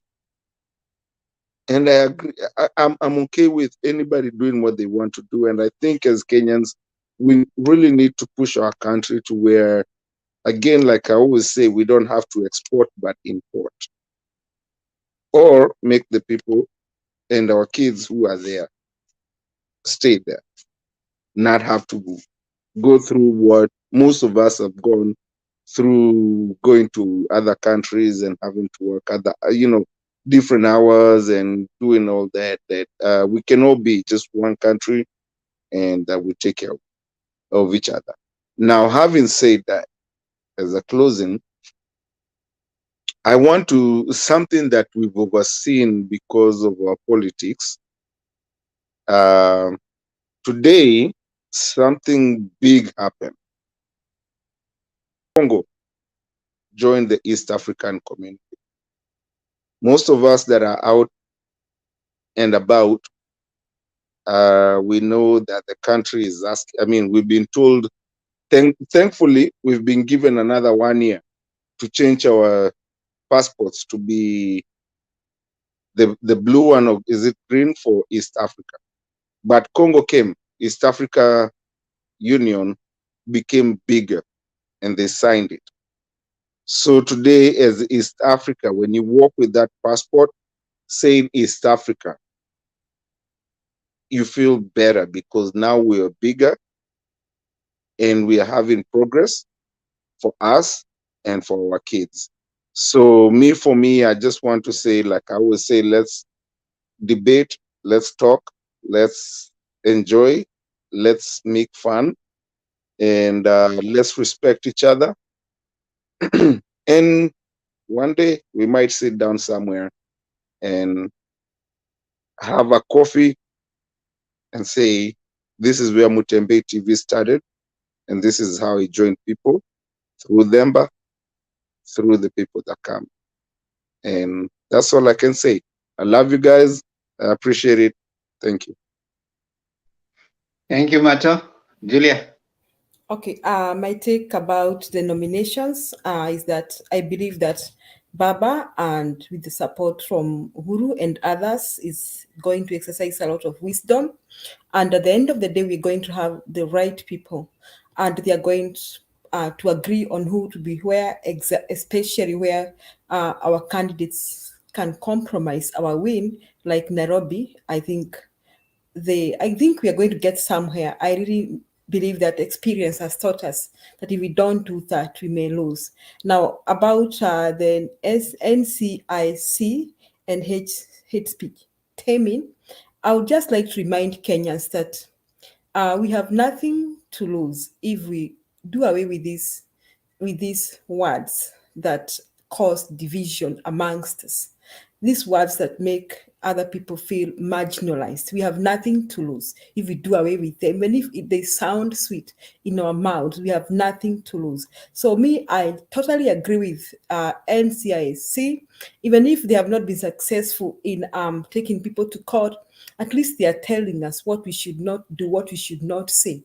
So that's the right direction. And I urge fellow Kenyans, sisi ni wa Kenya, sisi ni jamii moja, sisi tuko kwa taifa moja, hata kama we are about 42 plus ethnic communities, we need to live in cohesion, and we need to avoid this prejudice against each other. We are all equal, and more so because we call ourselves a Christian country, we are equal in the eyes of God. So I want to read for you the book of 1 John chapter 2, verse 9 and 10. Now, anyone who claims to be in the light but hates a brother or a sister is still in the darkness. Anyone who loves their brother and sister lives in the light, and there's nothing in them to make them stumble. But anyone who hates a brother or sister is in the darkness and walks around in the darkness. Thank you, Mr. Demba. Thank you so much, Julia, for the submission, and we really thank you, all of you, for joining us. Let me acknowledge at least a few people. Mount Elgon County, asanteni sana, asante sana kwa addressing the nation using mother tongue. Who addressed the nation using mother tongue? I've not seen even the president using the mother tongue in a State of the Nation address. Yeah, Steve Mutumbu, thank you. Governor Rinda, remember you were to bring feedback on the mountain show. I mean, it was given here. I hear it is going on well. They're having their discussions there. I hope it makes an impact, and I hope some people get to be convinced otherwise. So let's them keep doing what they are doing. And we have Julia here, who is part of the team, and I'm sure they are speaking the language of the mountain, and those people can understand. Hopefully. They say now that Julia has quoted the Bible, when they talked about was it the Mpanzi, the farmer who went planting. The farmer just threw some seeds. Some of it fell in good soil. Some of it fell in where there were thorns. Some of it fell in hard ground. But at least there's some piece that fell on good soil and it grew. So this is just like engaging in the act of a farmer. You're planting a seed and hoping that some of it will fall in good ground, and somebody will be helped and gain some insights. That's what we come here to do too. We are hoping that you get some insights from the discussions that we are having here. We are hoping that you get informed, and we are hoping that you make good decision come 9th of August, where your vote is going to help you make a choice for the leader that you want to lead you. All these other things are politics. We are doing this politics and all this process for lack of another way of getting a leader. If there was, this politics and all this and voting wouldn't be necessary. But since this is a process, think about the leader that you want to choose. Jesus Christ TV, I don't know which that one is subscribe ndio watu wapone. Meja Cornel, thank you. Babu na mjukuu DA, asante sana. Nathan Dosi, Kevin Orinda, and all that. Tiara, Oscar Juma, asante sana. And Gigi Man, jamaa wa UDA, asante sana. David Olo, mtu wa nguvu. Temba, I also said it here. Yeah, we have a sense of prediction. So can we have your predictions before we pray? Let's start with the prediction from Richie. Richie, what's your prediction for tomorrow? Now that people are becoming political analysts, let's have some predictive value in our analytical process, because that's also a very good thing to have. What's your prediction? I don't know. On a lighter note, I think we are probably going to see a situation where William Ruto will be joining Samoei Kipchirchir tomorrow. Tutaona wakipost wapigwe picha hapo mbele. Yeah, huyo. Okay, what's your prediction, Martin?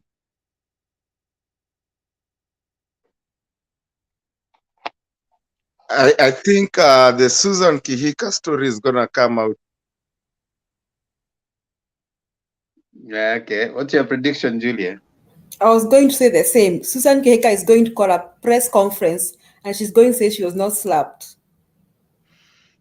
Yeah, actually, she posted on her social media earlier that hizo zingine zote ni porojo za bloggers, and she put a photo. She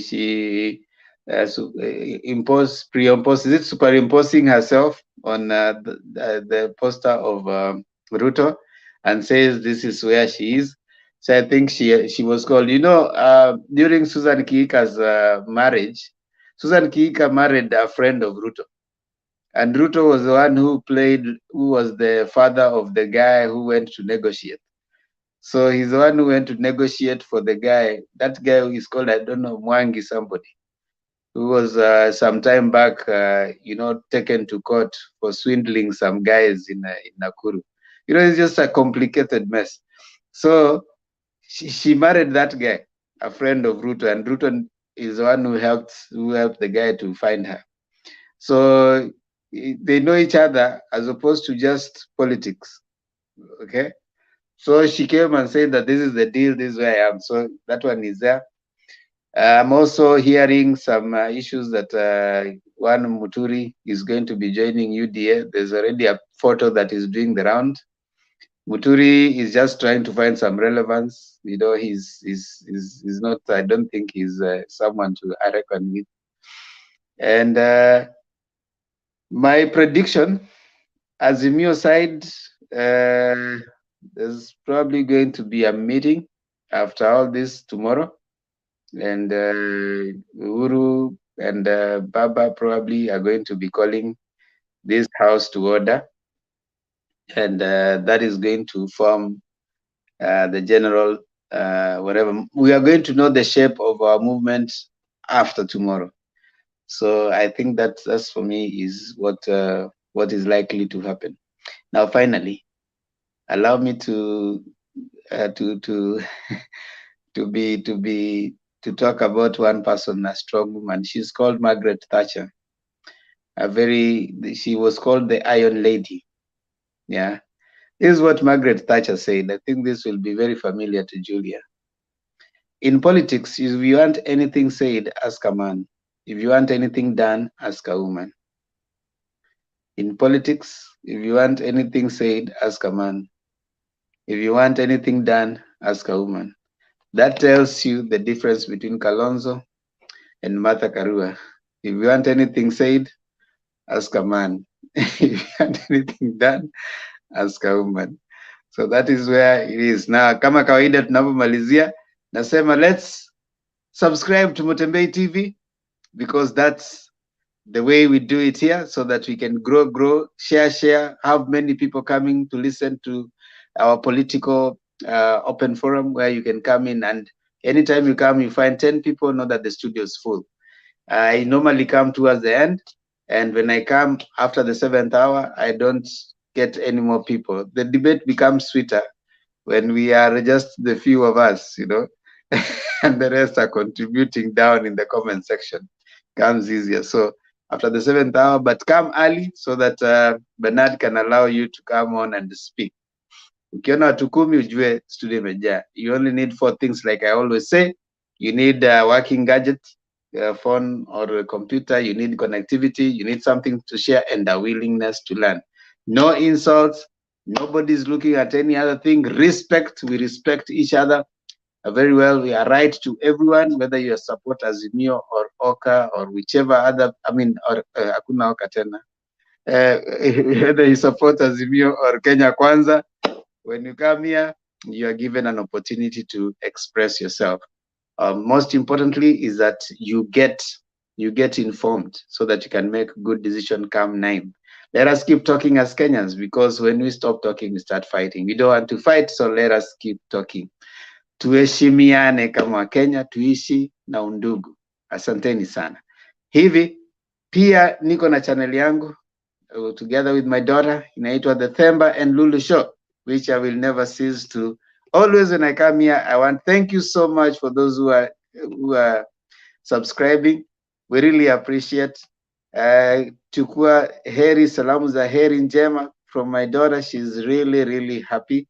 And we really like what you guys are doing for us. Thank you so much. We are on our journey to 1,000.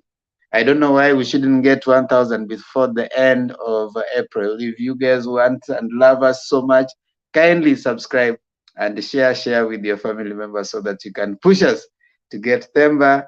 I will subscribe. Thank you, Kenya Spain. Kenya Spain, I subscribed to your channel and you can't even subscribe to our channel. Surely, Kenya Spain. Huh? Yeah, subscribe. Thank you so much. Now, back to Mutembei. Tunamalizia tukijua kwamba sisi ni wa Kenya na yule ambaye atatuombea leo ni Julia. Julia, tafadhali. Alafu kisha tuombea, unatuambia kwa nini tunasema hilo ombi. Thank you. Okay, wacha tuombe. Mungu nguvu yetu, ilete baraka kwetu, haki iwe ngao na mlinzi, na tukae na udugu, amani na uhuru, raha tupate na ustawi. Ilo ombi is a prayer for us to God to remain united, reminding us that we are one nation, one people. Na udugu, na amani, na uhuru. That is very important. Udugu. We are brothers, irrespective of our tribal, cultural differences or political differences. Amani, peace is very important. If you are a Kenyan and you can get into a bus and move from Kisumu to Mombasa without police escort, that is an awesome thing. Amani na uhuru. We are free. We are free even to say uhuru is mischievous and no one is going to arrest me. That is very important. That's all I can say, Themba. I can't say more. You have made it even better than I would have made it. Thank you so much, Julia. Thank you, Richie, Makiadi. Themba, iko mtu anasema Papa Makiadi leo umechapa wine ama namna gani babu? Namwambia ngai mtu mabe. Mimi hapana mtu mbaya. Nakunywa maji peke yake. Ukileta maji tunaikala pamoja, tunakunywa maji. Unaikala pamoja na maji na kunywa maji. Hapana gonga vitu vingine. Hapana tafuta, unajua hapana weza pata nguvu ya kutafuta raso. Raso kama huwezi pata raso legit huwezi.